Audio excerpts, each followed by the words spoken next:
All right, everybody. It's time to gather up Gotchard, episode 1, brand new season of Kamen Rider, brand new video series where we're going to review every single episode every single week.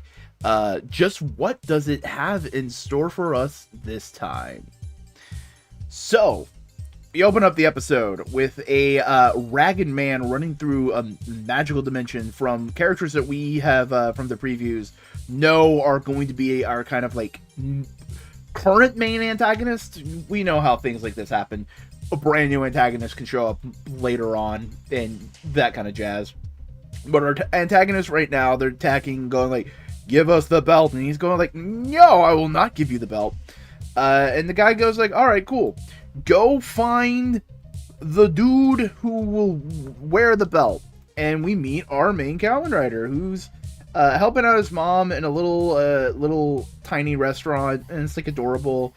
And he has this, I wouldn't say it's a quirk. It's a quirk. It is a quirk where he is basically kind of playing gotcha with life, where he will just, with this it's food, where he will just make something to see if it will taste good. And he makes like hamburger stuffed cucumbers stuffed in hamburger little thingamajigs covered in wasabi and mayonnaise. And it's just like, my dude, the cucumber would have been fine. You could have like tzatziki'd that, but the wasabi, that's a lot, my dude. That's a lot of fucking wasabi, my bro. And yeah, no, he tastes it and it's not great. And it's hey, you're late for school, bud. He's heading out. Mom goes like, he's just like you, and it's his dad, but we don't see the dad's face. I wonder who the dad could be. Yada yada. He's running late at school. He's trying to get to class, and he runs into I wouldn't say a popular.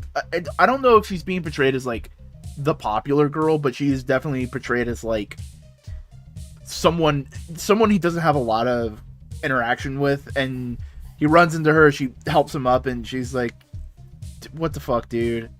Watch where you're going. And he's like, I'm sorry. It says her name. It's like, how the fuck do you know me?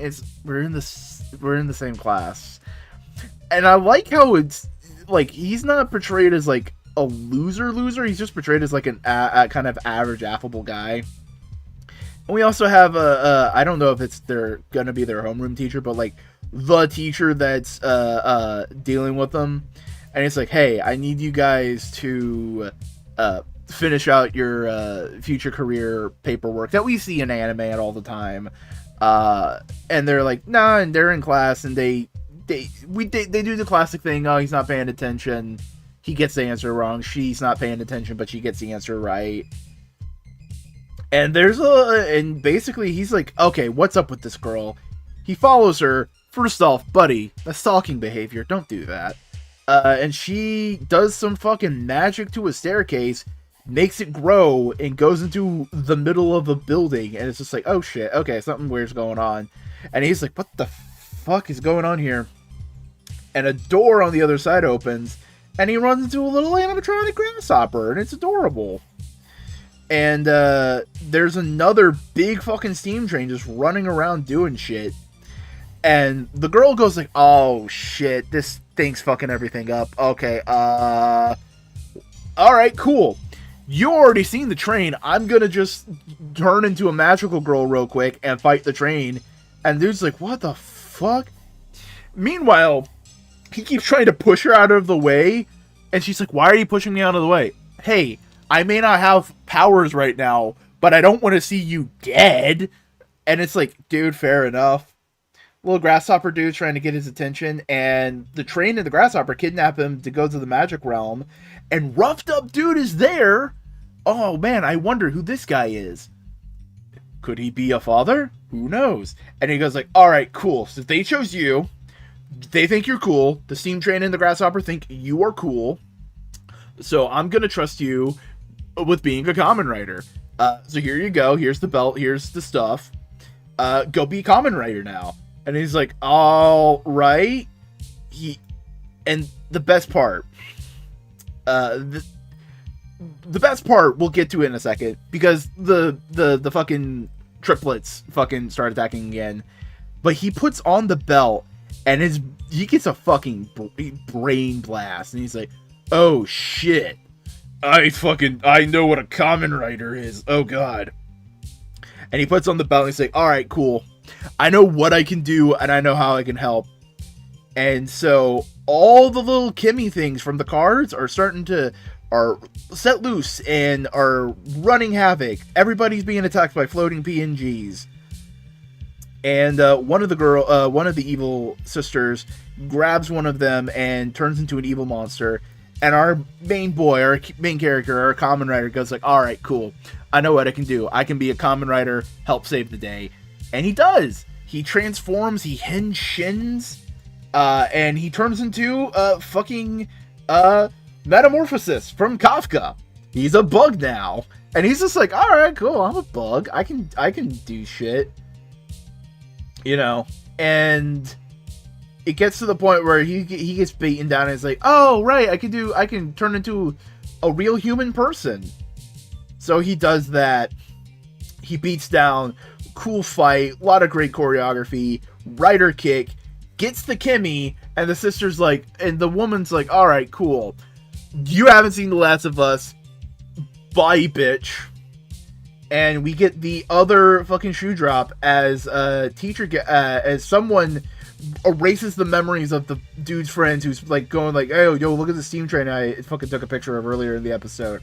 As the teacher guy comes in and goes like, alright, motherfucker, we're alchemists, shit's going down, I'm gonna fill you in. And it's just like, there's a secret society. Boom. And that's the end of the episode. I enjoyed it, and I'm definitely getting some very early themes, and I don't know how well this is going to go on in its entirety. There's definitely themes of like growing up, because like both the main characters like, hey, tell us what, like, you need to fill out your career sheets, and they haven't yet, and all that kind of stuff. So there's going to be some of that ennui, especially because there's also like this aspect of making yourself, of like, because main guy, the Gotchard, he's trying to find the one thing that like will like get him, you know what I mean, like trying to find something that grab him. And the main female character, she's like kind of she's accepting that she has to be like the family alchemist kind of thing, you know. So there's definitely going to be some aspects of that, as like finding yourself as a person, making yourself who you are, and finding passion, like I said, with the guy trying to figure out what he wants to do with life, just trying to find something that'll grab him. And right now, this isn't that big of a fucking Babe Ruth call, but I definitely do think the final form is going to be gold, because they are alchemists, and what are alchemists trying to always do? They're trying to make gold, baby. This final form's gonna be gold. So yeah, I really enjoyed this episode. Lots of cool action, lots of great camera work. Kamen Rider camera work, doing really good work. The only thing is, there was a really cool drone shot. Action-wise, it was great. Quality-wise, it went through the toilet. I don't mind that, but I'm just pointing it out. It happened. A lot of cool choices of cinematography. There's one thing I really did enjoy, is that when they were doing close-up inserts on like the suit or aspects of the suit or things like that, it was done on a sound stage, and I think that was just, we can get a cleaner, better picture in here, better angles, and it works. It really does, because it's like you get really nice and close up. It's really cool. Our new main character seems really fun. He seems like a cool, wacky kind of dude. And the whole show feels like it's really kind of a throwback to like that era of Kamen Rider, just like right after Post Decade, you know, Double O's, Forze, that era. It just feels like Monster of the Week, bigger plot, affable dude trying his best. There's going to be deeper plot as we go through. Yeah, it feels good. It feels good. And hey, I implore you to give this season a try. Give it a watch. Try Gotchard. See if you like it. But hey, it is time to gather up Gotchard, everybody. It's episode 2. Last week we had a very solid first episode, and I cannot wait to see how they try and keep it up. Because we get back right where they were as we ended the last episode, with the teacher coming in and going like, hey, yo, alchemy? And he just goes like, alright, cool, you're in this world now. Alright, cool, you want to fucking be in alchemy school? And like, there's no like joke behind it. It's just like, hey, I need to fucking tell you shit. Let's go. And then we get the opening. We didn't talk about I think we talked about the opening last week as the insert. If we did, I don't remember. Forgive me. The opening, it's fun. Very Blink-182, very Sum 41, very pop punky, very Warped Tour. I do enjoy that. And the opening graphics it's just fun. It's just fun. It's lighthearted. All the characters have some fun interactions with some material, all that kind of jazz. We do get a look at the Kamen warrior that's going to be in here later with some of the card flippy bits. Yeah. And the way everything is timed, that girl's getting a Kamen Rider suit. That girl's gonna get a Kamen Rider suit of some kind. I am betting money on that, you know. But episode continues. We're in the alchemy school, and it's just like, oh, okay, cool. Look at all this stuff. Dude's getting excited. That's fun. I like how he's kind of like an excitable puppy dog. It's just like, oh, something new. This is fun and exciting. I'm learning things. That's fun. That's neat, right? As we just get more and more information about this world, and it's like, okay, you can't just join the alchemy school. We gotta do something. Like, you gotta pass the test. So here's this one Kimmy card. Here's this one other Kimmy card. They're unbalanced. You gotta make them balanced. Which, on a note, they're going by, I'm trying to remember what the right rule is. I think it's poker, ace is high. Because the 1 card is heavier than the 10. So there's more value on the 10, I think. Or maybe it's going off of the bottom value. I have no idea. But but he's got to balance them with alchemy. All that kind of stuff. And it's like, okay, he's going to figure something out. He helps with his mom in the restaurant. And they have a fun conversation about, like, his dad. And she's just like, hey, I can't be mad at him for trying to follow his dreams. You know, that kind of thing. But also it's just like, hey, I got you. You're my son. I can't be mad at him because he gave me you. That kind of thing. We then pop up in the next day with the friend who's like a fucking yokai hunter, like looking out for monsters. And the little skateboard dude shows up and possesses a skateboard and hangs out and plays with some kids. But some fucking bank robbers show up and start being malicious assholes. And Kimmy's apparently just feed off of bad vibes, which is no good. And we get a fun character moment between the main, our Kamen Rider and our female main character. I can't remember her name right this moment. I will eventually. Where he's just going like, oh, I'm trying to figure out this whole problem. And she goes like, yeah, well, you gotta use alchemy. You gotta learn about alchemy. And he's like, oh, man, well, alchemy? And she does some shit. And he goes like, oh, it's like magic. And she's like, I can see that, but it's like science. And it's like a fun heart-to-heart kind of conversation between them. As the bad guy goes full monster mode and just starts doing shit. And, yeah. He starts attacking people and all that kind of stuff. And our hero's like, oh shit, we gotta be a hero. We gotta stop this guy, you know? But then our heroes hear some people getting hurt and they go run and help. They see the Kaijin just fucking doing evil shit. And so Alchemy Girl goes like, all right, cool, we need to fucking stop this guy. She uses alchemy to like summons, like, take some like manhole covers and cover them and like start to pull the Kimmy out of them. And it's just like, hey, bad vibes attract Kimmies, and even if they don't want it. And our boy goes like, hey, that's kind of shit. That little skateboard guy just wants to hang out and play. And skateboard guy just like is able to run away, and Gotchard is not able to catch up to him. When teacher dude brings in a motorcycle, it goes like, hey, you're a Kamen Rider, here's a motorcycle. And honest to God, we have a motorcycle action scene. Oh my God, it is so much fun. It's a fun chase with a lot of back and forth, interesting elements. We get a rider kick, and he's able to save the skateboard kid, the little skateboard Kimmy, and this is like, oh, cool. It's cute because he's trying to befriend them, and that's why they're attracted to him, all that kind of stuff.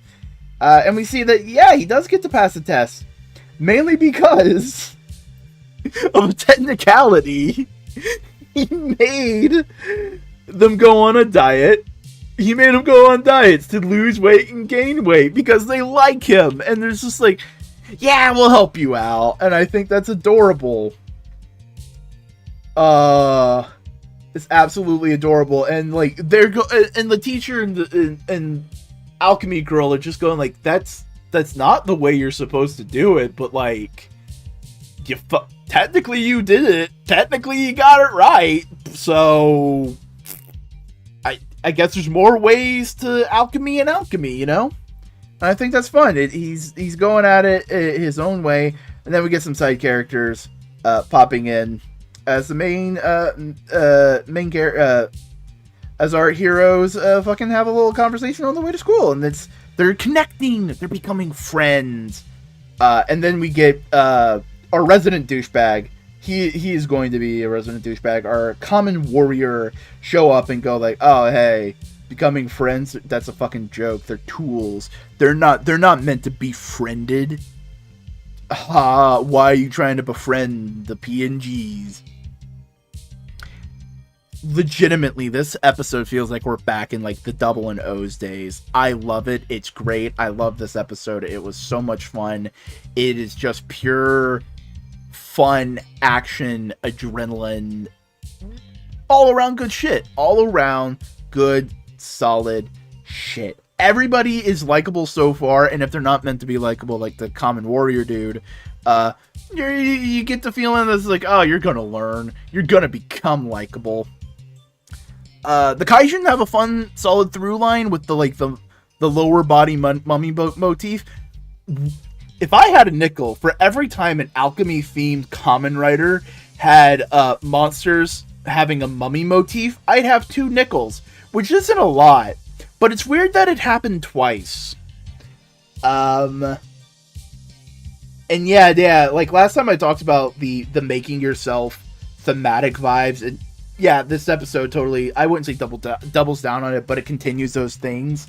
Like the female main character just talking about like her alchemy and how she relates to it and that kind of stuff. The teacher is giving the guy a task of like, hey, do you want to be an alchemist? Hey, here's a challenge you got to accomplish in order to be the kind of person you want to be.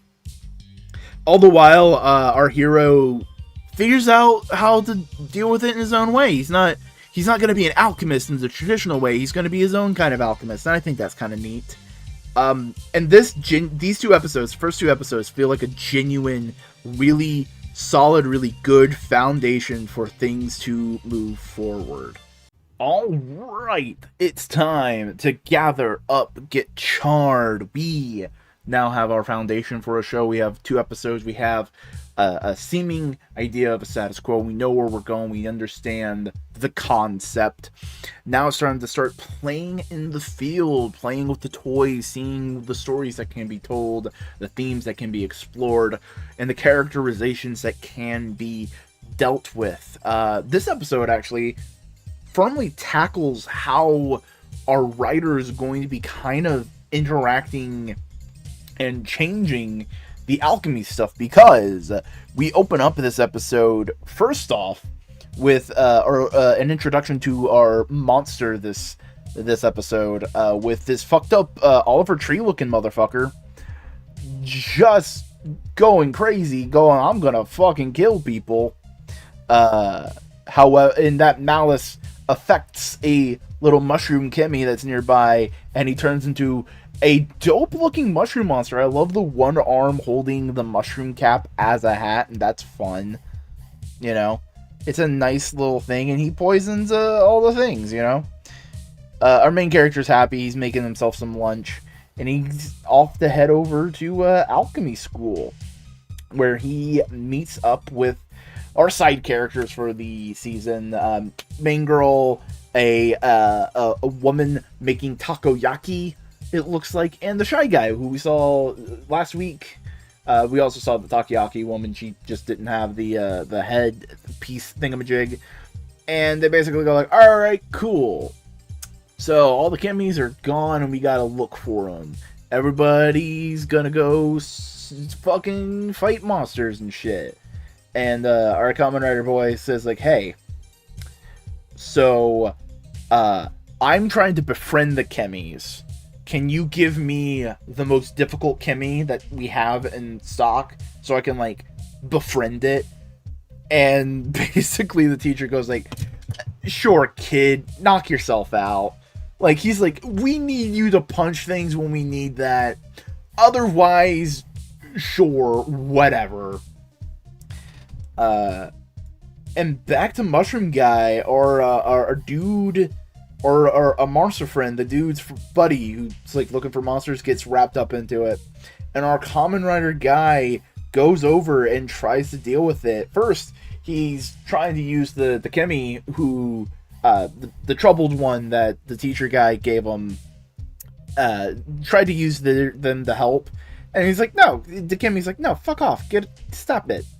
And so he just transforms to regular Gotchard, and he gets his ass beat. He loses, and basically he gets dragged back to the alchemy headquarters, and the teacher goes like, yo, dude, like, good effort, but that's like a poison dude, like mushroom guy, ain't great. We still had some antidote for you. Just sit here, rest up. We'll go deal with the mushroom guy.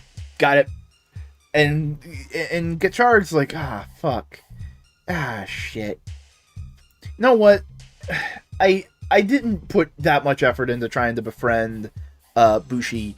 I can't remember the full name of the card, but it's like something Bushido. You know, or Bushido something. So I'm just gonna call it Bushido for this video, and I'll maybe remember later. And he goes like, you know what? Let me try to do some like kendo to try and connect to this creature, connect to this Kimmy. So he goes and tries to train up, and fucking Spanner Guy, fucking dickhead Spanner Guy. Whoa, I just went wacky for a second. Dickhead Spanner Guy shows up and says like, hey, fucking give that to me. They're tools, not beings of friendship. And guy goes, and our boy goes like, no, fuck that. They have a little fight, you know. And Bushido sees what our main dude fighting, and is like, oh, okay. And Spanner Guy, what's his name? What is Spanner Guy? Valvard. Valvarad. Let's go with Valvarad. Valvarad is going like, yo, fuck the Kimmys. They're tools to be used. And he sees Hopper and goes like, fuck Hopper. And he goes to beat Hopper with the fucking sword stick. And our boy protects Hopper, and he's like, yo, fuck off. And Bushido's like, yo, you actually care and respect Kimmys, and you're not just trying to use me as a tool? Fuck yeah. Yo, dude, I fuck with that. And so our boy goes, finds the mushroom guy, teacher and main girl already there trying to deal with it, and he's like, yo, what's up? I'm gonna be a Kamen Rider now and beat the boy. And it's like, alright, cool. He uses Bushido, he uses the skateboard, henshins, beats the bad guy, fun action scene. Insert song's a little awkward. They could have bumped up the volume on it, they could have changed the pacing a little bit, but it's okay. It's not the worst thing in the world. I love this form, it's a dope looking form. They beat the mushroom guy, they save the day, they save the mushroom Kimmy. But, meanwhile, all the while this was going on, the main female character has been dealing with Kemi's their own way, which is the traditional way. Just like suck him up into a card, and it's like, all right, cool, we got him. And a malicious dude, a playboy of sorts, a rapscallion. No, he's too shitty to be called a rapscallion. A douchebag. Is like, yo, let me get some of her, yo. And basically gets the malice of a submarine. Okay, that's cool. And it's been stalking her the entire time. And so he shows up and goes like, hey, what's up? I'm gonna kidnap you now because you're hot. And it's like, oh, gross. This is very gross. And then Valvarad shows up and goes like, hey, you weren't able to do your job. I'm gonna beat you because you're being a dickhead. And so he does. And that's what we end off on, is just Valvarad being an edgy, like, how to describe it? He is very much the I'm doing things my own way. So, like Shadow the Hedgehog-y, like kind of like anti-hero dude. And then he's not emotional. He's like, no, these are tools, all that kind of stuff. But ultimately, we see the main character through a past 2 episodes, but specifically this one, really try something that the alchemists of this world hasn't done with the chemis. And we see everybody's kind of general reaction to that, because ultimately he sees the best way to interact with them as befriending them, of just like, hey, you're a little being, you understand what I'm saying, do you want to help me out? And not as like weird alchemical properties. The other alchemist students are like unsure of this, right? The teacher's like, all right, it's worked so far, keep going, I guess. Because ultimately they see it as just like aberrations of their processes and everything, and not as like little beings that they made. And this dude's like going like, no, these are critters. These are critters, you can talk to them, you can pet them, they're our friends. Let's treat them as friends. And the common warrior, Valvarad, is just like, no, they're tools. They're just made to be used. Don't give a shit about them. They, like, fuck it. And it even shown that chemis are unsure of this method, partially because I think the Bushido one was just unsure if he could trust this guy. It's probably been like, oh man, I've been hurt before. I've seen so many humans come in and try to use me and my friends. No, fuck you. Fuck you. I don't want to be used as a tool. But then our main character shows us like, no, I want to care. I care about you. I'm like, you're a friend. And it's like, yo, okay, I get you. Our hero is willing to try and do more, to not just see these things as equations or chemicals or tools. They are beings in and of themselves. Alright, it's time for another episode of Gather Up, Gotchard. We're still early on in the show, and it's very much, it's laying its foundation, it's getting its status quo. We're living in the moment, right?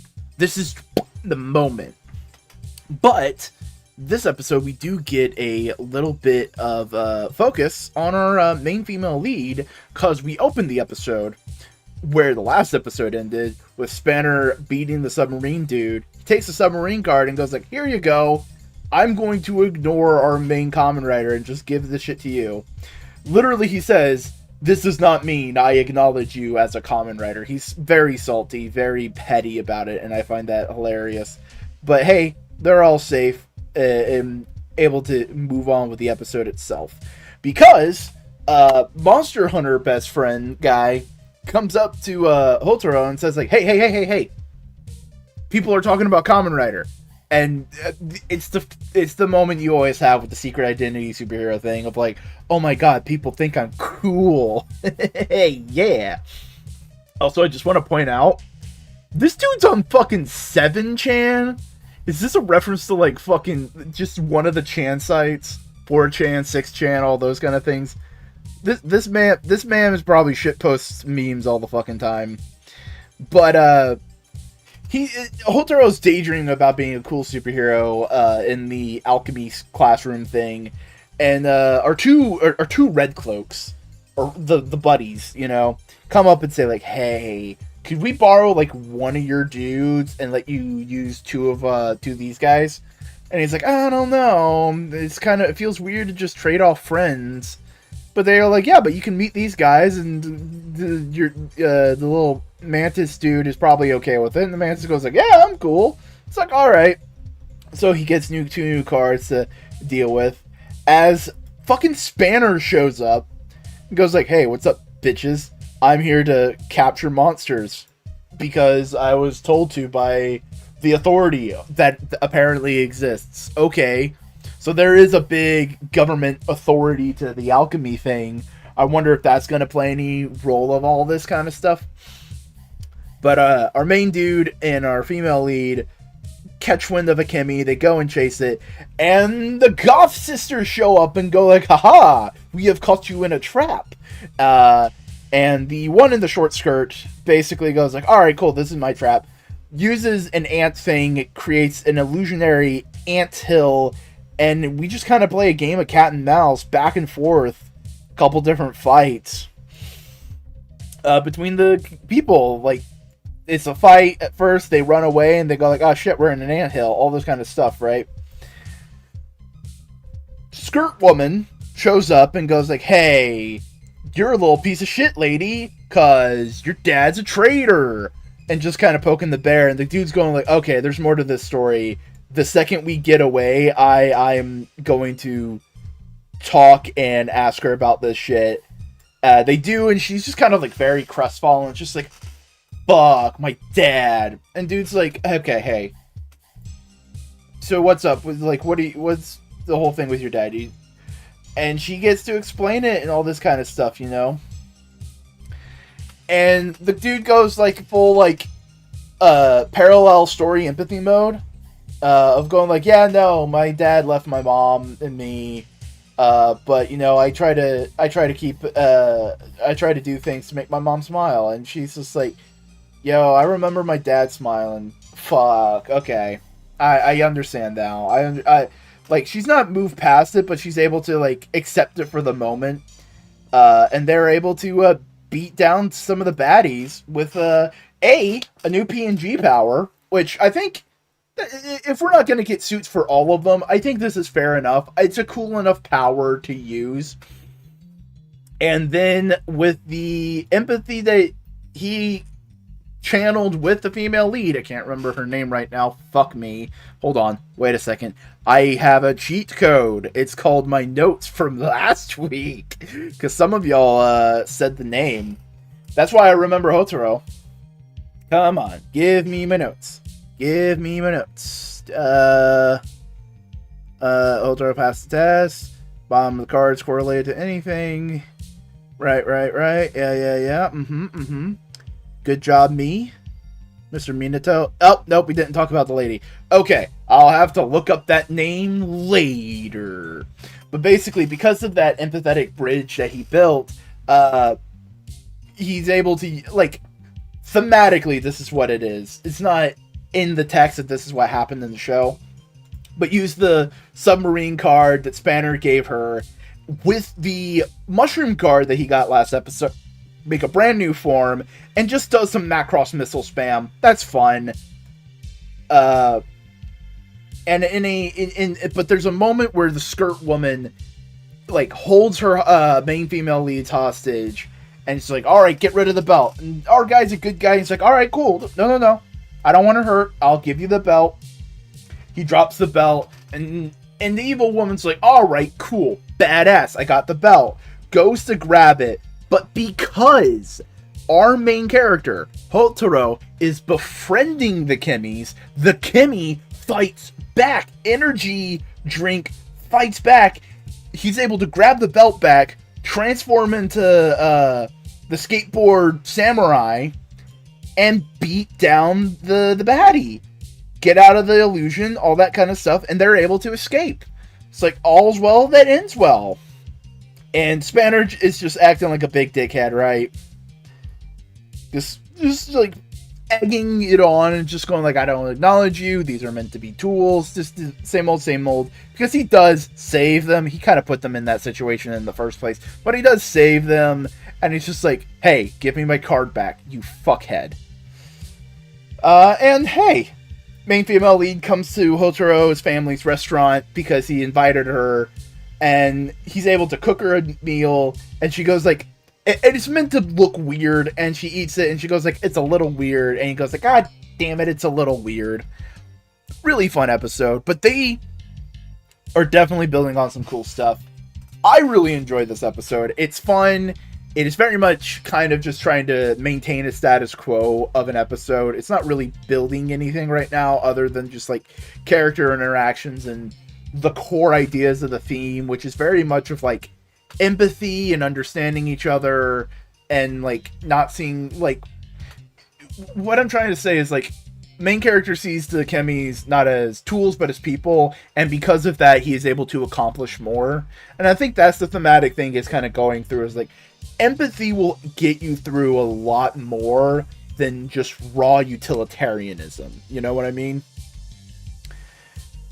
And it's also just like elements of like what's to be expected of you, but what can be done better, because ultimately everybody kind of sees the chemis as just like, oh, they're a thing we got to take care of, they're a tool, yada yada yada.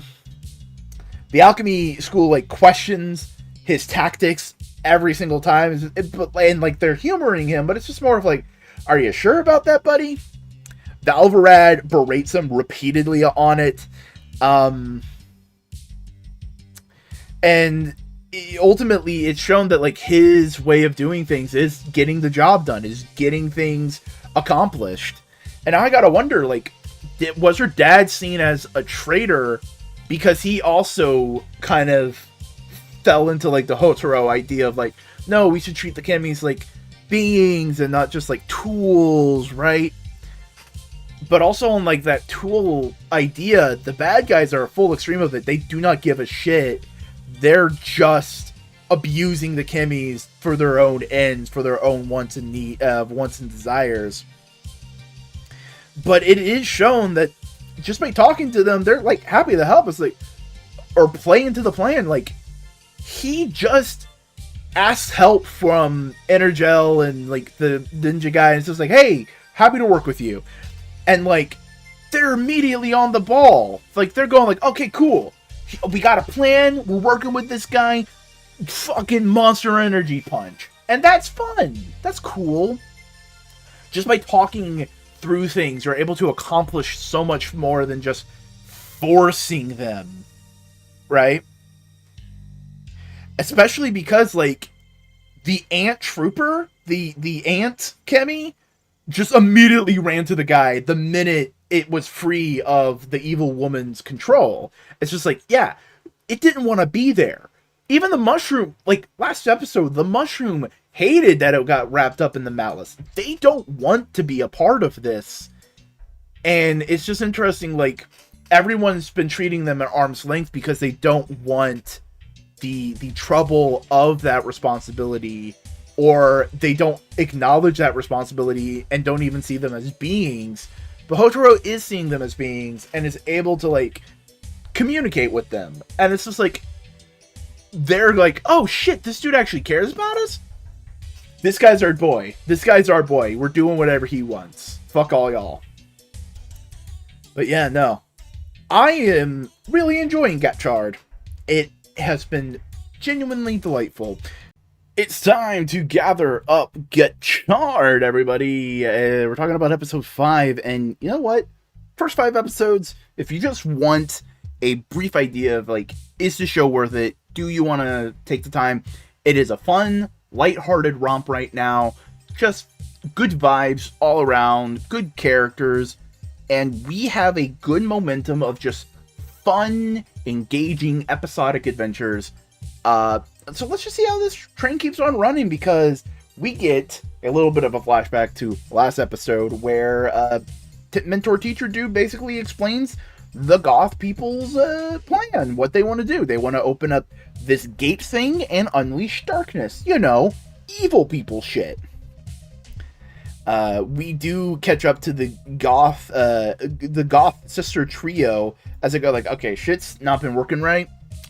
We shall make more monsters, as you do. We then see this big bruiser of a dude being an asshole, and he gets some monster as we get a fun scene with all of the alchemy students, as our main duo talks to the secondary duo and says like, hey, you're able to find shit easy. Can you show us how you do it? And they go like, yeah, we'll do that. And it's fun. Good introduction to these guys. As they go on a little romp, and they run into a wrestling school. They're going like, oh, there's a Kamen in here. They go in, and the owner of the building, not the owner of the building, yeah, no, he's the owner of the building, the owner of the school at least, comes in and just goes like, what the fuck are y'all doing in my house? I'm not saying it's his house, but, and they're just going like, hey, we're just we're looking for a thing, and then Yakuza show up and go like, hey, give us your building, bitch. And they're immediately like, oh shit, fucking, oh no. Right? As a little action figure flies out, and that's the Kimmy. The Kimmy possessed the action figure and has been helping the wrestle dude. And basically, they're just like, oh yeah, no, he's helping me beat off Yakuza and everything. And they're like, oh, that's cool. You know what? Kimmies are involved. Let's help you out. They summon a PNG to get rid of the Yakuza guys. It's fun. No, it's actually not a PNG. He turns into a gun. I forget that. I thought it's easy to call them PNGs. He turns into a gun, makes them mass hallucinate. As the big dickhead shows up, and the guy goes like, oh no! That's a big wrestling dickhead. They have a brief little fight. It does not go well because dickhead uses a backbreaker on Hotaro. Hotaro's out of commission. So the wrestling teacher goes like, all right, bitch, you're going to class. You're going to school. I'm teaching you how to deal with a fucking backbreaker. As Wrestler G, which is the Kemi, goes like, you know what? I'm helping out too. He possesses the dude, and he doesn't turn into a monster because it's not with malice. It's with good intent. Oh my god. There's brainwaves connecting thoughts, theories. And they basically spend all night practicing how to deal with a backbreaker. When the bad guy shows up the next morning, he's able to defeat the backbreaker, get out of it, and it's a fun tokusatsu flavored wrestling match. It's very wrestling heavy, and I absolutely love it. Wrestle Ant is used. Great cool form. I really enjoy it. I love the arms. They look dope. And the finishing kick is a drop kick. Classic in professional wrestling. They beat the bad Kemi. They do all this stuff, right? It's fun. It's cool. And basically they go like, hey, you kind of can't remember this action figure who you seen as like a brother in arms and is a really good friend. And the guy just goes like, yeah, you know what? That's fair. It's understandable. I've started from nothing before. Doesn't mean I can't do it again. And it's just like, oh, that's kind of sad because like this is like what Hotaro's been fighting for. It was like a world where Kemi and people can just hang out and be together, and they're not allowed to do it yet. And it's just really sad, And this whole thing is just a absolutely adorable episode. Wonderful, wonderful little episode. And I love all the wrestling stuff going on. I love the wrestling posters. I love the wrestling choreography. I love the passion that wrestling is being shown through. It is really a love letter to professional wrestling. And on that note, the fights are fun because, yeah, it has some wrestling bits into it. That's fun. Like, they do a full collar and elbow. They do the whole back and forth. It's just, hey, just do some wrestling. It's fun. I love the drop kick. Has there been a drop kick in Rider before? Has there been a drop kick as the main, as a Rider kick before? The suits look great. The fist for the gorilla face, that's fun. But also Ant wrestler's cool. This is a really good, solid episode. This really good, solid. Is it back to basics? It feels back to basics. It feels just very stripped down. Hey, we just want to tell a fun story with these characters we're dealing with in this world, and bleh.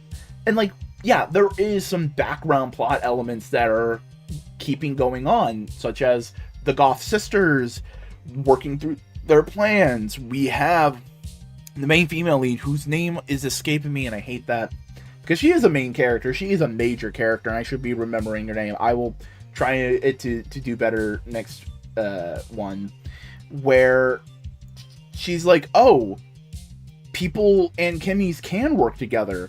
Your idea isn't dog shit. What the fuck? Holy crap. It's really cool. This is overall really, really good episode. We have had a good track record of Gotchard episodes. Just good, solid, wholesome, fun, and I cannot wait to see how everything gets broken later, where they just break the hearts of your characters. Or it could just turn into a full-on Forza, where it's just happy-go-lucky the entire time. Who knows? Alrighty, tighty. Gather up, Gotchard. We're talking about episode 6, and I think I have finally cracked the code. The thematic code. The Cadbury egg code cream is coming out. And I'm about to put that thematic cream in your brain. What the big thematic idea is, because that's a big thing I have with my analysis of Kamen Rider as a franchise. Each season usually has like a major theme, at least Heisei going forward, of just like it will tackle an idea ad nauseum, like Oz's moderation, Forze's friendship, you know, that kind of thingamajig, right? So what is Gotchard all about? What is Gotchard? It's fundamentally all about empathy. And we have seen how empathy works for our heroes and how it's being used, right? All of the monsters are feeding on malice. Let's just say malice is a thematic opposite to empathy. And the monsters are feeding off of that, and we see how empathy is able to get people out of that. Like, all this kind of stuff, but the monsters are feeding off of the malice, the anti-empathy, if we will say. The mushroom guy hated crowds. He's like, fuck crowds, fuck all these people. We have the playboy guy who wasn't taking other people into consideration. It's just like, haha, I'll get pretty lady. The wrestler who treated his opponents like shit, broke their bones, all that kind of stuff. And this can even line up with Spanner, with how Hotaro interacts with them, especially in this episode, because we open up with Spanner doing his job. He gets a Kimmy before it can do any harm, with one woman just get in the crossfire. And he's like, all right, cool, I got the thing. See you later.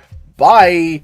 And a guy in the corner, like, just peering off to the side, is just going like, oh, you Spanner. Fuck you, Spanner. And we're like, yeah, understandable, my dude. And Goth Evil Lady's like, oh, he has some evil shit in them. Maybe we can use him. As Spanner goes to talk to Hotaro for a brief moment, you know, it's just like, hey, I'm in your restaurant, right? So they have they kind of like, it's a conversation. It's a little bit of a conversation. It's a little bit of Spanner just kind of showing himself to Hotaro, just kind of going like, I'm here, bitch. I don't like you, kind of thing. And Hotaro's like, all right, cool. Let me make you breakfast. And Spanner's just like, this is dog shit. Fuck you. And then proceeds to eat it all. All right. And Spanner goes like, hey, I can cook way better than you. And goes and proceeds to make breakfast. And it has the whole, like, purple looking poison Japanese food, right? You know that trope in anime. And Hotaro's like apprehensive. He takes a bite and it's like, fuck, why is this good? Why is this? Fuck you. Jesus Christ. You gotta. It's not just that you're an asshole. You're an asshole that has, like, good skills. And I can't just dismiss you. fuck. Alright, whatever. As, the little dickhead that's been following Spanner is like, hey, like, we get out of the restaurant, right? Spanner's going off and doing his own thing. And the dickhead from earlier who's been stalking Spanner's like, hey, fuck you. I'm gonna fight you with hawk powers. And Spanner's like, I have no idea who the fuck you are. They have a little bit of a fight. It's fun. And Gotchard helps out a little bit with a wrestler Ant. And we see what its PNG form. PNG. It's a 3D model, but it's PNG form. It's like 3 parts. Like, oh, that's neat. That's interesting for, like, one of the PNG powers. We then are back at the school and just have, like, a fun little conversation of, like, Hotaro being like, oh, Hotaro, are you, like, what's your deal with Spanner? And he's like, I don't know. Nothing's wrong. No, nothing's wrong. I don't dislike Spanner. And they're just like, why are you being weird about disliking Spanner? And then teacher comes in and he goes like, hey, the guy's been stalking Spanner. They were part of the exam and only one was able to succeed. So Spanner beat him and he's salty about that. And then we get to see him be really fucking salty about that. And he goes like, alright. Okay, I need to figure out how to beat Spanner. Meanwhile, Rine is, I hate to say it this way, but, like, she's being emo again, thinking about her dad in the playground, which, you know, that's really neat thematic scene setting and dressing and all that kind of stuff, because Rine is being framed by the playground equipment in very claustrophobic angles, and it's very clear it's meant to show that the memories of the past of her childhood are having a greater hold on her current life. Like, it's keeping her prisoner to an extent. It's keeping her clothes off from others, all this kind of different things. So that's cool. That's interesting. Spanner shows up and goes like, hey, the Kimmy I got from earlier, I'm giving it to you. All this kind of stuff, right? And then Hawkeye shows up and goes like, oh, Spanner likes this girl. I'm going to kidnap her and keep her hostage. And they're just like, okay. Otaro and Spanner are like, okay, we got to go save Rine. And we get a motorcycle. We have 2 motorcycle scenes in a Kamen Rider season in the year of our Lord 2023. I love it. Absolutely adore that. I am ecstatic. It's fucking great, right? They get to a quarry and Spanner's there going like, hey, fucking let go Rine. And Stalker Man's like, I'll fucking remember me and like I'll hurt her, you know? And he's like, I don't know who the fuck you are. And I'm not in love with her. And he's just like, what the fuck? Stop. Right? So they fight a little bit.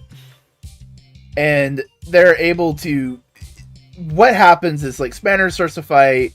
Rine gets away. Otaro helps out, right?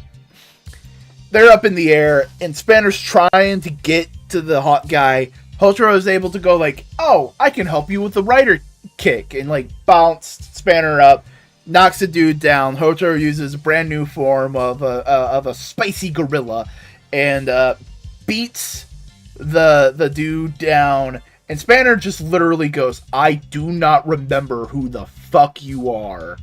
And the guy's just like, you genuine, like, you weren't being flippant, you don't remember. Oh, Spanner does the whole thing from Street Fighter, the movie, of like, for you it was the greatest day of your life, for me it was Tuesday. It's like, I don't give a shit about you. And it's just, all this kind of stuff, right? As teacher guy comes in and erases Stalker guy's memory because it's like, hey, you're being a dangerous fuck, right? You know? And it's just like, Jesus. All this kind of stuff, right? But we also just see throughout this whole episode and just from the previous ones how empathy is a major crux for these characters, right? Hotaro's big thing is empathizing with the Kemis. but he's having a hard time empathizing with Spanner. And Spanner's not helping that at all, right? He's standoffish, he's cold, he's aloof, and that barrier is fundamental to, like, Hotaro overcoming or, like, understanding and accepting that. Honestly, I wouldn't mind if Spanner just stays the standoffish guy from pretty much the whole season, and that's part of Hotaro's, like, arc, is, like, understanding that, yeah, you want to empathize with everybody, but you can't, but some people don't want that from you, right? Because Spanner only sees the Kimmies as tool. He doesn't empathize. They're not beings to him, right? But he truly seemingly treats Rine with empathy. Like, he sees Rine as a person and is like, hey, I see you're hurting. Let me help you out, right? Is it for nefarious purposes? Is it truly empathy, or is it a form of malice? We don't know yet with Spanner. But that's interesting. And, like, that dissection of empathy and malice is interesting, too, with, like, the evil goth chicks. Because they're targeting people who have dark moments that, with empathetic thought, they could get over, right? Like, hey, dude who doesn't like crowds, hey, it's fine, it's cool, just go to a quiet spot and get away from it for a moment, right? Hey, Playboy, maybe don't treat people like shit, right? You know? Hey, stalker guy, like, it's okay that you lost, it's not the end of the world, you know?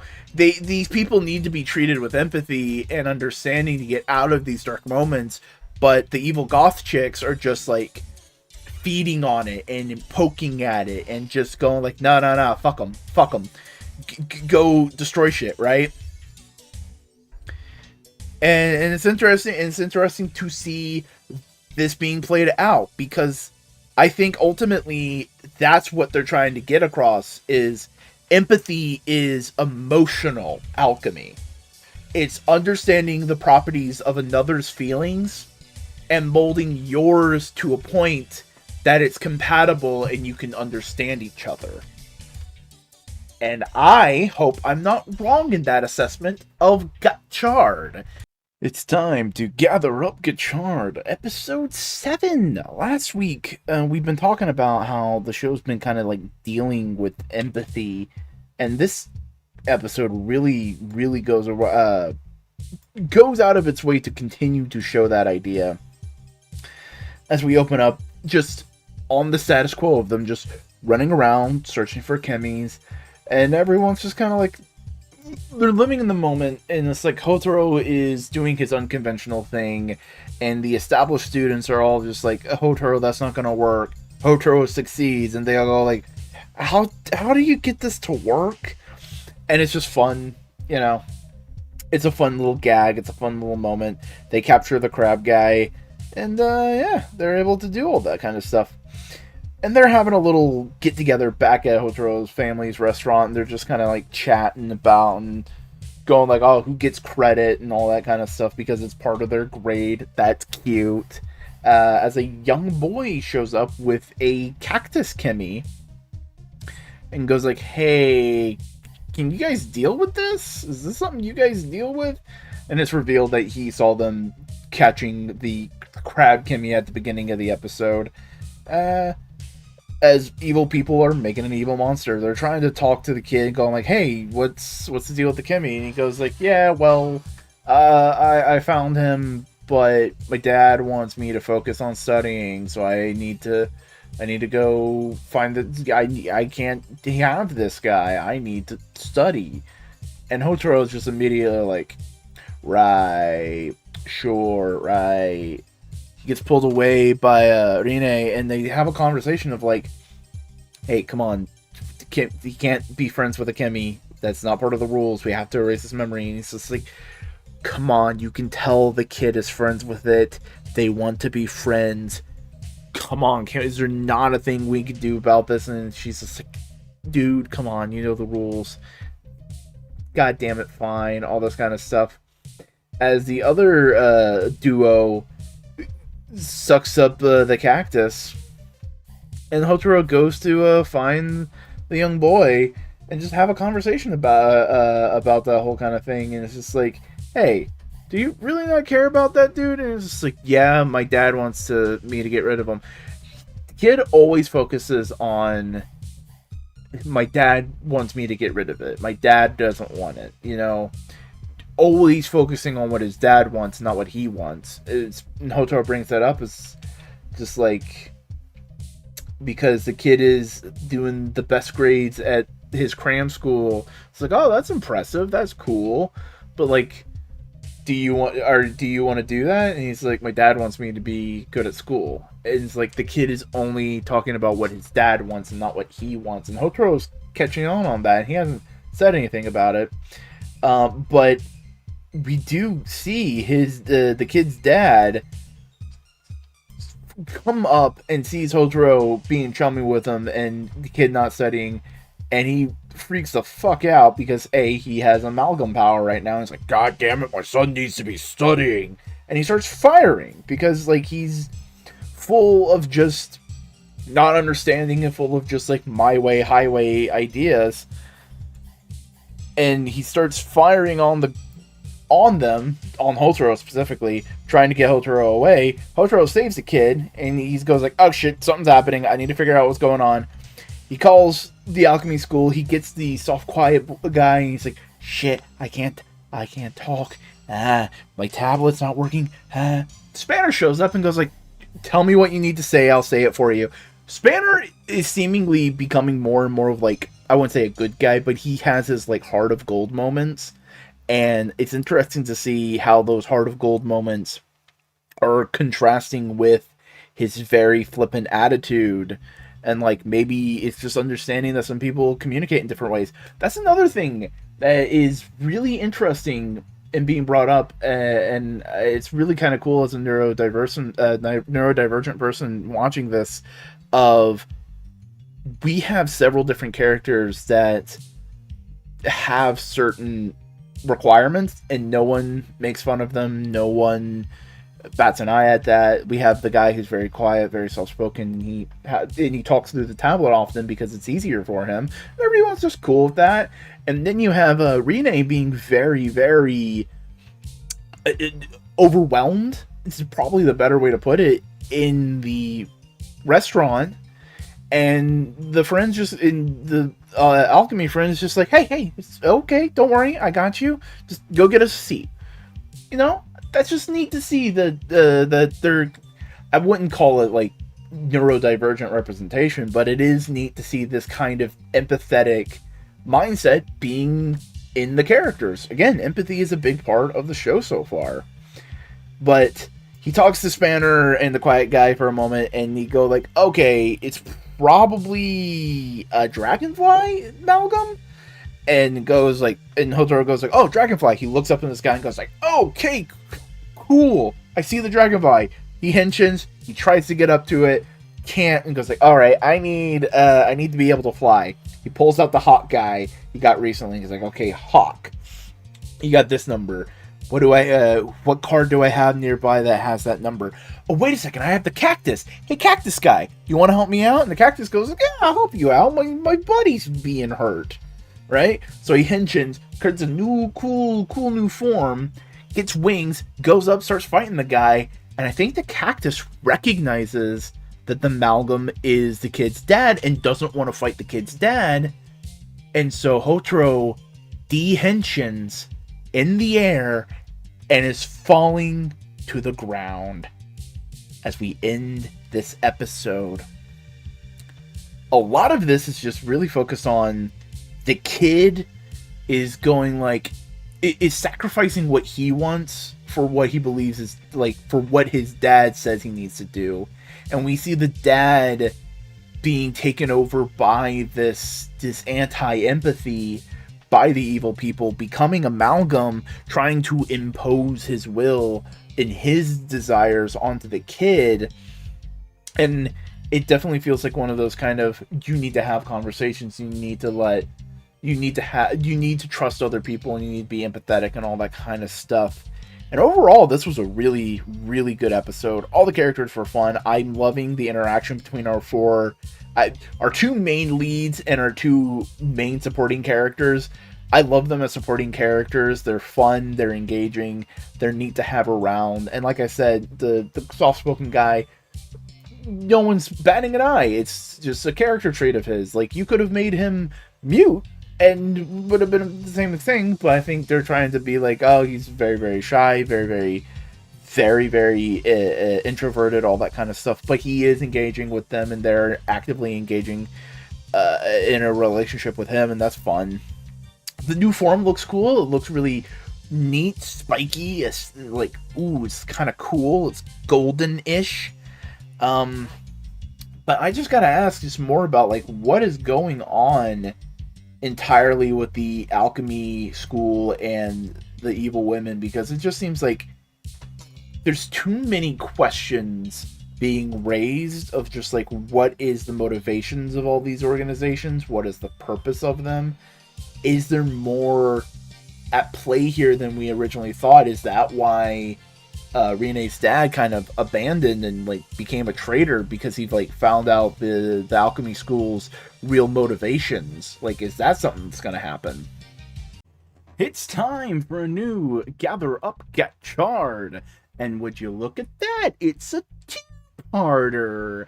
Yeah, last time we had the little kid in the cactus, and he was like, I gotta get rid of this cactus, man. And Dad started going like, fuck you! Study, son! Yeah, Gotchard's falling out of the sky. How is he gonna get out of this situation? I'll tell you how. He transforms into a brand new PNG. He fuses a whale and a bicycle, I think? Let me double check. If this will let me do the double checking. There we go.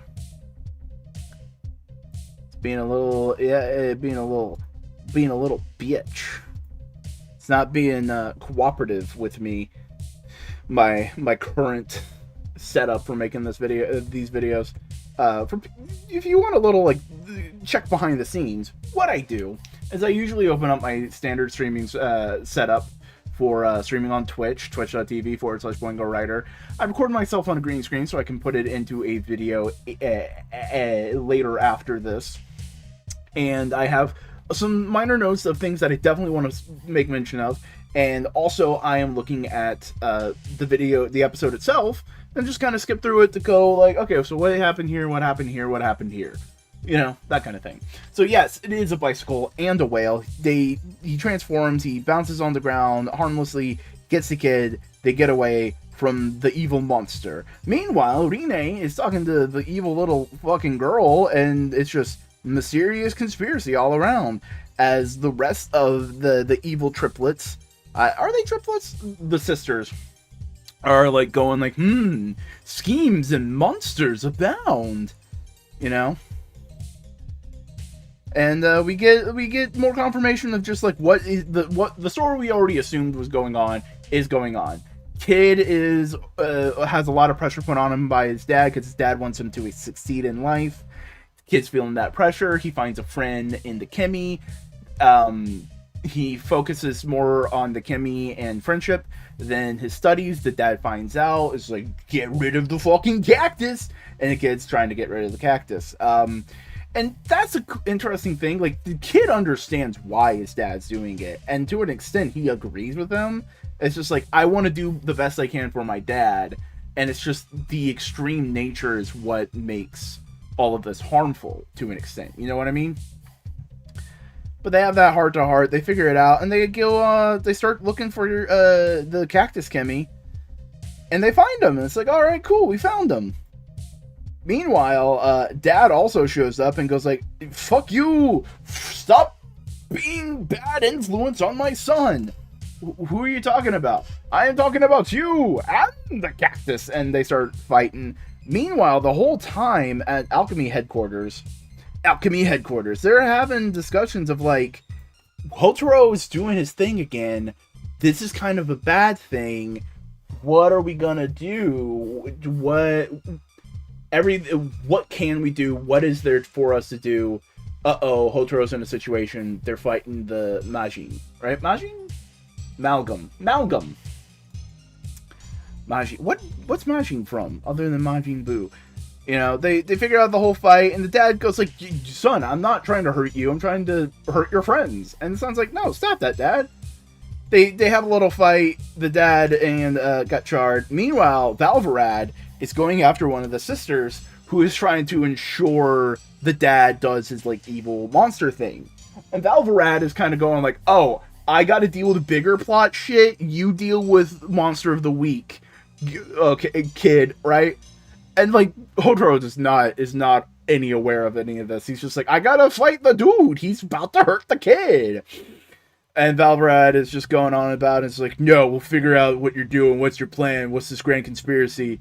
And with the help of Cactus, because Cactus has been there the whole time, learning and growing as a character themselves, I like how the Kimmies are characters in and of themselves. They're simple characters. They're very, they're two-dimensional. But it does add a layer of, like, they have a similar personality to how, like, Pokemon has a personality, right? Like, the Pokemon has a personality, and it's fun to see them interact with more well-rounded characters. But Hotaro is able to beat the Amalgam, save the dad, get him out of the monster, and the dad, like, learns his lesson of, like, hey, I'm putting a lot of pressure on you, but that's because I want you to succeed. And the kid goes, like, yeah, I know, but I'd like to have more time to be, like, just a kid and have fun. And that's immediately like, yes, of course. Like, we've learned our lessons. We're better people for this, right? And they're going like, okay, cool. And you're dreading the moment because you're going like, oh no, is all this character development going to disappear because they have to wipe their mind? And the teacher's there going like, you know, you failed because you're not supposed to involve regular people. They're not supposed to be this involved in the thing with the Kimmies, but because you did get a Kimmy back, maybe I'll be a little lenient. Like, he's trying to keep the face of the organization and all that, and the kid comes up and goes like, hey, thanks for saving the day, here's the cactus, because even though I've realized my friendship with him, I understand he'd be safer with you guys. And Hotaro's like, yeah, don't worry. The cactus makes a little flower for the kid, and the kid gets to keep it, and it's like, the teacher's just like, you know, we lost. Like, he's just like, yeah, the kid can keep it, like, as a memento, you know? And he wipes the dad in the kid's mind, and you're going like, oh no, are they gonna lose their character development? And immediately he's just like, no, hey, come on, let's go play. And the dad's playing with them, and it's fun, it's cute, it's wholesome, and it's nice to see that all the character development doesn't just disappear the moment they mind whammy anybody.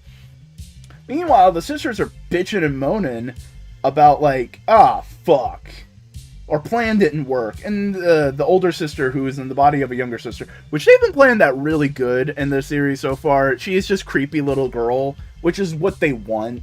It's just creepy little, like, gremlin girl. Just goes like, hey, don't fuck, why are you guys worrying?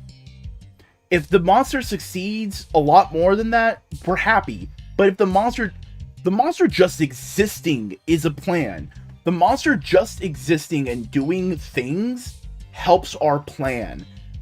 Like, even when the bad guys lose, they win. Brilliant. It's a way to have the monster of the week keep showing up. It's a way for them to look competent as villains while also making continuous monsters of the week and not just falling on their ass. It's just like, that one didn't work. Guess we'll try again. Hey, how much farther did our progress bar go? Oh, that went up 5%. Dude, that's really good. You know, very Xanatos bargain, all that kind of stuff. No, Paradom? I don't know. It's something from Gargoyles. I can't remember. This was a very nice little end of this arc. Just a good, wholesome kid and dad learning a lesson and it not being taken away by the mind wipe.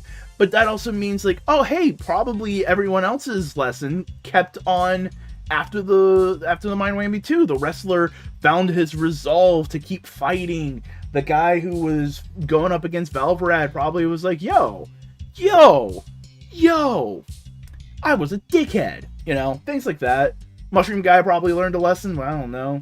He's probably still a fucking little angry dick, you know. But, yeah, no, so all of this is just about, like, hey, actually talk to each other, and maybe you can get to a better place, because the dad loves the kid loves the dad, and they're just trying to do the best that they can for the other.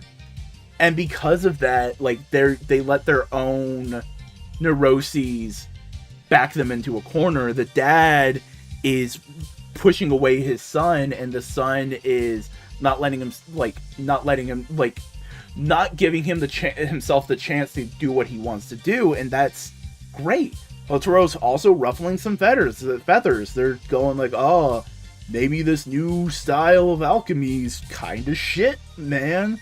And they're looking at it in a different way of like, he is rocking the boat and putting a lot of people in danger.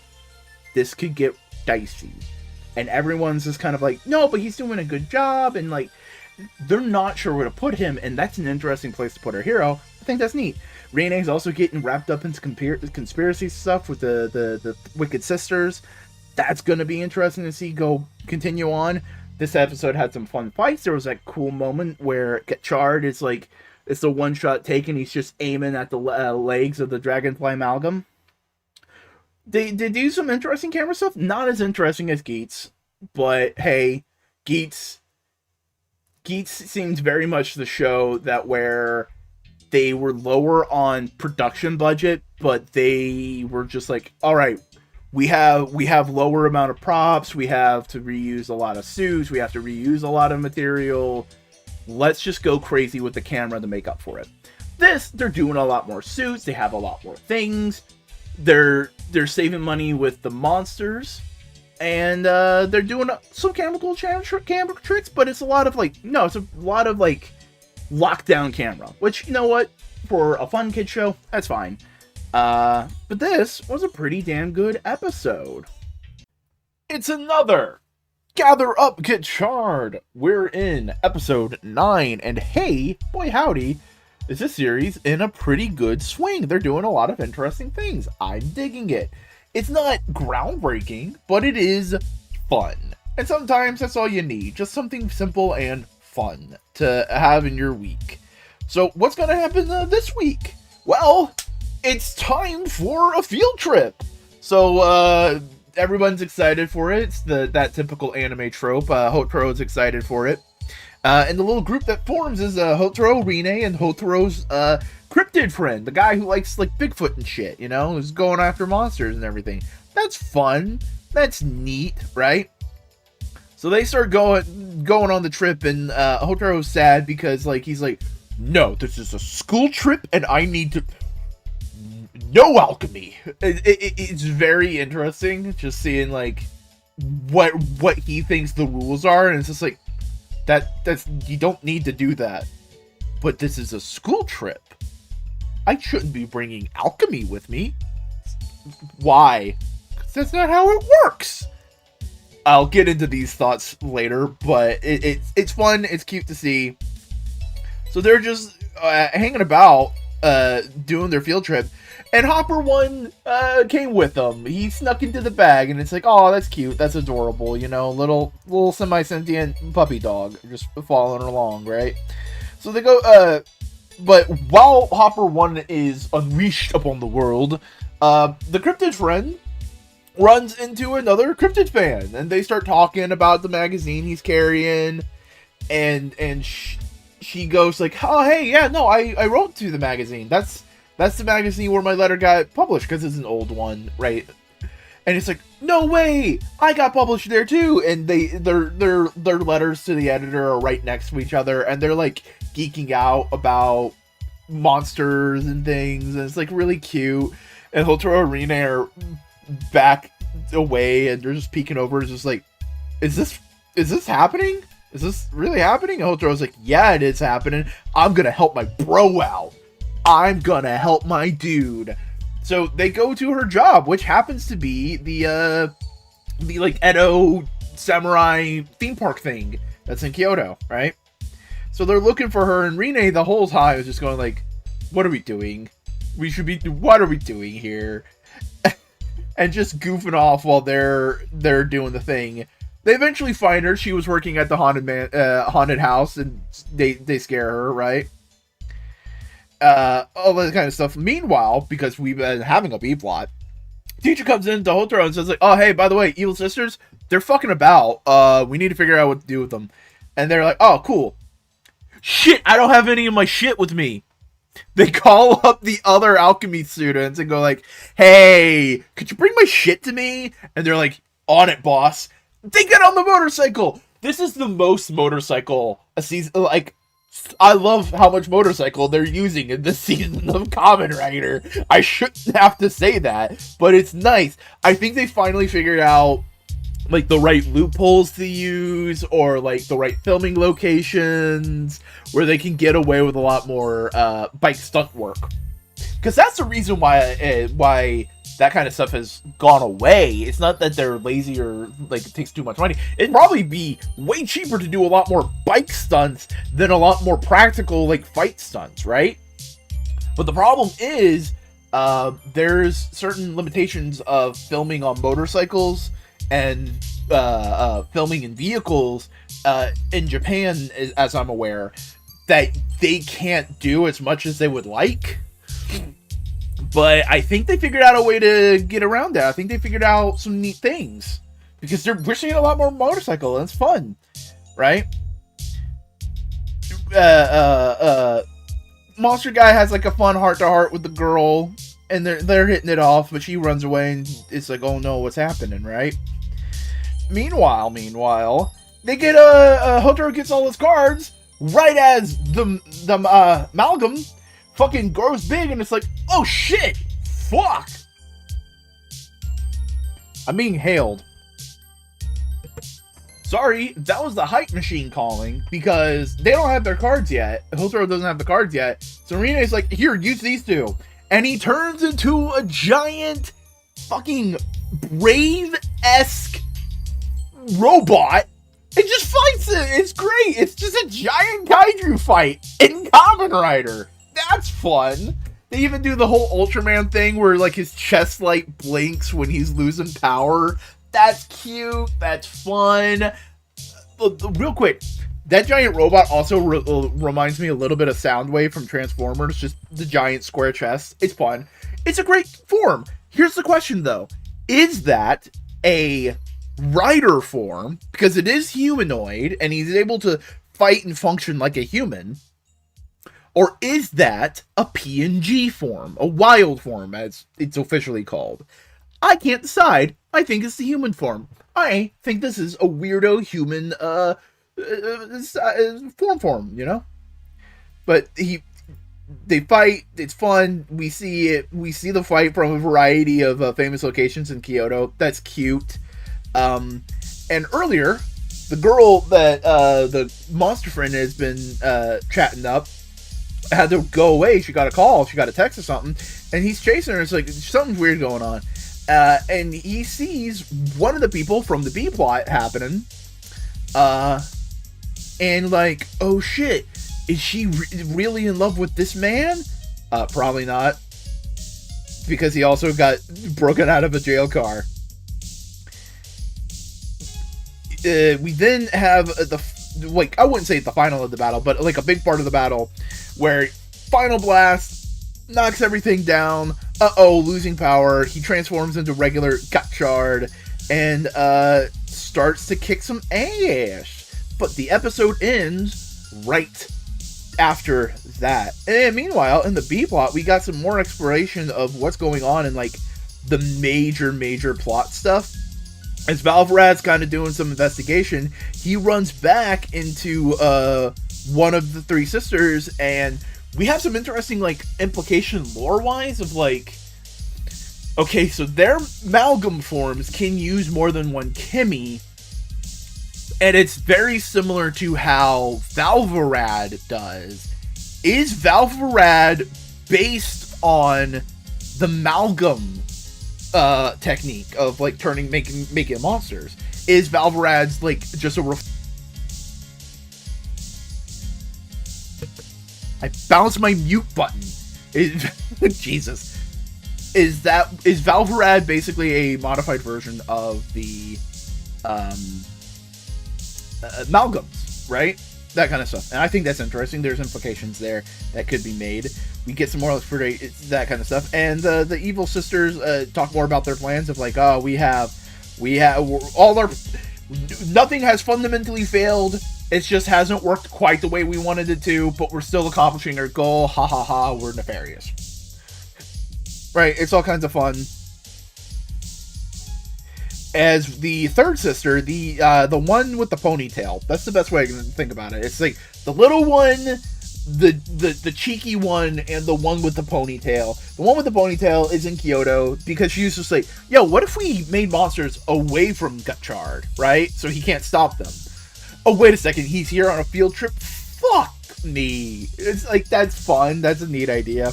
She breaks 2 prisoners out of a prison transfer and gives them some powers to do all that kind of stuff. And yeah, they just start fucking about. And that's when they attack. And it's all kinds of cool. And the teacher sees the ponytail sister and he's like, oh, hey, I'm gonna fight you. He doesn't succeed. And, you know, Gotchard has to be the hero, the big damn hero, and do the stuff, right? And yeah, we have a lot of things happening, a lot of implications, a lot of moving parts, and this was a really fun episode. I really loved the field trip vibes. It's just fun, classic anime-y kind of like slice of life bullshit, but it's fun. And genuinely, the relationship between Hotaro and Rine, it's just a very fun friendship. It's really good. And in fact, it made me think, like, because of the way the characters act and just my own experiences, it's giving very, like, ADHD and autism friend vibes of, like, 2 people, like, one, like, very outgoing, very scattered, very hyper-focused, very that kind of person with Hotaro with ADHD, and kind of, I wouldn't say closed off, but just like different emotional spectrum, overstimulated easy, very calm, very like calculated. I wouldn't say calculated. You know what I'm saying? Like, Rine is giving some autistic vibes, and Hotaro gives off some ADHD vibes. Whether you want to ascribe to that or not, it's up to you. But I like reading through those characters, especially given the fact that a lot of the show seems to be dealing with empathy, and having 2 people who are neurodivergent and deal with empathy in completely different ways than most people, I think is really cool and really interesting, you know? It's fun to see the Edo theme park again. We've seen it a couple times in a variety of places, but it's fun to see. I loved the giant fucking fight. It was cute. It was great just to see like Kamen Rider do like this other kind of big toku bombastic stuff. Overall, this was a really good, fun episode. Really just fun, bombastic episode. And I have a little bit of a side thought. If they ever do a live action Dan to Dan or the Dan, it's the one where they fight like cryptids. The cryptid guy could totally be in it. Totally could be in it. Hello, everybody. There's no episode of Gotchard this week because apparently there was a rally race. Whether it is some kind of other thing than I'm not expecting, or it is like genuine rally cars, whatever. But no Gotchard this week. But we do have an online special. It's a thing. It's a spinoff. It's side thing. It's ancillary material. Gotchard versus Legend. Kamen Rider Gotchard versus Kamen Rider Legend. And it just opens up. We see Legend dealing with all his shit, right? He has a giant decade driver as like a weird hologram projector. He's just going like, all right, cool. Look at all these Kamen Riders. I have plan and thing, right? Setting all his things up, right? We then cut back. Gotchard, his friend, they're just having a conversation. They're talking, right? And then Hotaro gets kidnapped. There's a butler dude who's played by the same actor as his friend, and he's just like, what's going on? I am extremely confused. Everything is extremely confusing. What's going on? And then this pompous little dickhead comes up and goes like, hi, I'm the rich asshole here. What's up? And they explain that he's in an alternate dimension where society and science had progressed a certain point, and there's this evil group that was trying to take over, and this dude, this like Legend guy, was like, all right, cool. I'm gonna be a Kamen Rider and fight them. And it's like, all right, cool. And his power set is based off of Kamen Riders, kind of like Decade. He looks like Decade. And he's going like, Gotchard, you're the new Kamen Rider, but you're not as cool as the other ones. So we gotta, like, fix that, my dude. And it's like, that's his motivation, it seems. And so things start attacking, and he starts using his powers. It's a big, fun little fight. We get to see classic versions of, we get to see, like, minion forms of some classic riders. Gaiam, Hibiki, Kiksa, and, what's the other one? Oh, not Den-O. Kiva. I love Kiva. Kiva's great. It's fun to see Kiva. I'm wondering if these are, like, if these are the warehouse suits, like, these are suits that they have in storage, or if they're using this as kind of like a, hey, we need to refresh these suits for whenever we want to use them, and using this as a possible chance to do so. They beat off the minions and everything, yada, yada, yada, yada, yada. Gotchard transforms, does his thing, he fights some, and it's just a bunch of, like, it's, hey, we got Legend Rider cards, and we want to use those for things. Gotchard gets 2 cards. He transforms into, like, Fai's Kuga, I think it is. He does some poses. He beats off everything. They save the day. Legend turns into Den-O, does the finishing move, and then as they're walking away, Legend steals Gotchard's driver, going like, "You're not fancy enough," as a dude shows up with a Zeo gimmick. And we get some hints at what's going to happen in other bits in the previews for the next bit of this.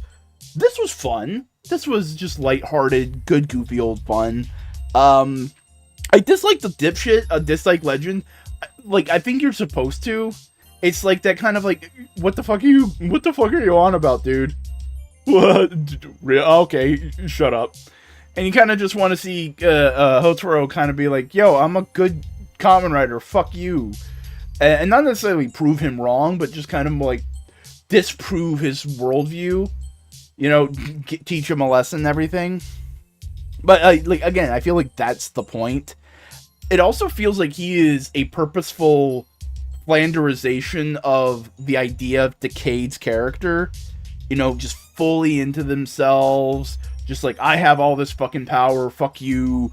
Bleh, you know? Like, if Decade had alternate universes of Kamen Riders, right? This feels like the alternate universe for Decade. Like, that's the vibe it feels like. Yeah, but, like, it seems like we're gonna get some information about Decade. The Zeo gimmick is back. What's up with that? I didn't watch Zeo, but what? I've heard some wild things. And this is a fun little bit of side content material to just go like, hey, here's some fun costumes, and here's some suits, and here's these cards that we're selling you because it's cheap and easy to print all of these Kamen Rider cards. Here you go. You know, that's fine. That's fine. That's fun. And I'm willing to see what happens next. It is time to gather up Gotchard. And I've been going on about how this show is about empathy and kind of like going like, is this what the show is going on about? Is that what the show is ultimately going to be about? And this episode just full on goes like, yes, Boingo, you are correct. You are the very smart, analytical person for figuring all this stuff out.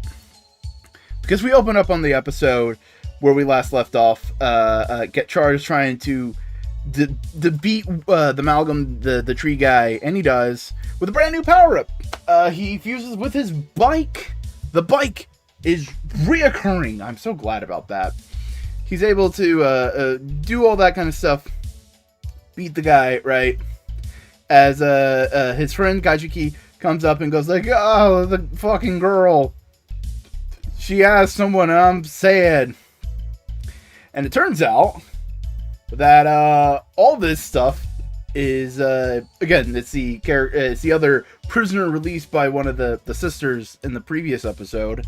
As the teacher finds out, it's like, okay, so not, that's her brother. That guy's misunderstanding. But the guy's also a serial arsonist and very dangerous. This is a very touchy situation, right? As the sister and the brother are catching up, right? And Kajiki overhears the news report, and he's like, "Oh, that was her brother. I totally misunderstood. Wait a second, he's an arsonist?" And he starts running and going, and it's a hilarious scene. It feels very straight out of like a sitcom. Like that guy could have easily been in like Seinfeld, or like just that visual. It's beautiful. It's great. Meanwhile, as the brother and sister are having a conversation, the brother goes like, "Yeah, no, yeah, I'm here. What's up?"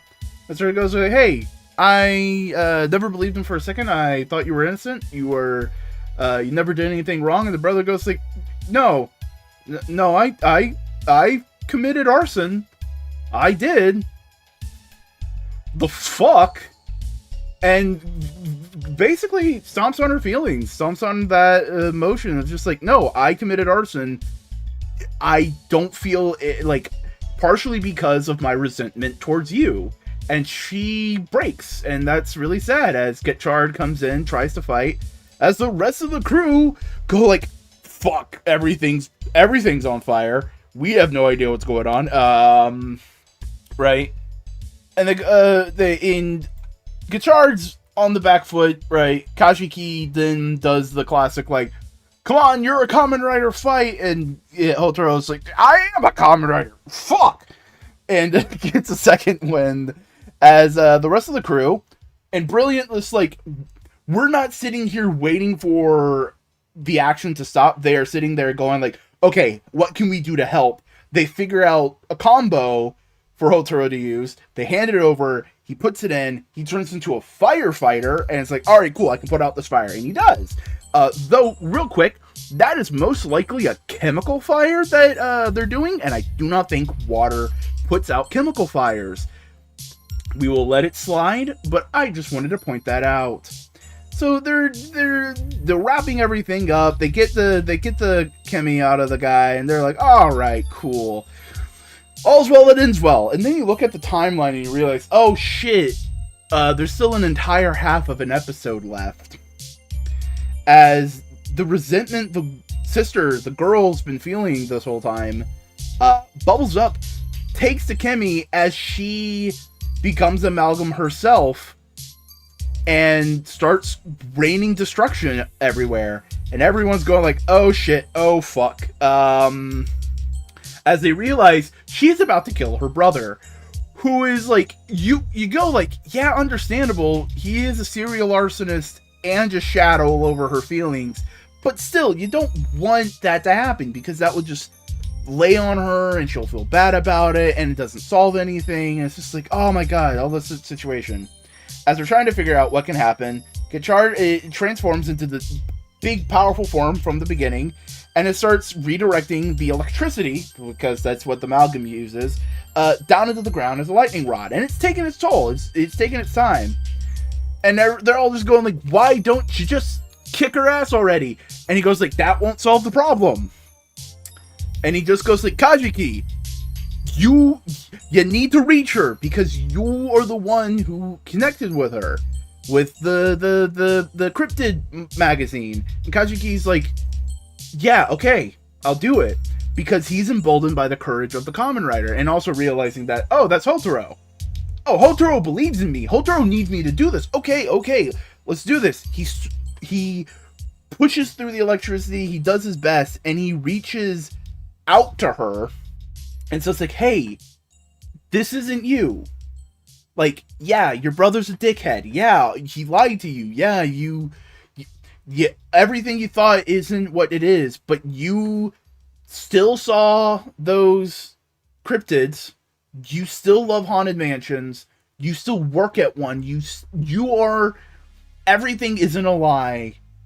You are who you are. Like, all these different things. It's just like, this isn't who you are. You are lashing out in anger, and I don't think you want that. And she calms down, and Gotchard is able to land the finishing blow, get the chemi free and into a card. As we kind of wrap up, we have a couple few scenes of the brothers, of course, going back into police custody, and the sister comes running of just like like that final like, please tell me you were lying. She doesn't say anything, but the brother looks back and goes like, hey, I saw those things too. Basically kind of like I was a little bit of shit, but I'm also like, I want to establish that like what I am is wrong, but the core foundation of that moment for you was real. And like that's like the brother realizes like, damn, I really hurt my sister. And the sister kind of goes like, he's a narcissist. He has all these problems, but he still took the moment to apologize, essentially, of like, hey, sorry, I shat all over our childhood. Blech. As we have a moment of Hotaro basically going like, we gotta erase their memories, don't we? And the teacher going like, yeah. But I'll level with you. We'll give them 30 minutes to say their goodbyes. We'll do that. And we see them do that. Very sweet. As a UFO, which I think is being hinted at as a Kemi, shows up, and they both marvel at it and go like, wow, it's real. The thing we wanted to see is real. They see it. As 30 minutes are up, their memories are wiped. They are in a catatonic state as they walk away.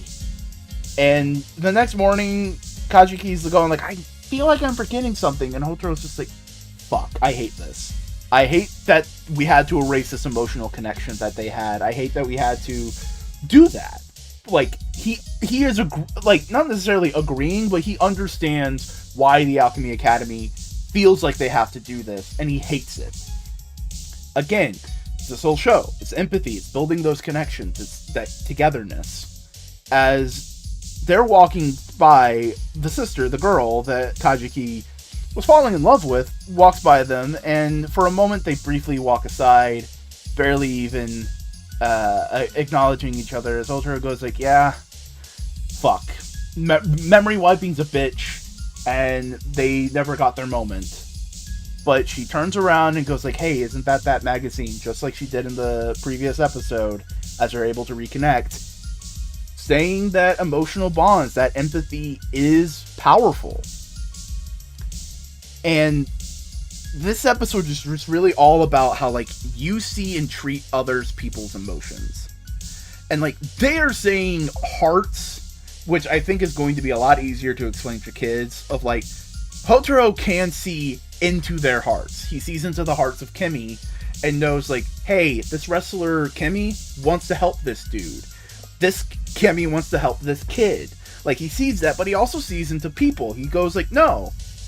She is hurt. She is emotionally hurt by her brother, and she needs someone like Kajiki, who had an emotional connection to her, to help pull her out of it, right? You know? And, like, it's interesting just, like, how they're framing all of that. And then you have someone like Rine, who has trouble connecting to people, whether that's growing up in the Alchemy Academy, which is probably what they're more going of like, oh, she's from another world, another kind of thing. Or if we go with the, I wouldn't say headcanon, but like the kind of like undercurrent canon we have here of like, yeah, she's neurodivergent, she's autistic. And she has a hard time connecting to people, but when she does connect, it's not she has a hard time connecting, period. It's she has to connect in her own way, and she is connecting to people in her own way, and she's connecting, you know? And the brother had a lack of empathy for the sister, and that caused the big second half problem by him just stomping all over everything and just going like, haha, fuck you. She desponded and just lashed out. And Kajiki's empathy saved the day. He was able to push through that lashing out and say like, hey, you care about this. This isn't who you are, and was able to help break that moment and give Gotchard a chance to save the Kemi, save the day, right?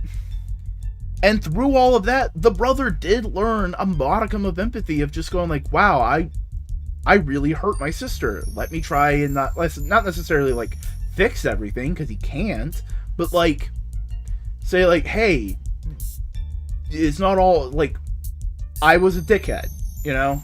I was a dickhead. Don't let that affect you. And it's just like, again, going over about like how heartbreaking it is to remove these empathetic bonds. Like, you feel sad for Wrestler G not being able to hang out with the wrestler friend. You feel bad for the kid having to lose out on his cactus friend. You feel bad for this woman, and Kajiki not being able to connect, not being able to be friends or together, however you want to see that. And yeah, it's just really laying it on thick of just like, the show is about empathy, of how we talk to and connect to other people, right?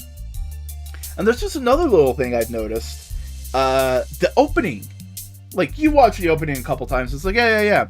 But now with like this empathetic mindset going into the opening, it's interesting because all the characters are looking through the dark, using the Kemi as cards, searching for cards, right? Kemi cards as lights. Searching for cards, but also searching through the darkness of emotion for each other. And I think that's interesting. I think that is what this whole thing is Kimmies are linking people together and giving people a chance to empathize with each other. And some people want to use that for evil, of manipulation and the negative emotions people feel, and Gotchard and that crew want to use it for good, and help people grow and help people be the people that they can be through these empathetic connections. This was a really good episode. It's just, we're now like, I wouldn't say it took this long for Gotchard to get good, but we are now in like, oh, Gotchard knows exactly what it's doing, right? It's nailing the crew, because like, they never felt superfluous, but they always felt like they were doing something and they were helping out, all this kind of stuff. They also bounced off each other really, really well, and amplify the theme that's going on. Like, we can understand the whole empathetic angle just through Gotchard, but with everyone else going like, oh, hey, what's going on? It's empathy? Oh, being able to discuss, like, basically being a theorizing group within the show, I think helps it for kids, you know? And empathy is really getting explored, diving into all these nuances, and the action has been really damn consistent. It hasn't been amazing, but it's been a solid 8 out of 10 pretty much the whole way through, and that's great. The designs have also been pretty top-notch. Yeah, the Amalgams don't have pants, but they have been nailing the ideas for the Amalgams on the top, and that's fucking great. Overall, this episode was fantastic, and Gotchard has been a really good run so far. I'm genuinely enjoying it. Hello.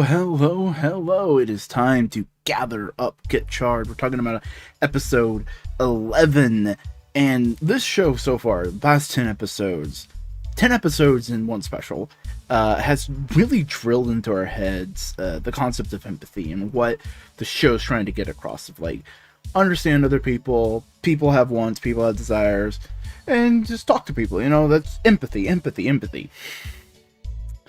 And now it's time to start revealing the truth of it all, and see the other side of all of that. Because the evil sisters have built a new driver in their sick as fuck gaming PC. What PC case is that? That is a PC case, and I don't know what it is. I want to find it, not because I want it, just because it's just like, I want to know the information.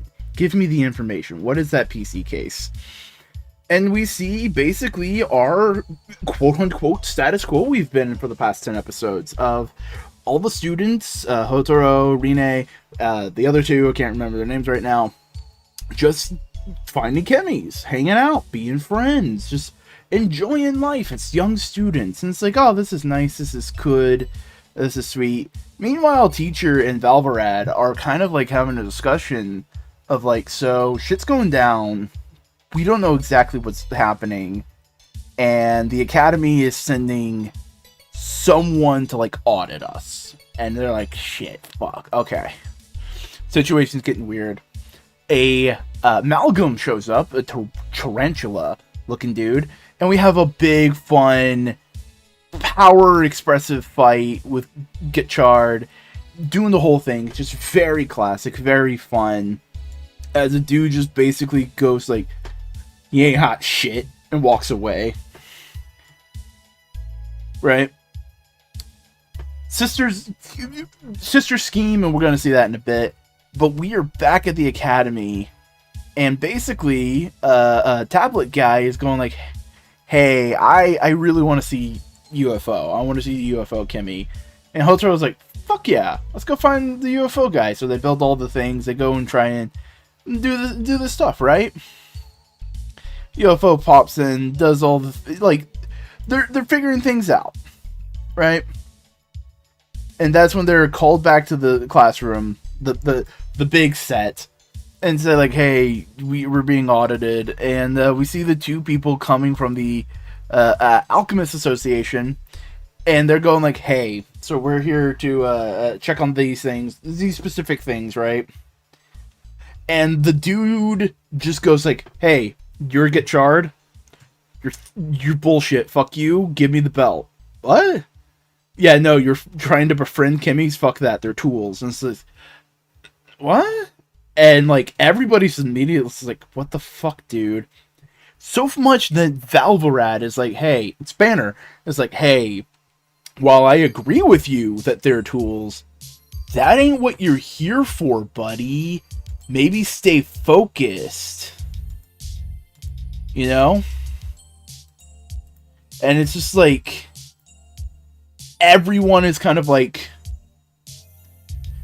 going like, no, Hotaro's like, truthful reason why you're doing it. Like, everyone, blah, blah, blah, blah. I'm gonna have to cut this out. Because what they're trying to figure out is who's the spy amongst the if there is a spy amongst them, if there is, why they're there, all this kind of thing. And it's like, hey, trying to get the Gotchard belt off this dude is not going to solve your thing right now. Don't do that. As the sisters start doing some fucked up shit at Rine's and Hotaro's regular high school, they're trying to find them all. Rine gets into a conversation with the eldest one, and just going like, hey, shit's gonna fall around your ears. It's gonna be all your fault. Valvarad comes and tries to save the day, right? As Hotaro and the tablet guy run into UFO, and it's like, hell yeah, UFO, it's great, we did the thing, we're running into him. As the tarantula amalgam shows back up and starts fighting, and it's like, what the fuck, I thought we captured you, what's going on here? Hotaro gets into a new form, does the fight, beats the tarantula, as it's revealed that the other member of the audit stole the card and became amalgam, and she can just portal arm and grab it again. What is going on? It's seeming like the Academy may really be the real bad guy. Who would... Jesus, I'm just keep bumping my mic. Who would have thought? Except all of us whenever they brought up the Academy. This was a fantastic start to the next start. It is very clear and precise in its stance. It's very pointedly saying, Hotaro's our hero, where talking and befriending people is good. These guys are the assholes, where you treat other people like tools. Right? Hotaro works by befriending and empathy, and the Academy do not want to see the Kimmy as people. Whether this can be extracted to how they treat people in general, or if it's just the Kimmy, and it's like, this thing isn't a sentient being, who's to say? Because we don't know exactly how this will unfold. Will he change the alchemist's ways? Will they be destroyed by his pure Kamen Rider optimism? But now I like how we've had two distinct moments, three if you count the wrestling training from earlier on, of cheering Gotchard. We've had Kachiki, the friend from last episode, and now we have Tablet Guy this episode. Tablet toddler. He's a tablet toddler. He watched Coco Melon too much as a kid. Very much cheering very directly Gotchard and saying like, hey, you can do this. Really focusing on empathy and encouragement, all that kind of stuff. And speaking of the Academy, of whether like, could they be aligned with the sisters? Could this be like they tasked the sisters with developing something, and like someone found out it wasn't quite on the up and up and they had to run, but the Academy is still like bankrolling them to an extent? Could that be something's going on? I'm not sure, but the sisters' plan is seemingly coming to fruition, and that's going to be exciting because boy, that suit looks interesting. This episode had great action. Characters are solid and they're still coming into their own, but they feel fully realized. The effects are limited, but not like bad, just more of like purposely budgeted, but they work really well for what they're doing. I love the suits. I love everything that they're doing with it. I love the rapid use of PNG forms this episode. Just kind of like, hey, here's our guy using his powers effectively. Here's him using the tools. Again, shitty of me to say. Here's him using all the abilities that he has at his disposal to help people, right? Like, that's cool. It's neat to see. And I cannot wait to see what happens next. Just what is empathy? Especially considering the ones who would spit it in your face. Hello! This is another Gather Up Gotchard. We're talking about episode 12 of Kamen Rider Gotchard, and boy howdy, when it said, hey, we're doing a new arc, they weren't kidding. Because last week we had, like, I would say the end of Innocence moment, where they're searching for one Kimmy, and all the while the bad guys are finally enacting the last bit of their plan, and everything is just about to fall apart for our heroes, as it turns out one of the members of the Academy who is there to root out and find a spy is the spy, and basically worships the Abyssal Sisters and all kinds of bad things, to the point where she's basically going to destroy her own body with forbidden alchemy that will kill her, or will at least take away her arm, as she knocks down Hotaro and kind of tries to steal some of his cards, some of the Kimmys, as Subimaru is able to fight back a little bit. Again, this shy, innocent guy, through the empathy of Hotaro, is able to embolden himself to become a hero. He's able to do something heroic in this moment, get Hotaro the Kimmy cards back, so they are able to fight back to an extent, as well as the fact that Hotaro trusts them enough to be able to help him pull off a plan of counterattack. And it's just like, okay, holy crap. There's something Hotaro is able to talk to these things. You're not fighting one dude, you're fighting 100 dudes with Hotaro, with Kamen Rider Gotchard. And I think that's going to be like the big end season power thing, because like, look at like, say someone like Double. It is the power amplify. Look at like O's. It is one set that is like super powerful, super impressive. And then you have someone like Geets, which is a culmination of his character arc of pure desire of changing the world to what you want it to be. Hotaro's whole thing is empathy, companionship, working together, hand in hand, marching forward. His ultimate power is probably going to be, sweet, hey, all the Kimmys, we march, and it's just an army of PNGs just attacking. Like, I think that would be kind of epic, and that's a little bit of fanficky theory crafting, but we'll see what happens. as the rest of the alchemy crew come in and go like, you're the one doing this? Fuck, shit. God damn it. As basically she does the villain thing of like, I'm doing this to help them because they're going to open up the door of darkness and reveal all the truths of alchemy, and it's going to be cool and great, and everyone's just like, what the fuck are you... This is kind of bullshit. Stop it. They fight a little bit, as the Abyssal Sisters are like, hey, we've finally accomplished our thing. We're here to basically ruin your day. She basically the spy basically starts worshipping the ground they walk on, and the Abyssal Sisters are just like, oh, cool. Die, please. What? Yeah, we don't give a shit about you. We were just using you. Bye. And they kill her, and she's, like, begging and in pain and all this kind of stuff. And Hotaro's just, like, immediately, what the fuck? She was your... He doesn't even care that they're evil. He cares that, like, she was your teammate. Like, this is what's getting into his head of, like, this is how evil they are. It's just like, oh, they are willing to throw away anything. They do not give a shit. They are that dangerous, right? As everybody starts branching off to go pick their fights, right?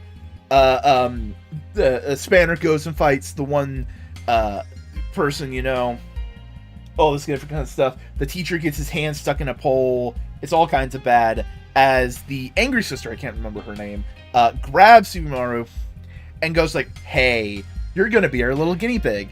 Puts the belt on him. He is basically, and the older little sister, you know, the one, older little sister brainwashes him, forces him to henshin, and now he is Kamen Rider Dread. Oh my god, that is so good.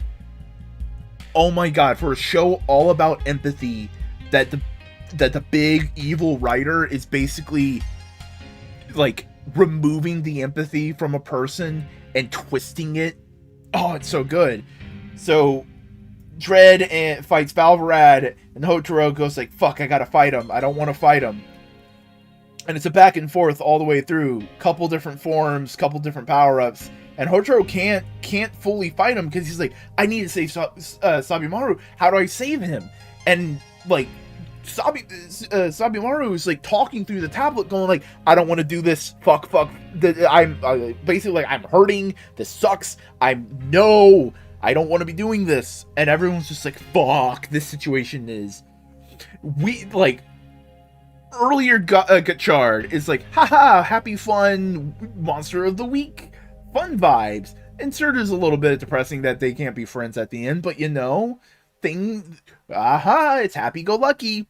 And this immediately turns it up to 10 of just like, no, this shit's not gonna go the way you want it to, which I think is really good. It's really good, as basically everyone is just getting their shit kicked in, as Hotaro is just finally going like, fuck, I'll get him. I'll beat him. He gets a second win. He's about to throw the big ass punch to beat the Dread, and the suit removes part of the helmet. And like a brilliant fucking idea, because yeah, no, of course it's a magic fucking nanite suit. It can do whatever. It removes part of the helmet, so Hotaro sees his friend's face and it's like, I can't hit him.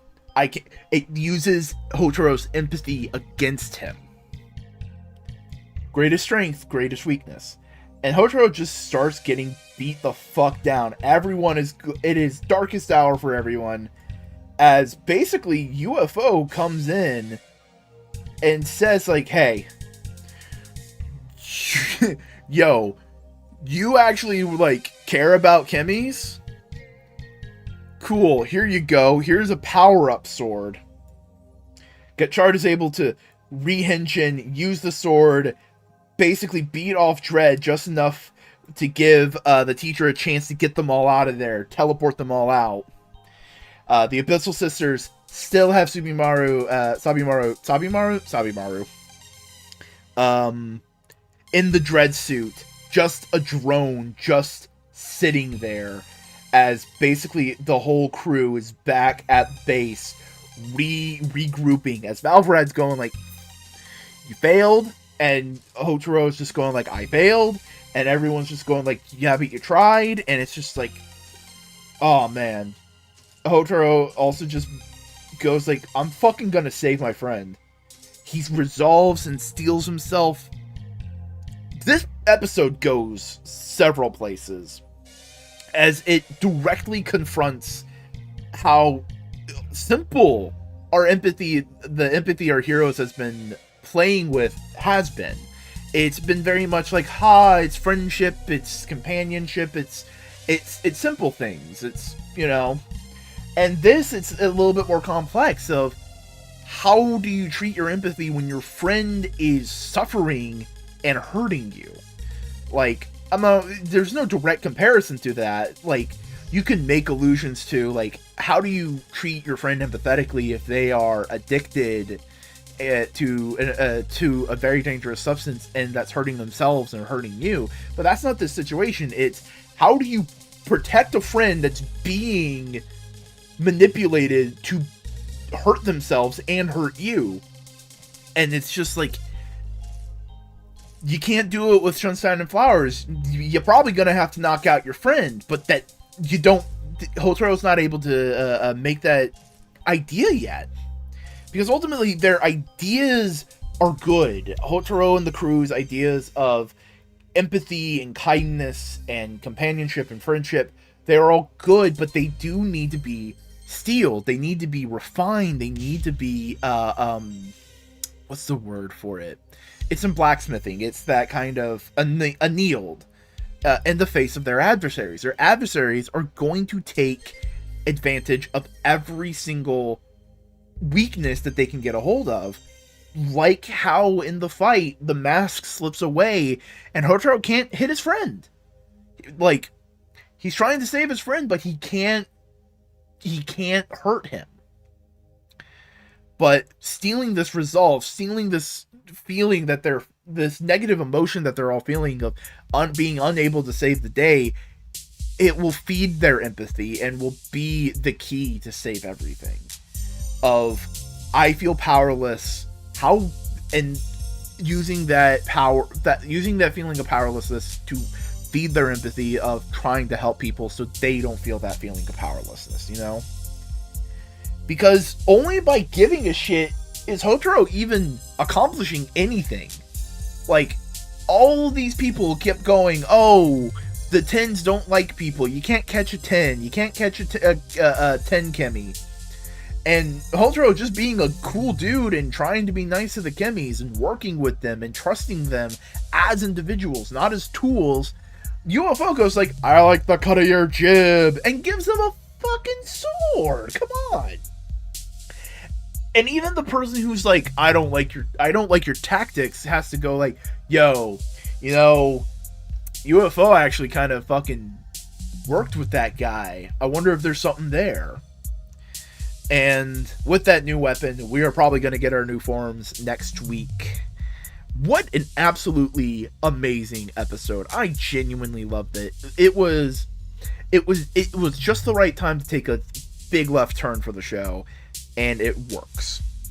And it just really shows how bad the sisters are. They're just really, they, like, because here's the thing, they have used civilians before and, like, scare tactics, and, like, the first few times you're seeing it, it's like, oh, it's just there to be a scare tactic, it's just there to be like, oh my god, so spooky, because no one gets hurt, and, like, you're going into this like, oh yeah, no one's getting hurt, it's a fun, happy-go-lucky show, it's Forza 2, no, I don't know what the best, you know what, the first couple of episodes, it was Forza 2, now it is Gotchard. You know, it is, I wouldn't say it's found its footing. It is going, all right, you know what we've been doing? Here we go. This is what we're really doing. Oh, shit. Right?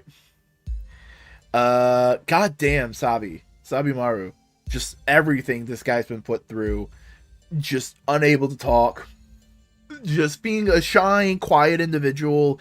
And slowly opening up to Hotaro. Slowly opening up to the crew.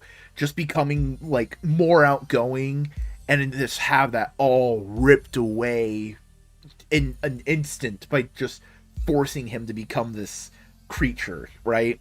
It's fantastic. I love the idea of the evil rider not being a character, but being a thing that can like take over parts of our main cast, right? Like, that's a fascinating thing of this, because then it's like, we're already invested in this character, and now they're having a whole full-on Venom symbiote situation? That's fascinating. That's really great. Especially because, again, this whole show is about empathy.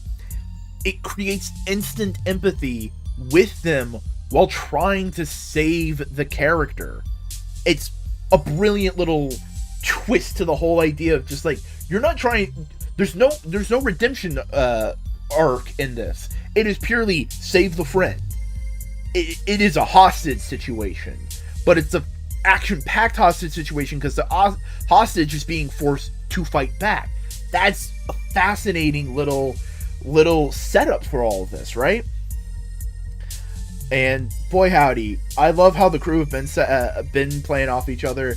I love how they're like refining that more with this. The action in this episode was great. I also love how this kind of was just an entire bottle episode. It took place all in one field. It was super decompressed, right? It was all dialogue and back and forth. Just this whole episode took place in 30 minutes. You know what I mean? Like, I don't think we missed a moment, a beat from that moment, from that entire scene. Like, if they had the time and the effort and the budget, they could have done that in one shot. I'm not saying they should have. That would have probably been very, very painful and horrible to do. But that's what I'm saying. Like, it doesn't feel like we cut any time out. It feels very, this whole thing was this whole thing, right? You get what I'm saying? Overall, this was a really, really good episode. It's part 2 of the Legend special for Kamen Rider Gotchard, part 2, and the finale of it all. This is Gather Up Gotchard, I am Boingo Rider, and you've probably seen these before. So, will this episode, special thingamajig, short, be gorgeous? Because that's the gimmick for the dude. We get a brief little, hey, here's what happened last time. But also, hey, here's Legend's kind of shtick. As we kind of enter in on them just, like, talking, communicating, and Legend is kind of going like, hey, you need to be a cool hero, dude. Like Saber and Geets. And I'm just like, okay, that's interesting. You know what? I understand why he would go like, yo, Geets is a good Kamen Rider. Because Geets the whole time is like, playing about with fashion and all that kind of stuff, and being very flamboyant and distracting. As we'll figure out, that's kind of his whole MO. We'll get to that in a moment. But there's a whole big thing.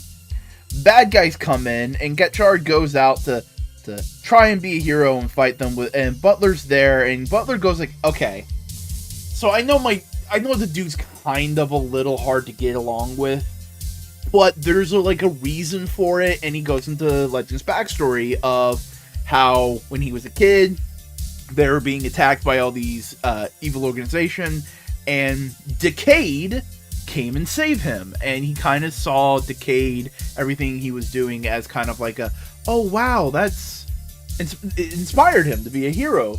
So Legend basically built up his entire life after Decade, explaining why everything is Decade themed, and ultimately it acts flamboyant, acts all this very big pomp and circumstance to basically funnel that organization to his world to protect others and protect other worlds,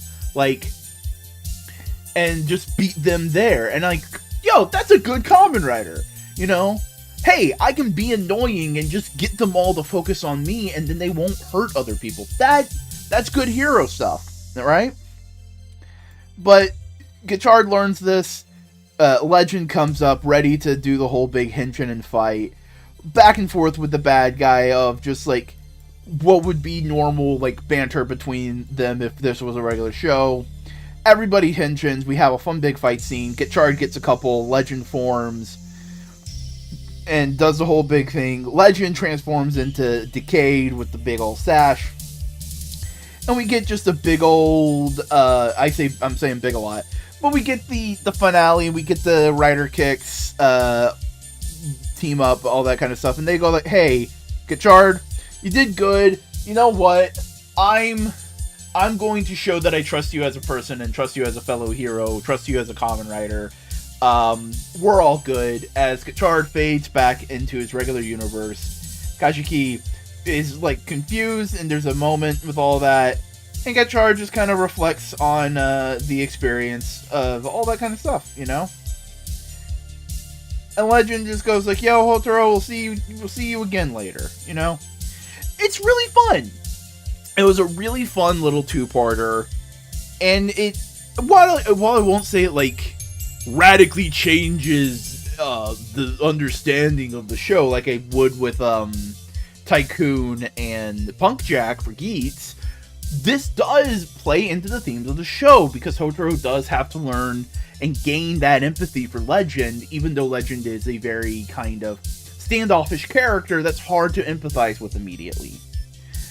Because the Legend backstory is kind of neat, and it makes you understand the character. It makes you understand why the actions he's taking are the actions he's taking. It was fun to see Decade and see how directly Legend has been inspired by him. I mean, creatively, it was just, hey, let's just take aspects of Decade and make a new writer, but, you know, it feels very much like for lack of a better way of describing it, like, Legend feels like a movie writer for Decade. Like, if Decade was a current season, Legend feels like a movie writer. You know what I'm saying? Legend being a fancy distraction with the like big old technique and tactic is really neat. Gotchard's other forms looked a lot cooler than the previous one. I think it is purely because of the giant cell phone pauldron. It was a little goofy, but the other ones we got this time were really neat, really cool, really interesting.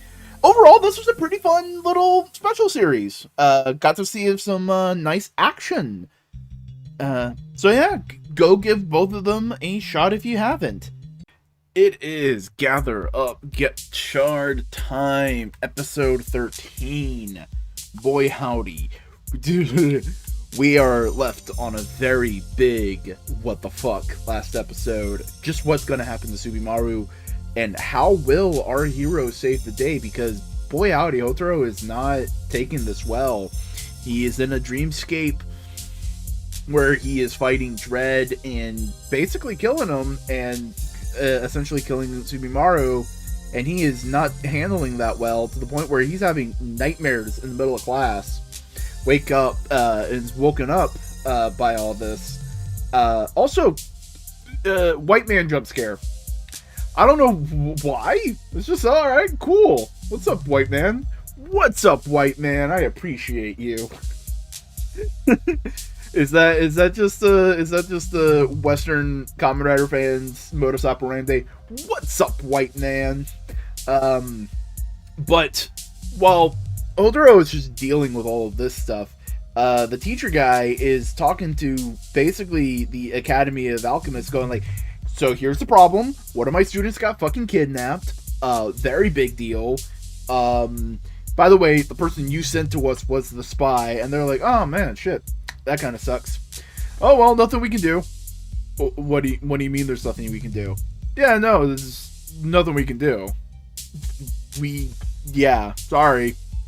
And the teacher's just like, fuck this hierarchy power structure. He goes and talks to Spanner, and Spanner's like, yeah, no, I agree, but, like, there might not be anything we can do. And the teacher's guy's just like, okay, entirely fuck that. As Hotaro and Rine are just having a conversation of just like figuring out and processing their emotions in a slightly healthy way, you know, they're just working through what they're going, what their emotional state is, and Hotaro goes like, I think this sword can do something. I don't know what yet, but I believe the sword will do something. UFO gave it to me for a reason, right? as we see Subimaru's like a buddy, partner, friend, just kind of going like, "Where are you, Subimaru?" Just being very sad.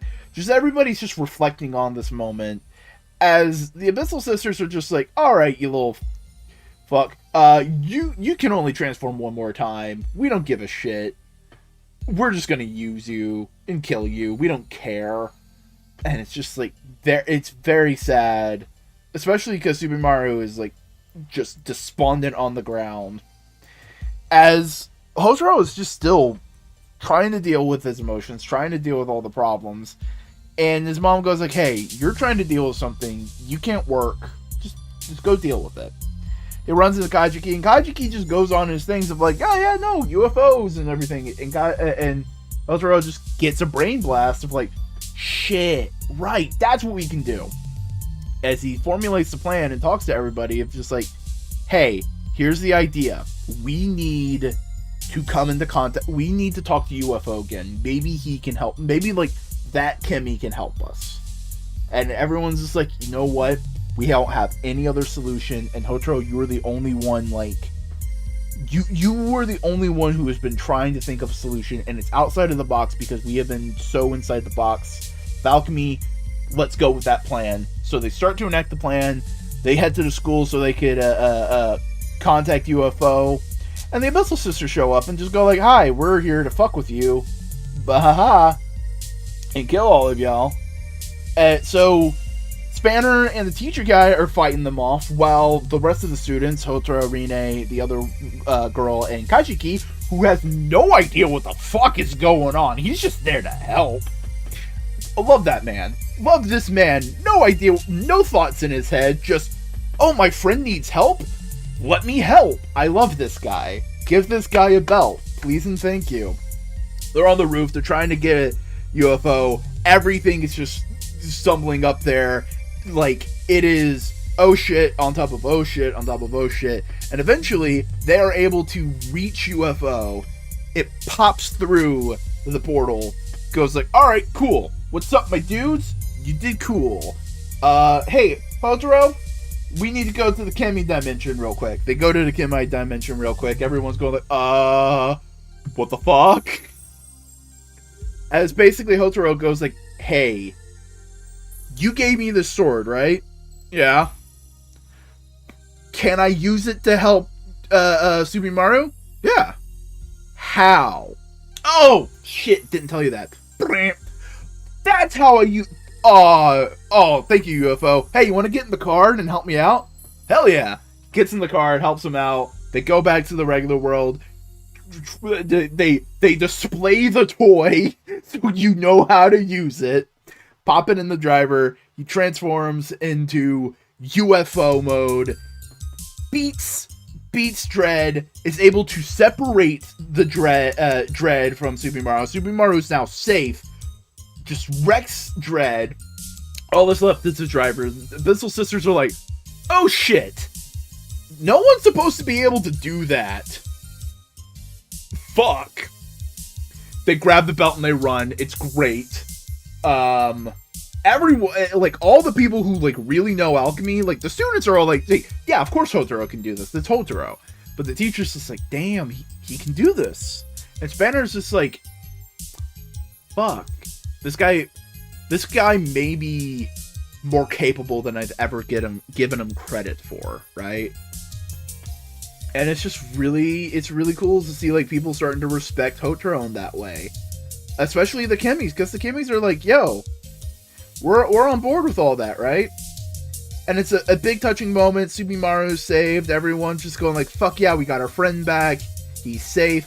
Kajiki got knocked out earlier in the episode, and he's waking up and just going like, "Is the day good? We did good? Cool. I feel like I should I have no idea what the fuck's going on." I love Kajiki. He's a great aspect to all the back and forth of everybody, of everything happening. And yeah, that's where we leave this episode off. Because empathy, bitch! Literally, that saves the day. This is all about, like, understanding each other, understanding self, and relating to each other. The Academy was not empathetic to the situation at all. It's just like, let the kid die. We don't give a fuck. However, the teacher is. The teacher cares about his students, and then, like, cares about his regular students and trusts them. So when he hears Hotaro's plans, it's like, all right, that sounds like a plan. That sounds like a path forward that we can take. Unlike the other situations that we might not be, like, you know what I'm saying? Like, it is a plan. It's not just let the kid die, which I think is cool. It's like, yeah. And Hotaro's plan is truly all about empathy. It is about recognizing that UFO gave him the sword out of an empathetic, hey, here you go. Here's a tool to help your friend. Because you guys were nice to me. Because you guys didn't try to treat me like shit. You guys looked for me to talk to me, not to capture me. And I appreciate that. And Hotaro recognizes that. It's like, yo, UFO wanted to help us. Maybe we can ask UFO for more help. And they do. They get the way through. And he's just like, UFO, please help us. And UFO comes in and goes like, yeah, no, I'll help you. You guys were nice to me. This kid just really wants to talk to me and be my friend. Yeah, I'll help you. And they're able to accomplish so much. And everyone is surprised because all of the Abyssal Sisters, the academics in the academy, the teacher, Spanner, they are all so heavily used to a very lack of empathy within their field of just, no, it is cold hard facts. It is just ways to accomplish a goal. It is using chemis as tools. There's nothing more, nothing less. And now there's someone here proving that you can accomplish so much more by working with the chemis, by treating the chemis as equal. The chemis are more willing to help you, to work with you, to accomplish your goals, and to be there by your side when you are hurt. They want to be your friends, and by latching onto that empathy, Hotaro is able to accomplish so much. Everyone is surprised that UFO agreed to help out, except Hotaro and Sabi Maru, because they just wanted to be friends, and now they are. This was a great episode. I really loved all of the fights. They were fun. They were good. They were solid. I love seeing more of the Alchemist world and just how much they're assholes and jerks. Like, it really is. And plus, that set, opulent as fuck. Very, very Baroque, very Rococo, very that. It's more Baroque. It's gold. It's not white. Rococo tends to be white. But very, very ornate. Just kind of like sniffing their own farts kind of thing. And I think this episode is planting a flag in the ground that basically is like, hey, we're gonna do some dark things. We're going to kill people. We're going to kidnap people. We're going to torture them. But there's hope. There is ultimately hope because our hero is hopeful, and our hero is empathetic, and the hero will see us through and inspire other characters to be better. Jesus, this was a good episode. Hello, one and all. It is time once again to gather up Gotchard. We're talking about episode 14. We've had a past couple of very intense episodes, so let's see what this one has for us as we open up with Hotaro getting eaten by a dinosaur. Well, that was a good run, everybody. I'm sad to say that Gotchard's over now because, well, you can't get back from being eaten by a dinosaur. Alright, that joke is over now. Let's continue. Let's go back a few hours as Hotaro Rine basically... Hotaro is decorating the family restaurant. Rine comes in, they give an explanation. Now we do a big party for everybody a week early, you know. Rine just like, hey, Hotaro, can we have a call? Can we talk? You know, as they have a brief conversation, and Rine opens up and says like, hey, yo, the little creepy girl, the leader of the group, has been saying some weird shit to me, and it's been getting on my mind, and I just need someone to talk to. I just need someone to listen to what I'm going through. And Hotaro's like, yo, That's what I'm here for. It's almost as if I'm an embodiment of empathy and understanding and just being there for people. You know, almost as if, like, that's the whole point of the show. They hear a big roar, I believe. No, wait a second. They don't hear a roar. They see someone come up, and they hear a roar. No, they do hear a roar. I'm going through the episode again, and I'm just going like, what was the order of operation? They hear a roar. They go and chase it down. And it turns out it might be the T-Rex Kimmy. They run into a girl, and she's going like, hey, I want to find my dad. I want to get a picture of a dinosaur from my dad, because he's been going through some shit, and I want to support him. You know, it's like, oh, that's cute. That's adorable. They go on a little merry jaunt to try and find it. They do find the dinosaur, and the dinosaur eats them. Renee is able to get the daughter safely away. And we are in the dinosaur empathy zone of the dinosaur empathy zone, the best attraction at Jurassic Park, where basically X-Rex can look into the memories of people and kind of just like, I want to understand you. Can I like? Kind of invasive of privacy, but ultimately he's like, oh, okay, cool, you're just trying to understand other people. He looks into the dad because the dad's in there. He got ate earlier, and he's basically going like, I want to support my I want to be a good dad. I'm a writer, that's my job, and I want to write about dinosaurs, but the magazine I write for want me to do like Bigfoot and alien shit. And I was worried, and he was worried about losing his job, so he kowtowed, he bowed, and so like, yeah, no, I'll write whatever you need me to write. And the daughter saw that, and he took that as the daughter being disappointed in him, that he was giving up on what he wanted to do, giving up on his dreams, not realizing that the daughter understands and sympathizes and empathizes as well. It's just communication. That's the two themes of this show, empathy and communication. That's what you need to take away from this. And Hotaro gets the brilliant idea, oh, he's trying to understand you. He's trying to understand us. Okay, hey, X-Rex, just go ahead, look in my mind so you can understand what I'm trying to be about. And, like, X-Rex does and sees all the adventures they've gone through, that Hotaro's gone through, on trying to help Kimmy's and the whole thing. And goes like, oh, shit, you're kind of dope. He goes back a little bit farther than we've seen, as we see a child Hotaro, little baby Hotaro, playing with Hopper 1. He knew Hopper 1. They were friends before this. That's why Hopper 1 was so immediately trusting of Hotaro. But Hotaro doesn't remember any of that. He's been mind-whammied before. Oh no. That's interesting. But X-Rex goes like, alright, cool. Let me help you. You know, right? Let me spit you out of the dinosaur empathy zone. So they are going to go protect the daughter because the Abyssal Sisters are there, and they're gonna be like little meanies, right? So X-Rex is able to. They're able to use X-Rex. He's able to create a new form, and that's the end of the episode. But there is another thing that was going on as Spanner's being contacted by mysterious people, whether that is the organization or not, we are unsure, but he is told the location and goes to fight the Abyssal Sisters. They use the Dread Driver, and Spanner gets beat the fuck up, and we see Abyssal Sisters later on try and fight Hotaro.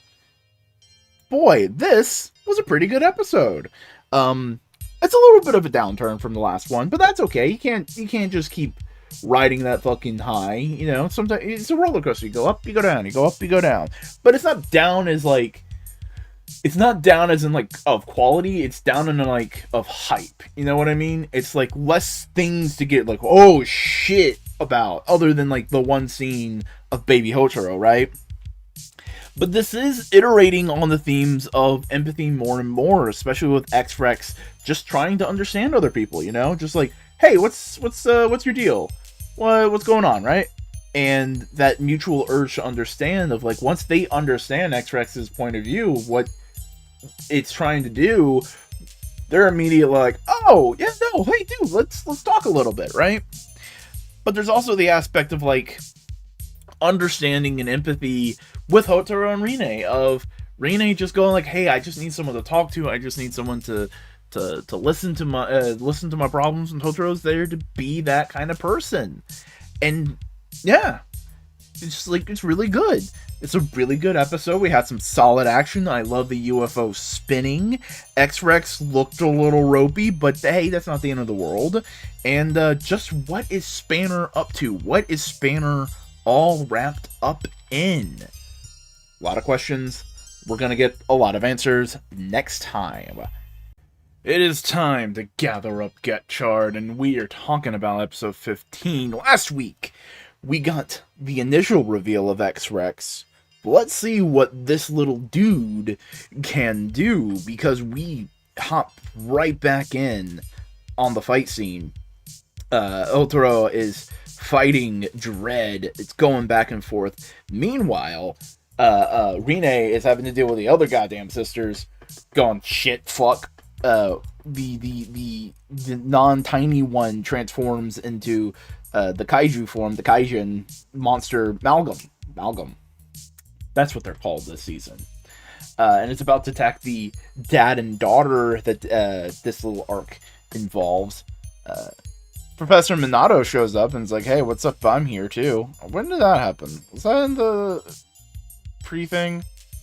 Might have. He shows up soon. He show up? When did he show up?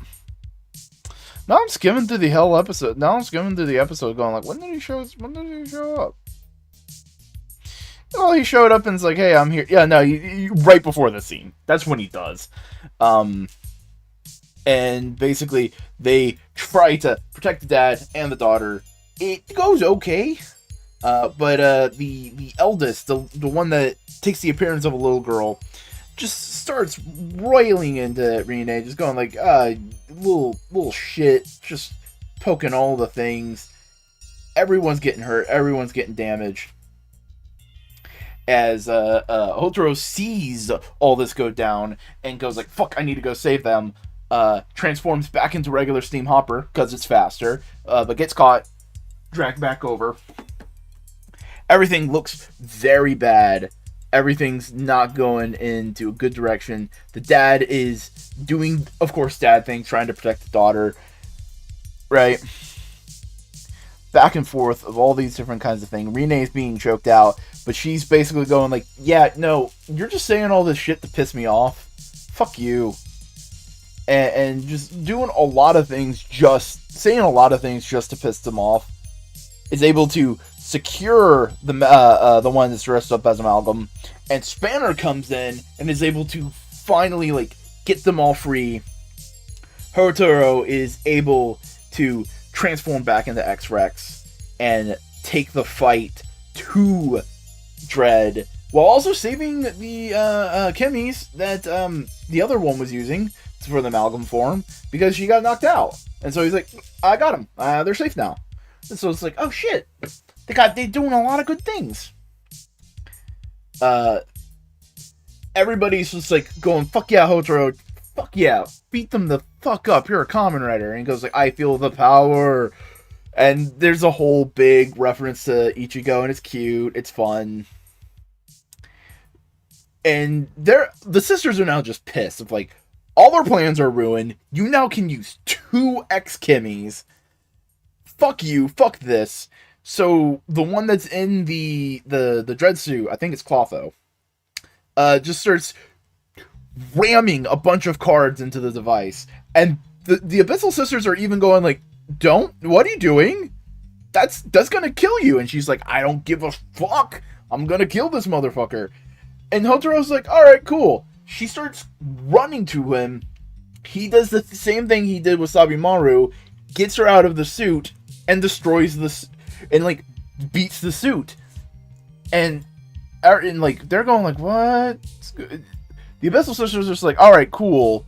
We'll just run away, lick our wounds. And Professor Minato's like, hey, Eldro, I think you did a good thing. I think your heart's in the right place, and I'm your teacher, and I'm giving you words of encouragement. The father and the daughter make up, as Spanner also looks on and is kind of like, damn, this dude is doing the things right. Fuck.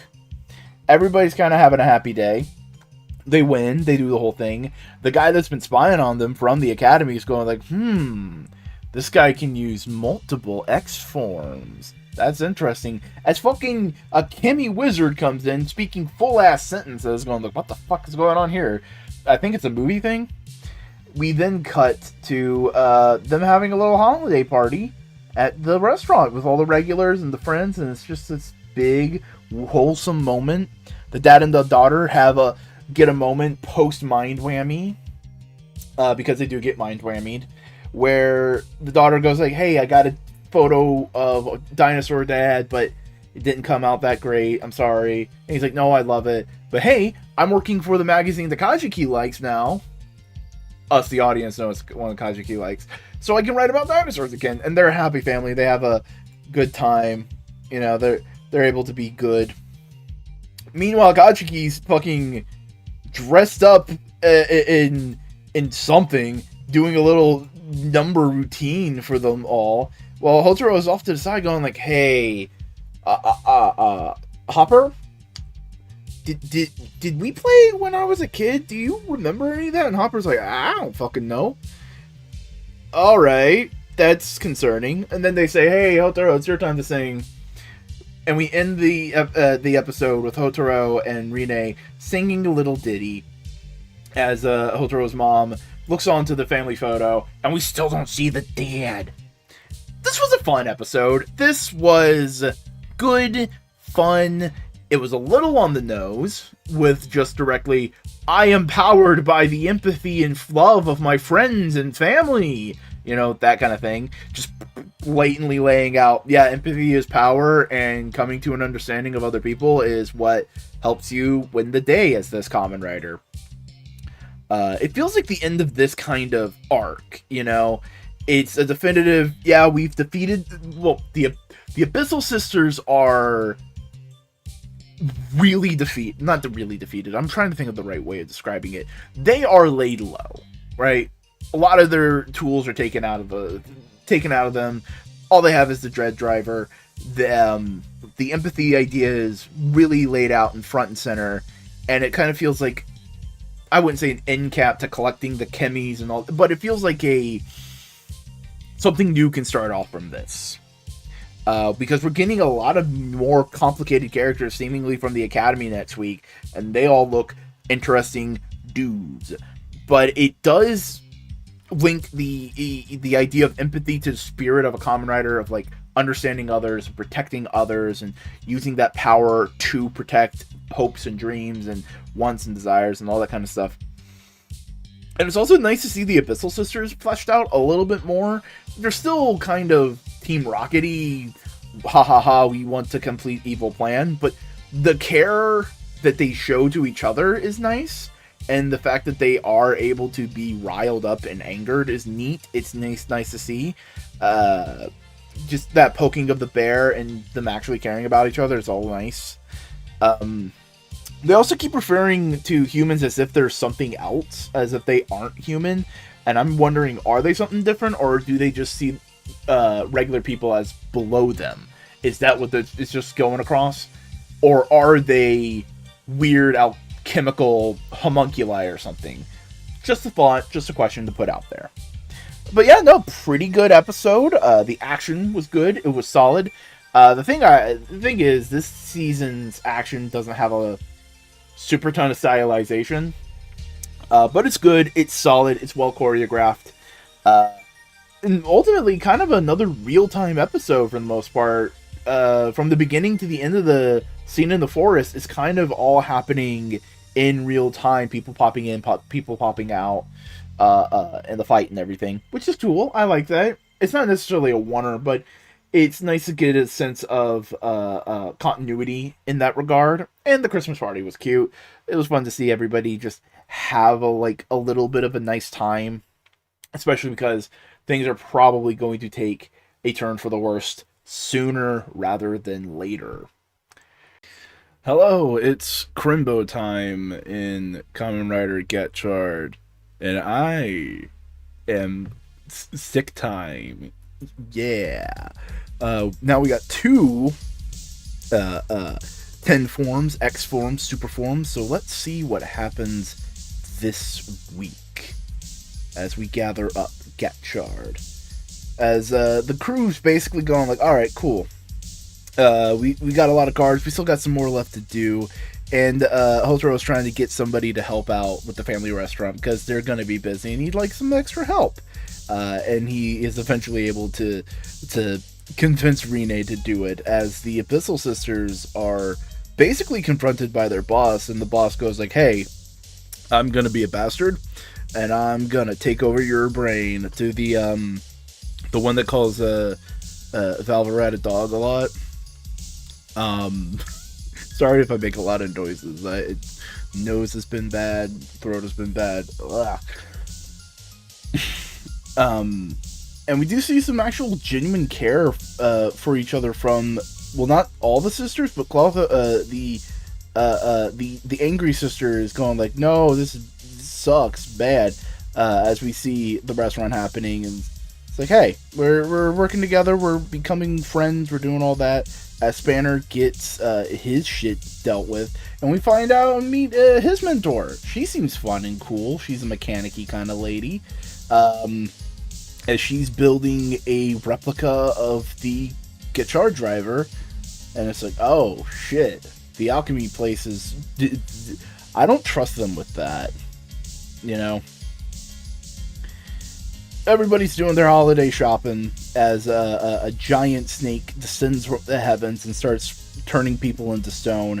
The crew gathers together to try to figure it out, and Sabimaru and the partner of Sabimaru, I can't remember her name, I need to look it up, get turned to stone, and Hotaro is just like, oh, fuck that shit, you know? Valvrad goes to try and stop it, and same with Hotaro. They both deal with it for a little bit, right? And it's only by remembering that he broke the bell of the previous one he had fought that he goes like, oh shit, there's probably more than one. I remember Orochimaru, that's probably a thing. They're recognizing that. They start fighting more of the guys, and all of a sudden this fiery Guy Fieri Gotchard comes out and starts beating the giant kaiju until it just becomes small, and then he looks to Hotaro and goes like, hey, so here's the thing, two options. I could fight this guy, or you could step up and fight it yourself. Like, what choice do you do it? And Hotaro's like, yo, dude, I'm gonna fight my own battles. I'm gonna fight because it's the right thing to do. He henshins, he transforms, he does all the things. He beats the Orochimaru out of the Abyssal Sister. And everybody gets de-stoned. It's a happy occurrence, everything. Spanner even picks up Hotaro and goes, basically, hey, you did a good job. First time Spanner's, like, actively acknowledged that Hotaro's doing good. You know? Hotaro's able to give the Christmas present to his mom that he wanted to, as we get a full reveal for the Abyssal Sisters boss, which just looks like Joey, the anime man. Super edgelord. It's hilarious. He's great. But also, another thing that happened that just it gets a little wonky-do. The movie is 100% directly canon as they reference aspects of the movie, so we're going to be a little bit lost until that gets released and translated. And that did cause a slightly confusing start, because it's just like, okay, wait, what happened? I didn't see any of that. But it does eventually capture the interest and all that kind of stuff as it goes through. But yeah, no, empathy is definitively being challenged. The new baddies do not care. Don't care about their allies. Don't care about hurting civilians. Don't care about anything of that.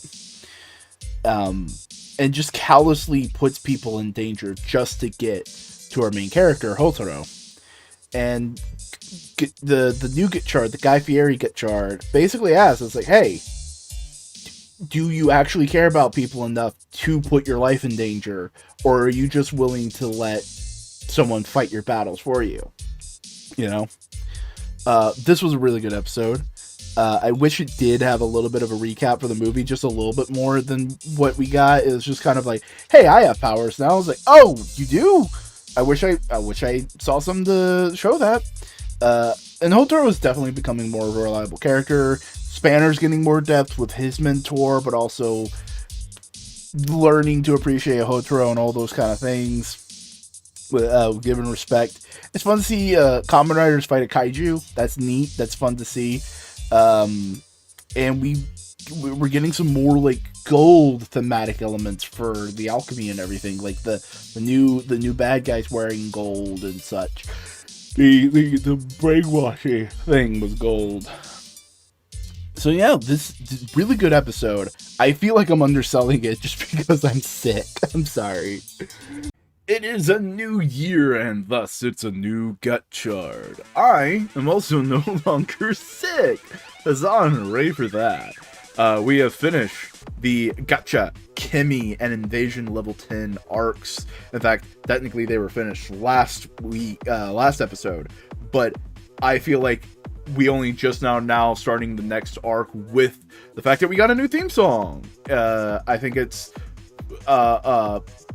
I can't remember. Comments tell me who's doing it. It's Flo, I think it is. I think Flo's the one who's helping out. I don't know. Now onto the next arc.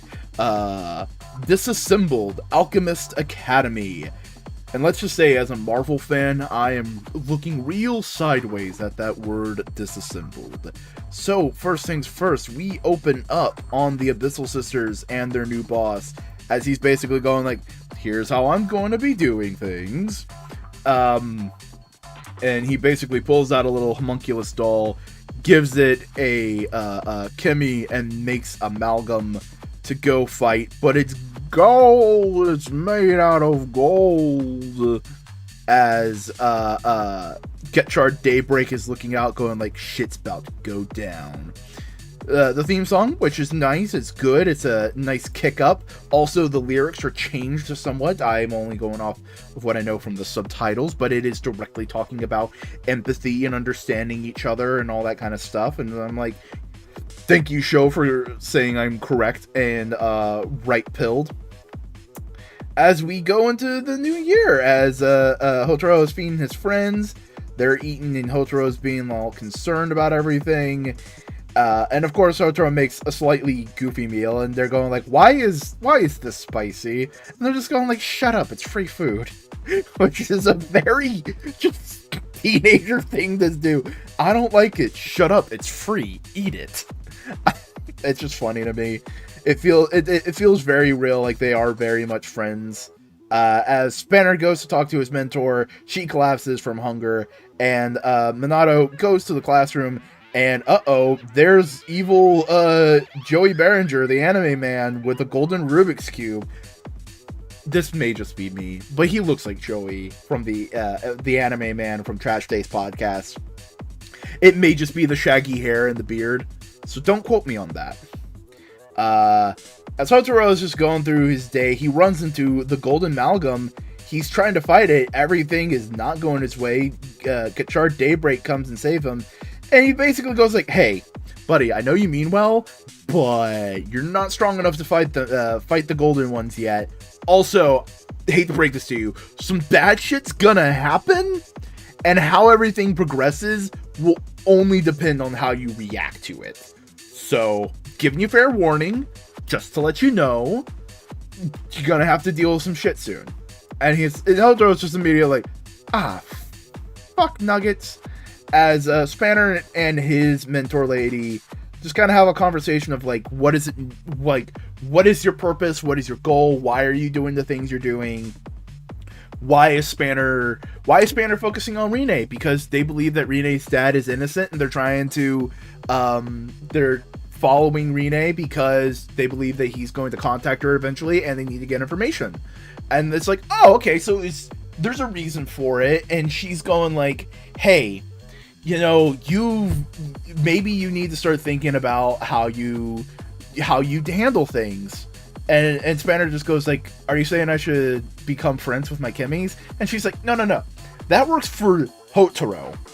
You're a different person, and thus your empathy will look different." And I like that. I appreciate that they're not just going like, "Yeah, Spanner, you have to completely change your character." It's like, no. Your version of empathy and respect and understanding will look different from Hotaro's, but you need to understand what yours is, right? And I think that's a nice thing. It really shows Spanner in a much more friendly light, and it's really nice. I really like the mentor character for him. It really adds a lot. He gets a call. Professor Minato is like, "Hey, what's up, bitch? We gotta have a conversation." As the crew is looking for the Golden Amalgam, and they're going like, "Oh, he hides in shadows. This is the only shadow that doesn't move. He's probably here. What are we gonna do?" And Rina just goes like, "I know. I'm just gonna pour spicy shit in there." And they're like, "Is that gonna work?" And it works, and that's fun. It's cute. It's adorable. It's not exactly Scooby-Doo-esque, but it has that very fun, lighthearted feel of something like that. The amalgam pops out. And Hotaro henshins, fights it for a bit. As UFO, he saves the people that were kidnapped earlier, and Gotchard Daybreak shows up and goes like, "Hey, I'm here to deal with it because you're not strong enough." And Hotaro's just like, "Hey, motherfucker, I'm trying to protect people. I'm trying to be the hero I need to be. I to help and protect others." And he tensions into the dinosaur one. I can't remember, X-Rex, and he fights off the golden guy and destroys what seems to be part of it. And Daybreak is like, "I'm sorry, kid. Ain't work like that now." As stumbling pair of legs reconfigures and reforms. And Daybreak is like, "Hey, you need to just work on yourself and then you'll eventually be able to beat them." It's like, alright. Daybreak doesn't feel like a dickhead. He's not going like, "Oh, you can't handle it, kid. Get out of the way." He's very much like, "Hey, right now you can't handle it. Eventually you will be, but right now is not the time. You need to train." And it's like, oh, you know what? That's a fair thing to do, because they go over and they see the aftermath of Professor Minato and Spanner, as Spanner's just going like, "Fucking shit's whack, yo." As Minato goes like, "Alright, hand me your shit. Hand me your rings and your cards and everything." And Spanner goes like, "Don't do it. He is going to erase your memory." And it's revealed that somehow either Minato's like brainwashed, or he was always going to be like this, or something on that level. But basically he is going, the Kimmy experiment is failure. They're going to wipe all the students' minds. They are going to get new people to search for the Kimmies, and basically all the students are relieved of their duties. And they're going like, whoa, what the fuck? And then the Abyssal Sisters show up in the official blue jackets, and I'm just going, wow, that looks like shit. Like, those costumes were never supposed to wear those jackets. And I think that works because, like, you're taken aback because it doesn't fit. And it's like, this is wrong timeline shit. And everybody's going like, "What the fuck, Professor? What's going on?" And Professor's like, "Okay, so we're doing this the hard way." Busts out the Dread Driver, henshins, and Valvarad tries to step up. He can't do it right now. He's not strong enough. So he just goes over to the crew and goes like, "Alright." They work together, they get a ninja card, and they fucking vamoose. Holy shit. And everybody's just like looking on. Minato just looks on at what he's just done. The Rubik's Cube guy is just looking at what he done. And Daybreak is also going. It's just like everybody who has a position of power relative in the show is just looking at their actions, and it feels very much like a moment of like, "Alright, kids, your time to step up. What do you do?" in terms of just structure. And with that, fundamentally, purely, the ideas are all set in stone. They're in place. We know where we're going. We know what we're talking about. Because we've been talking about Hotaro and his empathy, and it's like, okay, so what's the opposite of empathy? It's callousness. It's disregard.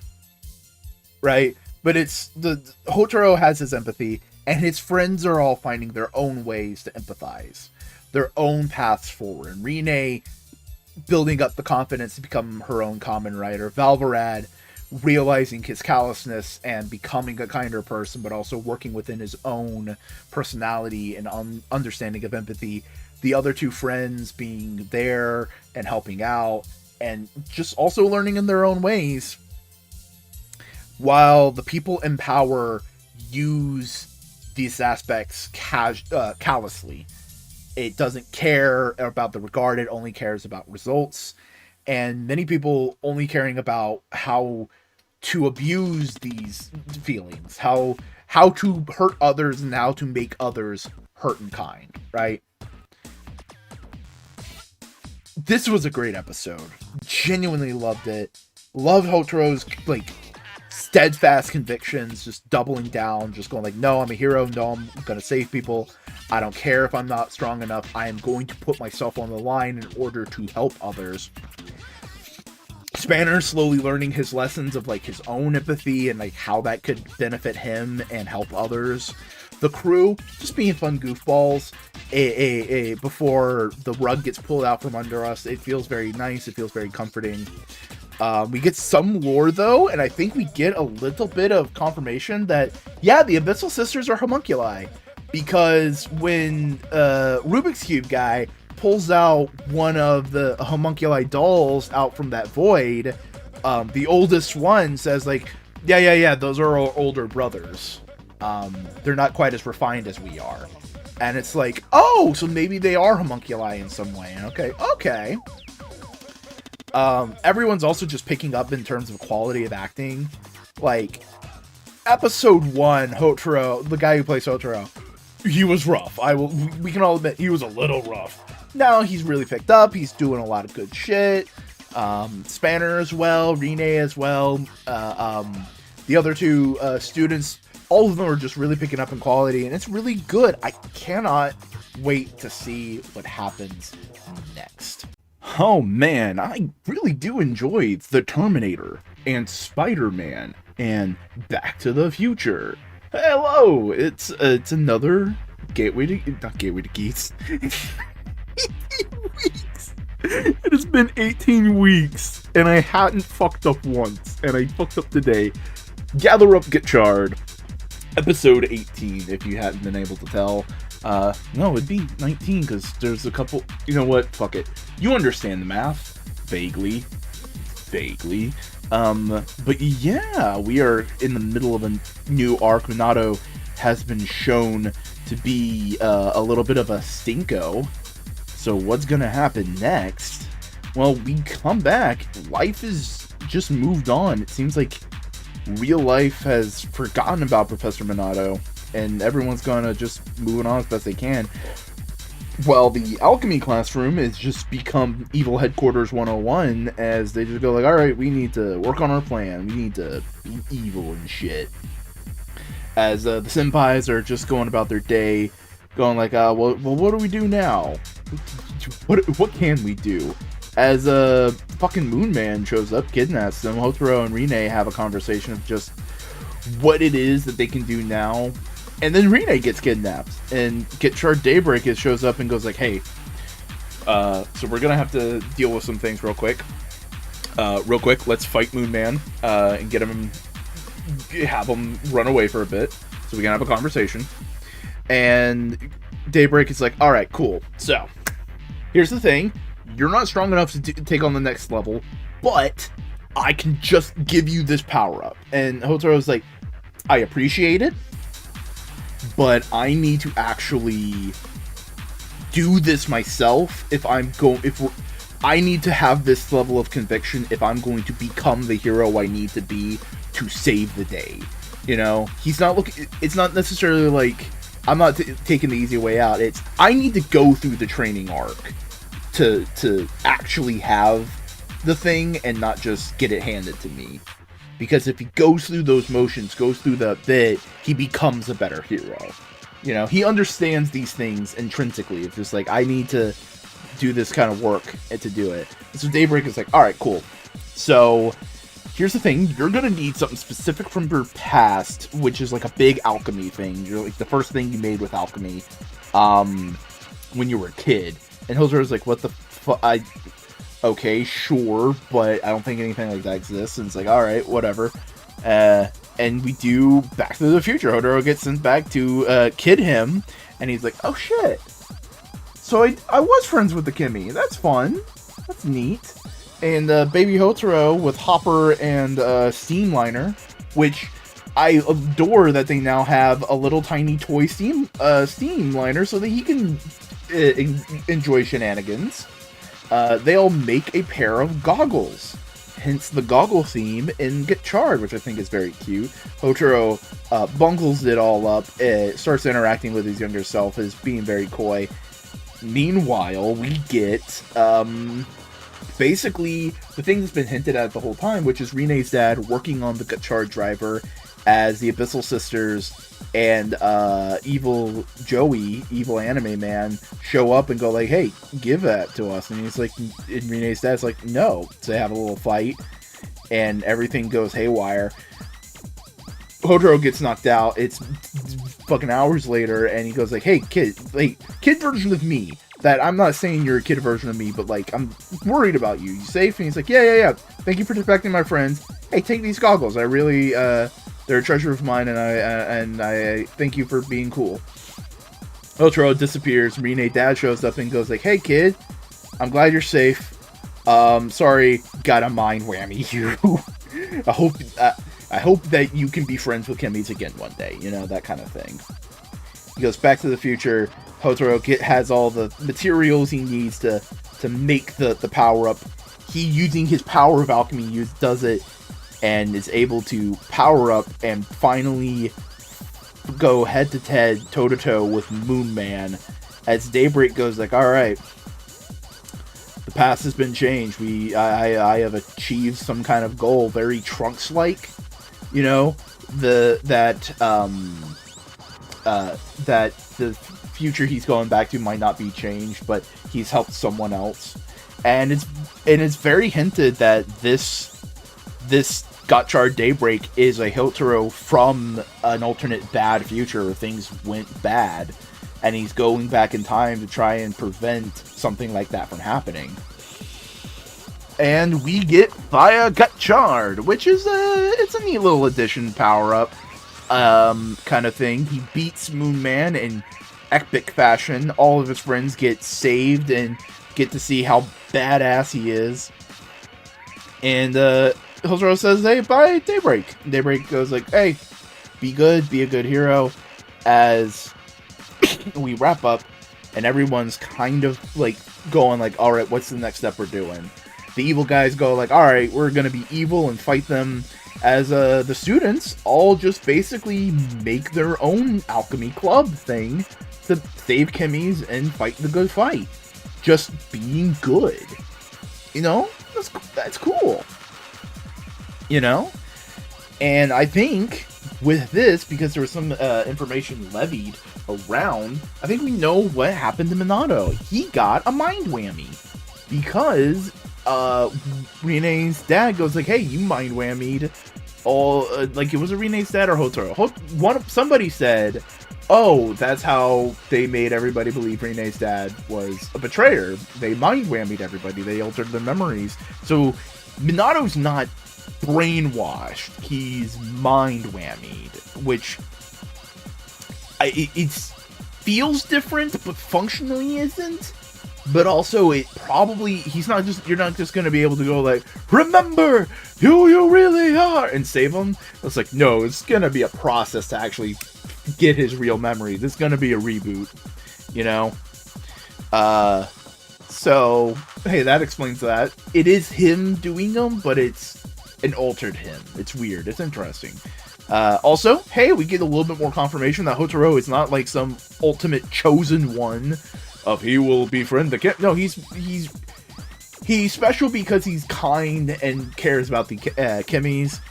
Though there is a little bit of a grandfather paradox going on here of like Hotaro not necessarily instilled the empathy into the younger self but kind of just go like, hey, remember to be empathetic and be a good person. And little Hotaro's like, yep, I'll remember. You know, that kind of like reinforcing of being a hero kind of thing. And the show is just drilling in how empathy is just very key to everything. Baby Hotaro is very empathetic to the Kimmies. Hotaro himself is empathetic to his younger self. In fact, both of them are, because Daybreak is like, hey, yo, teenage Hotaro, you need this power and I want to help you. And like teenage Hotaro is like, no, I need to fight this. I need to do this for myself so I can be the proper hero I need to be. And like Daybreak is like, you know what? Respect. Let me help you out with that then instead, you know? Like, he was totally willing to just go like, here's the things, save the day. And I think it's interesting. It is a little bit of that Dragon Ball Z problem. Why don't you just wish the bad guys away with the giant powerful dragon? Well, we want to fight them. It's not necessarily to that level, but it's very much like, why wouldn't you just take the easy way out, Hotaro? Well, because I need to actually go through the process to justify me being a hero, to be the hero I need to be. You know? Like, okay, think of it like this. Bruce Wayne, Batman, would not have just accepted someone giving him all the Batman stuff. He probably would have wanted to go through all the training, because that was part of it. It's the knowledge that goes in hand with it, not just the tools. Rine's dad has empathy and respect to Kid Hotaro, just like, hey kid, you did good, glad you're safe, all that kind of stuff.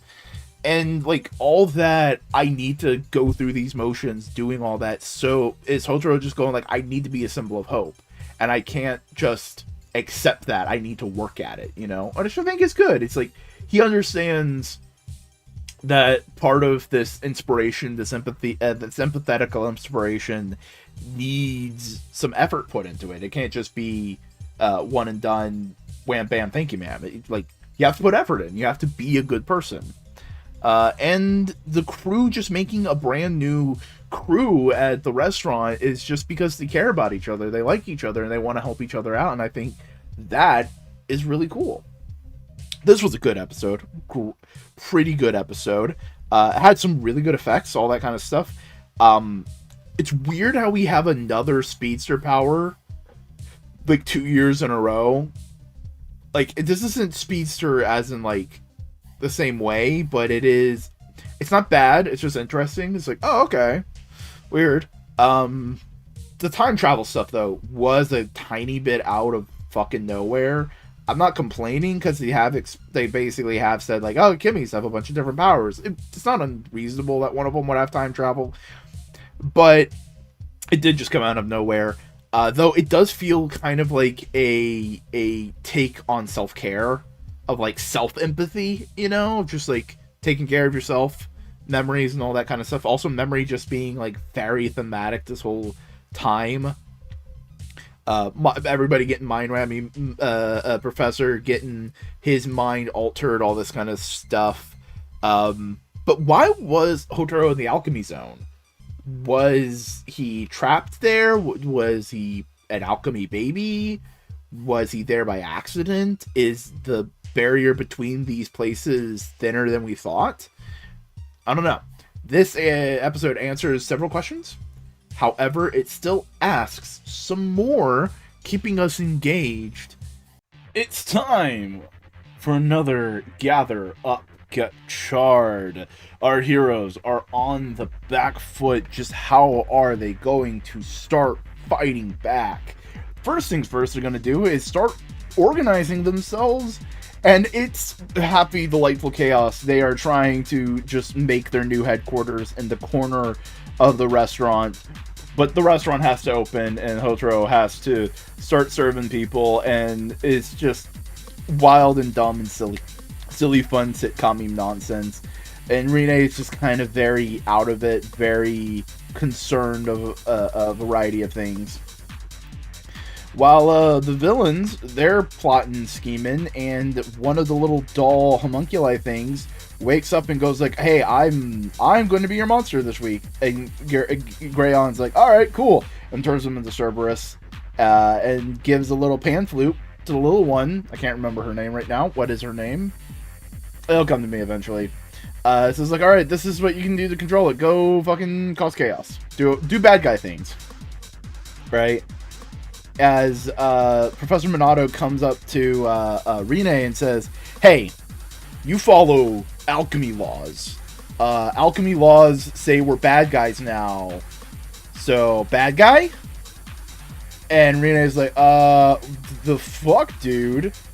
And Hotaro shows up and goes like, "Hey, Rine, I'm here to fucking help you." And Minato's like, "Alright, okay, whatever." They have a little fight as Dredd and Gotchard. Minato's like, "Alright, cool. I'm not gonna deal with you turning into fire. I ain't paid enough for that. Rine, come to me tomorrow and tell me what your choice. I'm leaving." As Rina and Hotaro have like a little another one of their great heart-to-hearts. As Hotaro goes like, "Yeah, no, your dad was like badass in the past. He like wasn't brainwashed by Greyon, and he tried to fight him." And it's like, "Oh, my dad was a good guy. He didn't betray anybody. Oh, that makes me feel all the better." Right? Like she finds her resolve, kind of thing. As the Cerberus Amalgam is just attacking people, they go to help fight and deal with it. It separates. It's now 3 monsters. Oh no, how are they going to deal with this? They're trying their hardest to deal with it, and Rine's like, "Okay, I had a suit from the movie. Can I use it? Nope, still can't use it. Okay, this sucks." As the pan flute breaks, the monster's now on the loose, no control, and the Abyssal Sister that was controlling it, I can't remember her name. It's the tiny one. It's the little girl. Also, I have a theory on why, like, it's weird, it'll get to it, it's a little esoteric. Her arm's gold, she's in danger, and Rine's just like, I don't want to see anybody in danger, and it fuels a fire in her, and she's able to finally contact the Kamen Rider powers, and is able to henshin into her form. It's the first time we get to see it, because we don't get to see the movie yet. Shame on us for living in America. And we have a cool big fight with everybody. We have Hotaro as X-Rex, because the fire power-up got overheated, and his buddies were like, "Oh shit, we'll cool it down." It's cooled down. He uses it, knocks out a couple of the heads that split off from Cerberus. They fly back to the one that's fighting Rine, and now it's a full-powered version of the creature. And Rine uses the full powers and Rider kicks the monster to death. As Spanner and his boss have been having a little mini subplot this episode.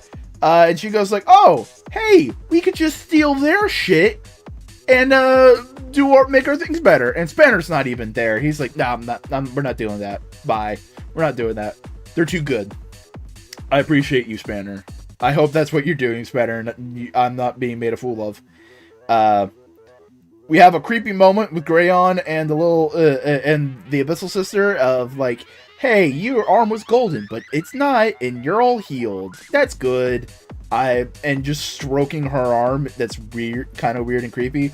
Minato and Rine have their confrontation, and she goes like, "You know what? I'm gonna follow the rules of alchemy, not your stupid laws." And he's like, "All right, you're gonna die, bitch. All right, cool. Fuck." As we have a final moment with Rine kind of like solidifying her resolve of like, "I'll make my own rules. I'll make my own alchemy academy with blackjack and hookers." And just not following, and like learning to choose for herself what she wants, you know? This was an amazing episode. I really enjoyed it. I really loved it. I love all the focus Rine got. It really fleshed out her character some, and really fleshed out the idea of like, what is her big conflict of like, what is right and wrong? Is it laws that make something just, or is it the moral code you're following?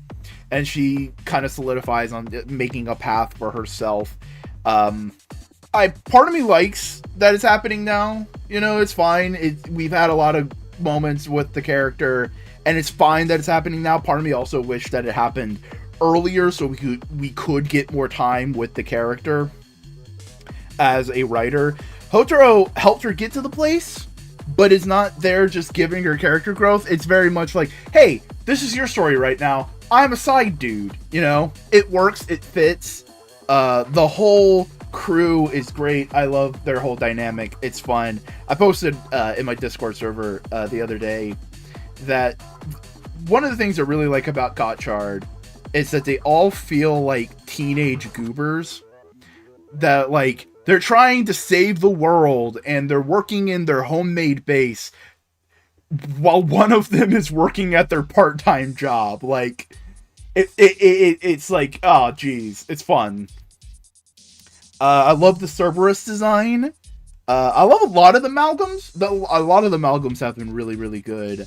Just sometimes I wish that, like, they had better pants.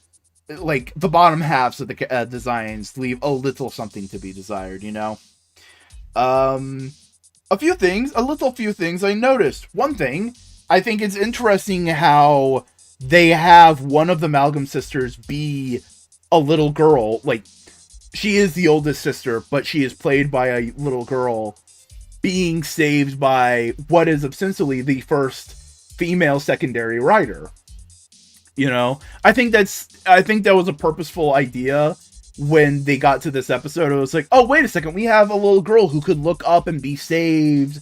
Oh, that could be cool. And she could use that moment to be like, hey, I'm going to save everybody kind of thing. It works. It's good. It's good little visual symbolism and things like that.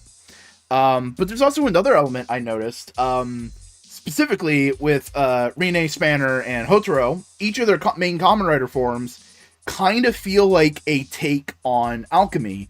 Rine has like mystic symbols and unicorn and stuff like that, so it feels very magic. It feels very mystic inspired. Also, she has the ring and she touches it on top of the driver. It feels a little bit like a callback to Wizard. Not saying it is a callback to Wizard, it just feels a little bit like, oh hey, that's a little wizardy. You know, Spanner is very much on the science and industry idea of alchemy, of like, part of alchemy eventually led to the creation of chemistry and all that kind of stuff, so it being rooted in science and technology kind of fits. And Hotaro is very much like about the natural world. Like, it's animals, it's plants, it's the base ideas that humans make, right? It's that kind of, it's not something higher or abstract. It's grasshoppers and trains. It's very material, Hotaro is. I don't really have an idea of what that could mean, realistically, but it does feel like a somewhat neat detail to have. But overall, good episode. It is time for episode 20 of Gather Up Gotchard. And so far, we've been talking a super ton about empathy, how the show relates to it, how the characters embody it, and how it is the modus operandi for how the powers work, for how everything. The show is rooted and centered around empathy. But what if, perchance, per se, that it was turned around, however? Because we open up this episode with the brand new amalgam that's going to be the pain in the butt, as our crew is just trying to figure, like, they're doing it's their status quo for right now. They're in Otaro's family's restaurant. They're making plans. They're trying to save Kimmy's. When what's her name? Hold on, I actually wrote this down a bit ago.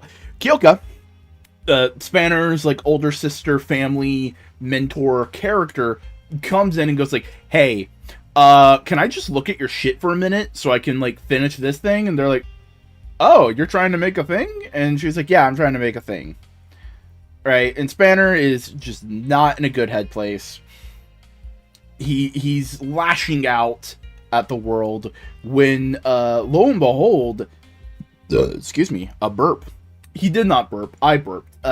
His parents showed up and he's like, yo, mom and dad? The fuck? And we have a conversation with Kyoka, just going like, hey, this is the explanation why I'm doing this for Spanner, all this kind of things, yada yada yada. And Spanner texts her and goes like, hey yo, my mom and dad showed up. And she's like, fuck, this isn't good. And they're immediately like, oh, his parents are here? He must be having a good time. He must be feeling better. And she's like, no. As she explains while intercutting with the Spanner bits for the first bit, that basically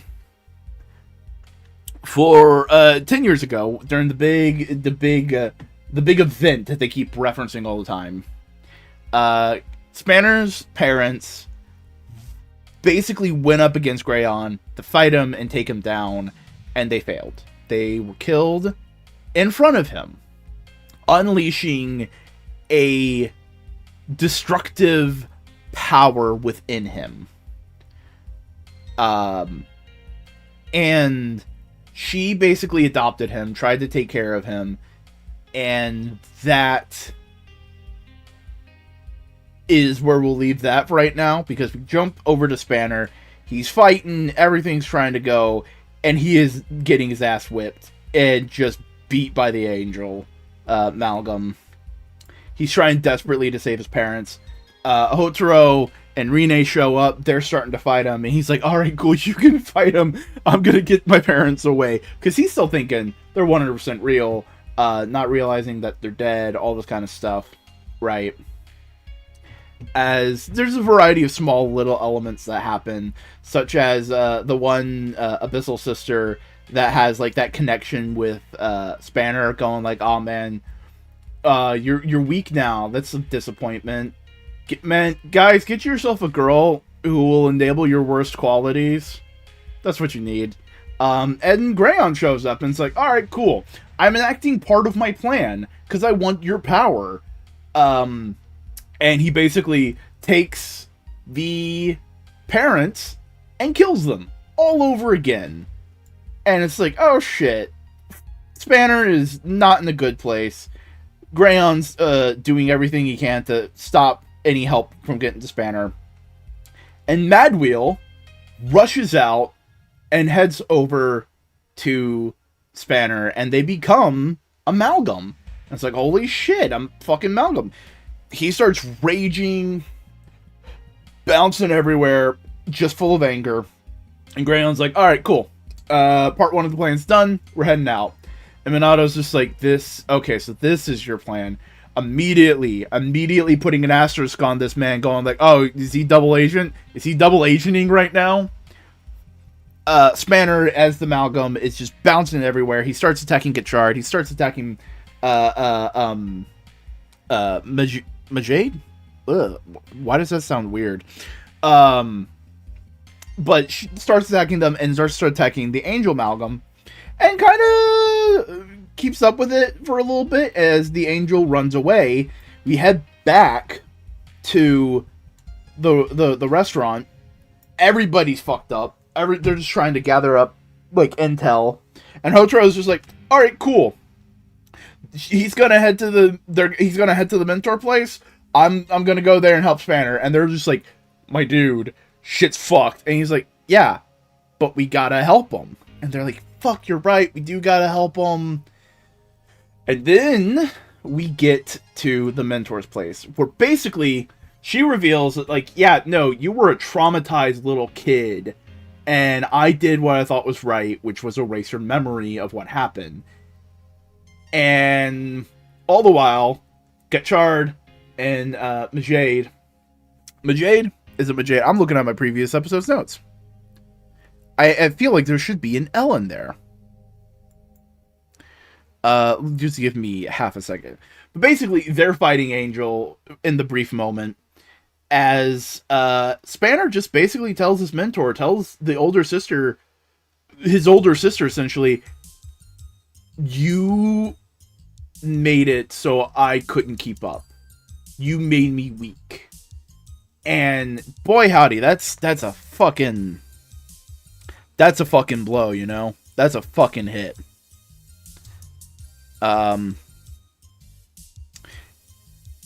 Where is the name? Ah, well, you'll tell me about it, the name in a bit. Right. As he heads out, Malcolm's up and basically starts attacking the Angel Malcolm with his own power. Boy, howdy, this was good. And it just really shows how, like, empathy is important in the show. Empathy is a major theme, major part of it, but it can be twisted. It can be misused. Kyoka cared. She cared about Spanner. She wanted the best for him and to be, like, able to, like, sleep at night because he woke up in night terrors.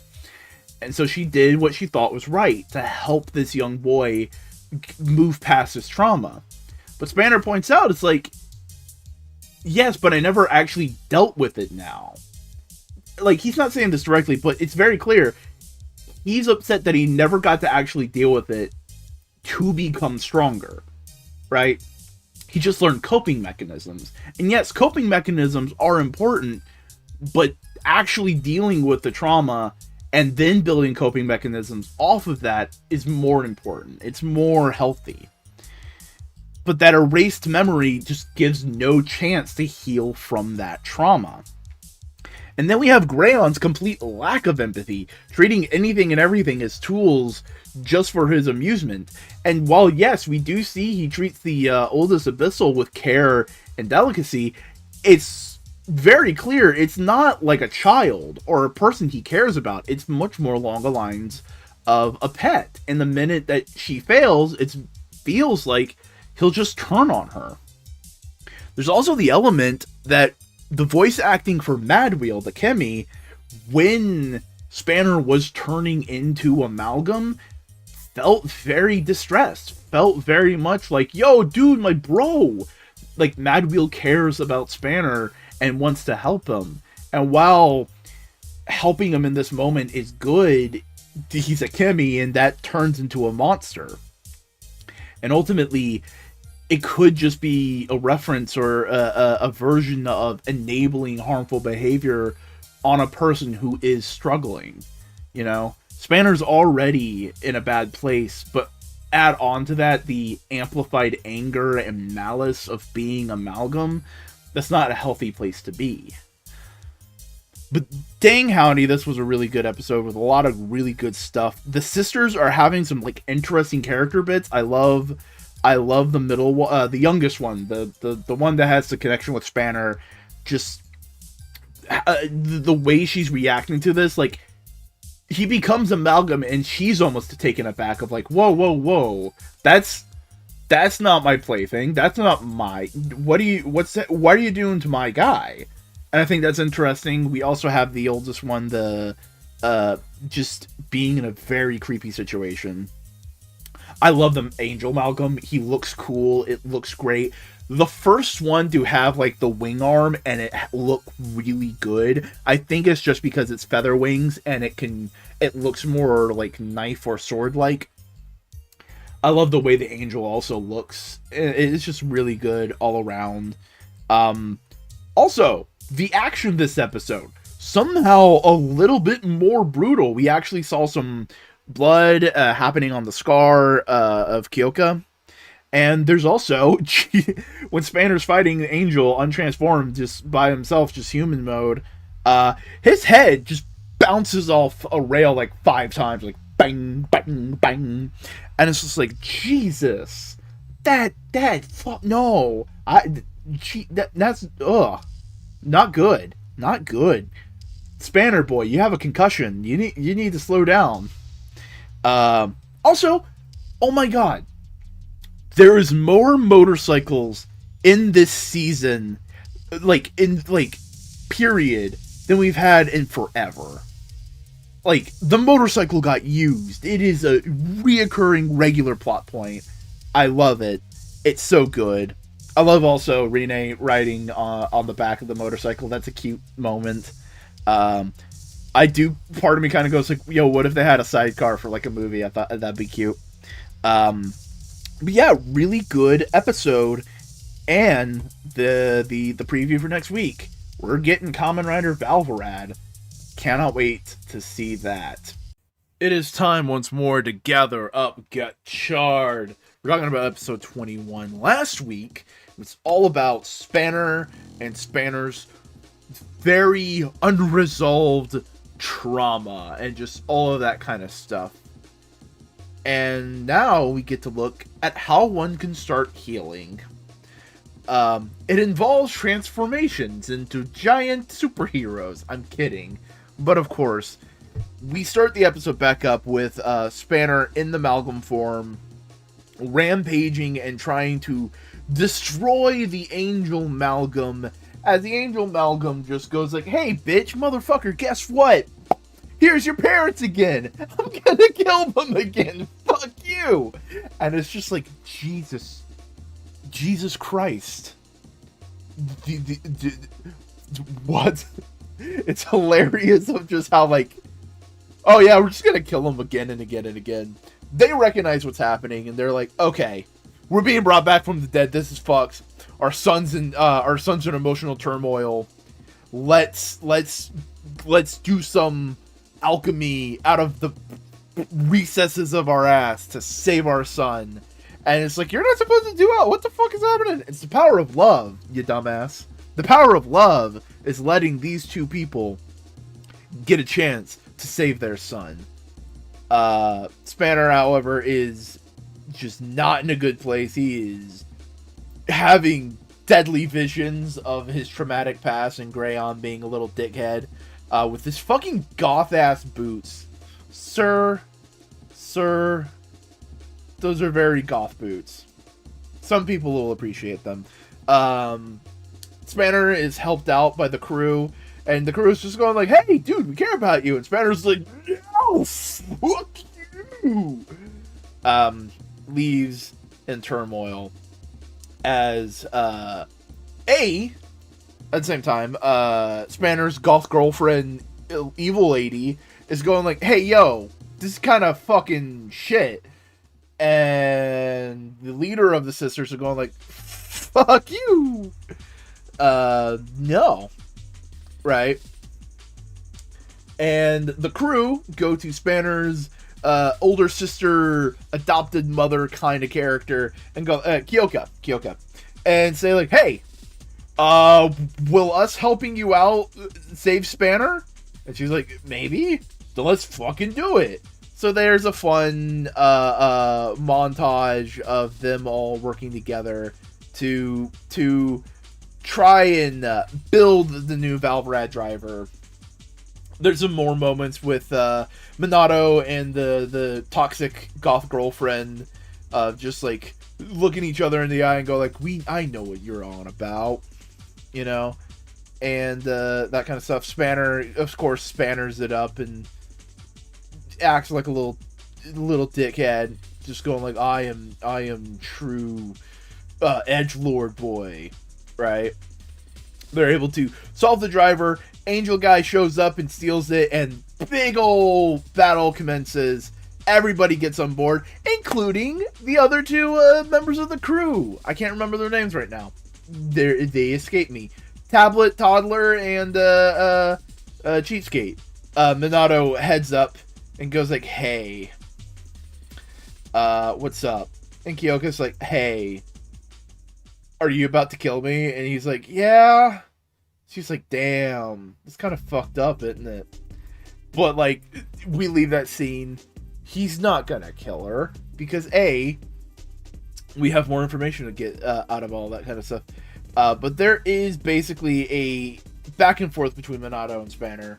Minato going like, hey, you a bitch.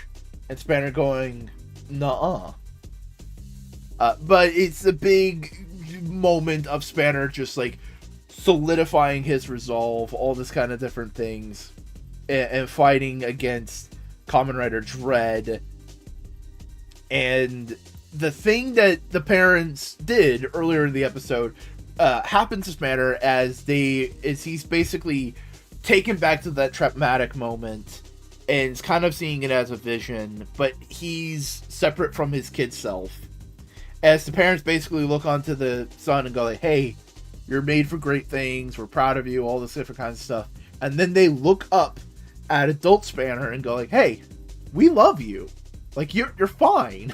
It's okay. And he's like, my parents love me. And with the power of his parents' love, he is able to break some of the trauma he's had and take hold and control of the black flames within him. Ignite his fucking giant wrench. Beat the fuck out of Minato. Untransformed. He hasn't transformed yet. And he's just like, whack. I'm beating you. Which is great. Grabs the belt. Walks to the big battle. Does a badass henshin. And just decimates Angel solo. With some badass dodging and maneuvering and some good swordplay. It's really good. We also get to see the Orochi team up with him, and he gets these fucking giant ass worms, and that, like, some great rider kicks this season. There's some good ass rider kicks. But the parents, their souls are able to see their son start the path to healing and becoming a strong man, as they go like, hey, bye. Sorry for all of this. And and Spanner's just like, hey, just because I'm starting my healing process doesn't mean I am not an edge boy. And we get some more hints at what Minato's big plan is, as Spanner goes and starts the chess game with Kyoka, basically going like, hey, in my opinion, the scene is very much, hey, you fucked up, but I forgive you because you were a desperate woman in a desperate situation. You were just trying to help me. We both agree it wasn't the right choice today, but at the time you were just trying to make the best choice you had. And it seems very much like a scene of forgiveness, you know. But yeah, this episode is all about Spanner starting the healing process of dealing with his trauma and everything. Because ultimately, he's starting to let others in. Like, he's starting to acknowledge the Kimmies as individuals. He's not just treating them as tools. They're like, he looks at Mad Wheel as it transforms into Mach Wheel and goes like, oh, are you on my side? You want to work with me? And Wheel's like, yeah, I want to work with you. And once he beats Minato, all the other Kimmies are like, yo, motherfucker, that shit, badass. We're on your side, bro. And then as he's starting to just be a badass, Orochi's like, yo, this motherfucker cooks. And just goes heads over to him, and Ichigo's like, what the fuck, dude? You know, it's like they're starting to recognize him, and he's not belittling them. He is treating them like individuals, right? He's like, are you willing to work with me? Oh, you want to work with me too? Like, he's acknowledging their individuality, which is something earlier on in the season he wouldn't have done. He's also taking a step back and seeing how others were trying to help him. Like, he acknowledges that Kyoka is like, in the flashback, you see that he sees Kyoka just desperately trying to help him, and he's like, yeah, she tried to help. It wasn't the right choice, but she tried. She was trying to help me, and I can't fault her for that. And like, seeing how the other characters have helped him and tried to help him, and it's like, it's a process. It also gave him a chance to grieve and process his parents' death, which he hadn't had a chance to do for years because A, memory wiping, but also B, the memory wipe is just a metaphor for avoiding it. Like, that's really what it is. But getting a chance to finally say goodbye to his parents, finally to hear them say that they're proud of him, that they love him in the day, and to have like them have a chance to like help him out. It's nice. It's good. It's very, very fulfilling. But again, he's still not 100% like on the team, fixed, I'm healthy mentally. Like, no, he's still a loner grump, and I think he's always going to be a little bit of a loner grump. Like, he's not just automatically buddy with everybody. He is like, no, I'm gonna deal with this shit on my own. But it feels very much like that. But if we gotta work together, we're gonna work together kind of thing. You know, so that's the kind of place where I think Spanner would be the best character-wise. But this was a great episode. Kamen Rider Valvorad's debut was fantastic. It looks so good. It's just the right amount of edgelord nonsense, which perfect. Also, lot more hints that Minato is a double agent, and especially with the fact that the middle sister Lachus, I think it was, yeah, Clotho is the angry ab girl. Lachus is the toxic goth girlfriend. Atropos is the oldest one, youngest actress. But she's also like questioning everything, and she's thinking of turning. Like, oh, maybe in the end of all this, Spanner will get to keep his toxic goth girlfriend. But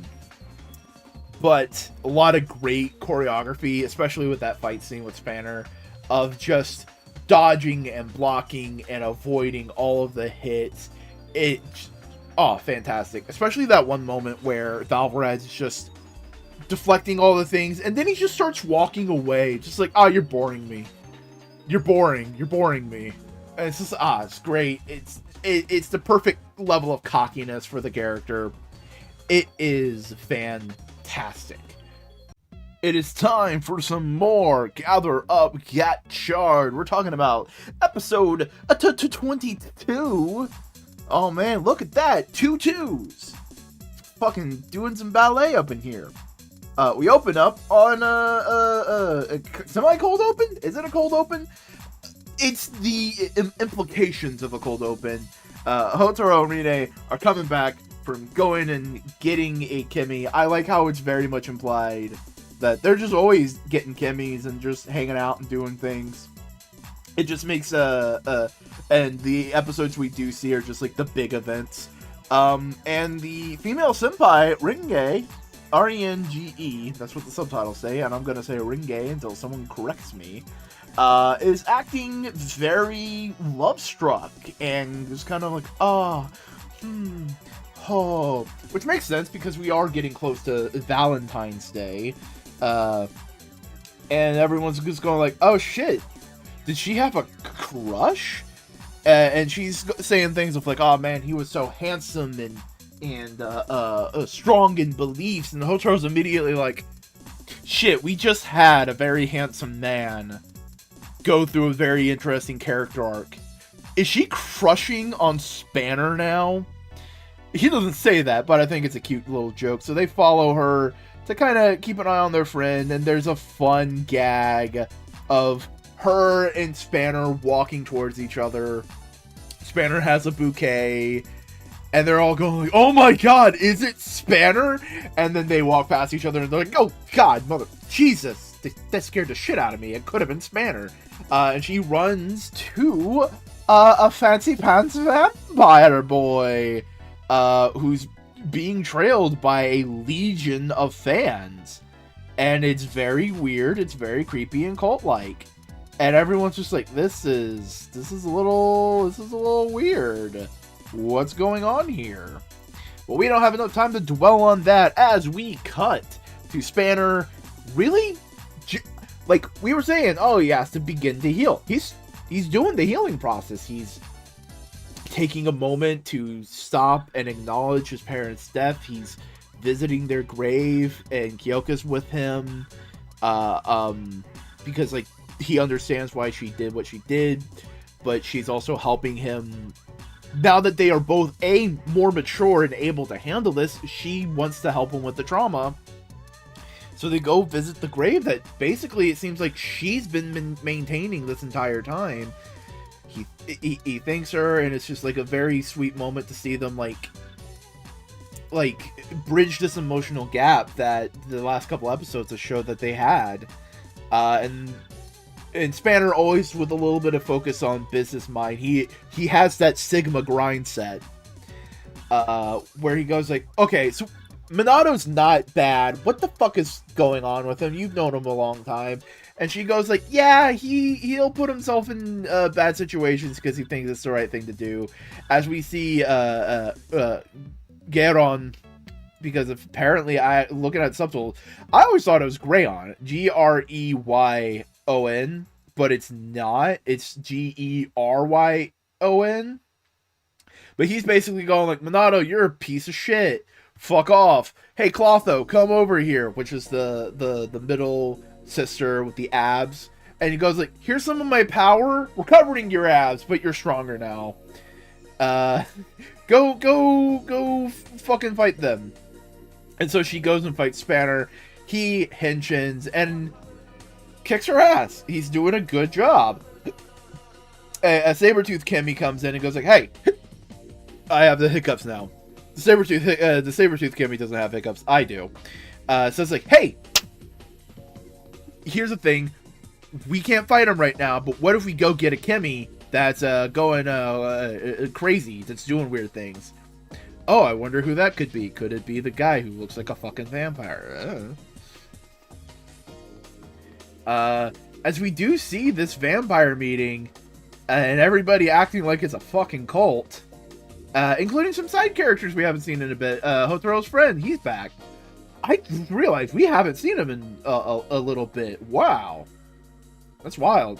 It's wild and crazy. As they're doing some research, as the crew is doing some research trying to figure things out, and they go like, oh shit, this guy has been brainwashing people for like several weeks now. Oh, we should probably try and deal with that. Also realizing, oh shit, this guy looks like a Kimmy. He's a Kimmy. Wait, how can a Kimmy be human and speak English? Never mind that I'm pretty sure the wizard Kimmy from the movie, which Majade first was introduced, spoke English. Never mind that. We're going to ignore that. Just like...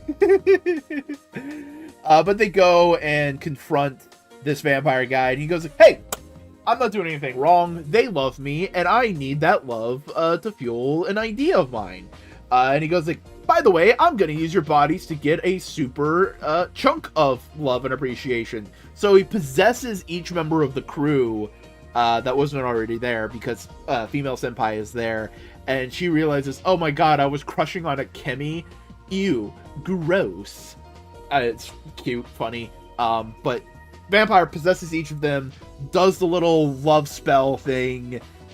He gets a super massive amount of love, and then vamooses, right?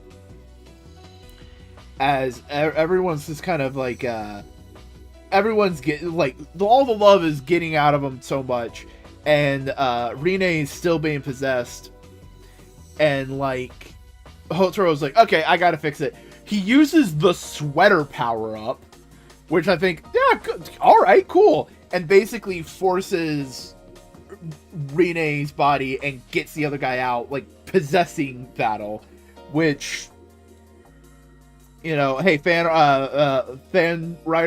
fiction writers, just remember, Rine has been in Hotaro. I'm sorry I had to make that joke. The crew is trying to reconfigure what's going on as they go like, alright, we gotta go chase that Kimmy. As Clotho and the Sabretooth Kimmy, Malgam, come up and go like, hey, vampire guy, run away because you're bothering the people we hate. We're gonna fight. And so they have a big old fight, and they destroy the Sabretooth Kimmy while Clotho is using the Mantis Kimmy. Clotho absorbs the Sabretooth, and it's like, uh-oh, you're able to fuse two Kimmys from different sets into one Malgam. That's new. Uh-oh. As the vampire Kimmy guy starts to enact his plan of love, whatever the fuck that'll be. We'll find out next episode. This itself, though, was a pretty damn good episode. However, it is a pretty significant cooldown from the intense last two. But, like, that's understandable. We don't just need to be ramping up all the goddamn time. It's fine to have a slower back to, I wouldn't say basics, back to slice of lifey kind of stuff. But even though it is less intense, it's less like, wow, bombastic, it's not stopping on the plot. Clotho gets the upgrade, Minato's being questioned on his alliances. All these different kinds of things are happening. More interesting things on having to deal with Kimmys and different personalities. Spanner got some more dope moments with his new suit, and it's beginning to heal. And I think that's really cool that they're actually showing his healing process and not just going like, he's better now. Hey. But the Kimmy guy is real interesting. The vampire guy, it's going to take a lot of effort into just empathizing with him because he is being a little bit of a dickbag. But, you know, that's kind of the point. Sometimes empathizing with other people is hard. Spanner is a prime example of that, you know? But it is interesting. What is his plan? What is he wanting with all this love? And you know what? Maybe that's also kind of part of it is the empathy will solve is he's just kind of wanting love and attention and people to care about him. Maybe there's some link there. But it's a brand new episode of Kamen Rider Gotchard, episode 23. And thus it's a brand new Gather Up Gotchard. So, just what is up with this little vampire twink? We cut back to the action right where it ended last time with Clotho getting the dual magnum shit, right? And everyone's just immediately like, no, fuck that, grab her, and Totaro's just like, whoop, alright, time to do a kick. Like, just the immediacy of like, nope, that's fucked, nope, you're not doing that, and try to stop her. Doesn't work. She's able to get out of the way. She runs away. And everybody's like, alright, cool. Shit, that's a fucking problem we gotta deal with. Alright, we gotta still deal with the vampire guy, right?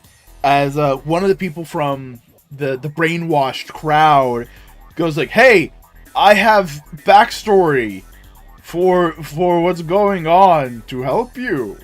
And it's like, alright, cool. We'll deal with some of that.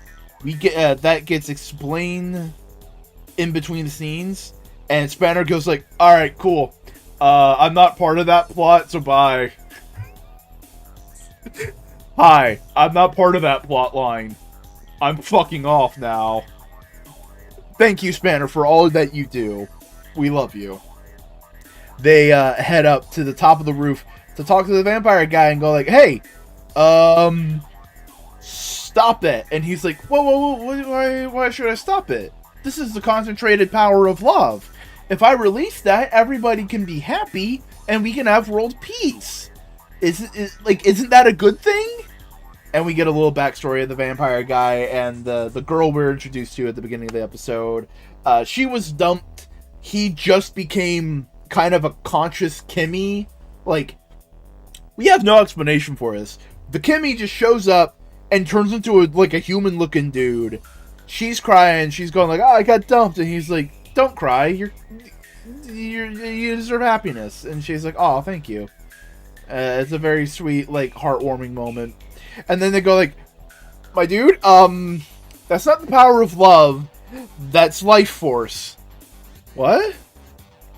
Yeah, that you weren't grabbing the power of love. That is concentrated life force.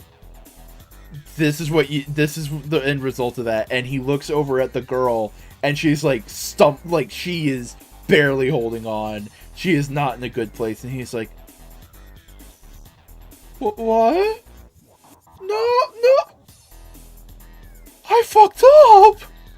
He just immediately is like, "Oh no, I did something wrong," and I love him. He is absolute himbo. Oh, come on, man. He tried so hard. But because of that, the heart that he's forming up in the sky starts to break. Meteors start showering. Hotaro is able to protect everybody. And he goes like, hey, dude, you kind of need to snap out of it. We're not... Oh, boy. As Clotho shows up and goes like, no, you're gonna keep pump in the heart, and we're gonna make a life bomb. And everyone's like, oh shit, that's not great. As Rene henshins into Chun-Li, just straight up Chun-Li. I don't know what to tell you. It's Chun-Li. And starts fighting Clotho because she showed up. It said that already. They start fighting, and Hotaro's like, hey, buddy, you made a mistake. That's cool. Like, it's understandable. You didn't know. You can take the steps to fix it. And it's like, I can? Yeah, you can. Okay, I'll fix it. And so he turns and gets into the card. Hotaro uses it. Clotho's able to get away from the Jade. Also, the vampire guy is able to, like, break free through the power of, like, compassion and understanding. Goes over to Hotaro, gets into the sword. Clotho starts heading over to attack. However, using the power of the vampire guy, slashes Clotho. Nothing happens, and they're like, was something supposed to happen?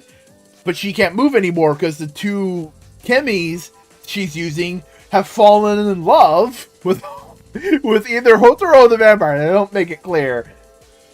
But she can't move, so they're able to do a full-on Raida kick. First with Majade doing some impressive kicks, and Gotchard adding in some more. The vampire guy realizes his mistakes. He dismantles the giant heart bomb thing, and goes like, hey, I want to be a good guy. I want to team up. I want to do all the things. Clotho heads back to Evil Org, and they're like, all right,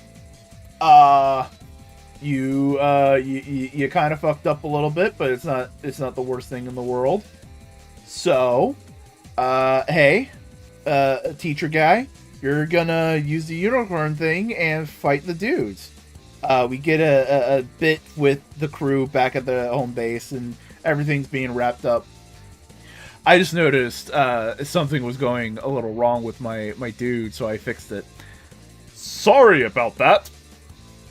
Hopper's being chin tickled by the vampire guy. He's part of the crew, maybe. The two senpais have a cute little moment, shit bait for some people. And we just kind of have like a little moment of go like, yes, maybe we can be better. As the one girl from the episode, this episode, the one who got dumped, is kind of like working out business stuff, and she's just by the river when her ex-boyfriend comes by and immediately screams, "I'm a douchebag!" Tries to get back with her, and she's like, "No, what? No, I'm happy with myself. Fuck you." This show has been a lot about like how humans and their empathy intertwines and everything, and about humans learning about chemis and coming to understand them and view them as creatures in their own right? And all the understanding and everything. But this is like the first time we see a chemi learning empathy. Like, the chemi is the focus of like, hey, you need to recognize the harm you're doing to other people, all this different kind of stuff. And it's a neat little twist, a neat little turnaround on the idea. Because, hey, the vampire cares about people. He's trying to help. It's just in the most bass-backwards way possible and not great. It's very much... It's interesting of, like, that... Oh, I'm trying to help alien stereotype whenever you have, like... a creature from... A paranormal creature interacting with humans of, like... Yes, I got you clear liquid. It came from this container, and it's bleach, and it's like, oh, God, fuck. You know, you're trying to help, but you know jack and shit. He didn't know the extent of his actions. And this kind of, honestly, fleshes out the chemis more as characters, because they've been kind of very one-note Pokemon-like characters. But this is like, no, they're little dudes. They're little dudes all the way, you know? This was a really good episode. I love the action bits that were going on. The new Jade form is just Chun-Li. It has the hair buns. It has the kicks. a lot of dope kicks, a lot of good kicks from her this episode. Though it's probably just in general a kung fu lady reference. You know, hair buns aren't that uncommon within kung fu pictures for feminine protagonists. I just think it looks a lot like Chun-Li because Chun-Li's cool. There's a fun little thing to notice about Valvrad during the beginning fight is that he's a loner, and he, like, the minute he's not needed, he immediately fucks off. But the second the situation is, like, bad, it's like, oh, this is fucked. He's immediately within the team formation. He's immediately within the perfect tandem. Like, he is on the ball. The three of them don't even need to talk. They are that, like, simpatico, just understanding how to fight with each other. And it's just great. It feels very much like Valvrad's the kind of nobody is allowed to make fun of Hotaro but me. Like, if you fuck with his two, like, Hotaro and Rine, he's gonna be your problem. But he's gonna shit mouth and bad talk him all the time. It's that kind of vibe. Very older brother. And it's fun to see how the episodic plots and the plot are intersecting, you know? The vampire guy was a fun dude. I hope he remains. I hope he's an ongoing character. He's fun. I like him. The girl, the vampire guy interacted with, her, I'm glad she got her closure. You know, it was a nice little setup and home run. Good on them. But hey. Hello, once again, it is time to gather up Gotchard. And you see, we're talking about episode 24. It is a new Gotchard. See, I'm funny, because that's actually foreshadowing. You'll see. It's almost as if I planned these things. But. New episode of the Gotchard. I'm trying to get the video. Jesus. Everything's going to poo. Everything's going to shit in the handbasket. But basically, the first half of this episode is just a recap. It is just, hey, what's been going on? Catch up, why don't you? And we just get the general, hey, we did this, and we did this, and we caught Kimmys, and we have to fight bad guys. It's solidifying of terms such as what is a forbidden technique, what is a Kamen Rider within this season of Kamen Rider. Of course, they also have to deal with a new Kimmy. It's fine. It is exactly what it is. It is just a recap. Well, Professor Minato also gets a little bit of recap while getting a new power-up as Dread. And they're going like, oh shit, he's getting more trust and power so he can betray them easier. That'll be interesting. And we got a new thing, all the kind of stuff. Spanner and his mentor come in and go like, hey, by the way, Minato, actually not evil. He could have killed her at any point, but he didn't. And they're like, oh, thank God your teacher's not evil. Okay, cool. That's fine. They get a note saying like, hey, it's time to take on Garon. And they're like, alright, cool, let's go meet up with Minato. And Minato shows up, it's like, hi, I'm sorry, I'm betraying you guys.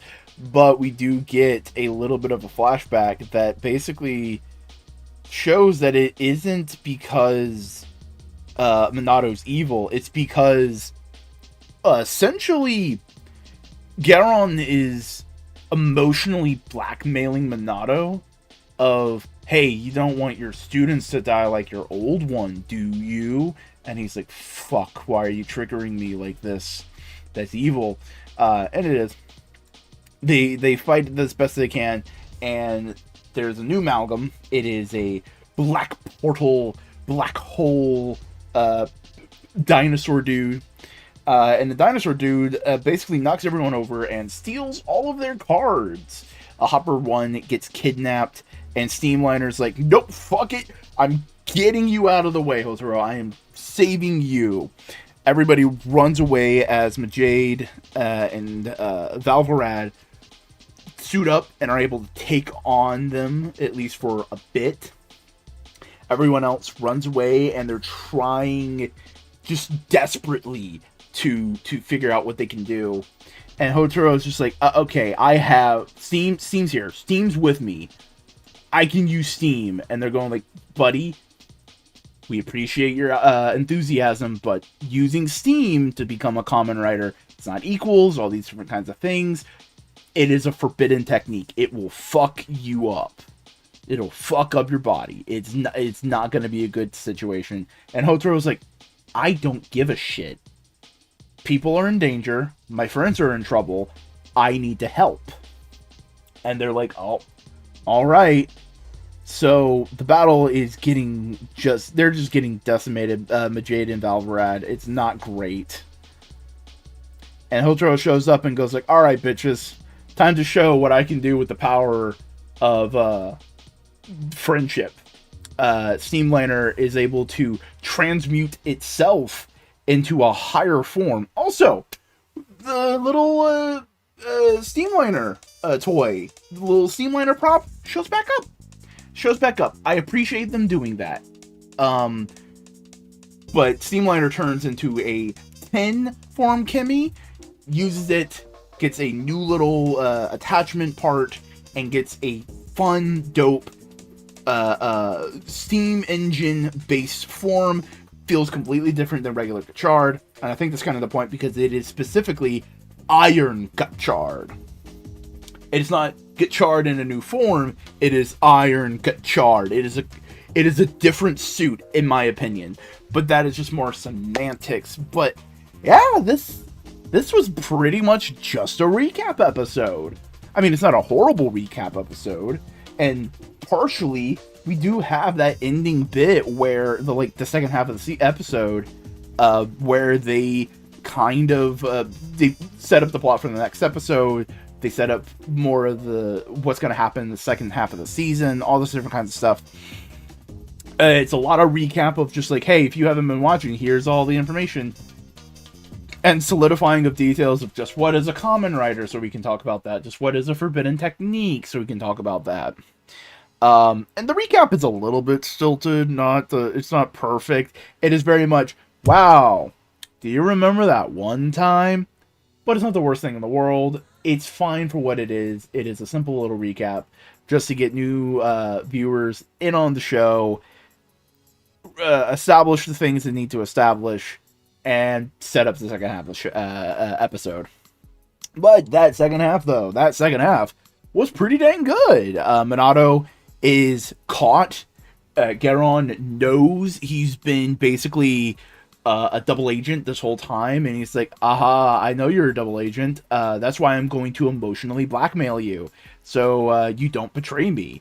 And Minato's like, fuck you, because if I don't do it, you're just gonna kill them. But if I do it, I can throw my punches, you know? And it's like, god damn, big low moment for the guy, big low moment for all the characters. They thought they were getting their teacher back. They thought they were gonna get on an upper foot, but no, they get knocked down. Their cars get taken. It's not great. Malcolm is kind of neat. Gotta love a teleporter. Also, I absolutely love and adore the big shine on Steamliner we've been getting. We got this episode of just Steamliner being a bro, saving Hotaro, going like, yo, you know what, Hotaro? I'm with you to the end. We're doing a forbidden technique. Let's fucking go. And transforming itself. It's just like pure power of friendship. Pure, like, yeah. Which we haven't gotten the super ton with Steamliner, because Hopper 1 has been usually the go-to Kemi character. And it's nice to see Steam getting some shine like this. It's really cool. Like I said, it's really cool to see the prop Steamliner come back. Keep that up. I want to see the prop. Overall, it's pretty solid. It's not amazing, but it is half of a recap. You know, it is mostly a recap episode with a couple little neat things at the end. Minato's new form, Unicorn Dread, pretty dope looking, like the fencing sword, like the kind of Phantom of the Opera mask it has. It's pretty good, pretty good, pretty solid. Alright everybody, now that we're all nice and recapped, it's time to start the next video of Gather Up Gotchard and talk about Kamen Gotchard episode 25. Coming out of that recap, we've had Hotaro got a fancy new Iron Gotchard form last time. Big, beefy, powerful punch arms. He beats the Warp Terra Amalgam. He's able to capture Warp Terra, and immediately Hotaro just starts freaking the fuck out because, hey, he used Forbidden Alchemy, which you shouldn't do to do Iron Gotchard, and he's paying the price. And then Rene's dad comes up and goes like, yo, dude, that took a lot out of you. I'm here. We got this, bro. By the way, hey, Minato, I don't know what the fuck you're doing. That's some shit, dude. Come on, man. We're leaving. And he teleports basically.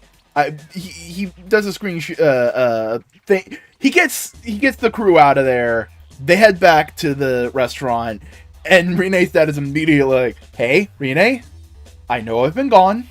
It's fucked that I've been gone. I'm sorry. We will talk about this. You are allowed to be all the angry, you're allowed. All these different things are permissible. But we also gotta focus on Hotaro, because he's not doing great right now." And Rene's like, "Yes, I know." Immediately hugs him, goes like, "Fuck you. I'm glad you're back." Which is just like, I appreciate how seemingly emotionally mature all of the characters are. It is like a very breath of fresh air of just like, everyone is like aware of faults and mistakes that people can make, but they are also just aware of like, hey, being bigger people, being emotionally mature in all this kind of different way, especially with the situations they're in. And it also turns out that Rene's dad, Mr. Fugo, whatever, this man is the one who helped Hotaro get Iron Gotchard and do the Forbidden Alchemy, all this kind of stuff, right? So they're developing plans, trying to figure out what to do, and they're just going like, "Why did Minato do that? Why did Professor Minato do that?" And then Kayaka basically gives the backstory. It was during the whole thing when Greyon was taking over the alchemy stuff, or trying to, and basically Minato had a junior that is very much proto Hotaro. Like, I want to be a big shot, I care about people, I want to bring alchemy to everybody. All these different kinds of things, and Minato's like, yeah, you'll do it one day, sure. And then all the shit goes down, and Minato is going up to Greyon, and basically they have the back and forth of like, "I'm not doing the evil," and this junior goes like, "Dude, Professor Fugo said this." "Oh shit?" And Greyon's like, "Yeah, alright, fine." Minato tries to bind him, but Greyon turns it into the golden Rubik's Cube. Didn't think we'd get an origin story for that. And kills the junior. And Minato's just like in shock, devastated. All the people around him get killed and murdered, and Minato is just purely in shock, can't do anything. Kayaka's basically like, "Yeah, so Greyon's taking advantage of that."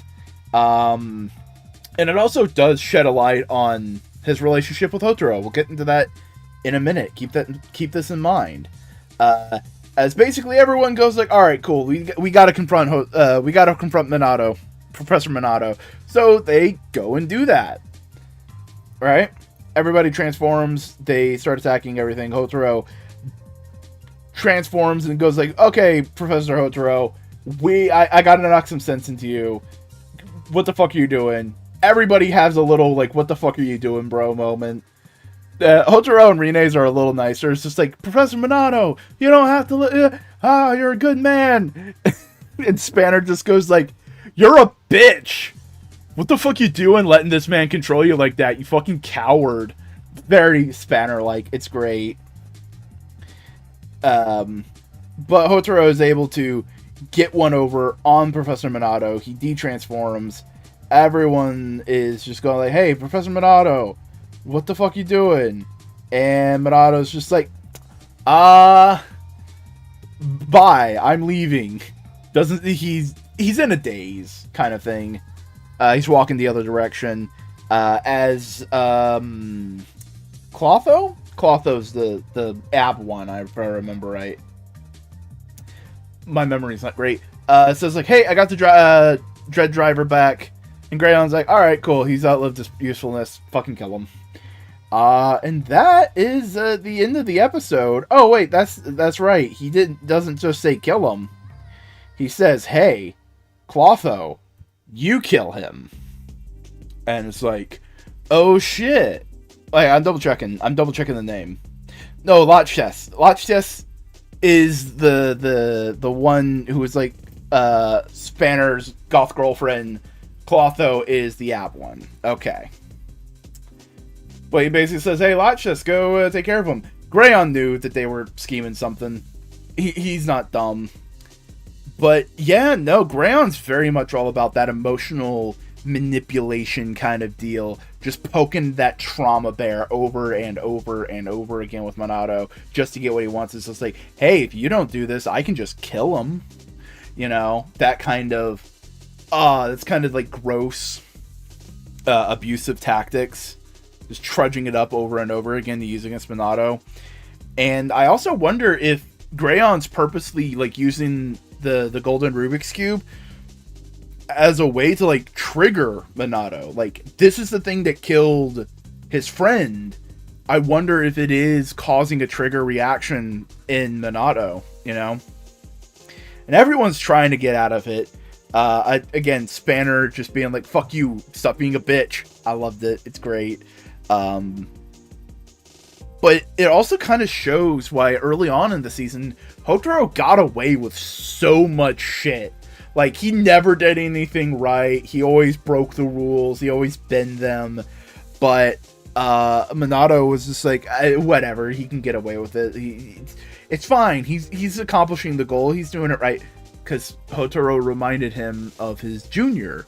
That hopeful optimism, that wanting to use alchemy to help everybody. Like, Hotaro wants to use chemis to help the world and befriend all the chemis. It's just like, it's an echo of that mindset, and Minato's probably just like longing for that, missing that in his life, and it's just like this little bit of hope.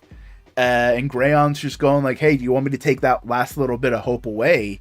It's interesting. Also, Renee's dad comes back.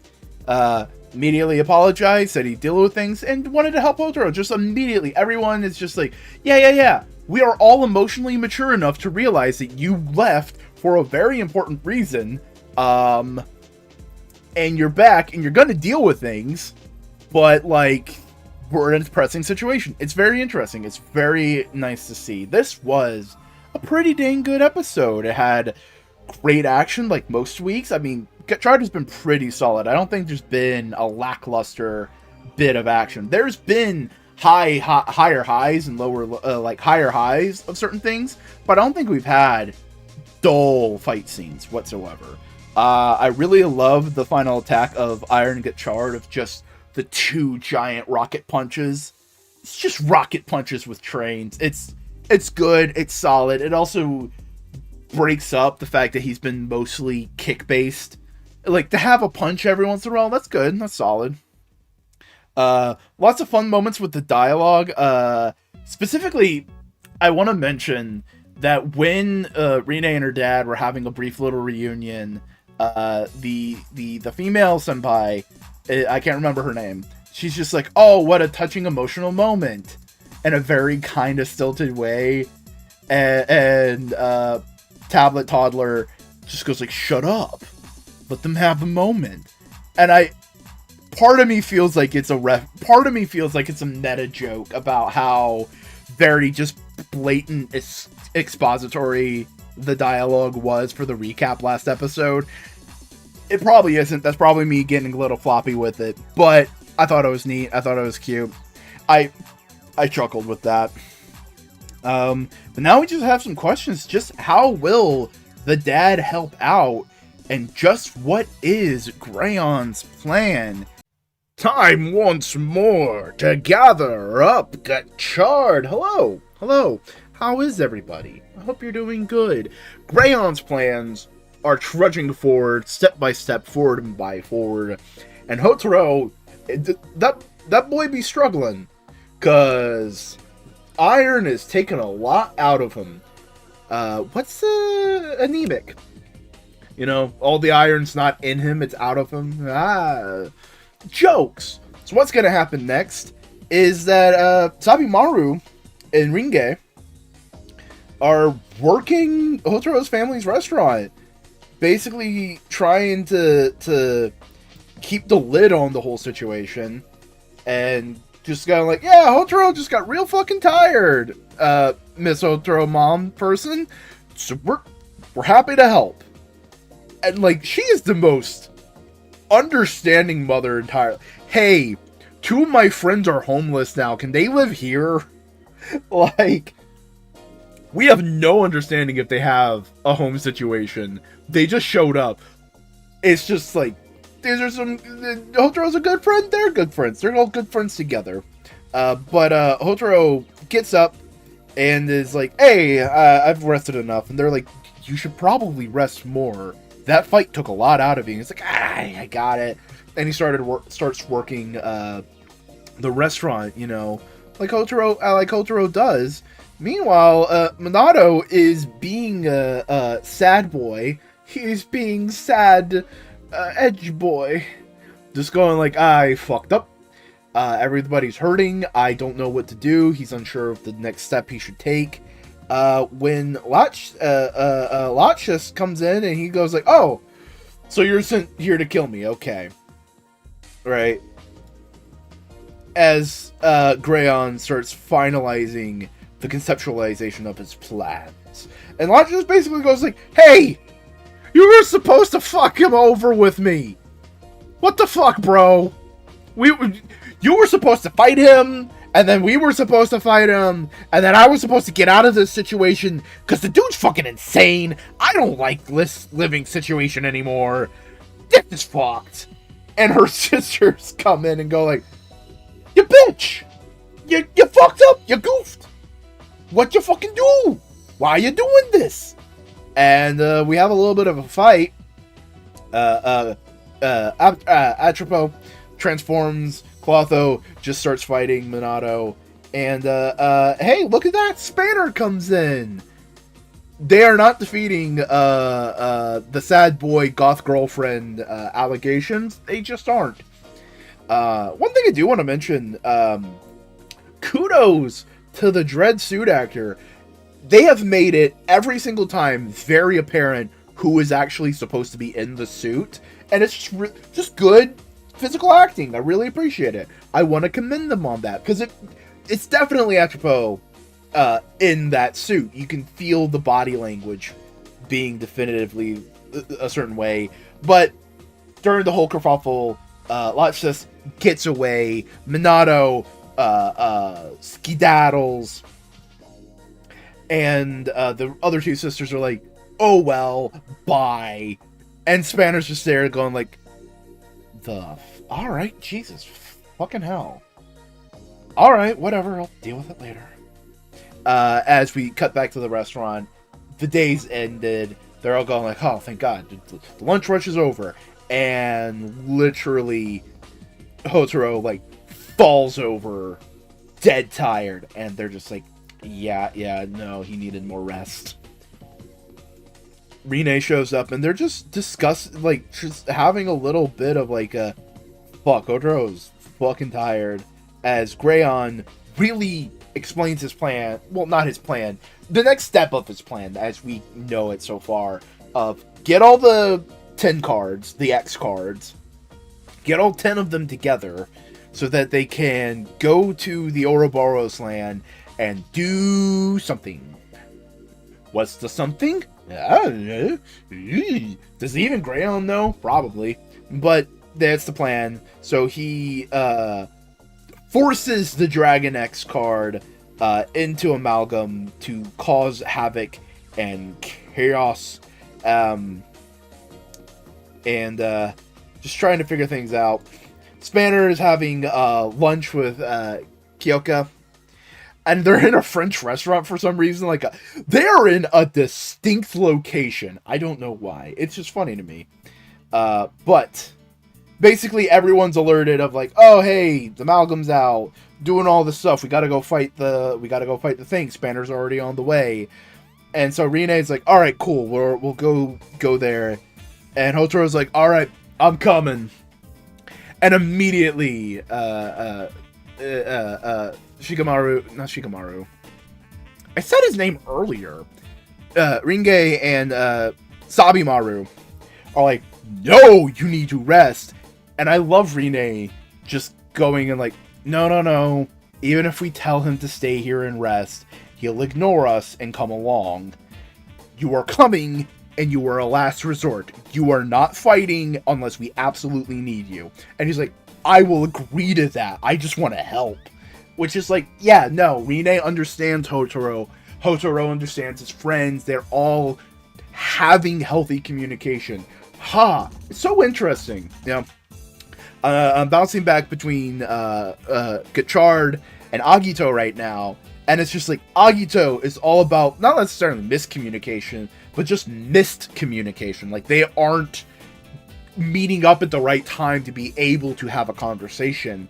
And here it's just like, no, we are emotionally understanding of each other, and we're trying to push forward. It's really interesting, you know? But they go out, they have the fight, Spanner suits up, Rine suits up, they're all trying to fight, they're getting beat, so Hotaro goes like, fuck, okay, transforms to Iron Gotchard. They bust into like what feels like a little game center, an arcade kind of thing. They have a fight, and the dragon guy just beats his ass. It's just like, no, bitch, I'm a fucking dragon. Stomp. Just stomping on Hotaro. And kind of explains what Grayon also explained, to just like, hey, this is how the X system works and why these all do the thing. And Hotaro's like, yeah, but my 10-liner's a 10 too. It's like, yeah, but I'm like a better 10. You know? I'm 10, but more. I'm 10 plus infinity.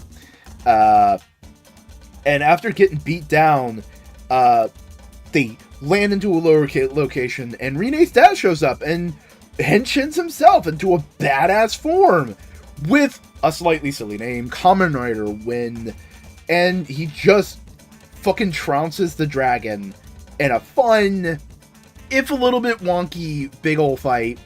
It's fun, it's cute, it's cool. He gets the 10 card, and he gets the Earth card, and they're like, we finally have a step forward. We have a step to go. We have a place we can do, like all these different little things. It's like, oh, cool. Things are looking on the up. Then a sword comes out of his chest, and Grayon's like, thank you for collecting my cards. I didn't care who collected them. I just needed them. And with that, Grayon's like, alright, bye, see ya, I'm gonna go do my thing. And Fuga, Rine's dad gets to have a moment with his daughter and just the crew and go like, hey, I'm sorry I couldn't do more. You're cool. You're dope. I believe in you. As he disappears into a puddle of water as like a simulacrum. And they're like, alright. They're going to the Ouroboros land. We need to fucking go after them. And Hotaro summons Tenliner as they go into the Ouroboros land. As Minato looks on, and Grayon starts doing his evil machinations, and Hopper is crying out. Our heroes are just running ragged. Hotaro is just pushing himself to the goddamn limit. Like, to the point it was not unhealthy. Like, any more of this, and it's probably not going to end up well for him. But it is. Minato is severely disillusioned. He is unsure of the next step he should take, of whether any of the things he's done is right. Teaming up with Greyon, even if you thought it would protect your students, is not a good idea, Minato. But I understand why you did it. Just don't do it again. But he's disillusioned. He's trying to find himself. Spanner and Rene are trying to hold the fort down as best as they possibly can. But they are outnumbered and they are outgunned. And Rene's dad pulls out all the stops to try and get them on the next level, get them on the next step to turning this tide of this battle that they're going through, this intellectual battle with Greyon, this collection battle, this machination, right? But it's to little to no avail because he fails, but not out of any failure of him. You know what I mean? But ultimately, empathy is helping them through all of this. And everyone helps however they can. Sabimaru and Ringe help out the store because Hotaro needs his sleep. He needs rest. And they're trying their best to be support to the whole endeavor of just as much information as they can, as much help and support as they can, because that's what they can do. Minato is in a bad place right now. He is disillusioned as heck. But when Lachus is coming to him going like, what the fuck, dude? And she starts getting attacked. He's immediately like, oh, I'm gonna help you. I'm gonna protect you. You know, he's still a good guy there. Rene knows Hotaro would just chase after them, even if they told him to stay there. So he sets guidelines. So she sets guidelines for his safety, basically going like, hey, all right, you can come, you can help, only as a last resort, okay? And he's like, yeah, no, I understand. And ultimately, Greyon does take the next step in his master plan, but our heroes have each other to power themselves up. This was a pretty dang good episode. I loved the Dragon Amalgam. It looks dope. It looks great. One of my favorite Amalgams. You know, I will always be a little on the pants, on like the mummy pants. But the Amalgam designs overall have been mostly, and I say mostly, like maybe there's like one or two that are like a little but mostly great, right? I love Kamen Rider Wind's suit. It looks amazing. One of my favorite suits of the season. But that name, though, Wind, I get it. It's like a pure elemental force, and Gotchard is like fire. Oh my god, is that what they're fucking doing? Fuck me. Gotchard is fire, and he's heavily associated with fire. Fuck. Then you have Wind, and either Majade is also a wind-based elemental thing, or you know what? No. Majade is water. If we're talking about the classical four elements, and Spanner's earth, he's heavily associated with metals and mineral. Fuck me. Fuck me. God damn it. Now Wind is a cool name because it's simple and how dare you, show? How dare you?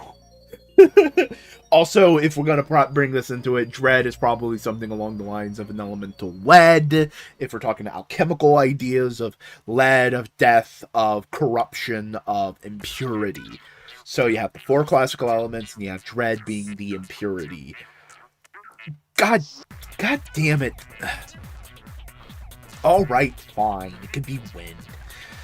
The action is a notch above normal. A lot of the physical on the earth fighting scenes are great, but there's also the in air, which is a little ropey. I'm not gonna say it's perfect, like it's 100% great and amazing, but goddamn, TV budget for a TV Kamen Rider budget, they did a really good job doing an in-air DBZ-esque action scene. Like, it's pretty dang good. Kudos, that was really well done. Hotaro's actor is also doing some good stuff this episode. Really kind of like, I think calming down did a lot of good for Hotaro as a character, because he's able to play with a little bit more nuance. He's not gonna win an Oscar or anything, but you know what I'm saying? Like, he's doing a lot more, and I appreciate that. You know, give kudos where you gotta give kudos. Hey, but next time we have a new arc in Ouroboros land. What will happen next? But you know what will also happen next? It is time to hop on the Hope train. We're heading to Alchemy Land. It is time for another Gather Up, Gotchard. We're talking about episode 27 of Kamen Rider Gotchard. So let's just stop with the pretenses, because we open up with Grayon in Alchemy Land, starting to enact his big evil master plan as the choo-choo train comes in, and our heroes come by to try and stop him. And he smiles and gives the whole evil scheme thing. Intro plays, and literally the crew's getting off the train, and Grayon shows up, goes like, yo, what's up, motherfuckers? Everybody goes like, hey, yo, fuck you. They transform, everybody transforms, they all start fighting, and it's a big old brawl. Everybody is squandered off into their own places. Hotaro is Iron Gotchard fighting Dread Type 2. Majade and Valvarad are fighting two superpowered Dread versions of Malgams. And even Ringe and Sabimaru are off dealing with the rest of the Abyssal Sisters. And like, everybody has like a fun little moment. Everybody's fighting and like cementing their resolve of like, I'm gonna get you because of my parents. I'm gonna fight for alchemy. We're gonna fight because we're good senpais and we need to be there for our friends. And a lot of great moments. There's a lot of fun little bits and bobs. In this big old scuffle, Sabimaru and Ringe tapping into the vampire friend and using that to like beat mind control. That's fun. That's cute. I like that they got a cool moment to shine and be really neat here. And Grayon's like, all right, I'm done. Okay, you know what? We had our fun. I'm gonna power up now. He puts both of the power-ups of Dread together. He is super ultra powerful. He beats everyone. It's Unicorn. It's an Oni. No one's having a good time. The Abyssal Sisters get the upper hand on Ringe and Sabimaru. Sabimaru's tablet even gets knocked over out of his hands. And Grayon's just like, alright, fuck you. Beats down Hotaro, takes the driver, uses it as the key to the door of darkness. A creature that was sealed away 120 years ago. Specific number, 120. So that would mean it was in the year 1904. What happened in Japan in 1904? I didn't do any research. Shows what good of a theorist I am, doing no research. There's probably something that happened there. We'll find out. We'll figure it out. We'll do some Googling. Google's unreliable. Is there any search engine that's reliable right now? Fuck. We're living in bad times, everybody. But search up that what happened in 1904 in Japan or internationally. We'll see what happens. See what information we can get, because that's definitely way too soon for World War II. But 120 years ago, and the creature is being summoned once more to enact dark alchemy. Minato is having a pity party. Let's be honest here, buddy. We understand. You had a bad couple days. You can get you can get over it. And that's basically what Kyoka says. It's just like, hey, get over it. And Minato's like, fuck, you're right. I should get over it. I'm being very glib. I'm being very, very overly hyperbolistic. He does have a reason to be sad about everything. But let's be honest, it's funny to just say, hey, get over it. You know what? I should get over it. So Minato gets over it and resolves to fight on like the good teacher he should be. Everyone's freaking out because, oh shit, all the evil things are about to happen. And Grayon goes like, yep, Now I get to live in my perfect world where everything is frozen and made out of gold. Because that's ultimately what he wants, is he wants true alchemic perfection. And if you take away any and all morals with possibility and go at it from a very, what's the right way of describing it? It's, pessimism is kind of it, but just in a purely abstract way. The ultimate goal of alchemy, as Grayon describes, is turning worthless things into gold.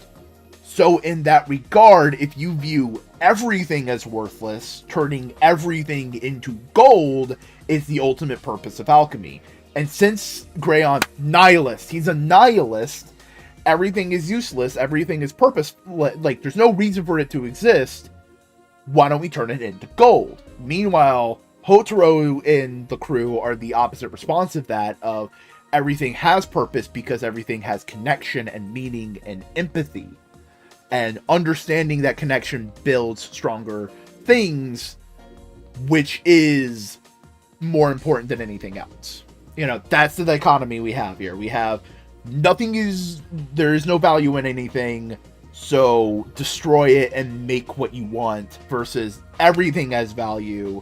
And you need to learn, catch, and appreciate that, and value it. One must imagine Hotaro happy. Yeah, that kind of thing. Of course, I'm an absurdist, so I always link it back to that shit. Hotaro is just not giving up, so Grayon's like, alright, I'm gonna kill you with a sword. And Minato shows up right in the nick of time and goes like, hey, bitch, I got over it, and they start having a fun little sword fight. Everybody is just, like, they're going like, okay, Hotaro, can you pull something out of your ass, because you've done it several times already. You kind of need to do it again. And Hotaro's like, yeah, okay, I got it. He runs up to the Kimmies and goes like, hey, I know you're in pain right now, and I know it sucks, and I know you're kind of just, like, lost in it. You're lost in the pain sauce. But, like, I care about you. We care about you. You're not tools to us. You're stronger than this. You are individuals. You are not just something to be taken advantage of. And all the Kimmies that we had, like, very direct storylines about start struggling against their bonds and just really hard. Hopper 1 is able to access Sabimaru's tablet and actually talk in full sentences to Hotaro, and Hotaro's like, holy shit, Hopper? Hell yeah! Keep going! I'm proud of you! Let's do this! And legitimately, all Hopper initiates it and is able to break free, but other Kimmies are able to also break free, and Grayon's like, what the they're artificial life forms. They shouldn't be able to do this. I have no understanding. Again, he is a nihilist. He doesn't see the value in other things in this way. Like, this is his version of nihilism. I'm not saying this is the ultimate form of nihilism. But because he doesn't see the value of other things, he doesn't see how this... He's early show Spanner. You know, Spanner had a very similar mindset, but he was able to learn. Oh, shit. Yeah, no, Spanner was like an early foreshadowing of what the major arc is kind of talking about, of the fact that human connection and connection to other people is an inherently meaningful thing in what may be a meaningless world, so we must treasure that and cultivate it and encourage it with empathy, you know? So Spanner learned that lesson, is able to do it. Grayon cannot learn that lesson because it's fundamentally counterintuitive to his worldview. So he is unable to even understand, like, how are the Kimmies able to break free? Because Hotaro believed in them, and they wanted to be free, you know? All this kind of stuff. Everybody's like, hell yeah, Hotaro, you did the thing. But Hopper is able to turn into a 10 with Cross Hopper, with the power of empathy and understanding. And using Crosshopper with Iron Gotchard, we get Gotchard Platinum, and he immediately stunts all over Grayon. It's just like, oh, hey, Grayon, you know how you were able to just beat everybody single-handedly? How does that feel? Just using the complete power and totality of understanding each other, Hotaro and all the Kimmies are able to work together to beat Greyon and stop his plans, free all the Chemis. The door is about to close when a giant hand descends from the portal and picks up Greyon. He looks a little scared.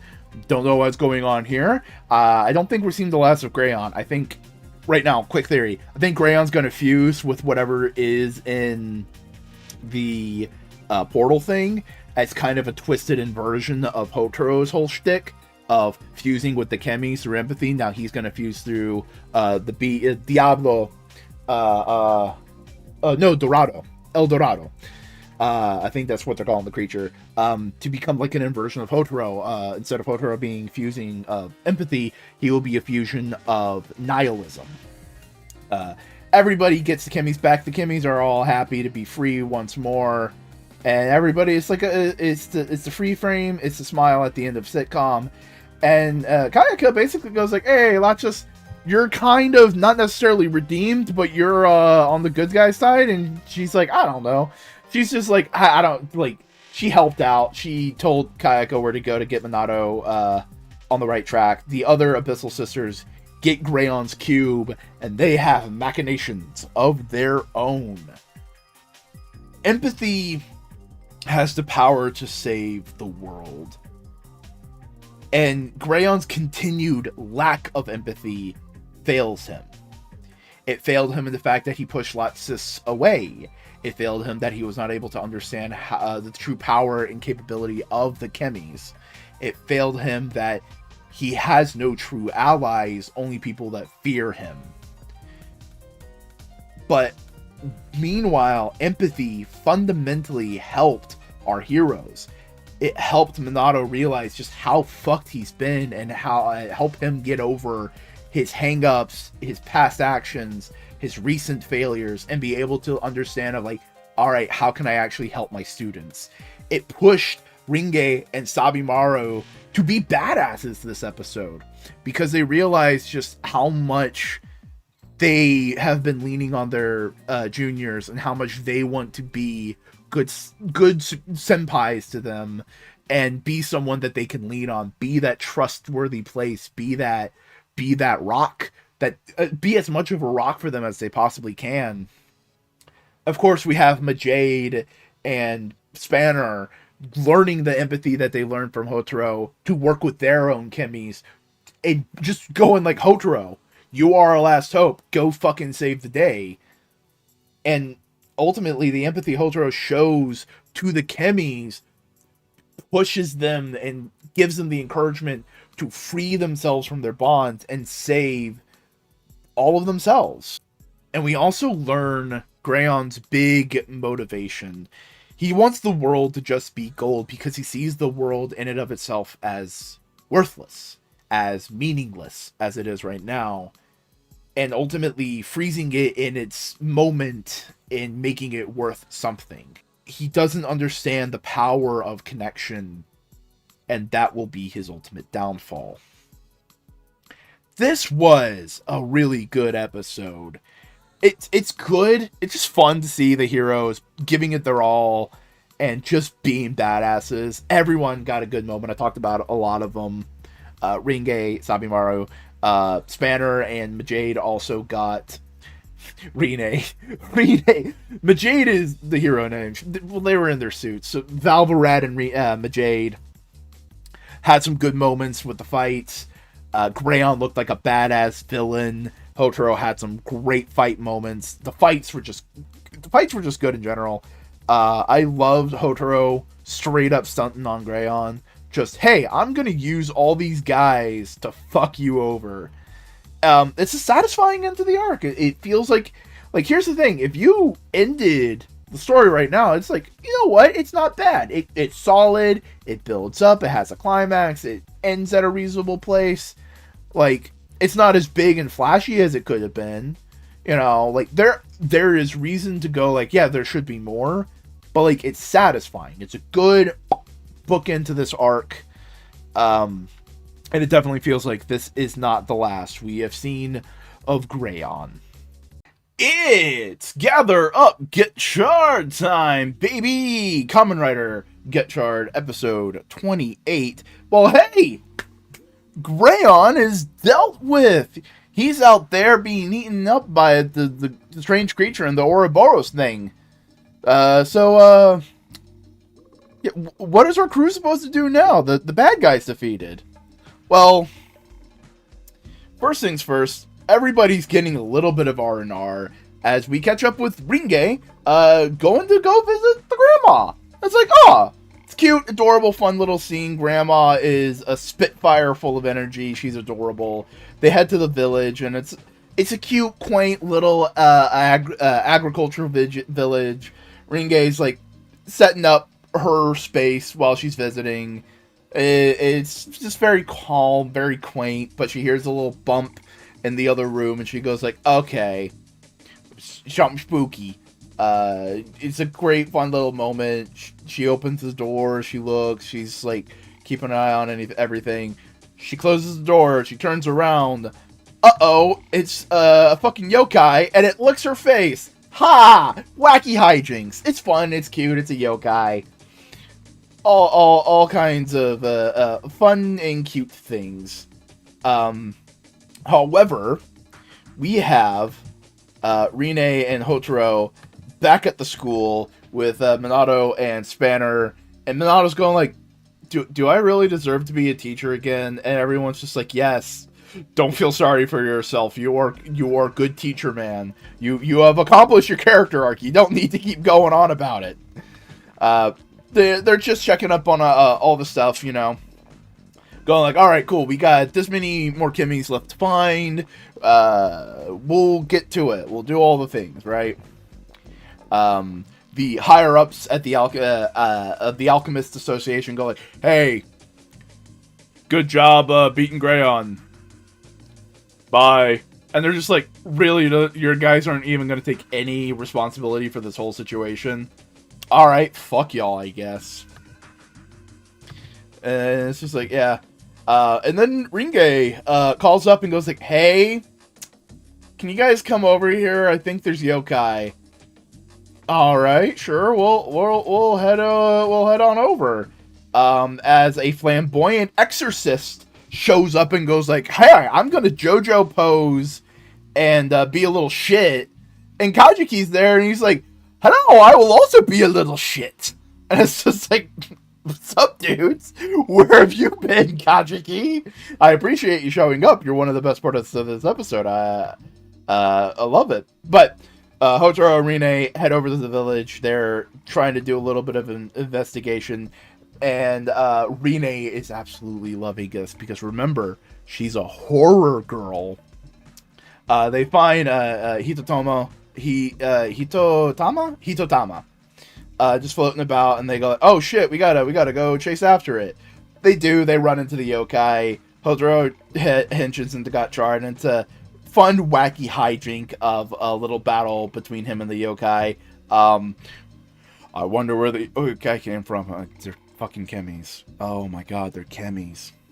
Who would have ever thought that that these fun little goofs would be related to the major ongoing element of the show? But I digress. The exorcist guy comes in to bumblefuck, is able to scare off the chemies because he has chemies trapped in his fucking beads. And it's like, he accidentally traps another one. And it's like, okay, what's going on here? It's, we find two, I don't know what's about, two ragamuffins, two assholes walking around seemingly drunk, or hungover. They start getting accosted by the yokai as, the little fucking abyssal sister comes out and goes like, alright, we'll just keep going through the plan like normal, and turns them into amalgams.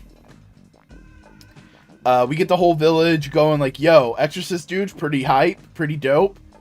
And basically, Rine and Hotaro all realize, oh shit, this is all related to Kimmies. We gotta fucking deal with it. And Kajiki goes like, hey, you want to hear the backstory of my cool dude? And they're like,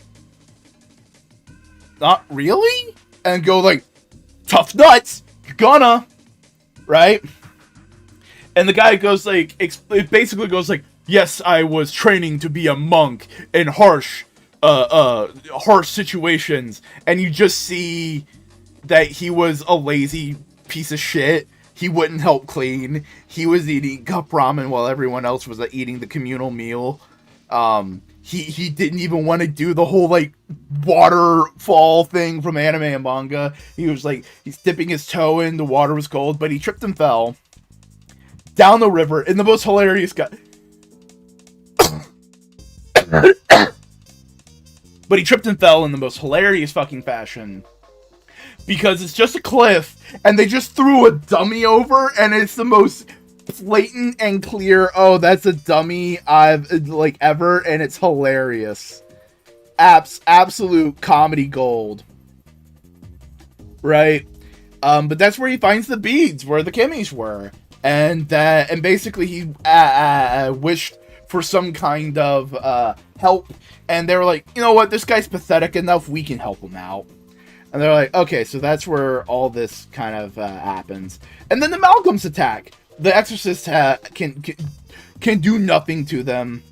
Rine and Ringe get everybody to safety, while Hotaro transforms into Platinum and just wrecks their shit. Because, again, he's Platinum, he's dope.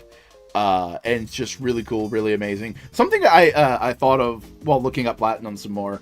His arm and shin guards, they feel a little bit like... Ghost. They remind me of Ghost, like that one specific form, maybe. You know what I'm going on about. You see what's in my mind's eye. The two guys who got turned into Malcolms are revealed to be land sharks. They're trying to speculate on the land that the village is on, and the village is kind of like, yeah, we don't want to sell, but like, none of us have kids. All of us are getting on in age. Maybe it is a good idea to, like, sell our land. Not to these guys. These guys are assholes. But in general, you know? And Rine's like, oh, that makes me sad. Exorcist guy gets a legitimate oracle. And they're going like, yo, what's up? I just did a real thing. And Hotaro and Rine are just like, okay, we gotta figure out the situation for realsies. Right? As one of the members of the village is walking outside, and he starts to scream, and everyone goes like, what's going on? This episode was an absolute delight. It was a delight after the big intense fight we had last time. Again, roller coaster. You can't keep going up, you can't keep falling. Sometimes you gotta just build up speed, you know? And this is just like fun, exuberant, happy-go-lucky comedy. It's good, it's solid. And that's my alarm for 2 p.m. Not having time blindness is fun. I'll probably cut that out.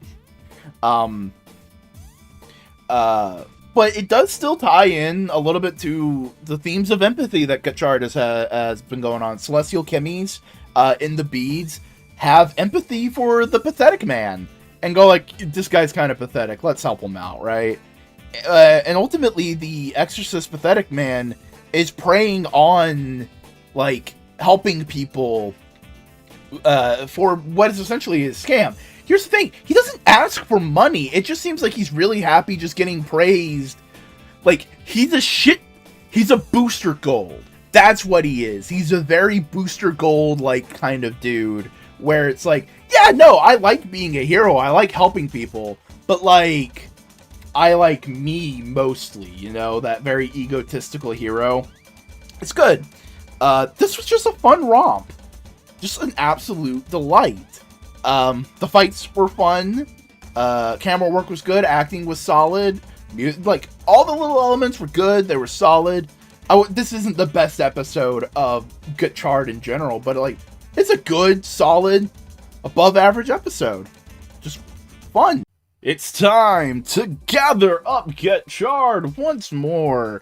It's episode 29 we're talking about. Last time, we had some major spoopums. So what's gonna happen this go around? We catch up. We heard a scream last episode. Turns out the dude who screamed got buried upside down and kind of stripped naked, weirdly enough. There's a yokai thing somewhere in there. I don't know what it is right now, but they're going like, all right, cool. There's a big mystery we got to solve, right? And Kajuki is just immediately like, oh, hey, okay, so there's a weird supernatural mystery going on, and he points to the con man and goes like, hey, all this stuff started happening when you showed up, and all the villagers are like, yeah, he's right. It all started when you guys showed up. And Kajuki's immediately like, whoa, no, I'm the detective. I'm the detective guy. I'm the guy solving the crime. And they're just like, let's lock him up for a bit. And it's just a hilarious bit while the actual people with a brain cell, Rine, Ringe, and Hotaro are going like, all right, they're busy and somewhat safe. Rine, keep an eye on them. Us two will go deal with some things and try to figure it out. And we have a cute moment where Rine talks to Ringe's grandmother, and she's just like, oh, she was a little bit of a crybaby as a kid, and I always like took care of her, and she's growing up so fast, like all that kind of like all heartsy, smolchy stuff, right? Rine finds another person who is scared stiff, scared silly, and calls them down. They're just going like, okay, so it's definitely not those two guys. We need to figure things out. They go check up on those two guys.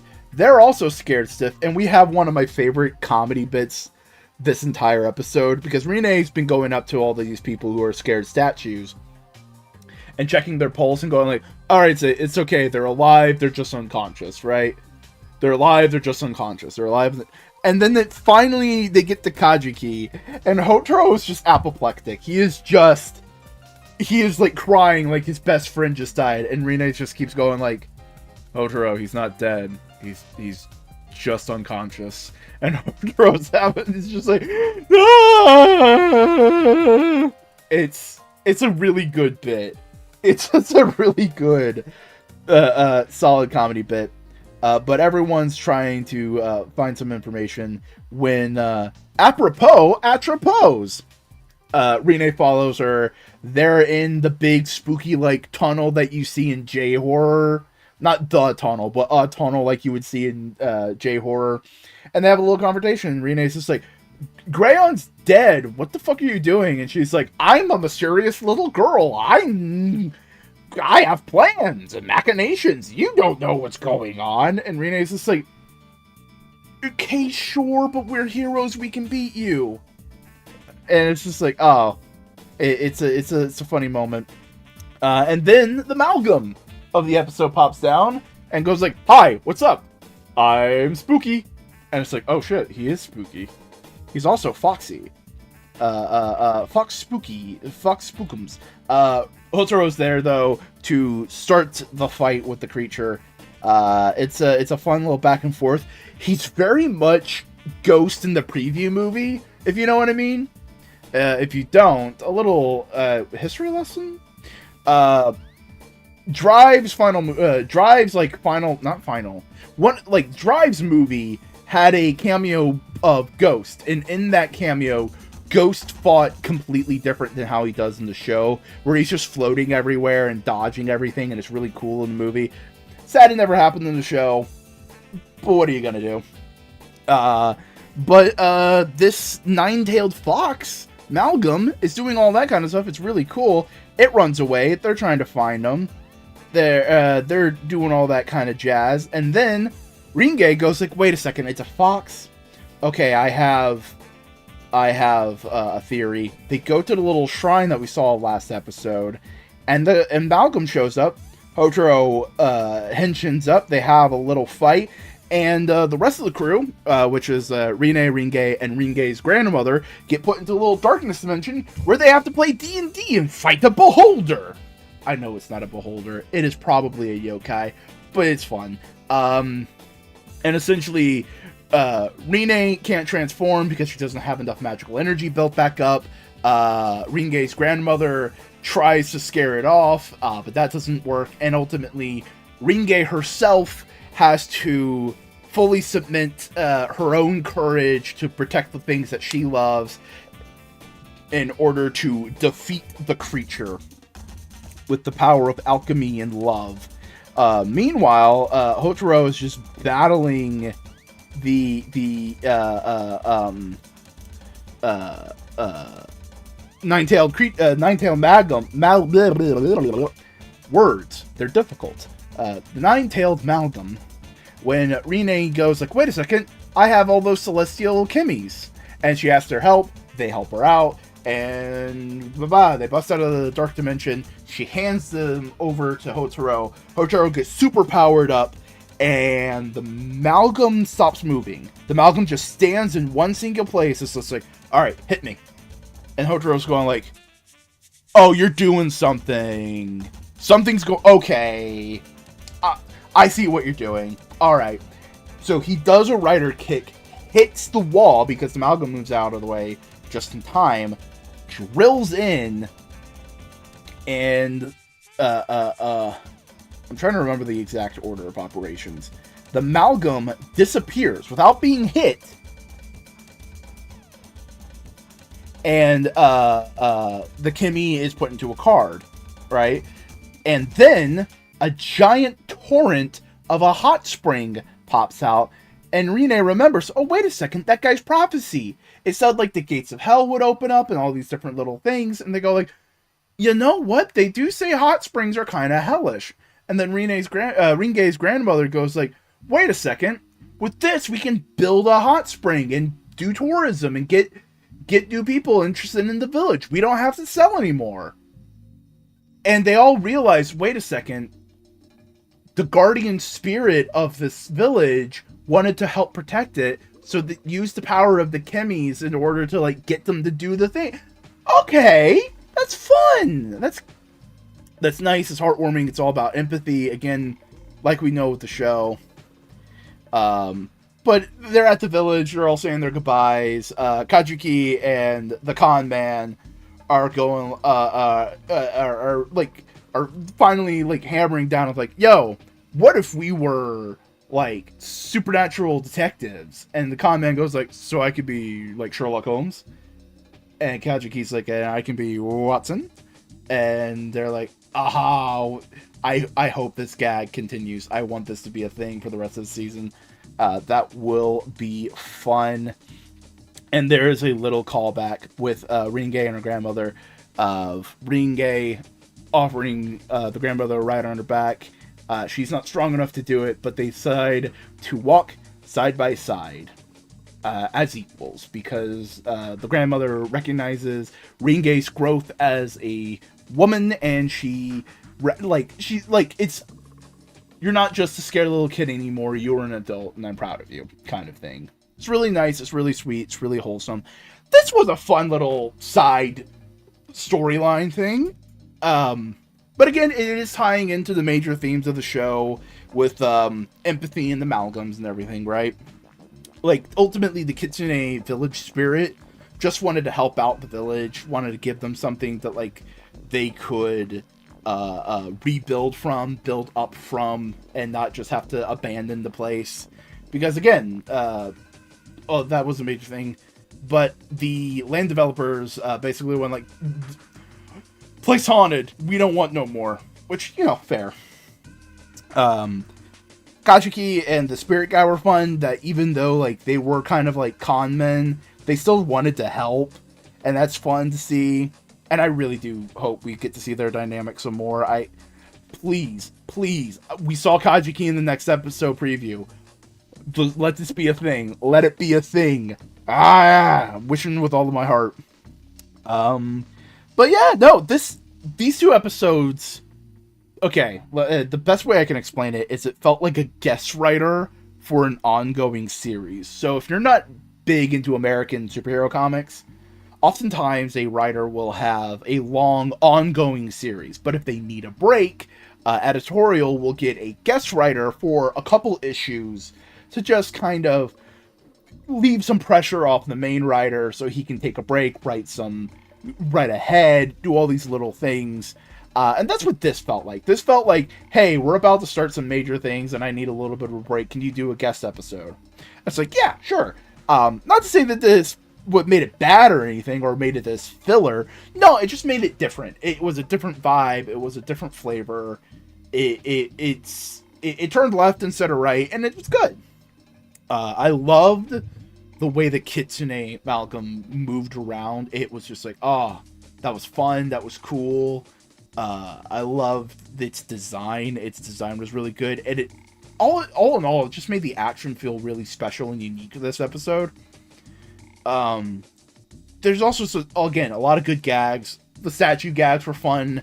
Hotaro just being inconsolable while seeing Kajuki dead, but he's really just unconscious, and no one can just tell him he's not dead. He's just asleep.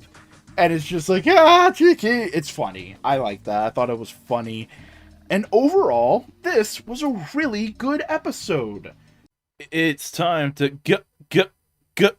gather up Gotchard. Hey, we just came out of a fun little side story, and it feels like we're probably gonna get into some more deep story shit on episode 30, 'cause school's back in session. They had a vacation. That explains why they weren't concerned about any of that at all. But they're back at school. Everybody's hanging out in the classroom. Kajuki's there. And him and Hotaro have just fun little conversation. Rine is just like, I have friends. This is good. Minato starts the class and goes like, hey, we got a transfer student. And it's just this new girl. And it's just like, all right, hey, what's up? And apparently, she's a childhood friend of Hotaro. And it's just like, oh, they're playing into that trope. Wow, that's fun and neat. Rine gives a concerned look in the background. And we cut back from the intro as Kajuki and Hotaro have a brief conversation. First things first, referencing Kajuki's long-distance girlfriend. They're still together. Good job, Kajuki. A lot more mature than I thought you were, you know? But they're goofing, they're joshing, they're just having a good old time. They're joking like bros do, you know? Of just like, oh man, if you got a girlfriend, what's gonna happen to me? You know, that kind of... If you are a dude, you know the jokes that these guys are throwing out, right? Rine's about to go up and join the conversation, but the transfer student walks up to Hotaro and immediately starts a conversation, and Rine is uncomfortable, is unsure, a lot of interesting emotions being played with here. Atropos is going like, they fucking killed my dad. Oh, fuck them. It fuses several of the golden homunculi to make a big giant homunculi to be never present amalgam. And several of the clubs are trying to give presentations of like, hey, you should join us. You should join us. And Hotaro and Rine are just having like a fun little back and forth the way they do. Of Hotaro being a little bit bigger personality, Rine being like, oh, you and your big personality. And they're getting along. And the transfer student has the time to look despondent and uncomfortable as a classmate of Hotaro and Rine's comes onto the stage and goes like, hey, do you want to join theater club? Would you join if I get down on all fours and beg you? And Rine and Hotaro are just like, oh, jeez, this guy's probably needs some help. They go talk to him, and he's like, I really want the club to succeed. I was really inspired when I went and saw Romeo and Juliet, but there's not enough club members to keep it going. And of course, Hotaro immediately volunteers everybody. But unlike earlier in the season where Rine would immediately go like, Hotaro, what are you doing? This isn't... Rine's immediately on board because she understands what Hotaro's going on about and where his brain is. All this kind of stuff. She's on board. But when the guy says like, oh, Hotaro, you'll be Romeo. And he's like, all right, sure, I'll be Romeo. And he goes, Rine, you'll be Juliet. She immediately was like, whoa, hold on. That's timeout, buddy. I don't know if I could do that. The transfer girl comes in and immediately goes like, I'll be Juliet. And starts leaning on the arm of Hotaro. Again, making Rine look uncomfortable. We're back at the academy. of alchemy shit, Minato walks in, and hey, look, Lotsis is there. She's officially joined the crew to an extent. But they're just having a conversation. Minato thanks her for letting him get into the Ouroboros land to complete his character arc, and she's like, no problem. But that's when Clotho comes in and goes like, hey, I need to bring you home. Atropos says she forgives you, and Lotsis literally goes, she wanted to kill me. I don't trust that anymore. I'm not going with you. There's a little bit of a fight. Clotho transforms into Dread. Valvrad comes in. They have a fun fight in a very what looks upscale parking garage. Wow, that's a very classy parking garage. But it's a lot of big fight, back and forth. And eventually Valvrad does get Clotho on the back foot. And before he can finish her off, Lotsis steps in and goes like, hey, I may not want to have anything to do with them, but I don't want you to kill them. And they're like, all right, okay. Minato basically throws down a smoke grenade. They all get away, and Clotho rages in desperation, just screaming out. We're now at Hotaro's family's restaurant. They're wrapping Sabimaru and Ringe into this whole shenanigans, and they explain Romeo and Juliet for all the kids who have never seen it. But we all know Romeo and Juliet because I'm an American and I'm speaking to what I assume is a mostly Western audience. And there's several more discussions about Romeo, about who's playing Romeo, who's playing Juliet, all this kind of stuff. Transfer student comes in and goes like, I'm playing Juliet, because everyone immediately thinks Rine's playing Juliet. And Ringe immediately goes like, uh-oh, spicy's about to happen. Ooh, oh no, gossipy. I don't think it's gossip, there's more of like, I am friends with Rine, and this transfer student's stepping on her space. And it's just like, oh. Especially because, again, we keep seeing Rine, we cutting to Rine, and she's very uncomfortable. She's not sure what to do. She's not sure what to say. And it's just a lot of little things like that, right? And Rine's off on her own, just kind of like trying to process her feelings, process her emotions. When the transfer student immediately comes to poke the fucking bear. And just goes like, hey, are you and Hotaro dating? And Rine's like, no, what? Transfer student immediately goes like, oh, that means I can. And Rine is just full of very complex emotions, just unsure of what to do, unsure of what to say. And that's when Atropos shows up and goes like, hey, I'm here to personally fuck with you, Rine. Does all the things that you would expect of just like, oh, hey, transfer student, random civilian, she's lying to you. She's being a bitch, actually. She wanted me to do this to you. And, like, Rine already in an uncomfortable position that she doesn't like being in. And now also having all this extra layers of stuff kind of starts shutting down. She's very overwhelmed, very...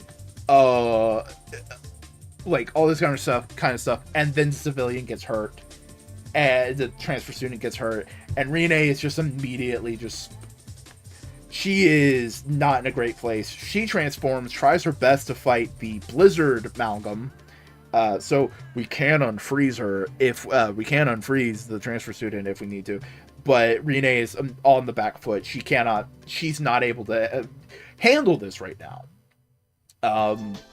Understandable. She's in a lot of emotional turmoil places, and a civilian got hurt on her watch. She's in a vulnerable place right now. Hotaro is able to, however, come in, help out Rine. He's like, hey, Rine, I'm here to help you. You know, just like good old Hotaro does. And you understand, like, why these two girls are attached to Hotaro. One is attracted to Hotaro, and we'll get into Rine in a moment.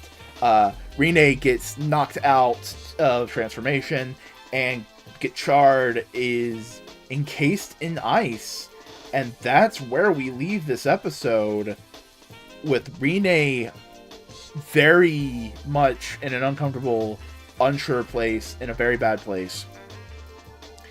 And it's really interesting that we're diving into some neat ideas. First things first, we've been talking about empathy, but there's other aspects of just like being in touch with emotions and connecting to other people, is that you may also land on things such as like jealousy or envy, such as the both Rine and the transfer student feeling that way about the other, of wanting to monopolize being by Hotaro's side, essentially, that kind of thing. Like, Rine is just very comfortable with Hotaro because Hotaro pushes her beyond her boundaries, but in a way that Rine understands, in a way that like Hotaro understands, that he can't just keep pushing. It's like there's a give and take, and there's that kind of layer, and they're both wanting to have that position next to Hotaro, while one is very clear in understanding that she wants to be with him romantically. Rine is very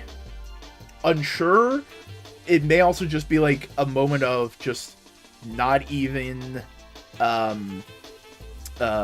being aware that she may have wanted that as a possibility. But we'll get more into that. There's also elements of guilt, of Rine being in her own headspace, being overwhelmed, and then someone getting hurt and her feeling guilty over being like not able to control the situation, right? Because that's been a very constant element of Rine, of wanting to control the situation. We saw that in the early parts of the wrestler episode. She was like, this is dumb, this is silly, and Hotaro's just like, no, we can do this.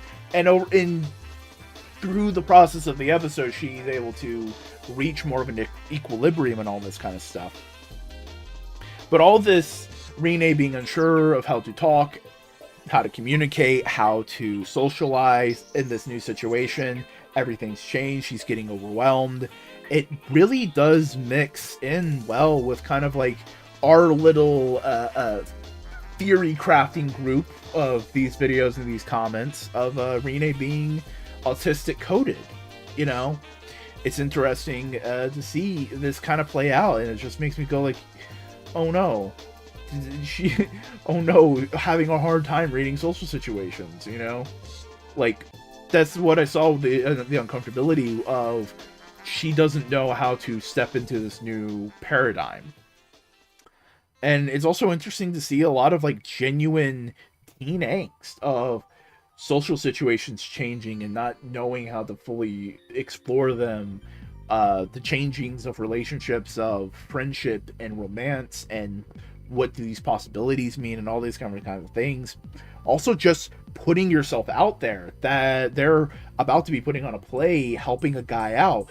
Helping someone out is putting yourself out there in a way, but they're able to easily accomplish that because they're good people. But performing for others, having that judgment onto them, that's something that they're still trying to tackle with, trying to be comfortable with.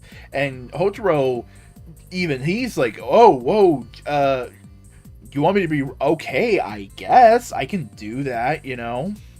Hotaro has an easier time dealing with being open and putting himself out there, and Rine doesn't. We see this repeatedly throughout the show, that she's a very quiet person, very reserved person, and it takes Ringe and Hotaro to kind of pull that out of her, of being more open, being more willing to participate in things, right?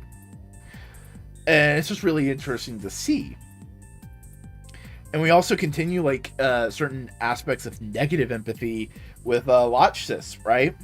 Because there's no easier way to put this. Lotchsis is kind of doing the whole no contact with an abusive family thing.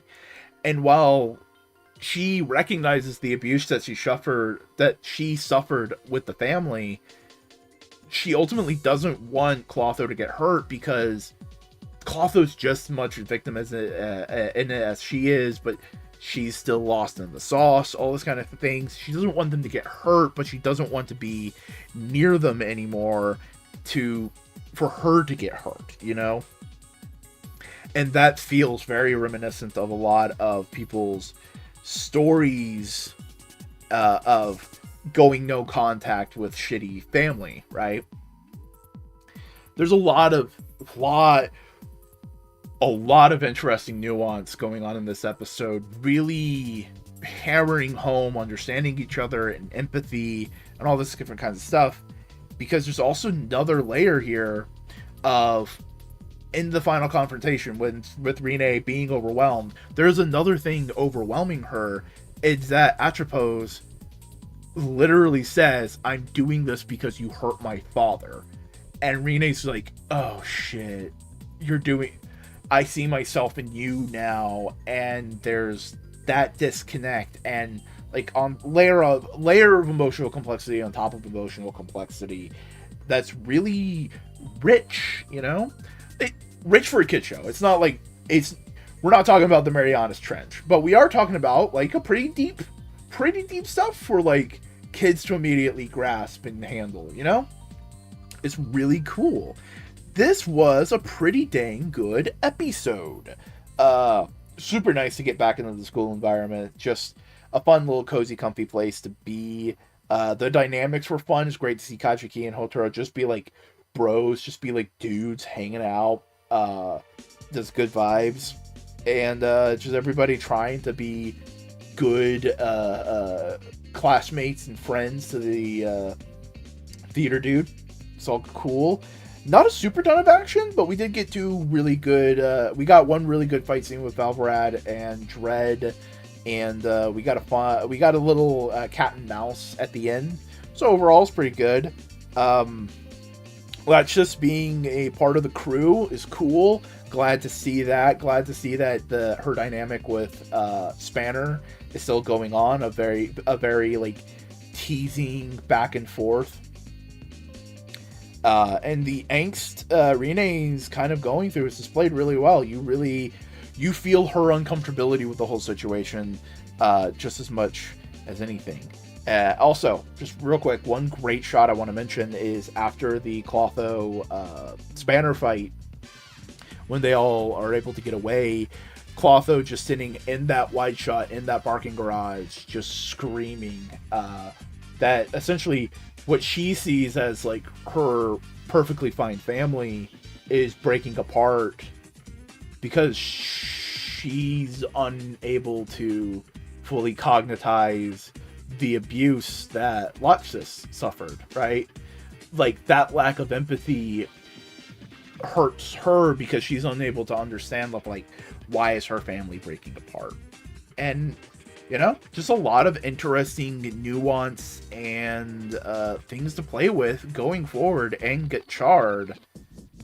Once more, it is time to gather up Gotchard. We're talking about episode 31 because it came out this week, like we do every week.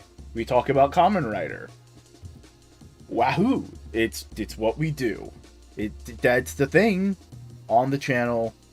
We jump back into the fight from that into the last episode.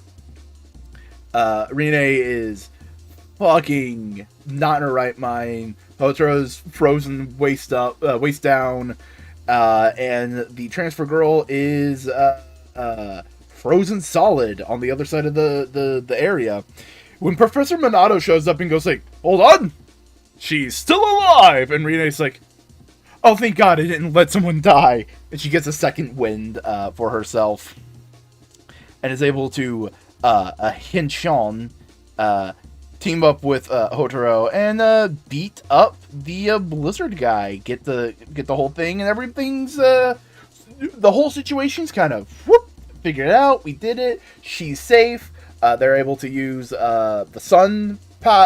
Rene's able to use the sun power up to melt the transfer student, so she's all good and hunky-dory. Meanwhile, a couple other things are happening. Latchus is having ramen with Kayaka? It's been a minute since I said her name. You know who I'm talking about. And she goes like, "Oh no, I don't need to eat," and they're just trying to have a and Kaya is trying to get information for what's going on, and she's like, "Oh, probably the Abyssalisk King, and all that kind of stuff." And they're like, "Oh shit!" So that's the big stuff we're having to deal with, while Atropos is cooking up her next scheme. Right? We are at them rehearsing for Romeo and Juliet, and Transfer Girl hadn't shown up because she was sick or something. She just wasn't there. So Renee, having a little bit more confidence in herself because of the whole fighting back stuff, was like, "I'll do it," because she's also like resolving herself into her friendship or relationship with Hotaro, all these different kinds of little elements. We'll get to those in a moment, but that's when the Transfer Girl shows up. She runs off and up on the roof, and Renee also goes there, but it's mostly Hotaro in the scene, kind of going like, "Hey, I know you, like, we're childhood friends, but, like, any issues we currently have need to be put on the back burner, because we're trying to help someone else out. That's what we're doing." And she's like, "You're right, and that's what I really like about you, Hotaro," the transfer student. "That's what I really like about you, Hotaro. All right, I'll drop all this for the Romeo and Juliet stuff." And that's when Atropos shows up and starts attacking. Oh no. Right? And Valvarad tries to stop him because he's been protecting the school to an extent. But he gets trapped in what we'll call an ink dimension with an illusion. And he cannot break the illusion. He gets bodied. So, Hotaro and Rine tension, do all this stuff. Transfer Girl sees it and goes like, "Oh, that's why they're so close. They're both Kamen Riders, and they do that kind of stuff. Okay, I get it." But Hotaro and Rine get trapped in the ink blot dimension, and basically, they're not in a dimension, they're being obfuscated. They're seeing illusions, and they're seeing the enemy as the other person, and the actual other person as the enemy, and it's just very confusing, especially without prior understanding. And that's when Rine figures out, okay, I have an idea. And she basically just yells out, "Hotaro, fucking attack!" And he's like, "All right, Rine, I heard your voice. I'm trusting you." He ramps up a rider kick. He does a rider kick. The illusion is broken, and he sees that Rine is falling to the ground, seemingly dead. Partially because the Kraken guy is like, "Haha, you killed her!" And the light on her suit is going away. But they don't know the real trope of tokusatsu, that when you get hurt or you die, you get out of the suit. They don't know the tropes. But the bad guys are acting all cocky. Haha, that's all that kind of stuff. But then they get attacked. Well, they're not looking, and Rine shows up and goes like, that was part of the plan. Because apparently the eclipse was such a big thing internationally. I know it was a big thing in America. There was a lot of talk about it. But they literally bring up an eclipse. She uses the power of the moon to hide her son, to make it look like she had died, and get the upper hand on the bad guys. They're able to do so. They destroy a part of the Kraken's power, all that kind of stuff. It's a big fun fight. They win the day. Atropos skulks away being mad, and Rine and the Transfer Girl go like, "Okay, we have come to an understanding. You are a good person," all this kind of stuff. And they're all like, yeah, we're friends now. Yeah. There may be more to it. We'll talk about it in a second. Minato comes in and goes like, "Hi, sorry, we have to mind whammy you." And we get a little bit of clips of them putting on a Romeo and Juliet for the school. And with a voiceover basically going like, "Hey, we put on the show." The Transfer Girl was like totally okay with Rine taking on the role. And we see her from the wings going like, "Oh, she's doing a great job." But you know, I'll be there for Hotaro, that kind of stuff, you know. And it's good, it's fun.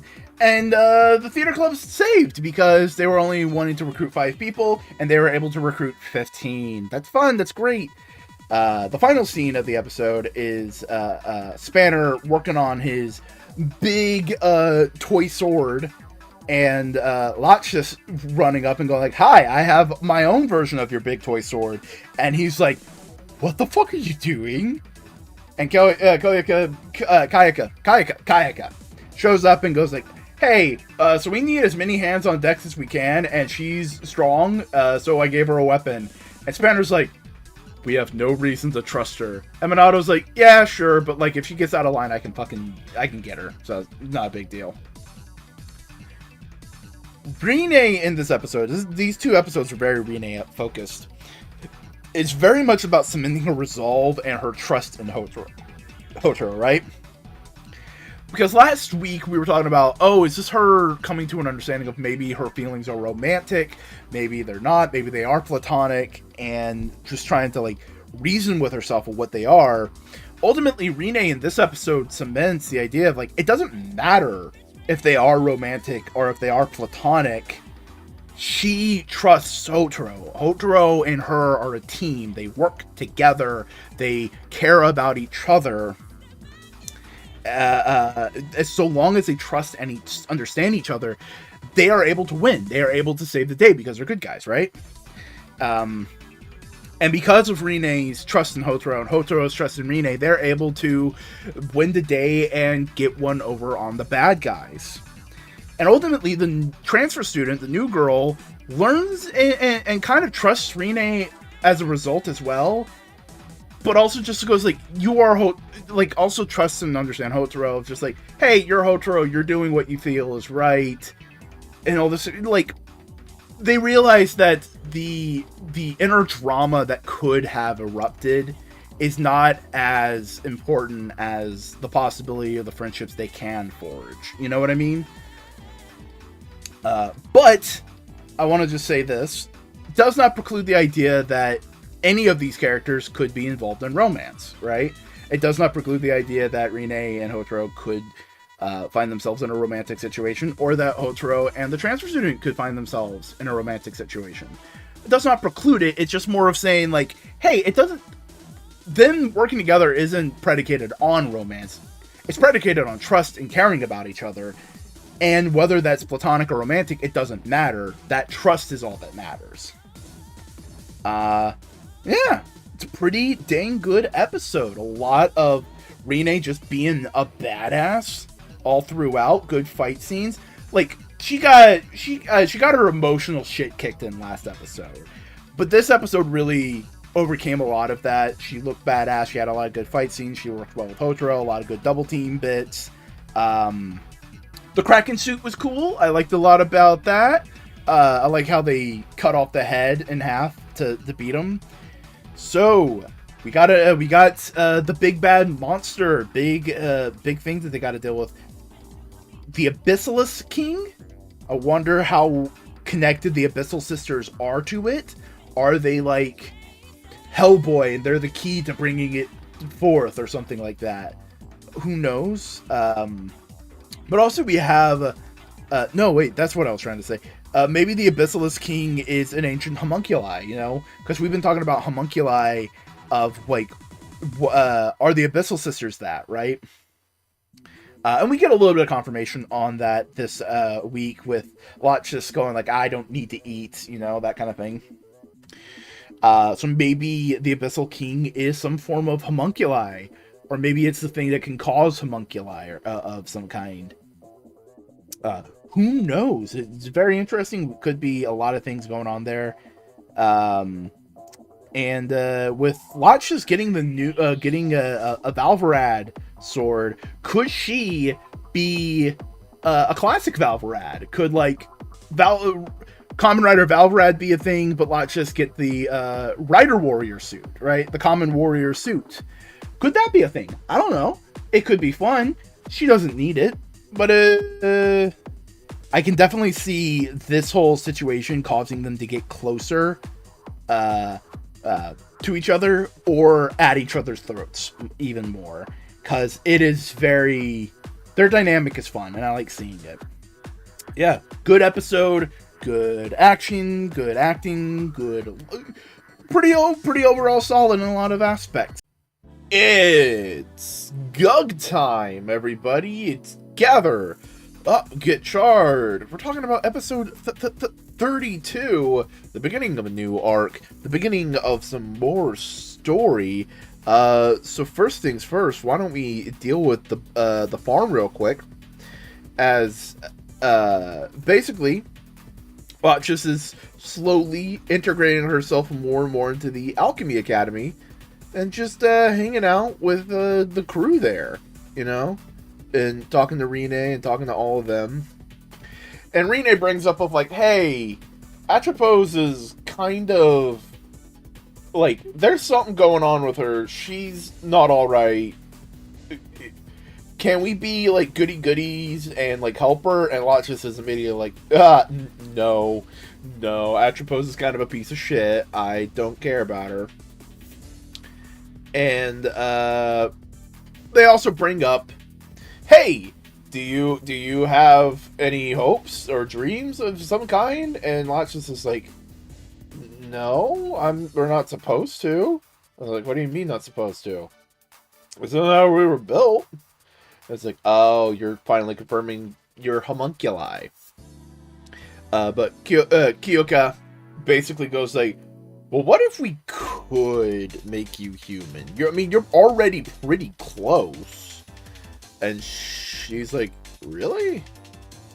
Okay. And Kyoka just gets really up in her face, and it's kind of funny, like uncomfortable. And they do a little scan, and that's where they finally get like the confirmation of like, yeah, homunculi. But homunculi, we've been thinking of it a little bit too lightly. In the show, it's very much more of like a forbidden technique, a thing that shouldn't have happened. You are like an artificial human being kind of thing, and that's kind of wrong. So similar to how kind of like in FMA, I guess. But got confirmation of that, and Spanner gets a little notification on his cellular telephone of what's been going on in the A plot. Because in the A plot, Clotho is just wrecking herself because she feels like she's not strong enough to protect her family. She's not going to admit that. She has problems admitting that she cares about people because she's from a family that taught all of them low empathy and not to care about each other, and she's slowly starting to realize that she really, really does care and love people, and it's kind of fucking with her. As the legend world gets turned over by the thousands, or it's hundreds? It's hundreds. That evil organization from the specials. You did watch the specials, didn't you? They're very plot sensitive.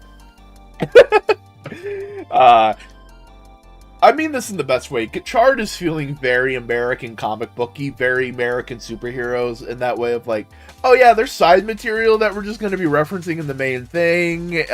There's fill-in issues, there's fill-in episodes. Not filler, fill-in. Filler is a term from anime manga fans of anime original material that was not in the manga that people have misattributed to things that don't matter. No. Fill in is when another creative fills in for the long-standing creative in an ongoing project. Very common in American comics. You're doing 50 issues and you need a month, you get a fill-in issue. But the evil organization is trying to steal the Legends device, the new toy. And we catch up with Otaro, Ringe, and Sabimaru as they're just doing their job. They're going out, they're catching Kemis. They're doing all that kind of stuff. When Clotho appears and goes like, hey, fuck you, fight me. And Hotaro's like, whoa, why? No, hold on, stop. What's going on here? And she's like, no, fuck you, fight me. And that's when the hundreds show up and basically ruin all of Clotho's plans. They start attacking and doing all that kind of stuff. and somehow get warped into what I'll call a pocket dimension. Doors pop up, Hotaro's trying to get in and out, and he's just lost in this area, till eventually he runs into Clotho, and Clotho's like, finally, something I can punch. Right? But then the 100 show up, and then Hotaro's immediately like, alright, yep, we're doing a team up thing, I don't give a fuck, we're working together. And Clotho's like, fine. Hotaro's able to, and the whole time Hotaro's trying to connect to her emotionally, empathetically, of just like, hey, there's got to be something you care about. There's got to be something you care about. And every time he basically asks about that, Clotho has a vision of her and her two sisters being together again. And it's very clear she misses her family, despite all the bad things that happened with it. She also doesn't understand the negative aspects of that, but sometimes you just love toxic family. And then we have a fight, because everybody, all the 100s are finally catching up to them, and they're fighting. They both henshin, they both fight, do some badass. We get a great a great dual rider kick. It's fun. And they finally break out of the little pocket dimension. Hotaro's like, see? Look at that. Fucking teamwork, baby. It makes the dream work. Look at this. You can be so cool as a good guy. You want to be a good guy? And she thinks about it for like a second. But then that's when Atropos shows up with the Abyssal King. And he's like, hey, motherfucker. I can do whatever the fuck you want, Clotho. I'm here to be the ultimate lore of toxic family and the possibility of all that, you know? What's the word for that? There's a word for it, and you'll remind me of it. But basically it goes like, hey, do you want power? And she's like, fuck, that has been the thing I really been wanting, and I haven't spent enough time with Hotaro to realize this is a bad idea.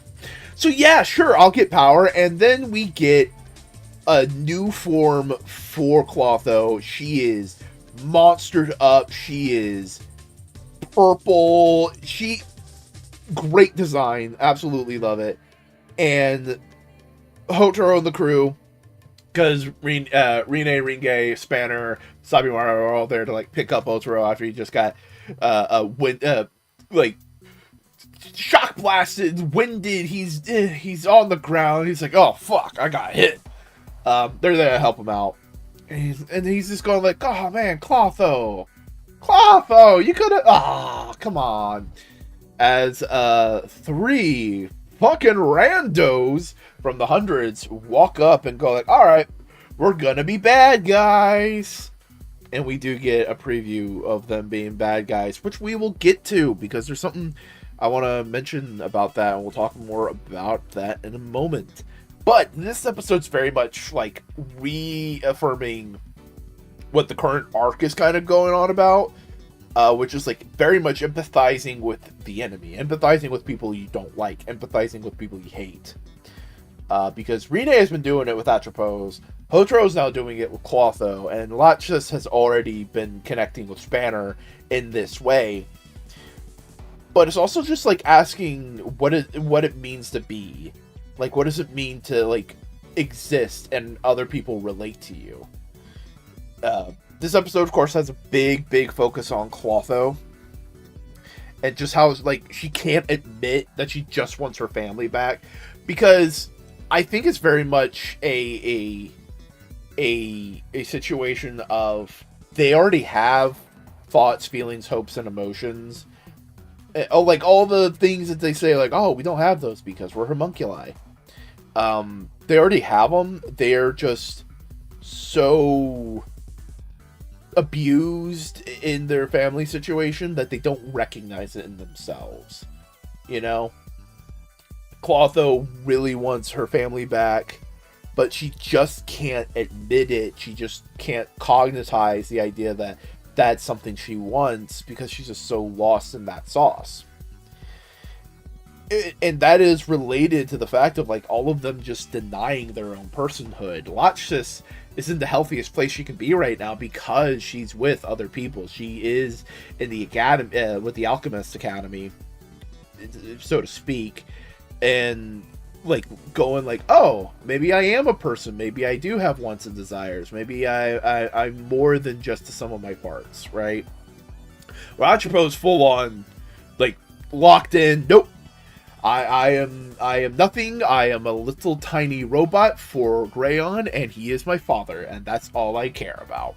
While Clotho's very much like in that middle of trying to figure out what she is. Is she person? Is she robot? And just with that struggle, and the bad guys take advantage of that struggle. But hey, we did get direct confirmation that they are all homunculi. That's neat. We've been theorizing that for the longest time. I felt like pretty set in stone, but it's nice to get official verbal confirmation. But yeah, this was a pretty dang good episode. Good fights, a lot of good fights. Great character work on Lotchis and Clotho. Just, they did great stuff. It's really cool to see. It's also really fun to see Lotchis be uncomfortable for a moment. But Clotho going through the gambit, getting to have like a fun little good guy moment. And as always, it's nice to see other forms getting used. It was cool to see UFO being used some, and the big metallic motorcycle guy. That was fun. Oh, and hey, Legend stuff is happening now. It's nice to see him come back. Speaking on that, I have a little tiny theory about those three guys at the end and next week's episode. So, the suits that those bad guys are using are Eternal, Dark Kiva, and Glare. And first things first, it's kind of random why those suits. I think the answer is, one, they may have just wanted to use them. They're cool suits. But two, those seasons relate to the major theme of Gotchard, because it's all about dealing with understanding others, you know, empathy. Because fundamentally a big part of Double is Philip's family not understanding and respecting him. And if you think about Eternal, just Eternal, literally he was just a big bad guy who didn't respect other people, you know, and it's two guys fully understanding and respecting each other that beats him, you know. That kind of thing is interesting. Kiva is all about understanding parents and their choices that led up to you, and just like gripping that and understanding it. And Geetz's major sub-theme, besides desire, is destroying parasocial relationships of truly understanding others as people, not just as entertainment receptacles. So I think there is some thematic weight to the suit choices if they want to go in that decision. But also, like, looking at like what Legend is in context of all of this, it's like, oh yeah, no, Legend is very clearly about the empathy of heroism, right? Because he is inspired by the heroism of Decade, but in turn, that inspires him to try and be heroic for others. You know, it's a reciprocal, you get what you give. You give what you get, right? Kind of thing. It's neat. It's nice. It's all good. Whoa, what is it? What? What? It's another week, another time to talk about Kamen Rider Gotchard on this little video series known as Gather Up Gotchard. Boy howdy, buddies, you are in for a video. That's what I'm making. Because a ton of things are in motion. And motion is named the game because this episode is a lot of action and smatterings of plot. So, the three people that showed up last time, they're being the villains, going like, yes, our plan, we will summon robots and invade this dimension. as Butler shows up from the Legend Special going like, hey, look, you got mind wiped and mind whammies, but we need to deal with some things because the hundreds are here. And Hotaro's memory got wiped. And so they're just trying to figure out a plan. And they go confront the 3 generals. And they're all big and cocky. They have cool costumes and everything. But then they henshin into Eternal Dark King Kiva. I can't remember the exact. It's the second form of Kiva, but the evil version. You know, somehow even more goth. And Glare or Gazer. It's one of the bad suits from Geats. And everybody kind of like breaks up and get into their little fight situations. And yes, we have confirmation that Lachesis can use Valvarad, which is dope. That's cool. She gets to fight some more and do some things. So the way it's panning out is Lachesis and Valvarad is beating a bunch of the minions. Spanner and Rene are transformed and fighting Glare and the woman. And Hotaro is off trying to deal with the other 2. And it's mostly just dealing with Eternal right now. And Dark Kiva's kind of like playing ball too. No, you know what? I'd say he's fighting both of them at the same time. Yeah. No, Hotaro's just badass like that. He can just do it. We get a fun moment with Kajiki and Butler coming face to face. And, hey, Blair's power gets used. I thought it would just be like a fun suit. No, she mind whammies Rene, and Rene's like, oh no, what's going on? They eventually fix it. And it is interesting. This is very much a, hey, remember these things? We're doing it again, but we can't exactly do it all the same way, so we're gonna fudge a little bit. And I think the fudging's fun. Like, in Geats, you remember how, like, the mind control stuff was the helmet gets replaced with one of the shoulder pauldron things? You can't really do that with Majade's costume, but you can darken the eyes. You can do that, you know. But everyone's in their fights, doing the best they can. But Rene and Valvarad are in a little bit of a pickle when full on Clotho comes in, gives a little bit of help. Does she help? I can't remember. Jesus, what is wrong with me? Memory ain't great, buddy. Yeah, no, they have to deal with Clotho, but they're able to defeat Glare before it's too late, and Clotho starts attacking, and Clotho stops right before hitting Lachesis, showcasing that she's not just a mindless beast, but she does get Berserker Rage. And then a dude in a white costume shows the fuck up and goes like, hey, yo, you're a piece of shit. You're not strong. You can't join my team. You can't join anything. And I didn't know who the fuck this was. Because I'm not watching Outsiders right now. And I just go on fucking Kamen Rider Wiki. And it's just like, oh, that's where this guy is. I legit had a Marvel Wiki moment. When I read comics, I always have, like, the Marvel Wiki open on a tab. So if it's like, oh, what is that? I can just search it up real quick, right? Just to be like, go like, oh, that's the continuity. And it was just like, oh shit, I had a continuity moment. So my little superhero fan loved that shit. He just shows up, says a cool line, and she transforms again, and he basically kills her. And it's just like, shows up, does nothing, be badass, I guess.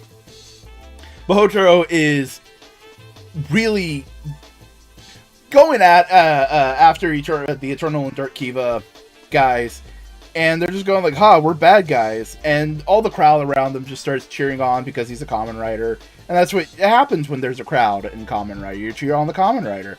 He transforms and he kicks their ass. It's fun, it's great, it's badass.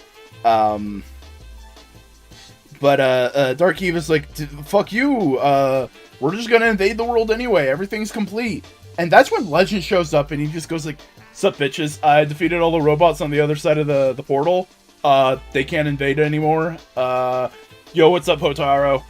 Haven't seen you a bit. You can't remember me." And Dark Kiva guy's just like, "Fuck you!" And we this feels like it was very much like, oh, we can't get the actor for Decade. Let's just make a new guy, because it is literally, he goes through the first 10 Heisei writers in order, beating a bunch of mooks in a fun little sequence. And here's another bit of that, like, oh, we can't exactly do things, so we have to play within budget a little bit, and we have to cheat for the camera. Because Agito has little actuated horns on his helmet, but they just have, like, a static stunt helmet for it. So what they did is they panned up the camera and they play the sound effect right before you see the horns. So it's just like you can fudge it that they expanded out and everything. It's a fun little action sequence. It's cool to see the suits and be badass, but they beat Dark Kiva dude, and the day is saved, and Legend's just kind of there. And from the preview, it looks like he's just gonna be here for a few episodes. Alright. So, a lot of action, mostly action, very little plot. We just get a little bit of like, hey, the Abyssals are doing some stuff. We're wrapping up the Legend stuff. We'll get wrapping up, maybe not, who knows. Oh yeah, by the way, Outsiders is a thing. So, Outsiders is canon. It's not just some weird spin-off goofy bullshit we're doing on the side. It's like, no, it's okay. Thinking about it this way, earlier on in Gotchard, I was going like, oh, this feels kind of like a throwback, like it's like going, it's like double and O's and all that kind of stuff, you know, that vibe. And I'm sitting here going like, you know what? This is just continuing that vibe, because back then those guys had the Foundation X. And what are they in, like, they're doing some things here, and Outsiders is related to Foundation X, and this is like weird side material. This is like the soccer episode of Gaiam. It's weird, it's wacky, but on to some more substantive material. So there is a ton of things going on here thematically. Light on plot, but there is some thematic elements over here, right? So fundamentally, the hundreds are here to break focus. They are here to break the focus of the show. If you are bitching and moaning about, oh, we're already in the middle of a plot, what the fuck is this good stuff doing here? It's like, yes, this is kind of the point, in my opinion. The hundreds are there to like break the focus and basically just present the theme with heroes and villains. A little bit, just like, here you go, so we can not necessarily play with it, but just, we want something a little breather before we ramp up into that. Because fundamentally the heroes find the resolve in the people they're trying to protect. The heroes come to each other's aid and whatnot. And the villains have no regard for anybody else but themselves. Like, you know, they don't do teamwork. They only care about themselves. They don't care about other people. And we see that with several villains going through here. The 100 and their ultimate plan, Abyssals and their plan. And it's not perfect, but I do think the suits did try to back up that thematic element. Because their abilities are informed by their apathy, right?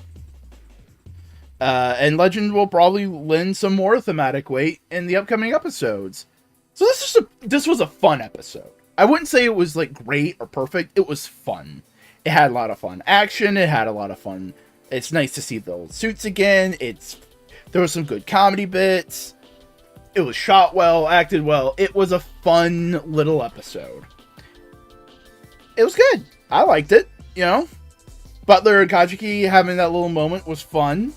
It's Gug time, and boy howdy, are we knee deep in this legend arc, as we catch back up with the last episode as he's putting the final finishing touches to the dude using the Dark Kiva powers. It's just a fun little end of the fight. beam struggle, all that kind of stuff. And Legend's immediately like, hey, what's up, Hotaro? And Hotaro's like, what? Who the fuck are you? The evil dude gets away, and his giant polygonal bosses go like, yo, bitch, you fucked up. You got one more chance, don't fuck it up too. And it's just like, okay, so he's gonna be back, he's gonna do some fucking shit, right? And we have a Legend dude, I can't remember his name. What is his name? Kaguya. Kaguya is his name, I wrote it down. Kaguya is just hanging out with the alchemy crew and just exchanging information of just like, hey, Hotaro Hotaro helped me out in my dimension, but I guess getting back to his world kind of messed with his memory, so they're re-downloading all of that kind of stuff. They dress up the rest of the teenage crew, so Sabimaru, Ringe, in very fancy dresses and a very fancy rhinestone suit, and they're just kind of exchanging information. What is 100? What's all the deal? Hey, let's coordinate our plans. And everyone's like, all right, cool. We got a lot of things we got to do, but we also have other things we need to do. Minato goes to Kayaka to help with lots, just do more of that treatment. Hotaro has to go take another exam.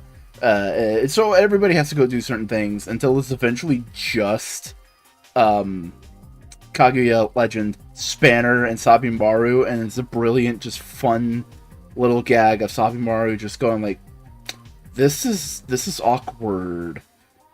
The new guy, the one who doesn't talk, and then Spanner, Edgelord. It's this very funny, awkward moment. But we see Hotaro and Kajuki just retaking the test, and Kajuki's kind of poking and prodding of like, hey, so Kamen Rider. And Hotaro's like, yeah. Like, does Kajuki know that Hotaro is still Kamen Rider? Did his brain get whammied? Don't know. He might have. There's no definitive saying yes or no. We'll have to see. But maybe Kajuki's kind of going like the, hey, I think Kamen Rider's cool. Maybe if he had a secret identity, he could tell his best friend, and he wouldn't have to worry about it, because his best friend would totally be cool with it. And Hotaro is just like, dude, I just need to finish my test. And that's when Kaguya shows up and just starts being like a little bugger. It's just like, hey, pay attention to me. We'll get into that, because it's very much a, hey, it's very much a, hey, pay attention to me. But Kaguya also just goes like, hey, Butler, what the fuck are you doing here? Because Kajuki and Butler are played by the same actor, and it's a fun little haha gimmick. Hotaro just pulls him up, and Sabimaru and Hotaro just trying to go like, yo, dude, you can't just be doing this kind of shit. And Spanner just runs in and goes like, there's where the fuck you are. And it's like, what's going on? And Kaguya's just been causing trouble. He got on TV and did all this kind of stuff. He now has a fan club, and it's just like, Jesus, dude. You have stepped in it this entire time. Hotaro and Kaguya are taking a walk, and it's just like, hey, buddy, you can't be doing that, you know? When the 100 show up, and we have a big fun fight. A lot of cool stuff. We get to see Build's final form. I have not watched Build. I've heard a lot of good things about it, but yeah, in the Build's final form, we get to see another Legend Gotchard form, but this time with fire.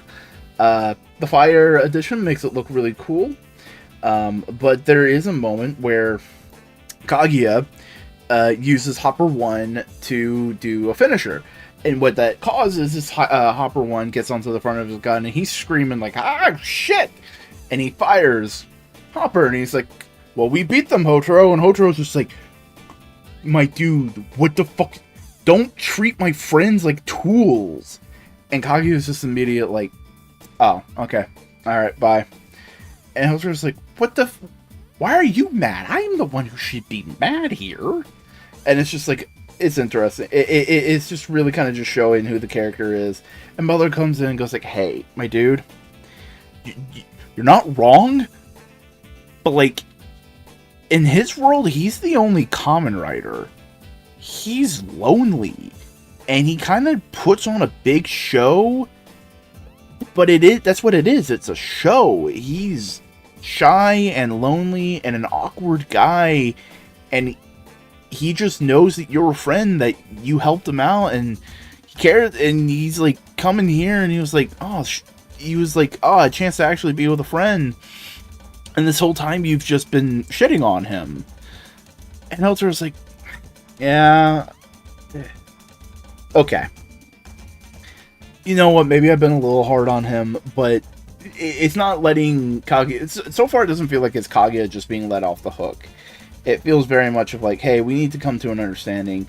And that's when the evil man from the beginning of the episode shows back up with a driver from 01, which I also didn't watch. Whoa, look at that. I haven't watched a lot of things. He transforms, I think it's Arc. I think that's the form it is. And he fights Kaguya. Kaguya transforms into Decade, the final form Decade. And it's just a really cool fight. Hotaro and Kaguya come to an understanding and agreement of like, hey, you're my friend too. And like, yeah, Hopper kind of forgives you. So like, maybe let's not do that again. But also like, I understand where you're coming from and I'm here for you. It's like, again, Hotaro is very much about emotional maturity, all this kind of stuff. Kaguya then again transforms into 02, and they have a really cool big fight scene with that against Arc. He goes back, the bad guy goes back to his polygonal bosses, and they go like, nope, bitch, get dusty. And the belt melts and turns into a 24-hour clock. Kaguya goes like, oh shit, a clock. He can't see it. It's in a different dimension, I think. And then Kaguya goes like, sorry, Hotaro, I gotta fucking fight you. And that's where the episode ends. But like I said at the beginning of this little arc, I knew this would link directly to the theme of empathy, because the show directly says Legend is an awkward braggart. He is putting on a facade, and Hotaro has to dig down, break it through the facade, break into who this man is, and try to understand and empathize and connect to this guy that, like, yeah, he likes, but it's also like, hey, a lot of the things that you're finding very abrasive are an act that he's putting on, and, like, there's layers to, like, is he truly being an asshole? How, like, breaking through to your understanding of him, and all these different kind of little layers to that.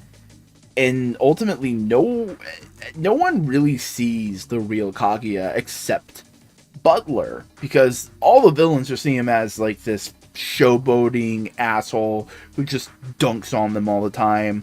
Spanner just sees him as a pain in the ass, and just everyone else doesn't know how to interact with him, right? Like, there's that scene, Sabimaru just going like, this is fucking awkward.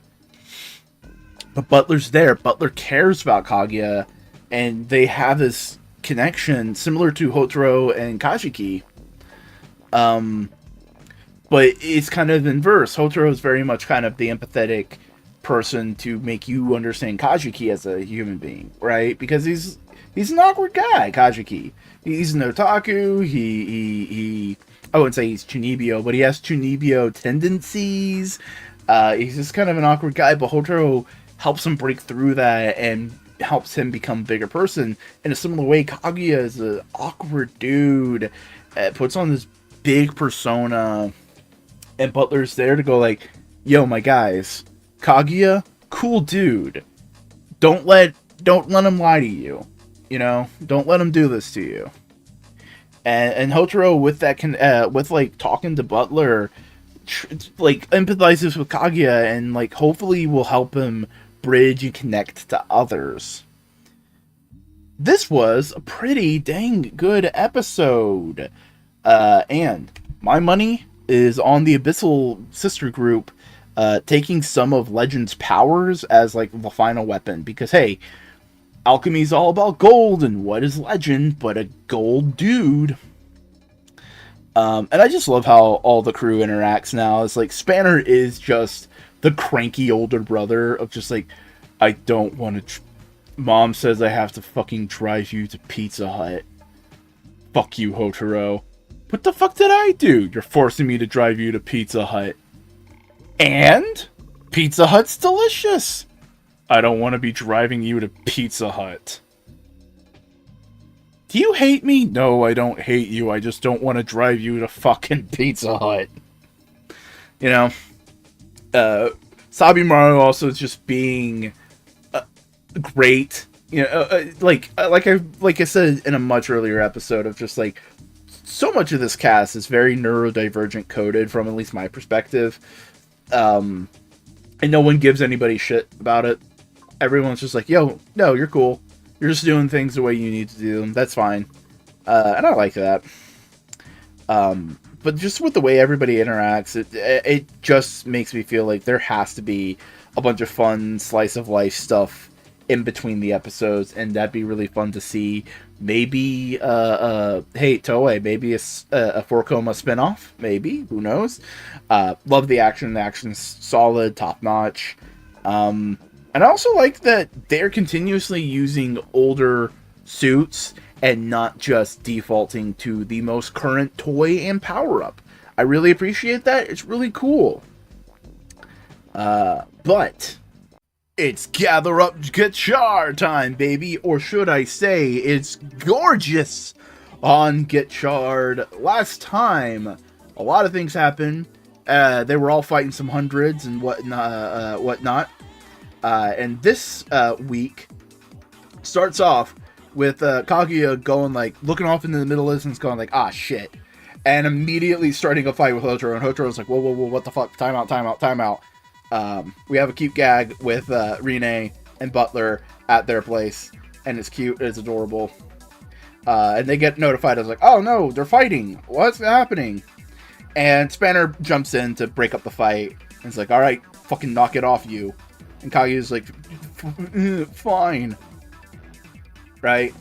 As we see the giant clock bomb thing, which, as I've been informed, is a thing from Kamen Rider 01. It is a returning plot element, talking to the polygons and going like, I'm gonna destroy this place. And they're like, yeah, cool, sweet, do it. We're totally cool with that. And the crew like gathers to try and figure the things out, what's their plan, and Butler says like, hey, yo, that thing kind of destroyed our world, and it's probably real triggering for Kaguya. And they're like, yo, that makes sense. Alright, how do we stop this? How do we deal with this? We gotta come up with a plan. Right? And basically, the Abyssal King is like, you know what? That dude who had the arc belt, he was kind of cool. Let's bring him back. And so he's back and he's like, wait, what's going on? And he's like, hey, do you want to fight the gold guy? And he's like, fuck yeah, I want to fight the gold guy. Alright, cool, here you go. I'm going to give you some like extra amalgam powers so you can be cool and badass and have a new suit. Legend shows up. They have a little fight like there. It's basically the, oh no, the enemy has a power up and we don't know how to beat them yet. Let's run away. Kaguya finally just admits like, yeah, no, shit, it's all kinds of fucked, and I need to do this alone. And Hotaro's just like, no, fuck you, but not fuck you. It's more like, my dude, come on. Spanner and Sabimaru, while he's taking a bath, it's a funny scene. It's like heartfelt what they're saying, but it's funny because he's in a bath. Just come in and go like, hey, my dude, Hotaro is strong enough that he's willing to help you. You don't have to push him away in fear of him getting hurt. He's a strong dude. And it's really cool to see like the two people that had, I wouldn't say the hardest time connecting to Hotaro, because Spanner had a hard time connecting, but Sabimaru was just more of like, he had a lot of walls up because he's a very shy individual. That Hotaro slowly broke them down and eroded them, and Sabimaru was just like, yo, no, Hotaro's badass. Right? And as Kaguya is about to go and try to fight this thing alone, kind of resolving himself to it, Hotaro shows up and goes like, no, dude, I'm gonna help you. Fuck you. And he's like, no, I don't want your help. And it's like, alright, fine. you're gonna go there and fight alone, and I'm gonna go there and fight alone. We'll just be in the same area. And Kaguya realizes, like, oh, he's a stubborn asshole, just like I am. There's no stopping him, and like understanding that's a form of care, and between the two of them as friends. Spanner and Rene come in to fight the Mooks, so that the two big, so Legend and Gotchard can tackle the big problems. They have a great moment. They do a little fist bump. They transform and they just start kicking ass, taking names. A bunch of cool callbacks. The 01 stuff is used. Geo stuff is used. They do a big fuck off kick, destroy the Ark, destroy all the things that would hurt the planet. And they're like, fuck yeah, we did it. And so they have a little finishing party. They have a little party, rap party with Kaguya, and it's just like very sweet. It's adorable. Hotaro baked him a cake. It's good, and he's just like, "Don't worry, I didn't bake anything else because I understand my taste, but the way I cook is a little weird." And they're like, "Ah ha ha, it's all fun." But Kaguya has to go back to his home, and they just go like, "You know what? But we're friends now, and we can rely on each other, and we can talk to each other." And as they're leaving, they go like, hey, yeah, by the way, we grabbed all the rider cards that were here, so you don't have to worry about those. And they're like, oh, okay, cool. That's dope. They walk through the veil, and Kaguya is worried because he sees fucking future Hotaro, Daybreak, struggling, and he's like, oh no, my friend, something's going to happen to him as the Abyssal King is fucking talking to a Digi-Egg. This was a very fun episode. This was just good. And it's just Hotaro finally fully understanding Kaguya as a person. And realizing that, like, all these barriers of communication he has, all these things are just a front that he puts up to protect himself, to protect others, protect all those kind of things. But Hotaro figures out how to break them down without being an asshole about it. Like, he could just yell at him and goes like, fucking fuck you, let me help you. But he understands that the walls he puts up are trying to protect himself and all these different kinds of things. So Hotaro figures out a way to get through them without dismantling who the person is, who Kaguya is. And because of all that, he's acknowledging that, you know what, Kaguya's had a tough life. It's understandable that he's putting up these fronts. He's not wrong for it, but it is making it harder for genuine friendships to occur. And that it is okay to let Hotaro into this emotional sphere, right? Because Kaguya understands Hotaro's like, oh, he's not just like a happy-go-lucky dude. He's a stubborn son of a bitch. He's a guy who really cares about you, who wants to try and help you, and that it's okay to let that in, you know? That the emotional walls he built up for times of need for others, it's okay to let them down for friends. Friends should be allowed in here, and they're both able to understand each other and give the other what they need in this moment. And like I said earlier, I love that Sabi and Spanner are the ones that like build that bridge, because they have a very similar thing to Kaguya's. They both had walls that they built up, and Hotaro was eventually able to not necessarily break those walls, but understand those walls and find the door to get to them. You know what I mean?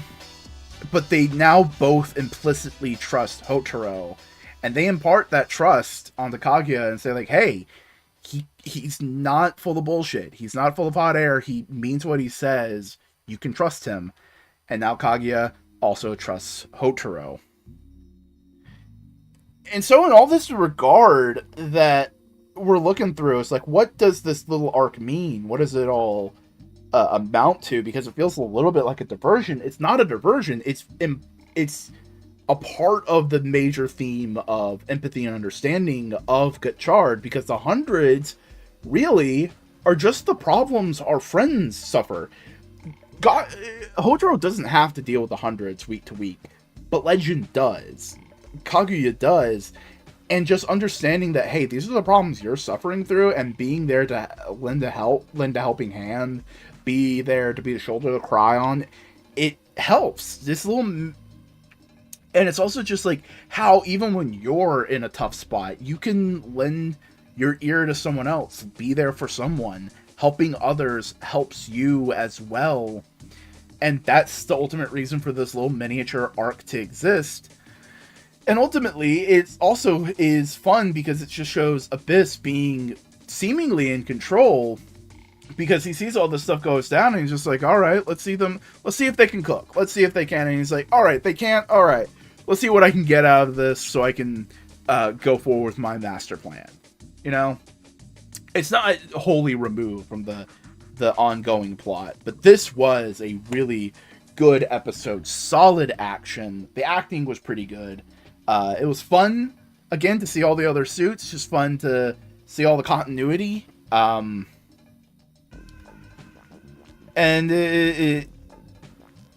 it's also just good to see how this crew, Kaguya, just like the crew's working now. Like they're a well-oiled machine. They're helping each other out. They're being there for each other, and that's just really cool. It's Gug time, everybody. It's Gather Up, Gotchard. We're talking about Kamen Rider Gotchard, episode 36. You know how this goes. Talk about the episode, talk about themes, talk about what I liked.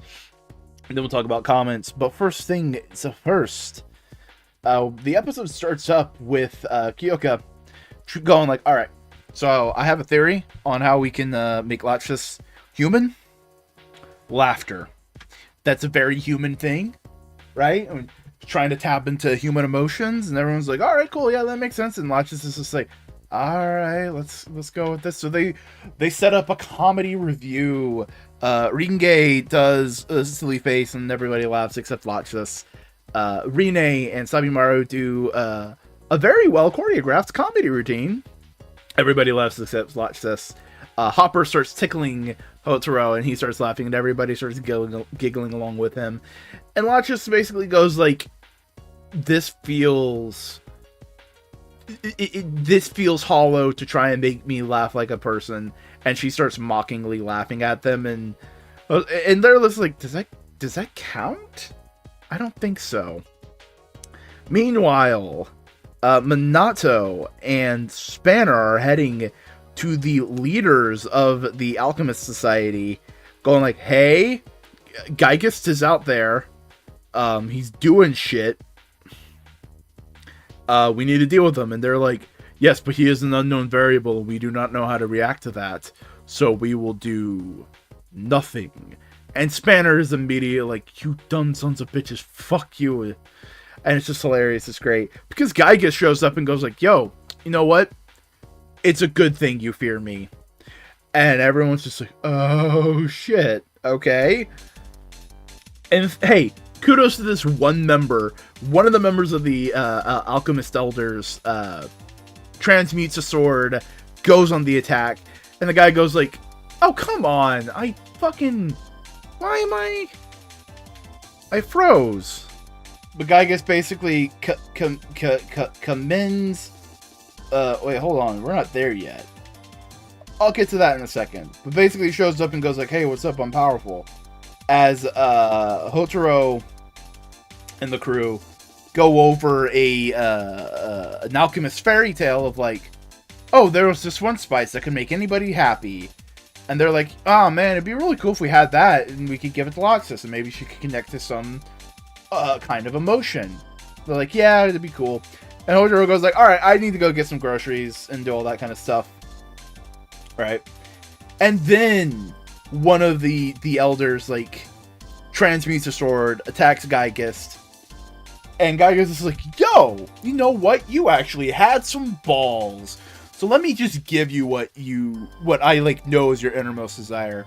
And he disintegrates. And Spanner and Minato are like, yo, what the fuck? And he's like, hey, he just wanted power.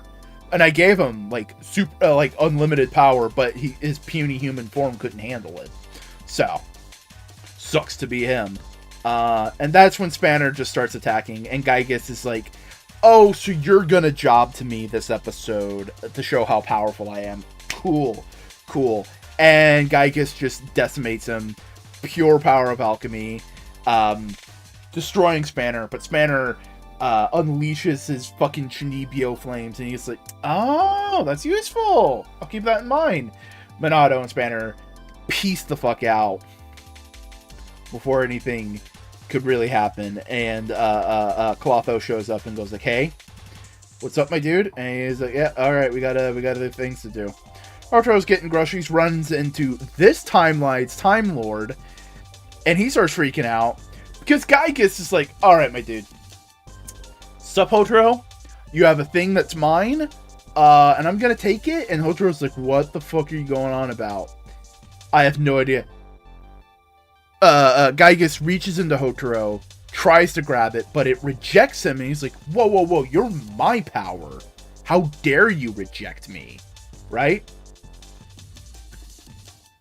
And that's when he drops the bombshell of like, "Hey, I made the first Kimmies. And I kind of designed them to be like cold, nihilistic, emotionless beings made only for weapons of war."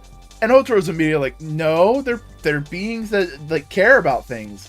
It's like, "Oh, right. Okay, so here's the thing. That's corrupted. That's not what they really want. That's not what they actually want, right?" You know? So he takes Skibo and basically, in his mind, getting it back to zero, but I think it's a more, our understanding of it is eliminating its memories and what it's developed as a being back to square one, which, if you are a creation like this, might be anger and survival. Hotaro henshins, he tries to fight it off as best he can, and he's just trying to get it to understand, till eventually he has to go full to platinum to beat it, and he destroys it, and like he does the whole finisher, and he holds up the card waiting for Skibo to get into it, and he doesn't show up, and it's like, what? And as the smoke clears, he sees the body of Skibo devoid of color, as Hotaro realizes that he just killed one of his friends in a fight, and it's heartbreaking for him. Like we've been saying for this whole show, empathy is the name of the game. It's just moving in different directions, and I think that's very interesting. Gaius claims empathy. He claims to understand others. He claims to understand that one member of the Alchemist Society. He claims to understand the Kimmies. But what his empathy is truly just nihilism. It's saying, "Oh, I know what you want. You just want anger and destruction. You just want power. And like, that's all it is, you know?" Right? It's just claiming to understand, and it's projecting onto others. It is a lack of understanding being masqueraded as understanding, you know? It's like a narcissist who says that they're a great listener, but it's really just a way to listen to get their point in, right? You know what I mean? That kind of thing. And Hotaro, like we've been saying this whole time, is like true, honest to God empathy. Like, he listens to the other person. He tries to figure out where that other person is in their comfort level, in their life, in their understanding of self, and then tries to understand them at that point to help them as best he can, right? Like, he doesn't push Spanner to be like, oh, big friend, buddy, but he does go like, "Hey, Spanner, I'm here to help. I want to help, and I don't want to get in your way." And Spanner, like, respects that give and take, right? Same thing with Legend. Same thing with all the Kemi. Same thing with Rine and Ringe and Sabimaru, right? Hotaro tries to help them. And getting this kind of like as a really nice parallel is just really good theming for what seems to be reaching into endgame territory. But yeah, no, this was a pretty dang good episode. I loved a lot of the transitions, like the clock element. I love when that lottery motif was established while Hotaro's shopping, and then when Gaius shows up, we just center on the lottery wheel. That looked really cool. I love all the location swaps. It was very clear. Green screen, all that kind of stuff, but it looked really good. Specifically the one where there's one with Spanner where he grabs his sword thing and it transitions to another world, location. That's really good. Just a lot of good stuff there. Everybody's giving it their all in acting. The guy who's playing Hotaro is he has improved leaps and bounds from the beginning of the season, and that's really commendable. And there's a lot of really cool, interesting plot developments that are happening. Hello, everyone. We got a new episode of Gotchard. We're talking about episode 37, and guess what? Hopper's going on a little adventure, and absolutely nothing can go wrong. But we do have to start the episode up with everyone treating Skibbo like a actual character, which is cool, and trying to figure out what's going on. It's like, hey, is he dead? What's the deal? And it's just like, okay, the only energy we kind of can find is the malice that Gygus kind of put in there. So for the most part, we can't do anything, and he's seemingly dead. Hotaro takes us really fucking hard. No one knows exactly what to do or say. Hopper tries to cheer him up, and it's not exactly a great situation. And that's kind of where we enter, three big phases of plot happening. So on one hand, we have Hopper's cute little adventure, where they're hopping around, trying to find the golden flower from the last episode's little fairy tale to cheer Hotaro up. Because Hopper recognizes that Hotaro is just not in a good place and wants to help. It's fun, it's cute, it's slapstick. You can see the wires as they move Hopper. Not literally, but it's the weights, that kind of thing. It's really cute. On another hand, we have Hotaro really just dealing with it. He is not in a super good place. He let a friend down. He let a friend die. And he was ultimately the cause of it to an extent, because he was the one who finished it off. He was the one who did the attacks. And everyone was immediately like, no, Hotaro, you were trying to protect us. You didn't know. It's not your fault. Hey, don't internalize this. And Hotaro's just like, I'm gonna internalize it a little bit. So he heads back to his home, and he is kind of dissociating. And his mother sees this, recognizes it being similar to something that happened when he was a kid, when his father left, and made the meal that cheered him up as a kid, and basically said, hey, I'm your mom. I know when things get bad for you, but you're my son, and I know you, and you're going to be able to get through this.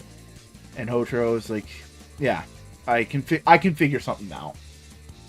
I have to. I'm Gotchard. I'm the hero. I gotta be able to figure something out. Meanwhile, while those things are happening, Ant Trooper is now new. Malcolm Berserk attacking people. Sabimaru, Ringe, and Rine basically all go like, Hotaro is not in a place where he can handle this. We gotta go fight for him.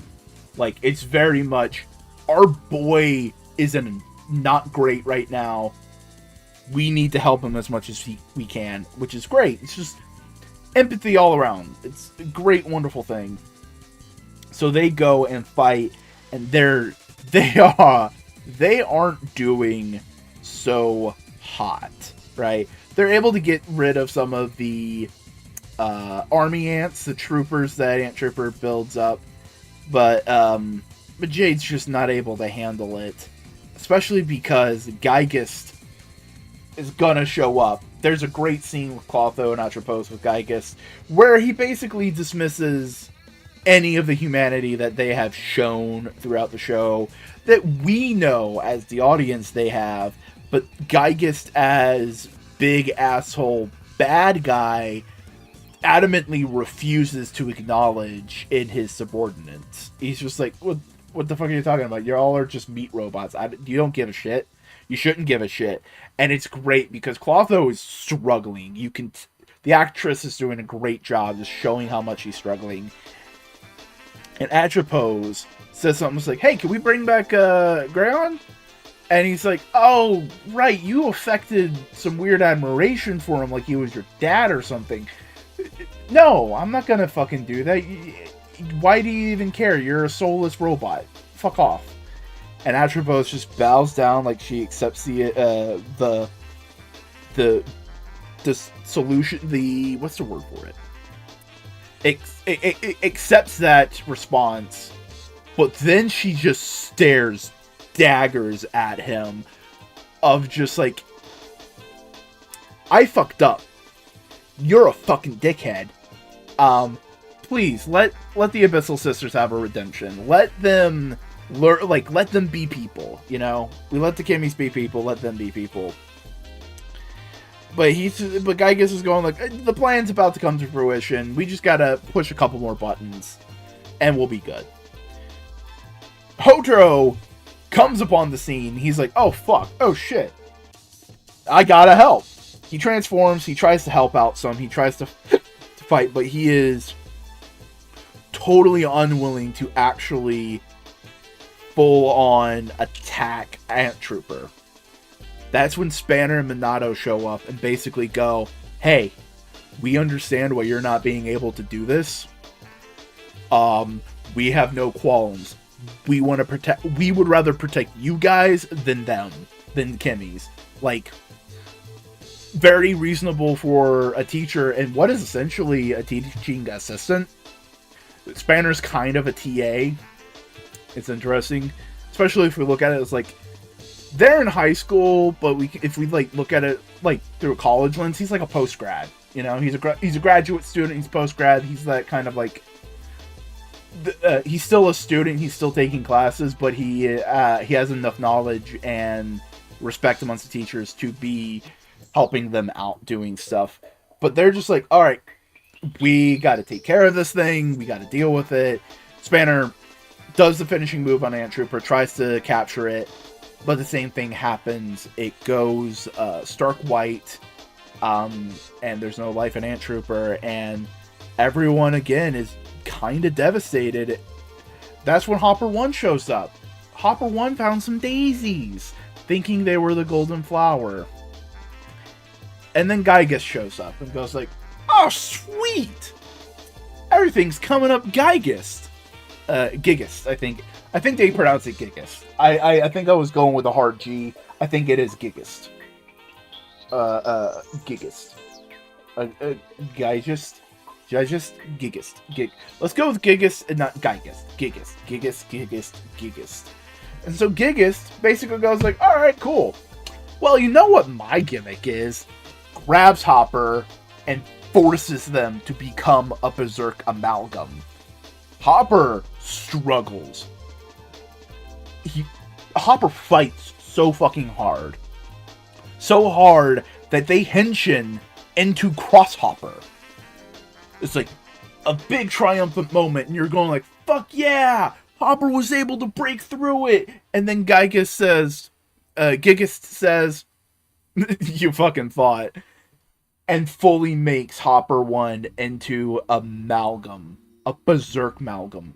They're struggling the whole time. They don't want to hurt anybody. But the anger, the poison is taking over them. And Hotaro is pleading with them the entire time. Keeping the attention on Hotaro. But one of the civilians who ran away earlier in the episode comes back. A kid comes back to grab their toy. Hopper 1, out of their mind, sees this and goes towards the civilian. Hotaro sees this and goes, I don't have any other fucking choice. Transforms, and I think this is brilliant. He doesn't use a standard form. He uses 10-liner. The other member of the trio. I would love to see more 10-liner throughout the show. But the little bits we get are very fascinating. That it's like Hopper is the emotional sounding board, the best friend of Hotaro. Ten Liner's the emotional rock. Like, if they are a trio of friends, Liner is the stoic, we need to get shit done kind of guy in my head. And it's just like, it's doubly so tragic as Hotaro transforms into Ten Liner, as Hotaro and Ten Liner have to destroy Hopper. And you know what's gonna happen. You know the tragedy that's gonna be befall this, but you hope beyond hope. The dust clears, and you see the Hopper puppet in stark white, exactly the same as Ant Trooper and Skibo, and Hotaro breaks down. And that was Gigist's plan, was to inflict such dismay and misery upon Hotaro that malice infects the Kimi that's inside of him and becomes a powerful amalgam. And it seems like that is it's going to happen. But then Hotaro is surrounded by an egg and boop, out. Right? And everyone's going like, the fuck just happened? In an alley somewhere else in the city, the egg blips back into existence, and the world cries because Hotaro is not able to right now. As he is in the egg, and the egg talks to him and says, hey, it's gonna be alright. I need to talk to you. And we leave the episode on what is accidentally one of the funniest goddamn frames of the entire show of Hotaro crouched down in a very sad pose and an egg just superimposed behind him. It is sad, it is tragic, but goddamn, that's a funny image. And we were wrong. Everything can go wrong. And ultimately, this is the tragedy of empathy. This is the pain of connection. Because empathy is great. You can connect to other people, you can befriend them, you can understand them, you can come to a better understanding of them, yourselves, and the world. But caring about other people can and will break your heart. Because when they hurt, you hurt right along with them.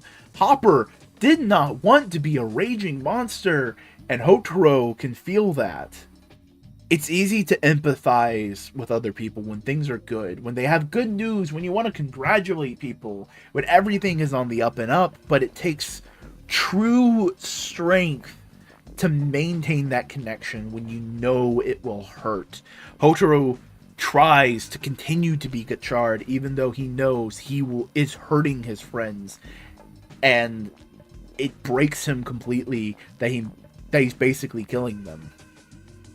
Gigist fundamentally believes that this pain is inevitable, that hope, desire, connections, all these different kinds of things, they're bullshit. All anybody wants is power, and all anybody wants to inflict is pain. And while Hotaro right now is lost, he will hopefully prove him wrong, because it's not just Hotaro. Others are there to help. Rine, Sabimaru, and Ringe all try to help Hotaro. They try to hold down the fort while he is dealing with these very complex emotions. And they understand and recognize he is a hyper empathetic being, and he is going to suffer these emotional setbacks way harder than they do. But they are still feeling his pain. They're still trying to help him. And while Minato and Spanner, they understand it too. They don't like this. They don't like defeating the Kimis and killing the Kimis. they have more experience in life. They have that ability to choke down that empathetic connection they have built up and go like, hey, push comes to shove, I'm shoving the fat guy in the trolley. And fundamentally, they see this as right because they're protecting their students. And all in all, Hopper was doing all of that journeying, all of that flower hunting just for Hotaro, just to help him alleviate his troubles and worries. And for their trouble, Giggist again treats them like a tool, something only to inflict pain on Hotaro, as Hotaro sees their friend being hurt. This was a damned good episode, and everyone of the show, the crew, everybody making Gotchard did a really good job this episode. It's ramping up spectacularly. Like I said earlier, I love how even Atropos is having their soul question, and now they're kind of questioning these things too, of like, yeah, I'm an automaton. Why should I care about Greyon? Why am I caring so much? You're being a dickhead. You know, that kind of thing. And it's kind of just like showing that, yeah, they do have a soul because they care about others. They care about something. Lachus, with their family and their concern about them. Spanner and Kyoka, the connections they built with them. Clotho and her family of just wanting to maintain the sisterhood. And Atropos and Greyon of just, I want my daddy. I want my dad. And that's kind of informing the idea of like, no, they're people that deserve to live and exist because they have wants. They have a thing that that drives them. And that's what Hotaro's been going on about the Kemis of like, no, the Kemis have wants and desires. And I want to connect to them to help them achieve those. Right? On some sillier notes, I just love how the egg looked like a goddamn Digimon egg. It's great. Fantastic. Hotaro has a great mom, just imparting a lot of empathy. And you see where Hotaro gets it now, right?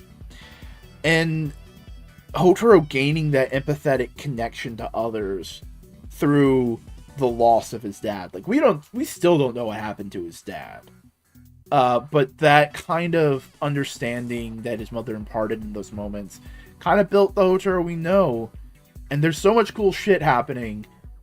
It's fascinating to see where this show will go next. Once more into the GUG. We're talking about Kamen Rider Gotchard episode 38, which is kind of broken up into, I was about to say half and half. No, it's more like 80-20 of what's going on, but it's two different paths. So we pick back up from what last episode. Hotaro is in great emotional distress. And the Kimi that is within him basically emerges, puts him in an egg, and boops him out of there. And everyone's just going like, okay?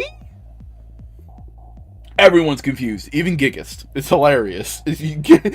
Giggist is like an ultimate badass, can kick anyone's ass. But like, he is utterly befuddled by Hotaro and just his antics. It's hilarious. But Kyoka does pick up some readings, goes like, oh, Hotaro's in this area, we need to go be there to protect him from whatever Giggist wants to do. And everyone's just like, yeah. Rine, however, is going like, I wasn't strong enough, I wasn't able to help Hotaro, I wasn't able to protect the Kemis, all these different kinds of things. So she's having that little bit of an emotional kind of moment herself. As we pick up what is essentially most of the episode of Hotaro inside the egg talking to Gon. I'm going to refer to them as Gon, mainly because they changed their name after the egg hatches, like many eggs do. I see you trans folks watching my videos. Happy Pride Month. But basically, Gon just goes like, hey, Hotaro, what's up? I'm the Kimi that kind of got, like, implanted in you when you grabbed the belt. So first things first, cool. Confirmation that Hotaro is still not a chosen one type character. Like, he wasn't born with the Kimmy egg. No, the Kimmy egg got implanted so he can be compatible with the belt and other Kimmys and Henshin. Like, you know, it's the modification to the body. That's the cyborg. That's the virus from X-Aid. You getting what I'm saying? And goes like, okay, so I've been seeing a lot of what you're doing, and I gotta say, it's pretty badass. It's really cool. I see what you've been doing for Kimmy's, and I really fucking appreciate that. Have you done enough? Can I keep you safe? Like, this is dangerous. Do you think you've done enough? Can we stop? And that line of questioning is what I think gets Hotaro out of it. Because it makes him remember, like, no, this wouldn't be enough. Because this isn't his full dream. This isn't his gotcha. This isn't all Kimmys and humans living together harmoniously. This is... He saved a bunch of Kimmys, yes, and that's great, wonderful, and amazing, but there's still more. There's still more he can do. And the scene shifts as he's kind of making this understanding of himself to resemble his mother's restaurant, as a mental projection of his mom feeds him what is essentially like a very comforting meal.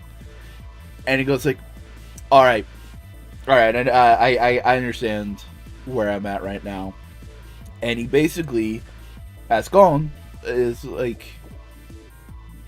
starts asking Gon some questions and just like going like, hey, what, so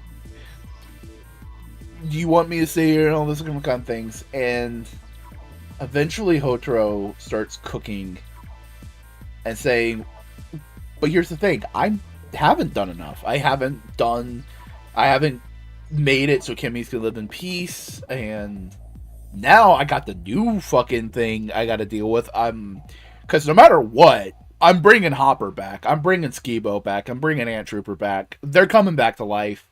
I just gotta figure out a way to do it. It'll take me some time, sure, but I can do it. Like, it's alchemy. I can figure something out.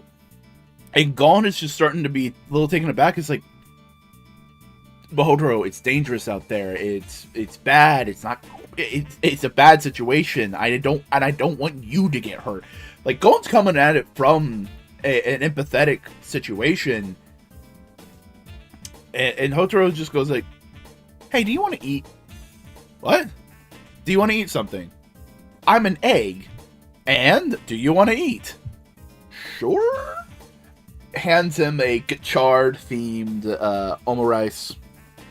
And the egg eats it and understands where Hotaro's coming from. Of just like, oh, this kindness isn't something that can just end. This empathy can't just be cut off. It has to continue. We have to see through it to the end. And Hotaro and the egg go like, alright, let's go fucking kick some ass. Meanwhile, the whole time, Spanner and Rine were outside protecting Hotaro, going through this emotional moment from Gigas, and basically going like, fuck yeah. So guess what? Hotaro emerges from the egg, brandishing a new power-up that he gained through empathy and understanding. That's how he gets all of his fucking power-ups. Now that I think about it, like every major form, empathy and understanding with the Kimmys. The fire stuff is empathy and understanding with a past version of himself and the friendships he forged during those times. Right? Platinum is his solidified resolve with Hopper and Liner. Yeah, you know what? Yeah. There's a theme there. It's almost as if I've been going on about it for 38 videos. But, of course, we get a brand new Henshin, and we get Rainbow Gotchard. And a badass fight ensues, the whole 9 yards, everything, just kicking ass. But guess what happens as he Henshins? The raw empathetic energy, the raw hopefulness of Rainbow Gotchard leaks into the laboratory, and Hopper 1, Ant Trooper, and Skibo all come back to life. We wrap up with everyone going like, hey, we learned lessons, we're better people, we're gonna be heroes, we're gonna beat Gigas. And Hopper 1 jumps over to Hotaro. Everyone's just like, damn, alright, the fight's not over yet, but we won this battle. We were able to get everything back, we were able to push back the darkness, and we will have a rainbow at the end of this. Well, would you look at that? Empathy and compassion save the day once again. It's almost as if it's the theme of the show. Because fundamentally, Gon wants to protect Hotaro. He feels empathetic to Hotaro, and he wants to ensure that he doesn't suffer anymore. Because it's like, dude, you've done so much for us Kimmies, right? You've done enough. Like, you have gone above and beyond. And it's just bad now. You've gone above and beyond for us, and it's not a good situation. Stop. But Hotaro now just having a moment to breathe and process his emotions, just basically says, no, I haven't done enough. I need to bring Kimmies to the world, and I need to now also save Hopper and Skibo and all of them. And he just simply asks Gon if they would like to help. Because simple empathy and communication results in huge power. Just assuming what others want as power and destruction like Gigas does, it just results in chaos and destruction. And they're only able to get through this moment of exploring the emotions, figuring out what to do, because of the empathy they've shown to others, because Renee and Spanner are able to hold them off just enough to, and the rest of the crew help just enough, all because throughout the show, Hotaro has been showing them kindness and empathy.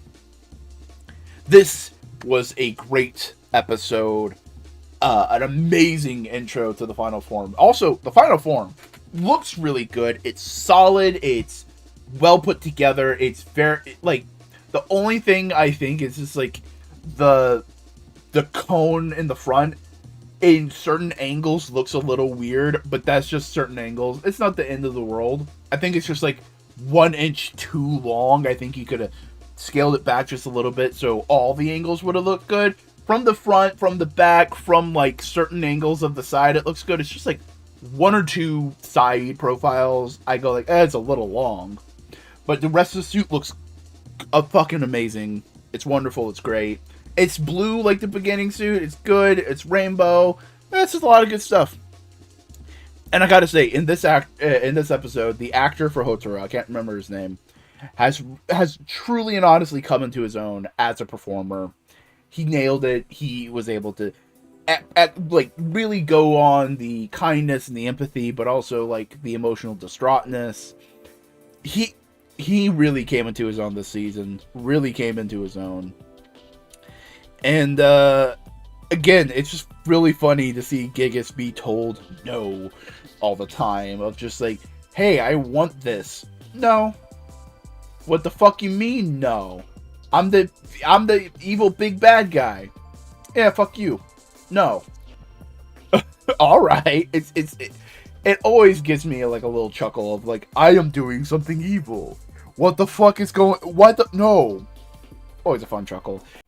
It's another week. It's another...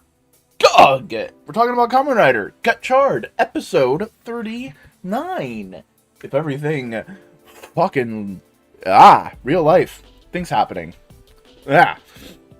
So, we come back after Rainbow Gotchard happens. All the Kimmies are back alive. Everybody's happy. And they go like, alright, cool. We only have 2 left. We need to find, so let's go find them. There are a couple ancient, like, dinosaur-like beings, and they decide to make a little game out of it, because, hey, Levity in the face of demise is always a good thing, because it keeps your mood and energy light. As the bad guys conspire, and Gigas is piece of shit. He's just a piece of shit. He treats the Abyssal Sisters like dirt and nothing. And they're starting to realize we backed the wrong fucking horse. As Kajuki is on the search for some mysterious monsters, and he finds a Kimi. Of course he does. That's Kajuki's role. And he tells all this stuff to the alchemy gang. And they go like, alright, cool, now we have a lead. So they decide to come up with some plans. Hotaro wants to cook up some meat for the monster dinosaur Kimi. Sabimaru wants to use a drone. And Ringe decides to rope in Rine to dress up in those inflatable dinosaur costumes. And it is cute and adorable. Rine gets a little embarrassed and just goes away. As Lachus is basically kind of like fitting into her life as like a member of the alchemy group, and just getting groceries, running errands. When Atropos and Clotho show up and try to like very realistically in like abuse situations where people like it's complex, weird. They're attacking her, going like, you abandon us, all this different kind of stuff. When Rine shows up, goes into Majade and starts beating them down, trying to deal with them. And she's able to get Lachus away from them. And so, no, Lachus is able to get them away after Majade gets beat for a second. As the crew are having no luck getting the little creature to come out. But the little creature comes out, steals some of the food, and they go like, alright, let's just chase it. Let's just track it. And they go into like this abandoned place, and they find out, oh, he's been weird and cagey because he's trying to protect his friend who can only be in water. It's a fish. And they're trying to survive. And then they're like, oh, yo, dude, that's totally cool. We understand. We're sorry we freaked you out a little bit. But we'd love to help. When Hotaro gets fucking teleported away by Gigas, and Gigas is just, hi, I'm big dick asshole, and I'm going to do the same thing I did last time, which is turn all your Kimis into amalgams. And at this point, they already have the two dinosaurs in cards. And that's when Hotaro just goes like, no, fuck you. Hologram beam. Because it very much looks like they're turning into, like, the holographic cards you can buy. And Hotaro's basically goes like, hey, yeah, you may have made the Kimis, and that fundamentally means that you implanted some form of, like, anger and malice into their heart, but they don't want to be that anymore. So fuck you. And Gigas the whole time is like, what the fuck are you talking about? None of this makes sense. As Hotaro basically inoculates all of the Kimis. He summons all of them. Inoculates all of them from ever becoming amalgam again. And Gigas is just like, what the fuck? Who the fuck? What? I'm gonna kill you. I'm gonna kill you. And Hotaro's like, alright, bet. He transforms into Rainbow, and they have a little fight. And Gigas just, like, tries to drop rocks on Hotaro. It doesn't work. And Hotaro goes like, yo, you know what you know my friend Legend? I have an idea. So he activates Skibo and the fucking Bushi, the samurai Kemi. And he fuses them, and they become a full suit. And they're just able to fight, and he does it for another one of his suits. And legit, Hotaro can just activate other Kimis, turn them into riders, so they can all fight together. And Gigas, again, is just going like, what the fuck is... None of this makes sense. What is happening? And they just beat down Gigas in great, wonderful fashion. All of the Kimis are saved. They have a little celebration party going like, yeah, we fucking did it. We beat Gigas. They think this is the finale. They think it's over. They think they won. And a lot of great little scenes. Lot just fully just goes like, you know what? I want to be human. Because I don't know what's going to happen if I don't. You know, and it's implied that, like, dolls of their kind only have a short lifespan, as Clotho and Atropos are kind of, like, lamenting, sad. Are they, like, trying to figure... And, like, Atropos is going, like, none of this would have happened if Grayon was here. You know, longing for a parental figure. All these different little elements. It's great. It's wonderful. Minato and Spanner have a little side conversation with Minato basically going like, these kids have done more impactful shit in a year than... And the Alchemist Academy has basically done nothing and almost tried to stop them several times. I'm going to reform and change the Alchemist Academy for the better, to be something worthy of these kids. As 2 more creatures come out of the Ouroboros in Ouroboros land. Hey class, say it with me. It's all about empathy. But it's not just like the empathy of Hotaro saving the day. It's fundamentally Hotaro's empathy empowering other beings, right? The Kimmies now get to choose their own fate because Hotaro severed their ties from their toxic father and able to give them the power for themselves to fight for themselves. Like, they're not just relying on Hotaro to fight their battles now. They're able to get into the fray and fight for their own wants and desires. And there's also other aspects of Minato being empowered by Hotaro's empathy to try and change the Alchemy Academy. Spanner being powered by Hotaro's empathy to just be a good man, be a hero. Same thing with Lachsis. Empathized by Hotaro and the rest of the crew to just be like, I want to live. I want to be... I don't want this life. I want a better life for myself. And all of this also just kind of leans back to what Skullenday posted in the comments from the production blog either last week or the week before, of how the Kimmies are in essence a way to evoke the coming from evil and choosing to be good. And fundamentally, yeah, they are Kamen Riders now. Hotaro gives them the chance and that ability to fight for themselves. And all of this is just because of Hotaro's empathy. He's able to help them all just because he believes in them and he cares for them. And at the end of the day, Gigas is just a manipulator who can't even understand true basic empathy. This was a pretty dang good episode. Gotchard has a little bit of a problem, and this is a thing that would take it from like an A to an A-. Not necessarily like a full thing, but it does detract a little bit, especially now that we're nearing the end. It feels like a lot of the arcs are a little too final, you know? Take this one for, like, Grayon had a very similar feel. It was like, oh, we beat Grayon, we saved the day, we did all the things. This one has a very similar problem where, like, oh, we got all the Kimmies, Gigas is defeated, we got Minato's goal, which sounds like a very good, like, epilogue-esque thing to happen, all these different kinds of things.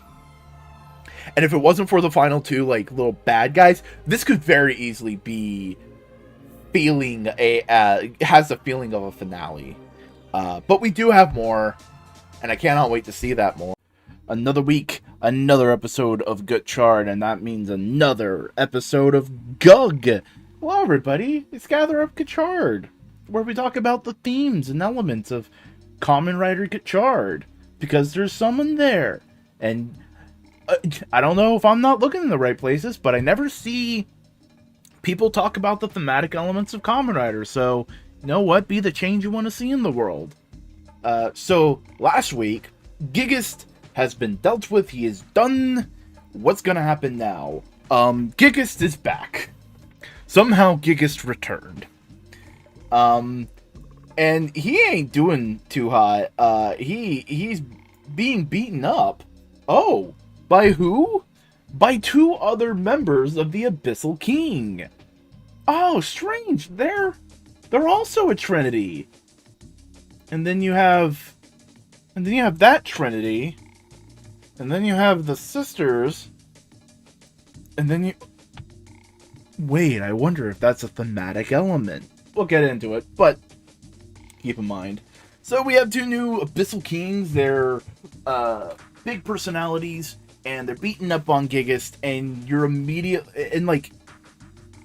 you're just kind of going like, damn, Gigas, what's up, my dude? And they just also mistreat the Atropos and Clotho as disposable little shits, and it's just like, you're meant to feel bad for them because, like, damn, they don't deserve that. Meanwhile, with the Alchemy Academy, the heads of the whole thing could go like, so you've gotten all the cards, bring them to us. You're done. And Minato's just like, yeah, no, we're not doing that. I have a hard time trusting them now. We're gonna figure something out. Right? And Spanner also gives like a look of, we're getting dangerously close to something bad happening. Meanwhile, Atropos actually calls on Rene and says, like, hey, Gigas is back. There's more Abyssal Kings. They're probably going to attack your dad. I'm giving you this information because they ate my dad, and fuck them. And it's like, oh, damn. You mean the character who's had, like, a very cold disposition actually has feelings and emotions as if we're supposed to empathize with them? I'll get into this later. I'm not saying that the villains in the show are redeemed. It's more nuanced than that. As Clotho gets a boost to her berserker power as she chases down Rene's dad. He's still injured. He tries to fight. And guess what? The Abyss Kings show up and go like, hey, motherfucker, we're gonna ruin your shit. When our hero trinity goes like, hey, we're gonna fight you. And it took a lot to get Gigas down, and now there's 3 of them. They ain't doing so hot. Also, there's something fun about the place that they're filming. We'll talk about that in a bit. I absolutely love the new like big bad. I don't know if he's gonna be the big bad, but I like the new guy. He's very fun, very dynamic.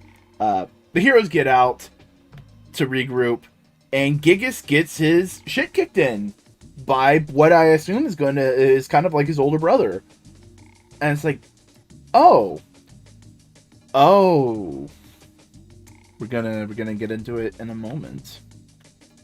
And we get the exposition dump of why he's been doing this. What is Gon? How does it relate to all the things? So Gon's the one chunk of the Philosopher's Stone. That's why he's such a powerful thing. That's why the Abyssal Kings want him, because they can reform the Philosopher's Stone, do all this kind of different stuff, and get all this big power. And that's when, like, through this whole thing, Spanner then goes like, you know what, we need to fucking put the Kimmies on lockdown. And Hotaro's like, that's not our goal. And Spanner literally kind of goes like, your goal is nice, it's unfeasible. Too many people want to use them as weapons. It's not safe. And he leaves the conversation, and it's big situation. Rene goes to Atropos to kind of like figure out exactly what her deal is, and she's like, my dad and all this kind of stuff. It's just like, your information was good, we'll try to defeat Germain, which is the name of the new fun big bad guy. And basically Rene goes like, hey, I'll get your dad, I'll avenge your dad, but you can't hurt anybody anymore. And she's like, deal. Damn, it's almost as if there's emotional connections driving all the characters. Meanwhile, the next morning, Gon is nowhere to be seen. Hotaro's going like, where the fuck is he? Oh shit. As Clotho goes to fight Lachus for leaving the family. for abandoning them. And not just repeatedly saying what many people who cut ties with their family, you didn't care about me, I was abused, no, you're not my family, you didn't give me, your unconditional love had so many conditions, I don't want to be there anymore. Which is true for a lot of people who leave family situations like that. As Hotaru and Rine are looking for Gon, and Germain shows up to beat their ass. Bunch of cool fights, really good fight stuff, and they are just incapable of beating Germain with anything they have. And Spanner goes to the side of Lachtus, but he gets knocked the fuck out. Fundamentally, even shitty people deserve empathy to fundamentally try to understand where they are. And maybe explain why they're so shit. Does that excuse their shittiness? Absolutely not. But it may give more reason and understanding to start to heal and give them a path to actually change for the better. The sisters are full-on broken family of backstabbing, abuse, and cutting ties, very reflective of that kind of thing. And at this point in time, we feel sorry for them. That they have been on the abused side of the power dynamics enough that we understand that, like, they didn't do any of their actions out of... That's not right. They did do their actions out of malice. And that's the interesting nuance about empathizing with bad people. Because it's good. It's important to do so. Because they're still people. I'm very much a firm believer in restorative justice. The prison system as it is incapable of actually helping anybody. The only way you can help anybody who commits any kind of crime, yes, even those, is to give them a chance to be human. And like the show's going on, they haven't been given that chance. They've just been dolls. Scary dolls, like Chucky, stabbing people, but dolls nonetheless. And our empathy to them does not remove their bad actions, only give reasons for them to only giving us reasons to rethink their actions. Spanner himself is also trying to be a realist to all our friends and allies we've gotten in the show, who have all been bought into Hotaro's idealistic dream, and Spanner just saying, too many people would want to use them as weapons, we should keep them under lock and key. It's a reasonable take, it's understandable. Because fundamentally, it's understanding how these shitty people abuse their empathy and don't connect in that way. And then we have Giggist. Just the episode before. Absolute shitbag. Piece of shit. But in 1 to 2 scenes in this episode, we realize he is also the victim of that abusive power structure. And he has a shit older brother, an asshole, narcissistic manipulator who only views his own wants and desires as important, and anything else as simply playthings. And how far should our empathy go? Does Gigas deserve our sympathy, our pity, in any which way? Does he deserve to come and earn that, in a way? Not that we should empathize with him because we understand that the actions you took... Whoa! That the... Gigas is not happy with me psychoanalyzing him. That the actions he took was in response to the abuse he received. But that doesn't excuse those actions. Especially because of the pain and hurt he caused people we care about. Does he deserve redemption at all? And if he does, our heroes shouldn't necessarily have to forgive him. And that's the interesting thing about empathy, the healing process, redemption, and growth. All these different kinds of things is there's no direct answer. And you kind of got to question yourself to figure out where you stand. This was a great episode. Absolutely phenomenal. I adored it. Great fights. Felt like all the fights weren't just there to be like, we need to dangle keys in front of the kids. It's been too much talking. All the fights felt like they pushed the story along. They they amplified the themes, so on and so forth. Absolutely love the other Abyssal Kings.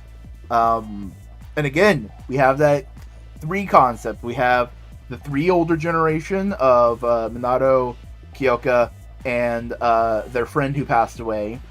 We have the contemporary trio of Spanner, Hotaro, Rine, and we have the sisters, Clotho, Atropos, Lachus, and now we have the Abyss Kings as a trio. Also, on that note, maybe Greyon is a part of a trio involving Minato and Kyoka. And on that, Ringe, Sabimaru, and Kajiki are also a helpful, friendly trio of goofballs. There's something here.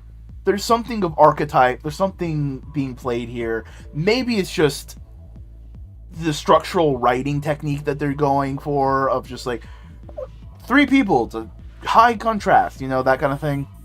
I don't know. There's something there. There has to be something there.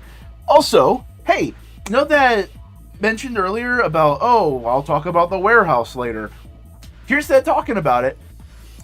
Have you ever heard of a movie called One Cut of the Dead?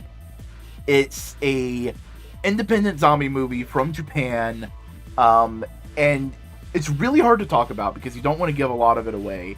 But basically, the easiest pitch I can give you is it is a fun zombie movie with some good comedy, all done in one shot. Yeah. Sounds interesting. So it's also on Internet Archive, so if you want to give it a look, One Cut of the Dead, quick 90-minute flick, really good. Where a majority of that movie takes place, they filmed there, and I was just like, oh shit, I reckon Leonardo DiCaprio. It's great. It's a great movie. You should go watch it. It's GOG time, babies. Gather up Gotchard. Hey, how are you doing? We're talking about episode 41. The one that just recently aired? Yeah. Fucking, that's how time works. We cut back to the events of Gotchard, and we kind of get 3 vignettes recapping what happened last time, and like putting the final bow on it. Hotaro and Rine are able to defeat the new golem doll that Germain created. And Germain's like, oh, this is going to be interesting. He bounces off, and they're just like, Jesus fuck, this is going to be off. We see Spanner fight Clotho some more as Lachus looks on. But they get saved by Gigas. And Gigas says, like, hey, my brother's a piece of shit. Don't like him. Help me, like, let me train you how to use the Dark Flames so you can kill him and I can get my power. And, like, Spanner's like, we need to defeat them, but should I work with you to defeat them? It's kind of weird. And Lotch just does something, does the hinty cute thing from anime and manga where she's nervous and, like, scared, so she grabs, like, his jacket, like a little corner of the jacket. Oh, they are hinting at things.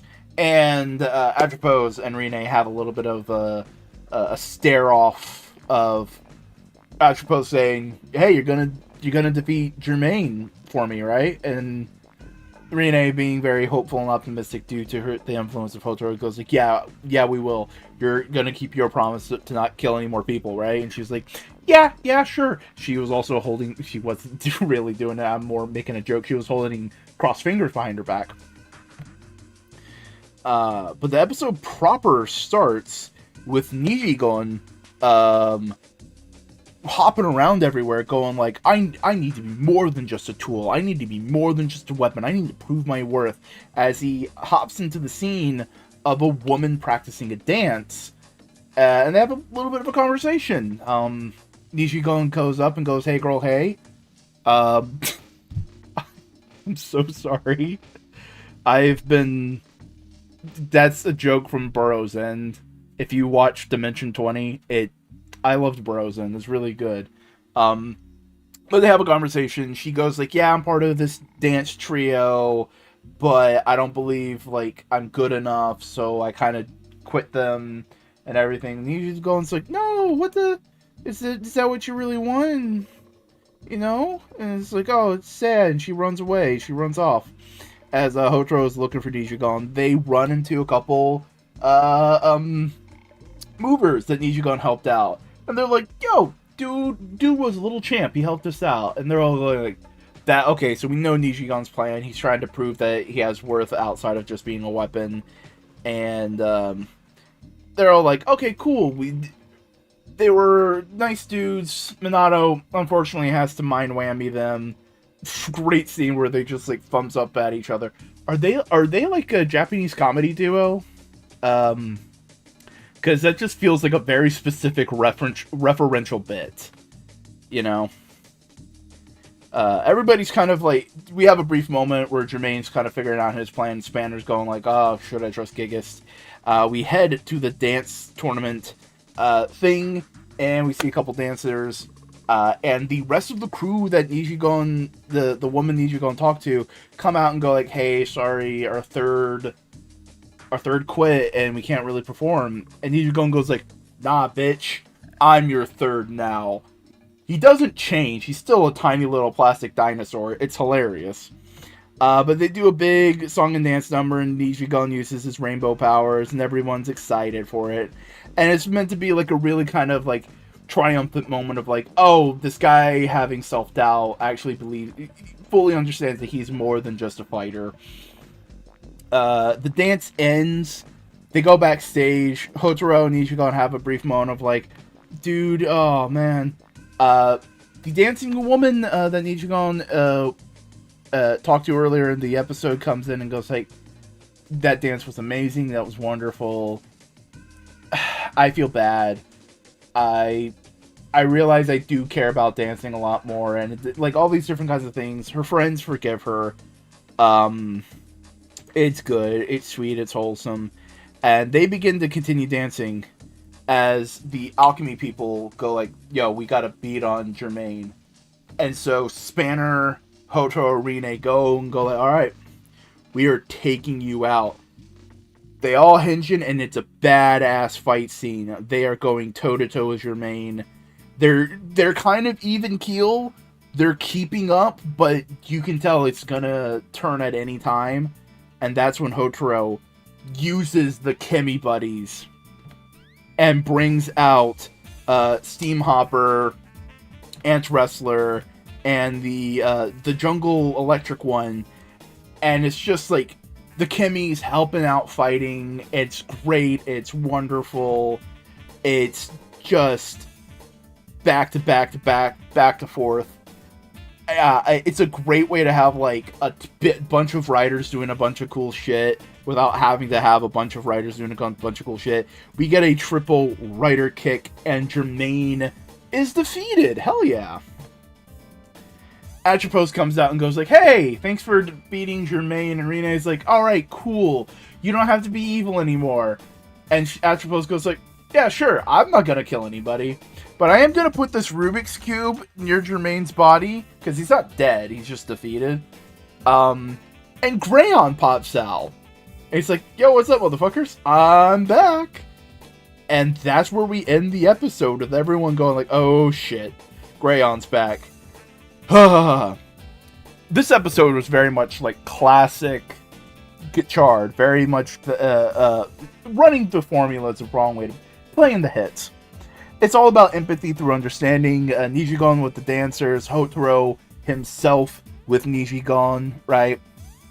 And how helping someone else helps you realize how to help yourself. Take a drink of water every time I said help. But on the flip side, it does show that the opposites of that are also true. That deciding for others what they want can only lead to pain, can only defeat with germane. But helping people with you in good faith, but them in bad faith, can bite you back. Because Atropos manipulated Rene, and Gigas is trying to manipulate Spanner and manipulate others to get their own goals without the actual bridge of understanding. They are, you know what I'm saying? Like, Spanner, like, more, Rene is lending a hand to Atropos, and Atropos is slapping it away, essentially. While Gigas is extending a hand, but it's actually like the Joker's shock buzzer from Batman, and it's gonna hurt Spanner. That's kind of the thing, where these people are manipulating the other's sense of empathy. But this was a pretty dang good episode. It was really fun to see Nijigon interact with people other than the Alchemist group. Being the cute little, like, creature, helping out the movers with the dancers, that's fun. That's cool. In my complaint, my thought of the show, like, my big issue is still rearing its head. This show is, like, very much all final bosses. Like they present the character as, ooh, look at this big bad final boss. Nope, they're just defeated. It's an issue I have. It's not the biggest issue. It doesn't make the show awful. It just makes it less than what I think it could be. It's not the worst thing. Just wished it flowed better. But it is solid. Solid episode. Solid good thing. Great fight. Absolutely love all the flips and shit at the final fight. Love seeing Steam Hopper and Ant Wrestler all just like tag teaming and doing dope shit with Hotaro. I can't wait to see Grayon do some more shit. That's gonna be fun. And maybe, who knows, maybe it could tie into all the doll stuff they're messing with. And hopefully, if I'm lucky, dealing with all the trio stuff. Come on, get down with Gotchardness. It's Kamen Rider Gotchard. Gather up, Gotchard, episode 42. We're talking about episode 42. 42. The meaning of the answer to life, the universe, and everything. So let's just get down to it, because Grayon is swinging his big dick around, going to the other Abyss Kings, going like, yo, so I absorbed Jermaine. He's kind of a part of me now. I'm taking shit over. And it's just like, oh, the fuck's happening with this dude? As our crew is in haywire mode, just trying to fucking figure things out. Everything's going crazy. Rene even gets hit with like a freezing spells thing, and it's just like, oh shit. And that's when they get an alert that there's a new Kemi, and everyone's like, what the fuck? There's only these many Kemis. There can't be any more. So now they have to go investigate. And it's in a place where Sabimaru kind of recognizes. So we have Sabimaru, Spanner, and Hotaro going to investigate this new possible Kemi. And Sabimaru's brother shows up, and they're like, holy shit, you have a brother? And it's like, yeah, there's actually a lot of secret things you don't know about me.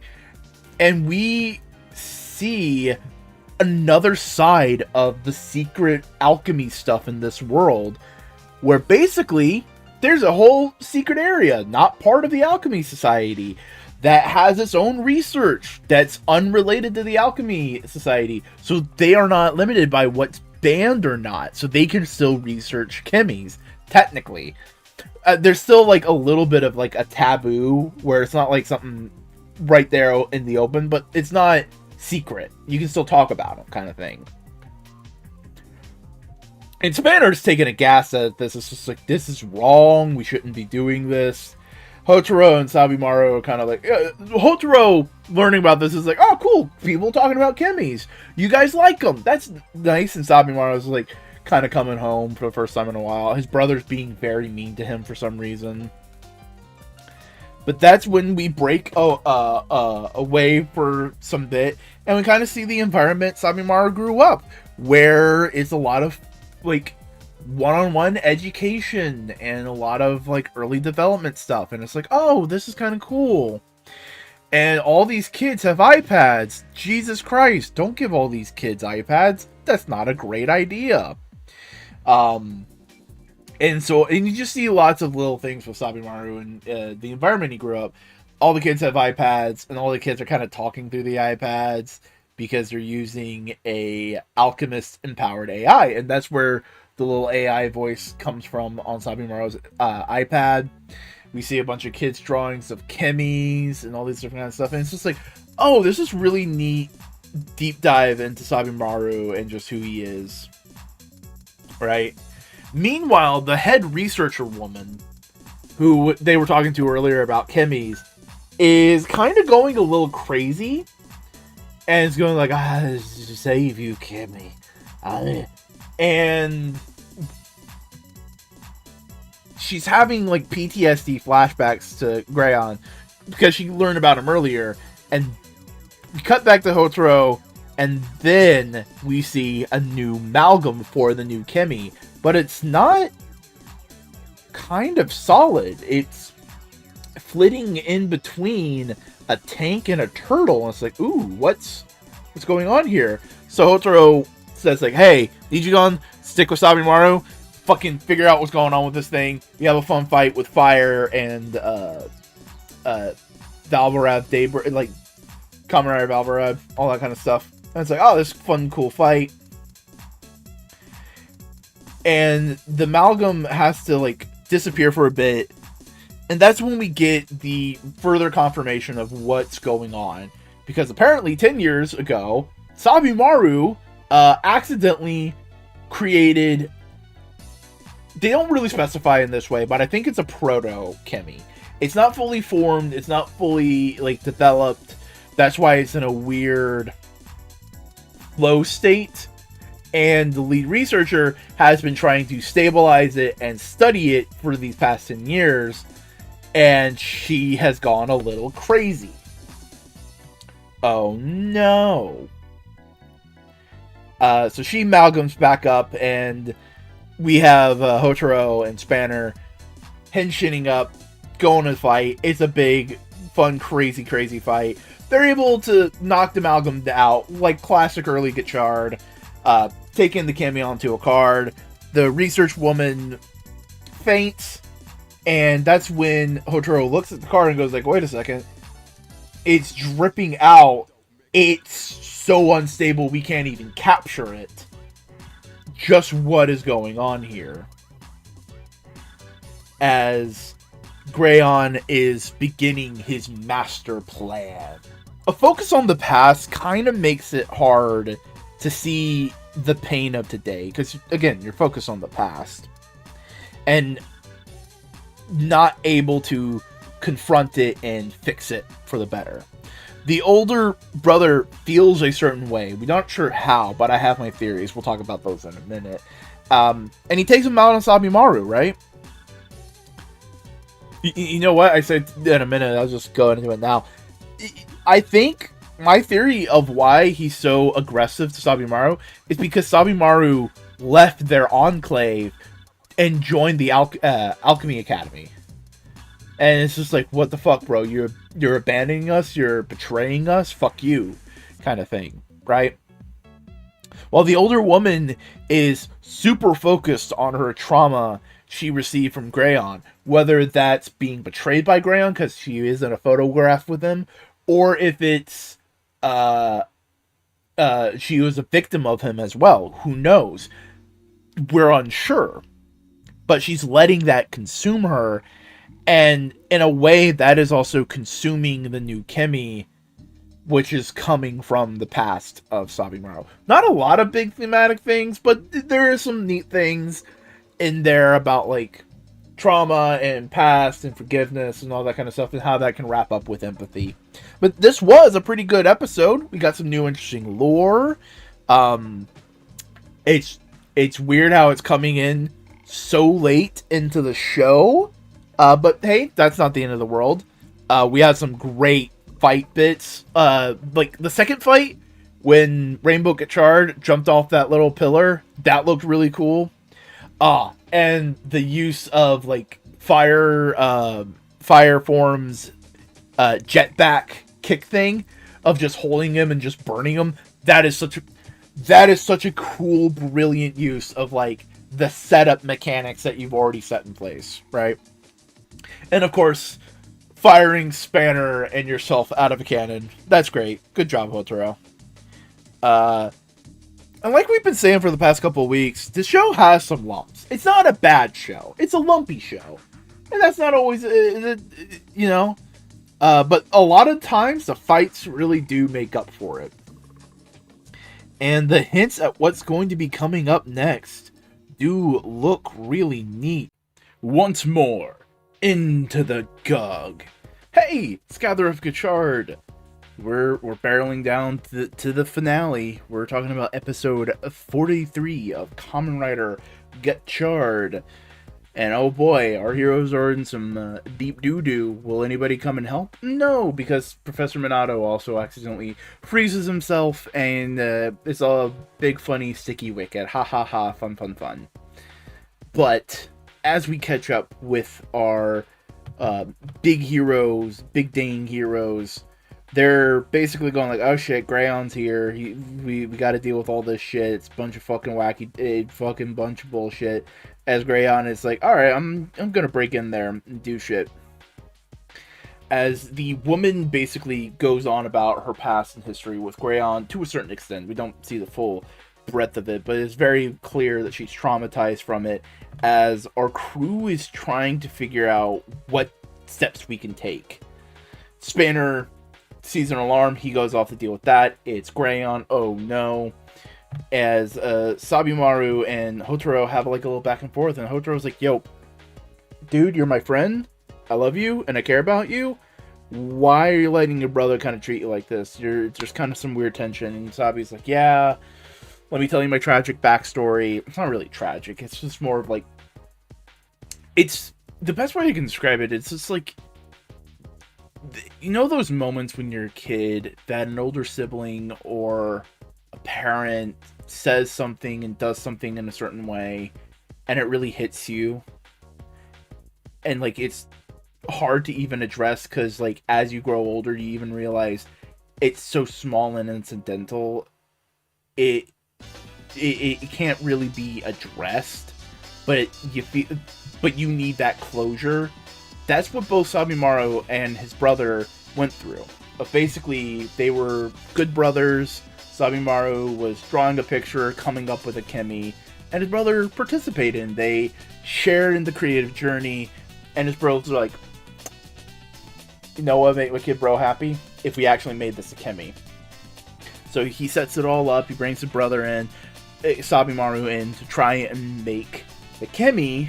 Sabimaru, being a younger kid, makes a mess of things, and starts the Kemi creation process, but it goes awry. The brother's immediately like, oh my god, what the fuck? Oh no, fuck.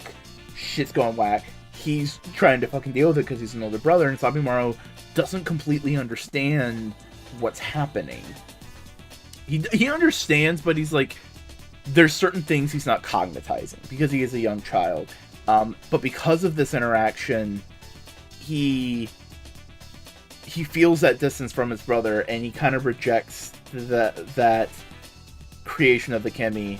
And Hotaro's just like, bro, you're brothers, and I believe in you. You can do it because you're Sabimaru and you've grown a lot, and you can do it.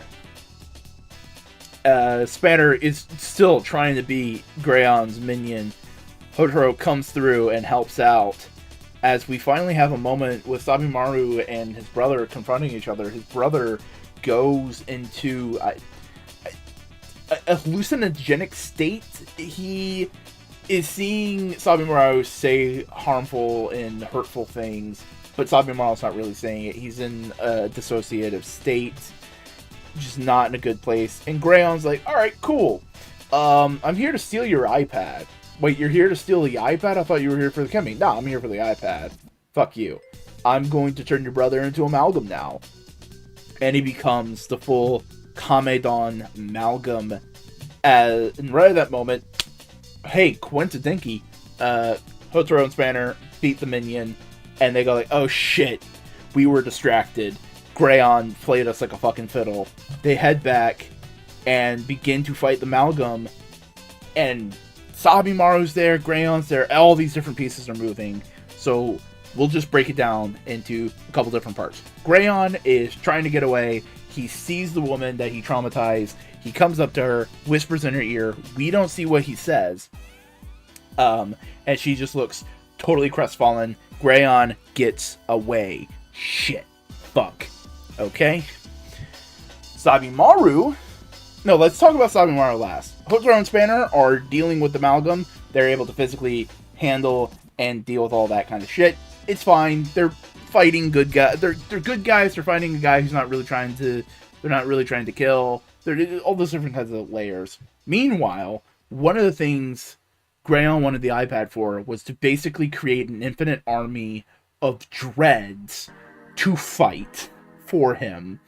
And Sabimaru, without a suit, just by himself with the fucking X-Blade, fights off one of the dread with this built-up courage throughout the season and screams at his brother, you dumbass. Because his brother's been going on about, like, I'm a fraud, all my accomplishments are only due to the fact that I stole the Kimi from you, all this different kinds of things, all this guilt that he's built up, of the feeling of, like, sponging off his younger brother's talents. And Sabimaru goes like, you dumbass. We both made the Kimi. I poured the things, sure, but both of our rings activated. It wasn't just my alchemy, it was both of our alchemy. And that kind of wakes the brother up a little bit, given the chance, all this different kind of stuff. And Hotaro is able to do the finishing move, get him out of the Amalgam suit. Also, by the way, Spanner goes saves a young girl, because that's his big arc of the series, of going from this harsh, curmudgeon-y guy to becoming a true hero. And understanding. So, Spanner also gets some character growth and whatnot. Everybody's going like, fuck yeah, we didn't get Grayon, but we did save the day. Everybody's safe. That's good. Huzzah, huzzoo. They head back to the alchemy place, and they sitcom shenanigans at the end. They're all going like, we didn't win, but we didn't win the war, but we won the battle. And it's like all this different kind of stuff. Sabimaru really shows off his character growth and showing that he's still the same guy. He's still using the iPad to help him talk and communicate. As Grayon seems to begin his master plan. Well, first off, also doing some very creepy things with Atropos. Not that kind of creepy, but he calls her daughter.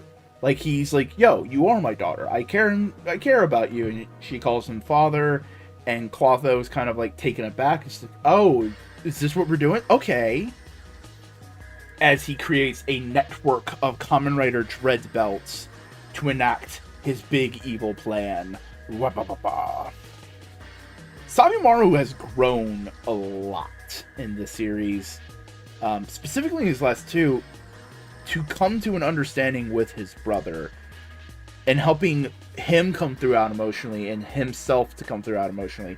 And this is ultimately due to the fact of how much Hotaro has helped him throughout the show, how much his friendships have spurred him on for growth and encouraged him and built up his confidence and all this kind of stuff. He's able to bridge the gap with his brother and help in that way, but also overcome the fear of the torment he suffered in the dread suit. And there's also, like, something interesting with the older brothers. Like, he felt like he stepped on Sabimaru accomplishments, that he took all the credit, And Sabimaru going like, no, we work together. It's healthy communication. Because he could have just sat in that guilt forever and blamed himself and blamed others. But Sabimaru's like, no, communicate. We work together, all this kind of stuff. Showing a really healthy, well, hopefully for the future, healthy family dynamic. While we get hints at a very toxic familial bond with Atropos and Grayon. This is a pretty dang good episode. I love how... I know I've been complaining about rotating bad guys, but hey, it is nice to see Grayon back. He's just a good baddie. The action was top-notch. And again, really cool to see Spanner's continuing heroic arc, all that kind of stuff. Also really cool to see Sabimaru being a badass. The final Kamen amalgam looked pretty cool. And it does very much feel like we are kind of in the end game of the series. We're seeing these big master plans, these big grand strokes of villainy come to fruition. And that is exciting. Well, would you look at that? It is another Gotchard. This week's episode is 44. I enjoyed it, but we'll get into why I enjoyed it as we talk about it, because the show, this episode, can basically be broken up into big A plot, smaller B plot. So let's talk about the B plot first, because we come in as they're doing some looking at the test data for Lotchus and the make Lotchus human process of going like, all right, cool. So she is definitively feeling human emotions. She is doing these kind of things. She is participating. She is enjoying herself. Okay, we are probably ready to start next steps of testing and see what we can do. All this kind of stuff. And they noticed this because they went all to a culture festival, or just a festival. Yeah, it just looks like a normal ass festival, and they were all having fun. While this is going on, Hotaro notices something going on with Kajiki, and we'll get into that in a minute. But basically, it's like, alright, cool, we can start our next steps. We have a feeling that a lot of the breakdown of her possibly being human is due to issues involving connection to memory. And we currently have Rine going on a little errand to go talk to her dad, which I think she probably enjoyed, going to go and hang out with her pa for a moment, get some slightly forbidden materials by the alchemy group, so that they can access the memories that may be hidden within Lotchus, because she is based on a human. And it's just like, oh, okay, so it's not just coming from nothing, right? So they're figuring this all out, and like little elements keep popping in to show doubt within people, and Lotchus in particular, because she's talking to can't remember her name right now. Spanner's older sister mother type character. And Lotchus is worried because she's like, okay, say I get my memories back, what if she was kind of a shit person? And like all my shittiness is kind of like validated. And Spanner just walks in and goes like, nah, bitch. What? Yeah, none of that matters. All that matters is what you do today. And it's just like, oh, that's slightly comforting for her. And we're going to continue that plotline in future episodes. But it's nice to see that it is continuing, that it is something that they are putting some thought and effort into. Because the B plot, the A plot, I mean, or the actual plot, is, first things first, Hotaro notices that Kajiki is kind of acting weird. And he's going like, what's happening here? And he goes like, oh shit, it's because we fucked with his memory so much that one of the connections that he was taking a lot of emotion from is hampered and harmed by it. We gotta fix this. And everyone's just like, you're right, but like we can't? And it's just like, no, we can. We're good people. We're gonna fix this. As Clotho gets rebooted beginning of the season. she's back to the original settings, so she can grow in a new, different way without being all anger. I do hope she keeps the fight suit, because that's fun. But basically, as it's going on, Hotaro is consoling Kajiki. They're doing the whole thing, and they're just going like, "What happened here? What's going on, my dude?" And it's the whole fucking with memory things fucked with human connections. And part of the Clotho plan that they're all doing is they're rebooting Malgams, because the whole thing is memory, and they actually reveal this episode that the memories aren't erased, they're suppressed. So everybody still technically can remember that the interactions with Kimmy's, it's just suppressed so they can't. And like, in a way that's more humane, but it's also still kind of fucked up that they do it. It's a lot of weirdness, but one of the early villains from the season is back to cause havoc, and our heroes have to stop and fight it. And Kajiki sees the whole thing, and he gets brain blasted with all that information. And Hotaro's just like, alright, cool. He knows now. We're not erasing his memory anymore, because it has caused genuine emotional damage to this man, because he is in such close proximity to all of us. I am editorializing a little bit here, but that's what it definitely feels like, is we have fucked over this man so much, we just gotta let him into the circle. It is irresponsible of us to not, at this point. So, he introduces all the Kimmys to him, and Kajiki's just like, oh my god, I thought I was crazy, I thought all the insanity thing, like, I thought I was insane, looking for aliens and Bigfoot and all that kind of stuff, but they're real, they're just these, and oh my god, my best friend's a Kamen writer, holy shit, this is so cool. And then he gets a text from his girlfriend, who they were having trouble with because of the whole memory issue, going like, hey, I want to meet up and talk. And like, it's not the breakup talk, it is very much like, hey, I was in a weird headspace and I said some things I probably shouldn't have. I want to hash things out.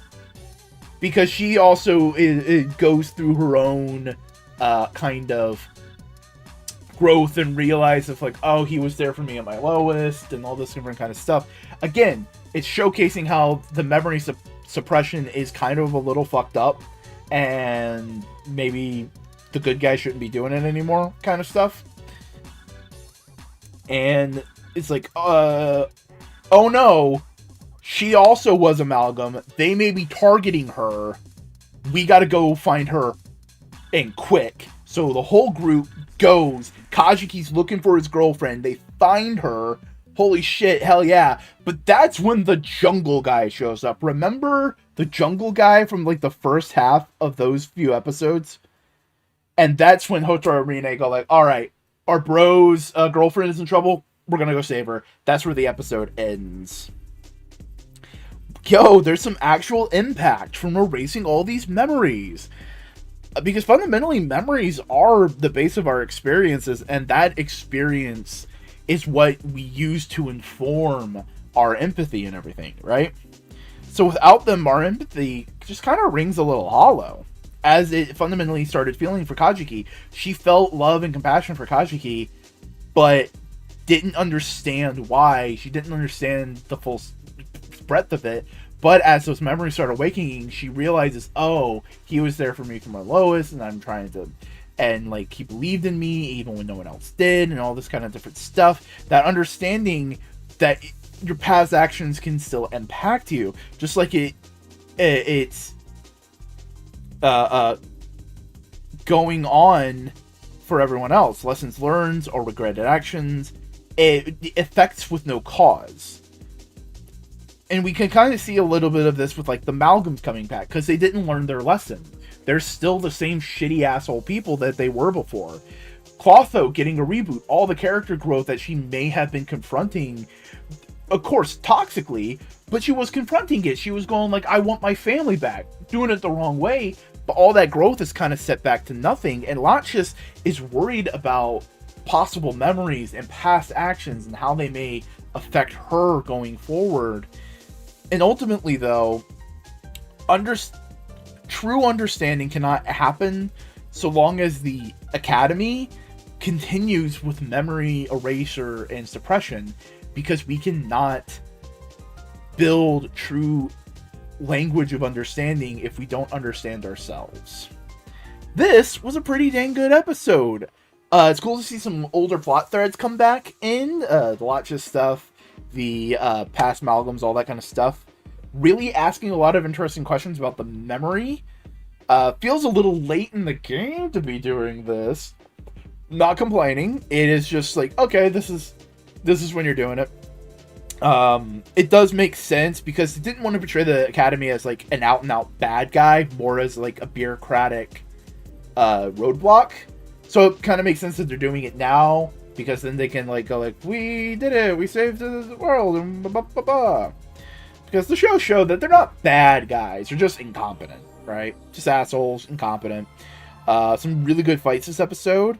And I'm really interested to see what all comes out of all this memory goodness. Are y'all ready to gug? Let's gather up Gotchard time. We're talking about episode 45, which, hey, has a very well-defined A plot and B plot. So let's go with the B plot first. As Lotchus is coming off of the memory thingamajig, going like, oh shit, I have memories now. I am more human. And Spanner and Kyoka are just kind of going like, hopefully she won't reject it. Hopefully it's like a good thing for her, right? And then afterwards, they're having a conversation with her, and she's like, the person I was based off of was vain and greedy and kind of a shitty person. And they're like going like, oh no, oh fuck. And then she goes like, but she dreamed of being a singer. And that little bit of hope and want actually feels good. And then like understanding that, and they're like, oh hell yeah. Fuck yeah, that's good. You know? It's the understanding of good and the bad. It's empathy. She understands and empathizes with the person that she is based off of. Right?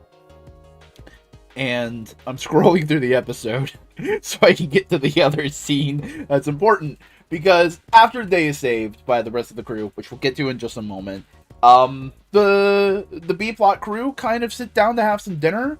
But Spanner, being male wife, is cooking up for Kyoka and Lotchus and all this different kind of stuff. And the conversation kind of goes to like Lotchus going like, oh, like, no, it was Kyoka going like, oh yeah, no, maybe love might be the next thing to like really kind of ramp up your humanity. And she's like, but who would I love? And Kyoka just points out, well, you did have a weird thing with Spanner for most of the show. What? Yeah, you were weirdly obsessed with him for like a long time. It's almost as if we were building up to this moment. And it's like, oh, maybe. That's interesting. But the A-plot is kind of, I wouldn't say basic, but it is very... Yeah, it's basic.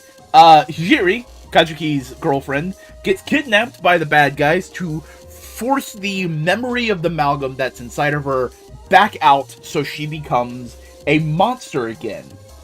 Everyone's going like, alright, fuck it, we gotta go save her. So Hotsuro and Kajuki get on the bike, head on out, go find and save her, right? Everybody else is also like, they're on like recon, they're all like, they're doing their thing, they're helping out. It's just, we gotta get to that point. And there's like, two things are happening. We have Clotho now working with the crew, working with the divination woman, and she goes to Greyon and goes like, hey, I'm doing this just so I can get my family back. I'm not loyal to her, I'm working for her. Can you forgive me when I get the family back together? And he's like, yeah, I understand why you're doing this. It makes sense. It's like, oh shit. So, throughout all this, Hijiri runs away. She's now in the forest. She's distraught, a whole 9 yards. And that's when Hotaro and Kajuki find him. And Hijiri's just like, no, you don't. I don't deserve your love. I'm the sibling of a criminal, which is a weird thing Japan has of like one member becoming a criminal kind of like taints the family. It's a weird thing. Work on that, Japan. Not cool. Don't. Sins to the father and all. And basically she falls into despair as Hotaro is trying to fight off the other monsters while Kajuki's trying to reassure her. However, that doesn't work. She turns back into Amalgam despite all the things Kajuki's doing. And part of it is, I believe, Kajuki getting hurt kind of sends her over the edge. We have a fun fight. They're able to knock the Amalgam out of her. And Kajuki just sits her down and goes like, hey, I care about you. We've done this before. I have went through hell and back because I care about you. I don't give a shit if your brother's an arsonist. I care about you. And she's like, oh, I understand that the empathy and all that kind of stuff. And as they're standing up, that's when they have like a little brief moment with Minato.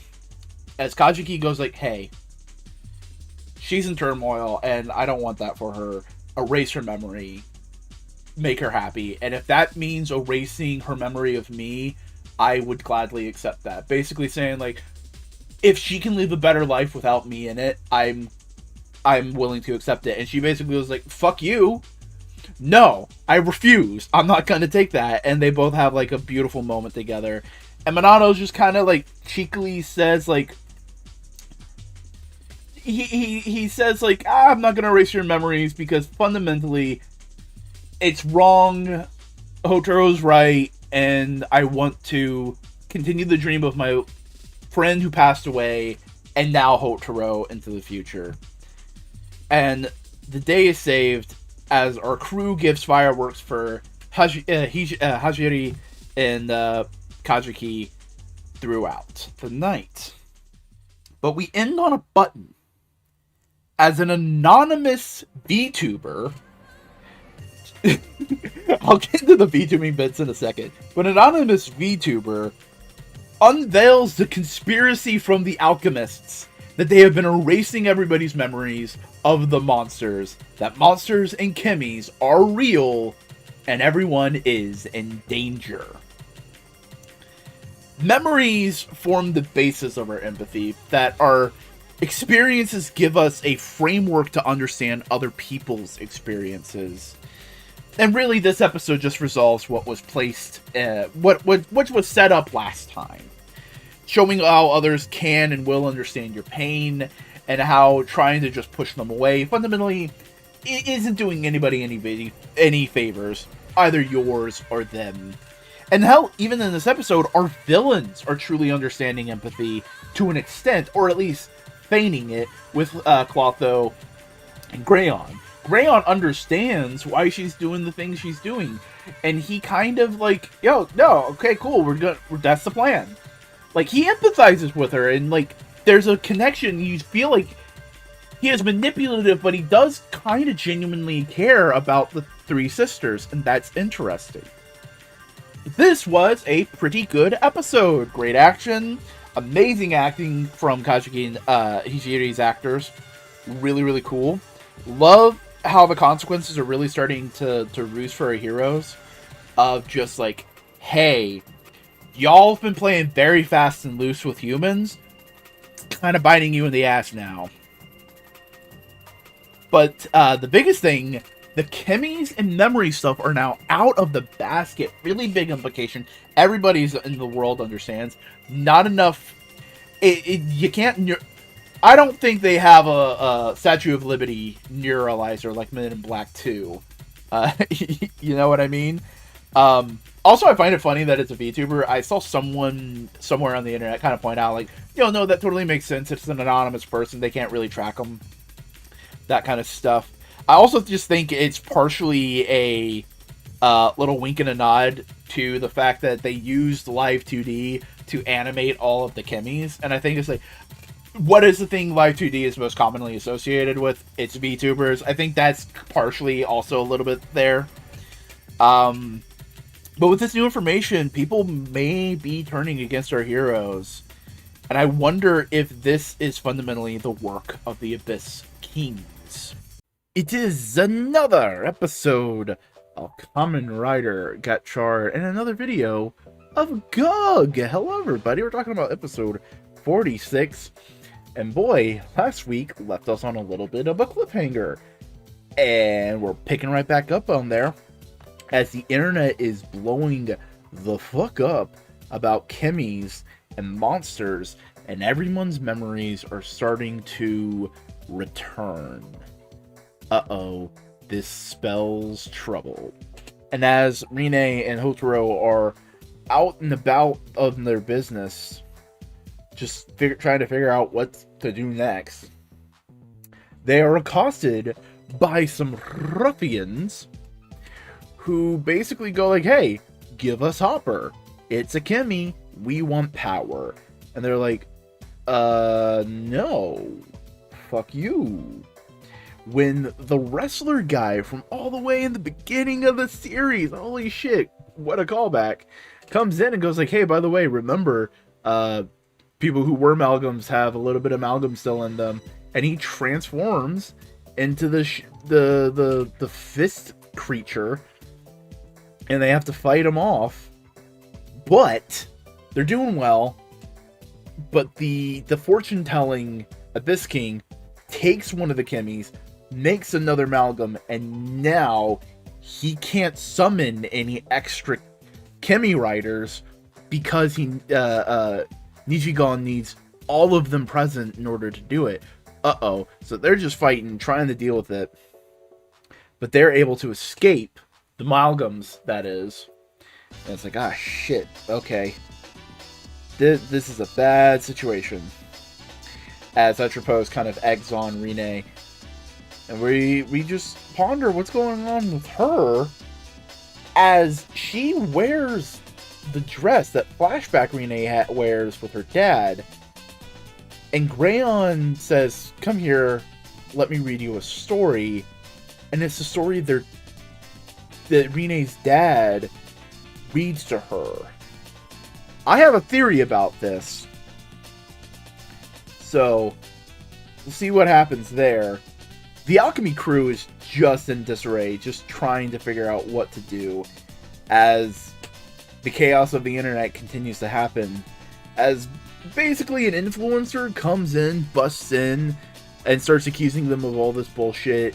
And it's just chaos, it's bad, everyone's getting accosted. And Spanner's just trying to clear his head. He's out riding his motorcycle. Hell yeah, fucking motorcycles. It's a shame that that it's so rare to get to say that when talking about Kamen Rider, but when he comes across a group of adults fighting over a thing and a young girl crying, the adults claim that it's a chemi. And the girl goes, no, I just saw the chemi online and I wanted to make a little plush of it. And they're like, oh, this isn't real? Fucking lame. They just wanted power. They toss the creature off to the side. And it ignites Spanner's Protect Kids thing as he heads on Kyoka's office. And it's been ransacked. The mob wanting power is just causing chaos wherever they go. And Spanner's resolving something not quite wholesome. As Hotaro and Rine run across the two amalgams again, are able to beat them soundly and assuredly, and get back the Nomake, the poison mushroom guy, and save the day. It's like, oh hell yeah. That's when Spanner comes on the internet and says like, alright, you motherfuckers, none of y'all understand the power and the scope of a chemi, so we're just gonna kill them all because like they are too dangerous to survive. As Spanner uses his black flame power, the fortune-telling Abyss King is laughing what might be part of her plan, as Gigist is off to the side scheming.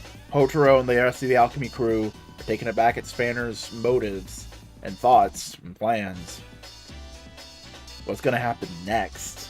Because chaos is erupting, and fundamentally empathy is in its crossfire.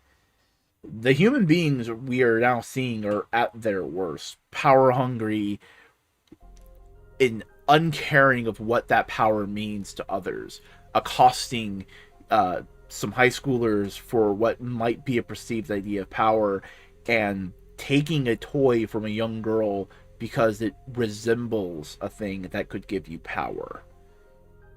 And ultimately, also just invading other people's space and being an asshole to people that you don't know the full context for, with that influencer coming into the alchemist classroom. Fundamentally, all of this proving Spanner's, well, descent into this nihilism right. He is right that they see these creatures only as weapons, that they can only be used as weapons, that even if they are good in some aspects, that the fact that they can be used in this money-hungry, power-laden way is too dangerous of a possibility. So Spanner is going to the biggest extreme to eliminate the seeming source of all of these problems, the chemies. This was a really good episode. It had some really cool action. I really dug it. Hotaro, Spanner, Rine, all doing interesting things on their own. Specifically, though, Grayon and Atropos doing some weird things. Like, it is definitely going in a direction. But I have a theory. We now know that homunculi dolls are based off of people. They have to have a human base to form some aspect of them, as we saw with Lotchis, right? What if Grayon is based on a younger version of Fugo? And what if Atropos is based on a younger Rine? That could be something interesting. There could be something there. I don't know exactly what that would entail in its entirety, but the fact that Rine has such a connection to Atropos, that she sees so much of herself in that, and her connection to her, like Grayon as a father figure, is interesting. Spanner's direction, while lamentable, it totally makes sense with the what he's been saying these past few episodes of, like, chemies are dangerous. I don't know about this, guys. Kimmy seems to be pretty dangerous. We keep having to fight things. Maybe we should just get rid of them. And it's like, no. And now he's just like, this just proves my point. People are getting hurt. Time to just stop all this nonsense. And you gotta ask, just what are all the Abyss King's plans right now? A lot of interesting things going on. A lot of plates spinning. Really gearing up to what could be a very fascinating finale.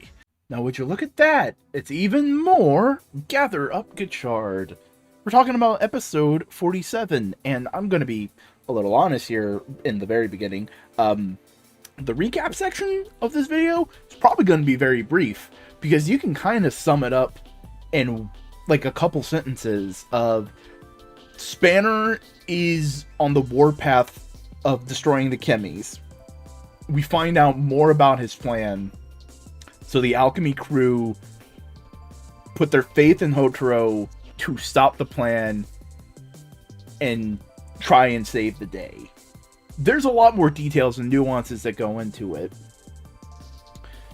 because the big thing is the revelation that Spanner's not just destroying the chemies, because, well, without the chemies, they can't become Kamen Riders to fight the Abyssal Kings.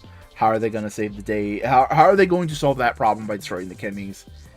And it's revealed through subterfuge and all this kind of stuff, especially Lotchis telling us that he plans on using the Blackfire, his unique special edgelord boy powers, to absorb all of the Kimmies into himself in one brilliant flash and destroy the Abyssal Kings in that way.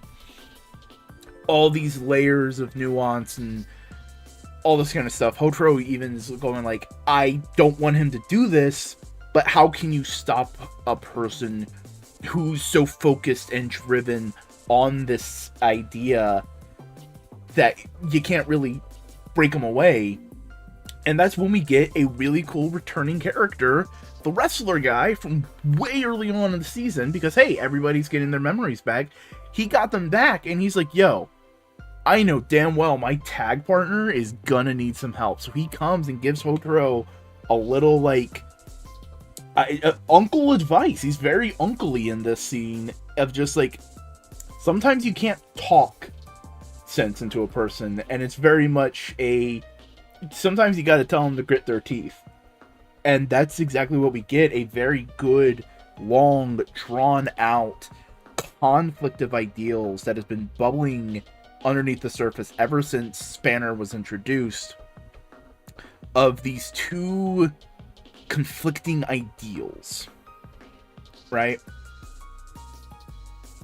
But ultimately, Hotaro is able to beat and, like, just knock Spanner out, destroys the helmet. We get a cracked helmet scene with Spanner. Great use of that. And Spanner basically goes like, alright, you win. I'm not staying. I don't agree with this. Bye. As he walks off into the sunset, as the minor B plot that's been going on throughout the episode of Atropos being taken in by the fortune teller Abyssal King, going like, yes, we have plans. Why did I kind of go Tim Curry with that? Of, yes, she is a doll, so she is based on someone. We're going to absorb all the humanness from the person you're based off of to make you super powerful. Okay? Who is it? Oh, only the person I guessed fucking last week. It's Rene. Well, last week. A couple days ago. These episodes have been fucking weird. Don't worry about it. I'll have more to talk about that in a bit. But ultimately, this episode is about two competing ideas. One of fighting to hold on, the optimism of tomorrow, and the ability of yourself to make a better world. And one that fully believes in the utilitarian of the trolley problem, of the needs of the many outweigh the wants of the few. That sacrifice may be the only way to live. But fundamentally, they both have layers of unreality to them. But one of them specifically has a very gruesome flaw. If your belief in that utilitarian idea, while true and valid, fundamentally puts you as the sole thing that needs to disappear, be sacrificed, it kind of instills a belief that your worth is only to disappear, to be sacrificed. That all you are good for is to sacrifice yourself for others. It's selfless, but in a way, it is selfish. Because that leaves the ones you love behind with what you think a better world, and they're better off without you. But it's very clear that those people care about you. Lotchus cares about Spanner. Kyoka cares about Spanner because Lotchus tries to get help to stop his crazy plan, and Kyoka is legitimately in shock the moment she hears what he plans on doing. Of, no, my little baby brother, my son, this guy that is essentially her family, of he sees himself as so worthless that this is a plan that's worth doing. And Hotaro is going to hold on to all the things that he finds dear in his life, that he cares about, and he is going to protect the fuck out of it. Because Spanners, both their ideals are being built off of empathy. Spanner fully believes that he is trying to make the best decision to save the most number of people. But fundamentally, it's separating himself from the concept of people. It's empathy in a way of self-deprecation, of self-sacrifice, of bad selflessness, right? It's good to be selfless, it's good to give, but it's not good to destroy yourself in that cause. And Hotaro is very empathetic in the other direction. Everybody deserves a chance to be happy, and their happiness sometimes depends on you being there. And it's fundamentally kind of part of why Spanner has been a loner. He sees himself as someone not worthy of being cared about. He is not being in people's lives is a way of caring for them. But no matter what, Hotaro has put a stop to that plan, and Spanner is going to have to rethink some things. What a great episode. Just really good, really well done. The action scene at the end, well, half the episode was amazing. Great returns. Amazing to see the wrestler guy come back. He put, like, that moment of him just going like, hey, sometimes you just need to punch your friend in the face to get him to fucking stop. It's like, hell yeah. Hell yeah. I mean, violence isn't the answer, but sometimes violence is the answer. You know what I mean? Great character work from everyone involved. You really get the back and forth, the anger that Spanner has at Hotaro, that it's very much of like, I understand, like, you are a precious little puppy dog, and I understand you want to do this, but god damn it, it's annoying. Just let me kill myself to save all of you. And Otaro's like, no, fuck off. It's just great dichotomy, great back and forth between the two of them. Also some really interesting plot directions. I called the Atropos thing. It's not that hard. It was not that hard. I'm giving myself a big pat on the back for that. It was nothing. But hey, it's cool. And with the preview for next week's episode, it might be that empathy is going to be the thing that creates the downfall of Greyon. And just like that, it's a Gug! Hello, everybody! It's Kamen Rider Gotchard episode 48, and this is the video review that goes along with it that I make. Wahoo! We get back to the show with Rine being whisked away to the evil plans as Greyon goes, finds, and slams on Fugo's door. Hey, my daughter's in trouble. Your daughter's in trouble. I know I'm kind of evil. Let's work together so we can solve this. And Fugo's like, I know I need to save my daughter, but I am very wary of where you're coming from. But you know what? I need to be the bigger man right now and just kind of do it. Also, he saved Spanner. Spanner is being taken care of in a random-ass warehouse off in wherever it is. And you know what? If I had a nickel for every time a tertiary writer was saved and brought back to health in a random warehouse, I'd have 2 nickels. And I may have more, but it's strange that it happened to me twice this year. But they go to enact their plan, but if it's all a trap, the fortune teller basically says, like, hey, I'm gonna play a little fucking game, because I'm Jigsaw now. You two are glued to the floor, and here's a gun, and you're playing Russian roulette. And the daughters, Rine and Atropos, basically go like, yeah, this is kind of fucked, because Greyon is way more likely to actually kill your dad than your dad is to kill him. That's kind of bullshit. This kind of sucks. As we also get a little flashback of Greyon trying to explain his motivations of going like, I knew I was a doll, but I was jealous of you and your daughter, so I wanted to make my own daughter. And it's just like, oh, that, you know what, that makes sense. Hotaro shows up. He can't get into the little dimension that they have because of what he wasn't there to set up, and only the things that are needed for the game are in there. And it's like, okay. He transforms into the gun form, sneaks in, and is like, haha, I'm smart and clever. I know how to use my abilities to the best of my, the best of them. They get poofed away to the fight location. As it turns out, Greyon is actually a rat bastard. He lied the entire time. He doesn't care about Atropos. She's just a tool. So he activates his powers to turn her into the big weapon of war, but just with him in control. And yeah, everyone's like, fuck you, Greyon. This is bullshit. Atropos is heartbroken. Fugo tries to fight Greyon. Everybody starts fighting, right? Everybody's trying to fight. Rene starts fighting. Hotaro starts fighting. And Rene resolves herself, tries to fight. She gets knocked down. That's when Atropos goes like, you know what? I have been a little bit of a bitch.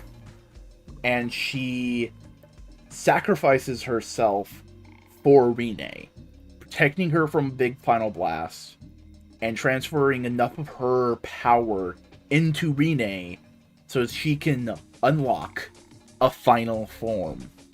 As she transforms into Majade Twilight, and it looks great, it looks wonderful, it looks amazing, and she just curb stomps the Fortune Teller. The Fortune Teller also has like a great little arc of a moment of like, nothing can defeat fate, and then because she can only see the fate of Rene and not Atropos, who is also in her now, she can't tell the futures apart, all that kind of stuff. That's interesting, that's an interesting thought. And she also like relents of like, we can't turn away fate, and that's why humanity is so shit, and that's why I rejected my humanity, and all this different kind of stuff. As Rene kind of accepts Atropos into her, which can have a lot of different metaphors and meanings, and Greyon is absorbing the remaining power from the Fortune Teller. However, he gets stopped from that by Giggist, and he goes like, hey, guys, remember me? I'm still here. I absorb the power. And it looks like we are going to have an abyss war between them with our little alchemy crew stuck in the middle. Oh boy.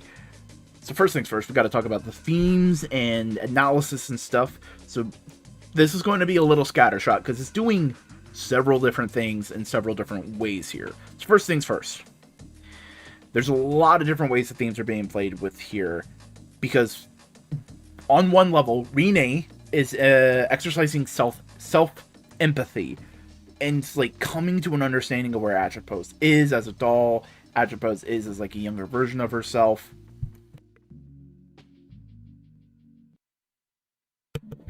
And the layers of abuse that she suffered, and kind of going like, okay, I understand where you're coming from, and I know you can be better, and it's accepting, and it's like radical forgiveness, all this kind of stuff.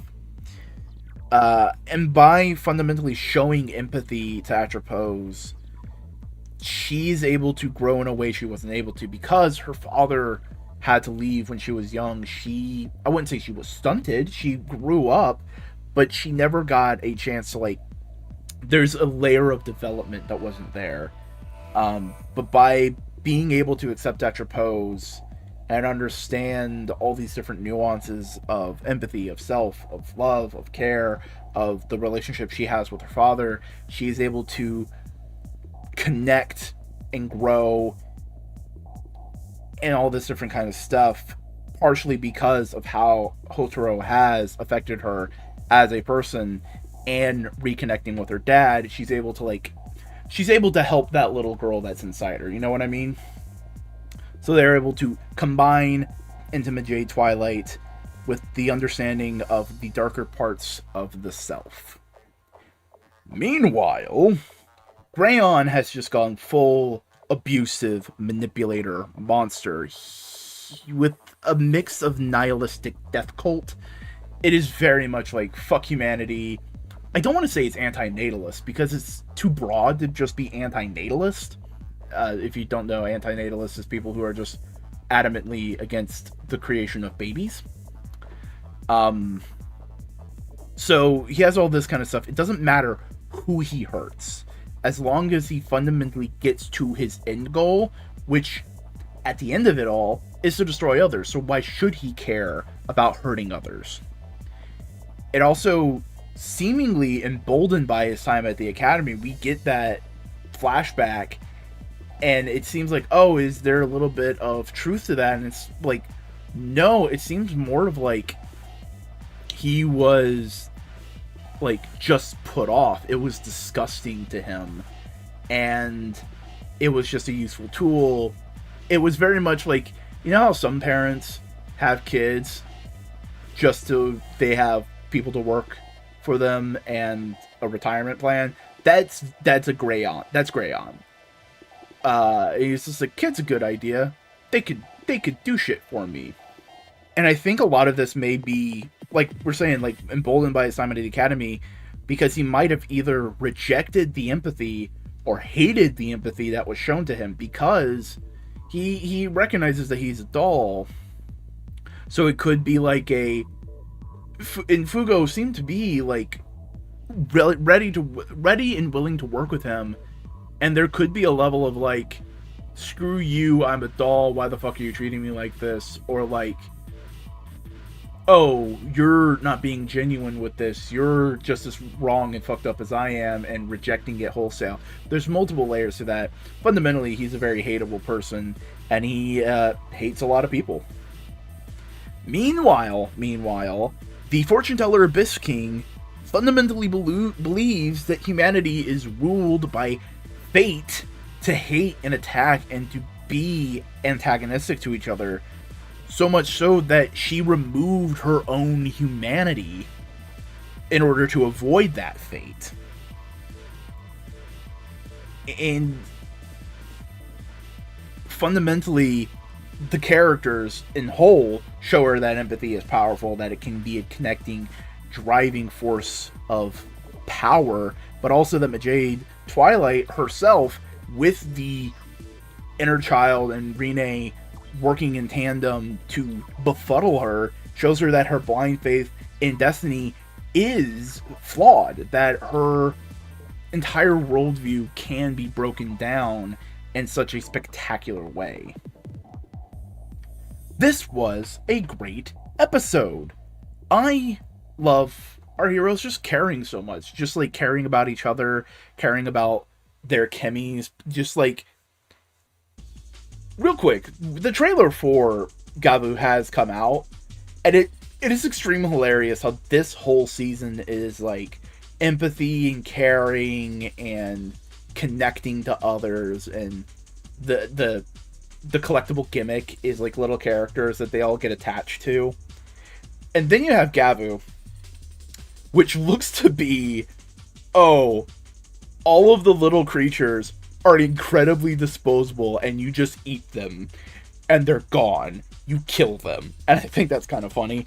But our heroes just care so much about each other. They even care about the bad guys. Like, the seconds the bad guys are going like, yeah, no, I'm thinking of this, I'm thinking of that, they're like, yeah, sure. Yo, Grayon, you want to save your daughter? Sure, let's go save your daughter. Oh, Atropos is concerned about her dad? Yeah, let's go save your dad, you know? And while that isn't always going to result in them having a good time, it is an admirable trait, I believe. An interesting situation at the beginning of the big climax fight, because we had three different plans. We had the fortune teller, her plan, we had Grayon and his plan, and then the Academy just kind of like in the middle of it all. And it's interesting how fundamentally our crew had to help Grayon, because his plan was the only one kind of keeping them both alive at the time, while the fortune teller was very much, no, I'll just kill one of them right now. And it's just interesting, like, three different plans, and the heroes had to keep one of them going in the meantime to solve the whole thing. It's like, it's interesting. It's a good writing trick. Good writing. Majay Twilight looks great. Looks wonderful. An amazing suit. When it was just still photos, the white didn't look great, but in motion, it looks 10 times better. It looks great in motion. I love how it ties into her arc and her story and her connection with Atropos, all this different kinds of stuff. Been seeing from production notes why it is so late in the season. I totally understand it, because their mindset was, we want a final form that just doesn't lose, because it is like an ultimate form. And if you introduce it earlier, you're going to have it lose a couple fights, right? Or else the show will get boring. So push it back to later so it can have the impact it needs. I understand that. And maybe I would have accepted a lot more. Like, I accepted like 90%. It's like, yeah, that vibes. That checks out for like 90%. And I think the 10% would be like, maybe like some more overt hinting. Because looking back, they did have some hinting, but they didn't hint at what it could be. They were just hinting like, oh, Rene and Atropos have a unique connection. You know, like, if they just tipped their hand just a little bit more, I think this would have felt more satisfying. It makes sense now. All of it tracks. It's good now that we know where they were leading up to. I just think knowing we were going in this direction could have alleviated some of the, oh, Atropos is not Atropos. Rene seems to not be getting a ton of stuff, you know? You know? And just like that, we are now at the penultimate episode of Kamen Rider Gotchard. Episode 49. It's been a long time. It's been a year. It's been a journey. It's been a story. How is the story going to start wrapping up? First things first, we gotta check in with our boy Hotaro and the little alchemy crew. They are just running around trying to keep the peace, finding any returning amalgams as best they can. They beat one, and surrounding them is now an angry mob. Angrily going, yo, Kimmies are the fault for all this, fuck them, destroy alchemists. And they're like, whoa, hold on. That's extreme. When the dinosaur father and daughter come in and go like, no, Kimmies were cool. They did so, we had our character arcs. And Kachiki and the girl from the theater arc come back and go like, hey, yeah, no, Kimmies are cool. And that's when the influencer guy comes in and just stokes the fire, gives them what they want, says, no, we gotta be angry. And to start chasing them, the alchemy crew tries to get away. They do for a moment when they go like, hey, wait a second. Hotaro, how's your mom? And he's like, oh shit, I hadn't thought about that. They might go after my mom. I need to go check. And they're like, hey, we're safe here. Go check on your mom. He goes, and the restaurant's dark. No one's there. He's like, oh shit, what happened? Mom? And that's when he sees Grayon. And Grayon just goes into him. Goes to town of just like, no, humanity's fucked. They're only greedy. All they want is gold. I'm giving them exactly what they want. Fuck this putrid. It like goes full Mr. Smith from Matrix on Hotaro. Just cruel and unusual. Hotaro was worried that Grayon, hurt his mom, and he's like, if you did anything, and that's when his mom walks in, and he's like, oh god. He was worried that something happened to his mom. Now he's worried something will happen to his mom. And Grayon plays it off like the smug bastard he is, and just goes like, no, your son's done a lot for me, and he leaves. And as soon as he's out of sight, Hotaro basically, I wouldn't say collapse, but he's not in a great place. He basically goes like, Mom, lock up everything, stay safe. I will explain everything when this is done. I can't right now, but I need you to be safe. And she's like, oh, okay, I'll do that. And the next time we see Hotaro, it'll be catching up to the other plot of this episode, which is Spanner wakes up and is like, all right, gotta do what I always do, which is kind of rebuild myself. And he starts working on his driver, trying to fix it. But it's not going well. He's essentially, a lot of the blockage in his mind is still there. And while he acknowledges it, he doesn't think it's a problem in this moment. That's when Gigas shows up and goes like, hey man, offer's still on the table. I can teach you how to use your Black Fire and get you kickstarted on whatever you want to do. And Spanner's like, no, fuck you. So they start fighting. The fight breaks out of the environment they're in, and Spanner and Laxus are just no match for him. So they run. And in the process, Laxus gets hurt, and Spanner is tending to her wound, and they have a nice heart-to-heart, a brief moment, when Clotho comes in and goes like, hey, Atropos passed away. She's not here anymore. And it's just like this strange moment of grief between two estranged sisters in a world that is cruel, in a world that has been cruel to them. And as Gigas comes in to try and, again, fuck with Spanner, fuck with Laxus, Clotho's like, fuck you. Uses the Dread Driver, yo, it's back.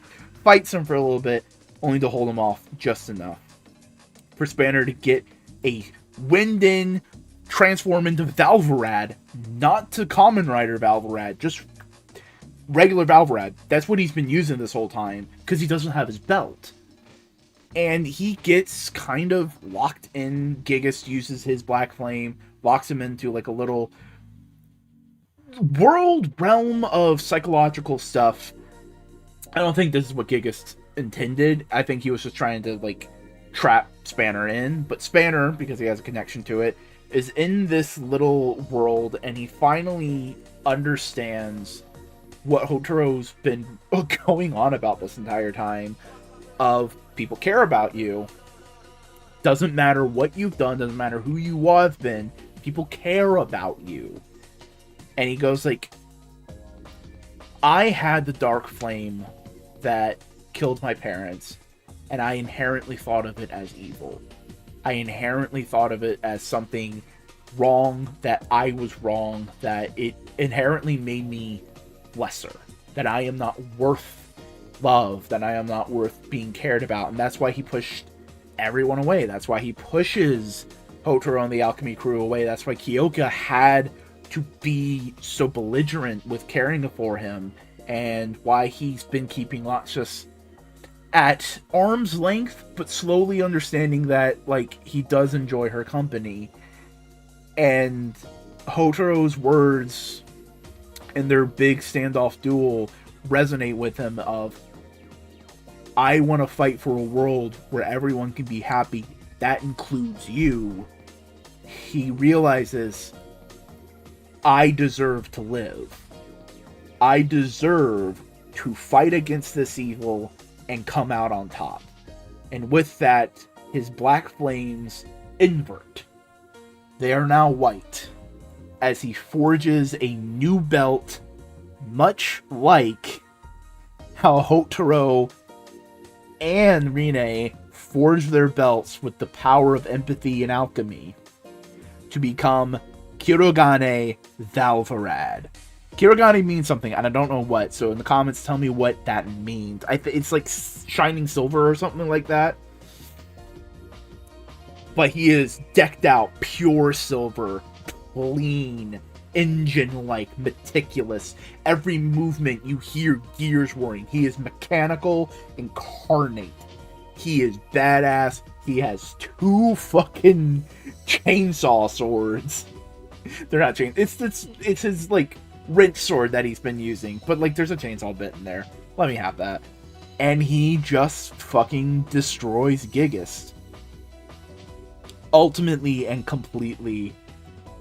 And as the final bit of the Philosopher's Stone escapes Gigas, the little evil dragon that Greyon made at the beginning of the episode pops in and grabs it. Everyone's trying to grab the dragon so the stone doesn't get into Greyon's hands. And Laxus, naive and innocent as she is, as a brand new human, grabs it and says, I got it. She's happy. She's able to help. She's able to help the crew. And that's when an energy strikes. Latches through the chest. She falls to the ground as the Philosopher's Stone gets in the Greyhound's hands, and he Greyhound's up. He mocks them. He gloats. He's like, yeah, my plan's complete. Sweet. Bye. Spanner is about to go after him when Latches calls out to him as she's dying on the ground. And he goes to her. Because at that moment, he realizes empathy and caring about other people and love is more important than the strict job that he has been following for years. She relates to him what she wanted to do after all this was done, after she was fully human, and that was to fall in love, as we see a fantasy she had going on a date with Spanner. She passes away, but she does not dissolve like Atropos. In that moment, she is finally human as Spanner walks into the distance with her body. Empathy can do wonders. It can bring a man who has held himself in such low regard for years that he was nothing, that he was worse than nothing, that a very part of him was inherently evil and that it does not deserve to live, thus he does not deserve to live. It can bring him to understand how people can care about him and how he needs to live in part for them, but also himself, that he is not the evil that he sees himself to be. He is not the monster that he saw himself to be. It can take a woman who has been abused and manipulated by evil people, by the world itself, and by the expectations placed upon her, and give her a chance to define herself for the first time. And the want to connect to others. But as we saw with that crowd, empathy can also be thrown away completely. With fear and anger, so long as there's people to stoke that with pure negativity. This was a great episode. I absolutely adore Spanner's new suit. It looks great. It looks slick. I love it. Love how it feels like one part hot rod, one part katana, one part gun. It's just pure slick machine. It's really good. His arc also resonated a little bit for me. Negative self-talk is a thing saying you suffer with it is pish posh, but like it is a thing I regularly do. Like I have if you've talked to me in private conversations, I have gone on about like, why does anybody care what I say? I'm just some fucking idiot.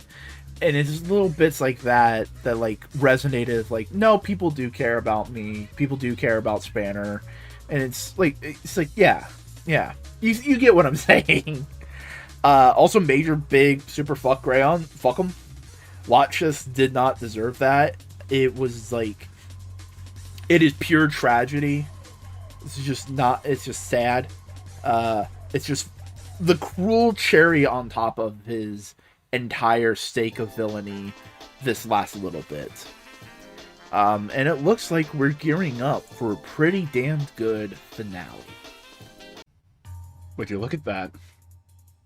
It's been an entire year of Kamen Rider Gotchard. Well, almost a year, give or take 2 weeks. You know, thinking about it real quick, wouldn't it have been funny for this season to have 52 episodes, you know, like a deck of playing cards? That's neither here nor there. But it's been a fun journey. I've had fun talking about them, watching it. I've had fun interacting with you all, talking about the show, what we thought of it. But there's still one question we have to answer. How will our heroes save the day? Because we catch back up with them as Greyon is revealing his ultimate plan, his big goal, his way of attack.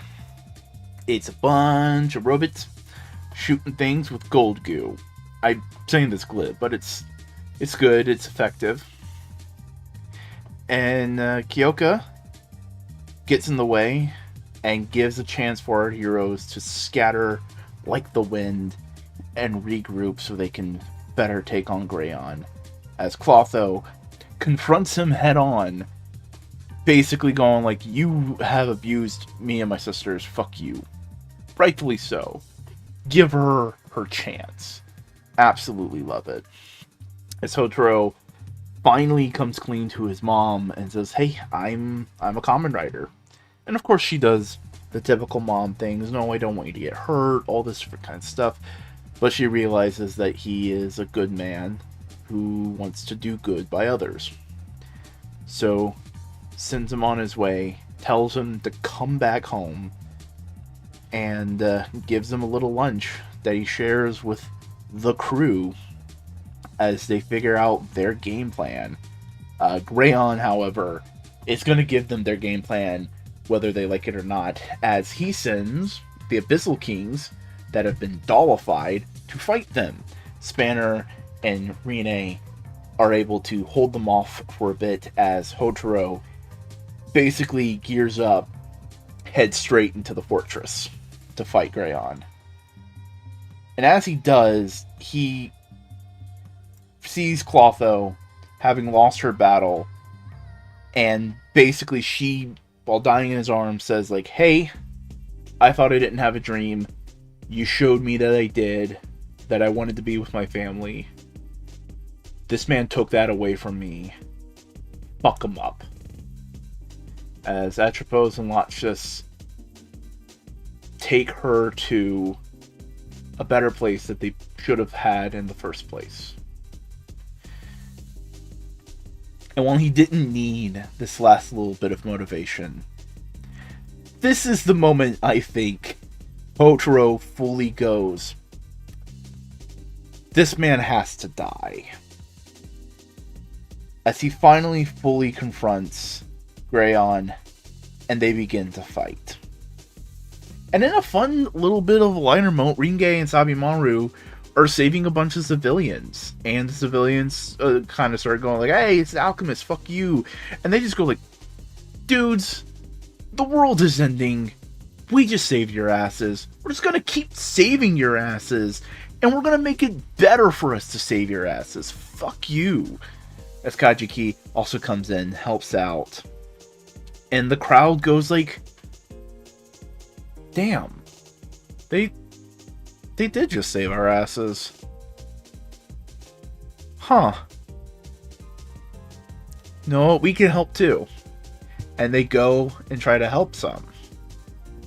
Spanner is able to take down the doll version of Gigist, realizing that despite all their faults, despite their conflict, Gigist doesn't deserve to be turned into a mindless puppet. As Rene is able to connect with her dad, and they take down the other Abyssal King. Not Gigist. The other two, I think. As Hotaro and Greyon are able to beam down, continue their fight. And as they're fighting, Greyon just keeps goldifying Kemi's, limiting Hotaro's arsenal from rainbow back to regular, using a variety of different forms. He eventually pulls out platinum, and Greyon goes, oh, that's shiny. Not as shiny as gold. And continuously just goldifies all of Hotaro's arsenal, all of his friends. And eventually he hits Hotaro with the gold beam.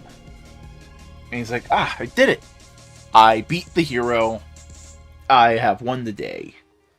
And we see all over the world the Dread Soldiers turning the world into his El Dorado. But Hotaro goes full on Shonen Protag in gold, that his last moments breaking through it as best as he can, telling Greyon exactly how much he sucks,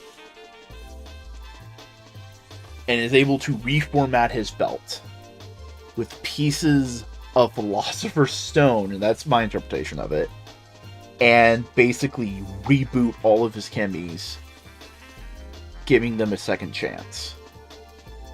Taking so much of the energy and gold that was on Earth and putting it into basically a counter Earth, and uppercutting Greyon to this new planet so they can conduct their final battle without hurting anybody else. And on this new planet, every chemi is able to move and walk freely without fear of hurting a human being. And they all team up to beat down Greyon. And in a battle of the finishing moves, Hotaro succeeds. And in his last moment, Greyon looks up and sees Hotaro's dream of the chemis being free and happy. And he realizes just how beautiful it truly is. And then he dies. In the prologue, we see Ringe and Sabimaru lead a new era of alchemy students. Spanner and Kyoka are R&D'ing alchemy stuff, in the possibility of bringing back Lapsus. So is Rene and her dad, but without Trapeau. All the while, the adults pull Marvel Comics and basically go, all that stuff was a hoax.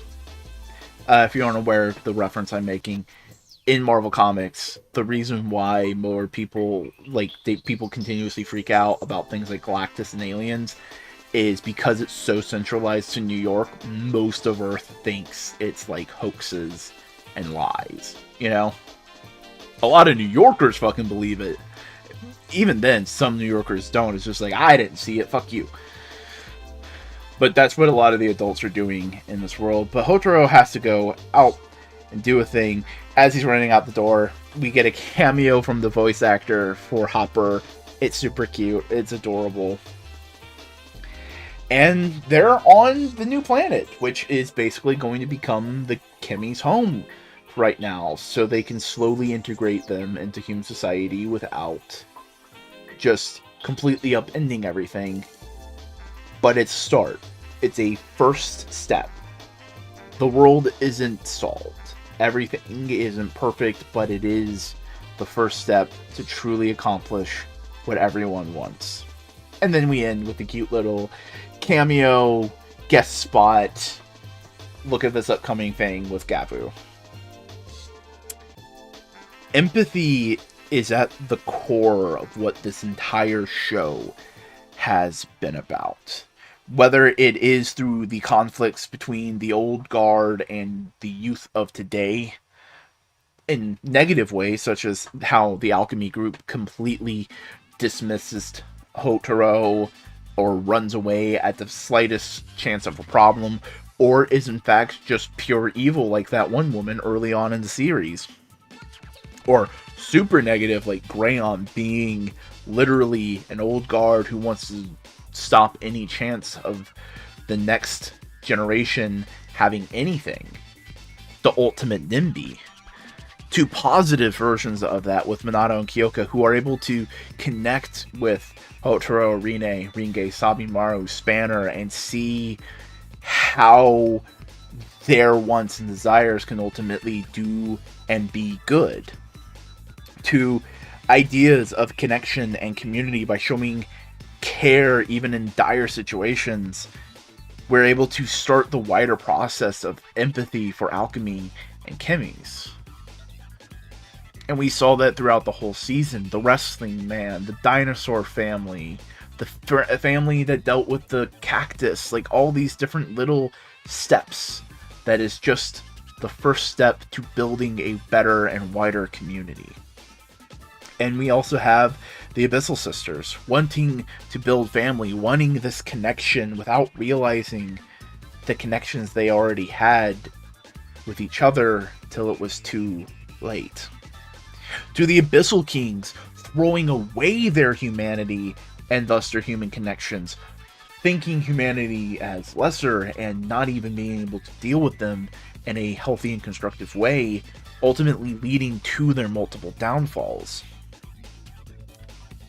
And full on being showcased in the conflict between just Hotaro and Greyon. Greyon's nihilism, his pure, unadulterated fear of anything moving, of just wanting everything to be perfect, his utter 100% want of control. He sees the world as messy and wrong, and he wants to replace it with a perfect golden world, while Hotaro holds on to massive swaths of optimism, believes, and in his heart knows things can get better. You just have to work at it. A perfect world like Greyon's cannot move, cannot grow, and fundamentally, to build anything, to grow, to do anything, empathy and connections are the way we move forward. This episode was pretty dang good. The stakes felt real. Like, yeah, you're going, oh, how the heroes are going to win, but it felt real. It felt genuine. The fight was great. Fights all over the episode were great, and Hotaro just looked completely fed up with the Greyon's bullshit. Just badass. Also, loved Clotho getting that connection with Hotaro again, however brief it was, you know. Because fundamentally, she is a parallel to him. He is a little bit of a not hothead, he's a shonen protag. He's hot-blooded. He's like, yes, I'm gonna go and save the day, kind of thing. Clotho has a similar mindset with that. And the connection of understanding your dream, but also not, and Clotho not having one until she realizes she does. And it's just like, yeah, no, it's a nice parallel. And it goes with Atropos and Rine and Spanner and Lachus as well, you know. Shame Rine and Spanner didn't get a shot at Greyon. I understand why. You know, it made the final fight cleaner, but it would have been cool to see them get like a shot in at him. I did enjoy seeing Rine and Sabimaro being the ones who really kind of kickstarted the acceptance of chemies and alchemy, you know, because it's Hotaro's connection to them that builds it. You know, it's all this, it's community, it's connection, it's empathy, it's all these different things layering on top of each other, building up to something bigger and grander. Loved how the end happened, you know. Hotaro's goal is still fundamentally in progress, but it is clear that one day it can be accomplished. You know, that one day chemies and humanity will be able to live fully and freely together.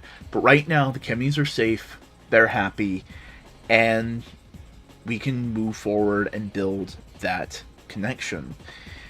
And the Abyssal Sisters are still gone. That little bit of stakes, that little bit of bittersweetness is still there, and I thoroughly enjoy that. But hey, it's very possible they can come back later on in movies or V cinemas, you know, similar to Emu from not Emu.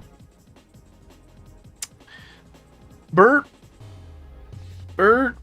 from O's. Why can't I remember his name? Yeah, that's on me, not on you. And that was Gotchard. What a solid little show. Not a home run. I have made my critiques of it known, but it's not a failure. It's not bad. It's not awful. It is a good show. If it's not a home run, but it got like 2 bases, and that's pretty dang good, right? Like I said before, in previous videos, it has a lot of great elements. It's a little lumpy in the pacing, it's a little lumpy in the choices, but that's the nature of, like, long form yearly content that you just can't plan from beginning, middle, and end. Like, you can have a framework, but you can't know exactly what you're gonna have to do, right? And fundamentally, it will probably also flow better after the fact. But the season was really enjoyable. Of course, we can also call out the way the toys were dealt with, because, let's be honest, it was bullshit that Renee's belt accessory part was premium Bandai exclusive. That's kind of suck. It's unfair, especially when that is our first female secondary writer. It does show a lack of concern, a lack of like understanding, a lack of all this different little stuff. And on that note, it does feel like, yeah, she is our first secondary female writer, but it does. It doesn't have. It didn't feel like it had 100. It had like 80, 85, 90% of the impact it could have had, because it feels like a lot of the secondary aspects were split amongst Renee and Spanner. You know. Of course, I'm not the only ones with thoughts on Gotchard, and you can go check out Bluster's video. Go check them out. They are friends, and they have opinions.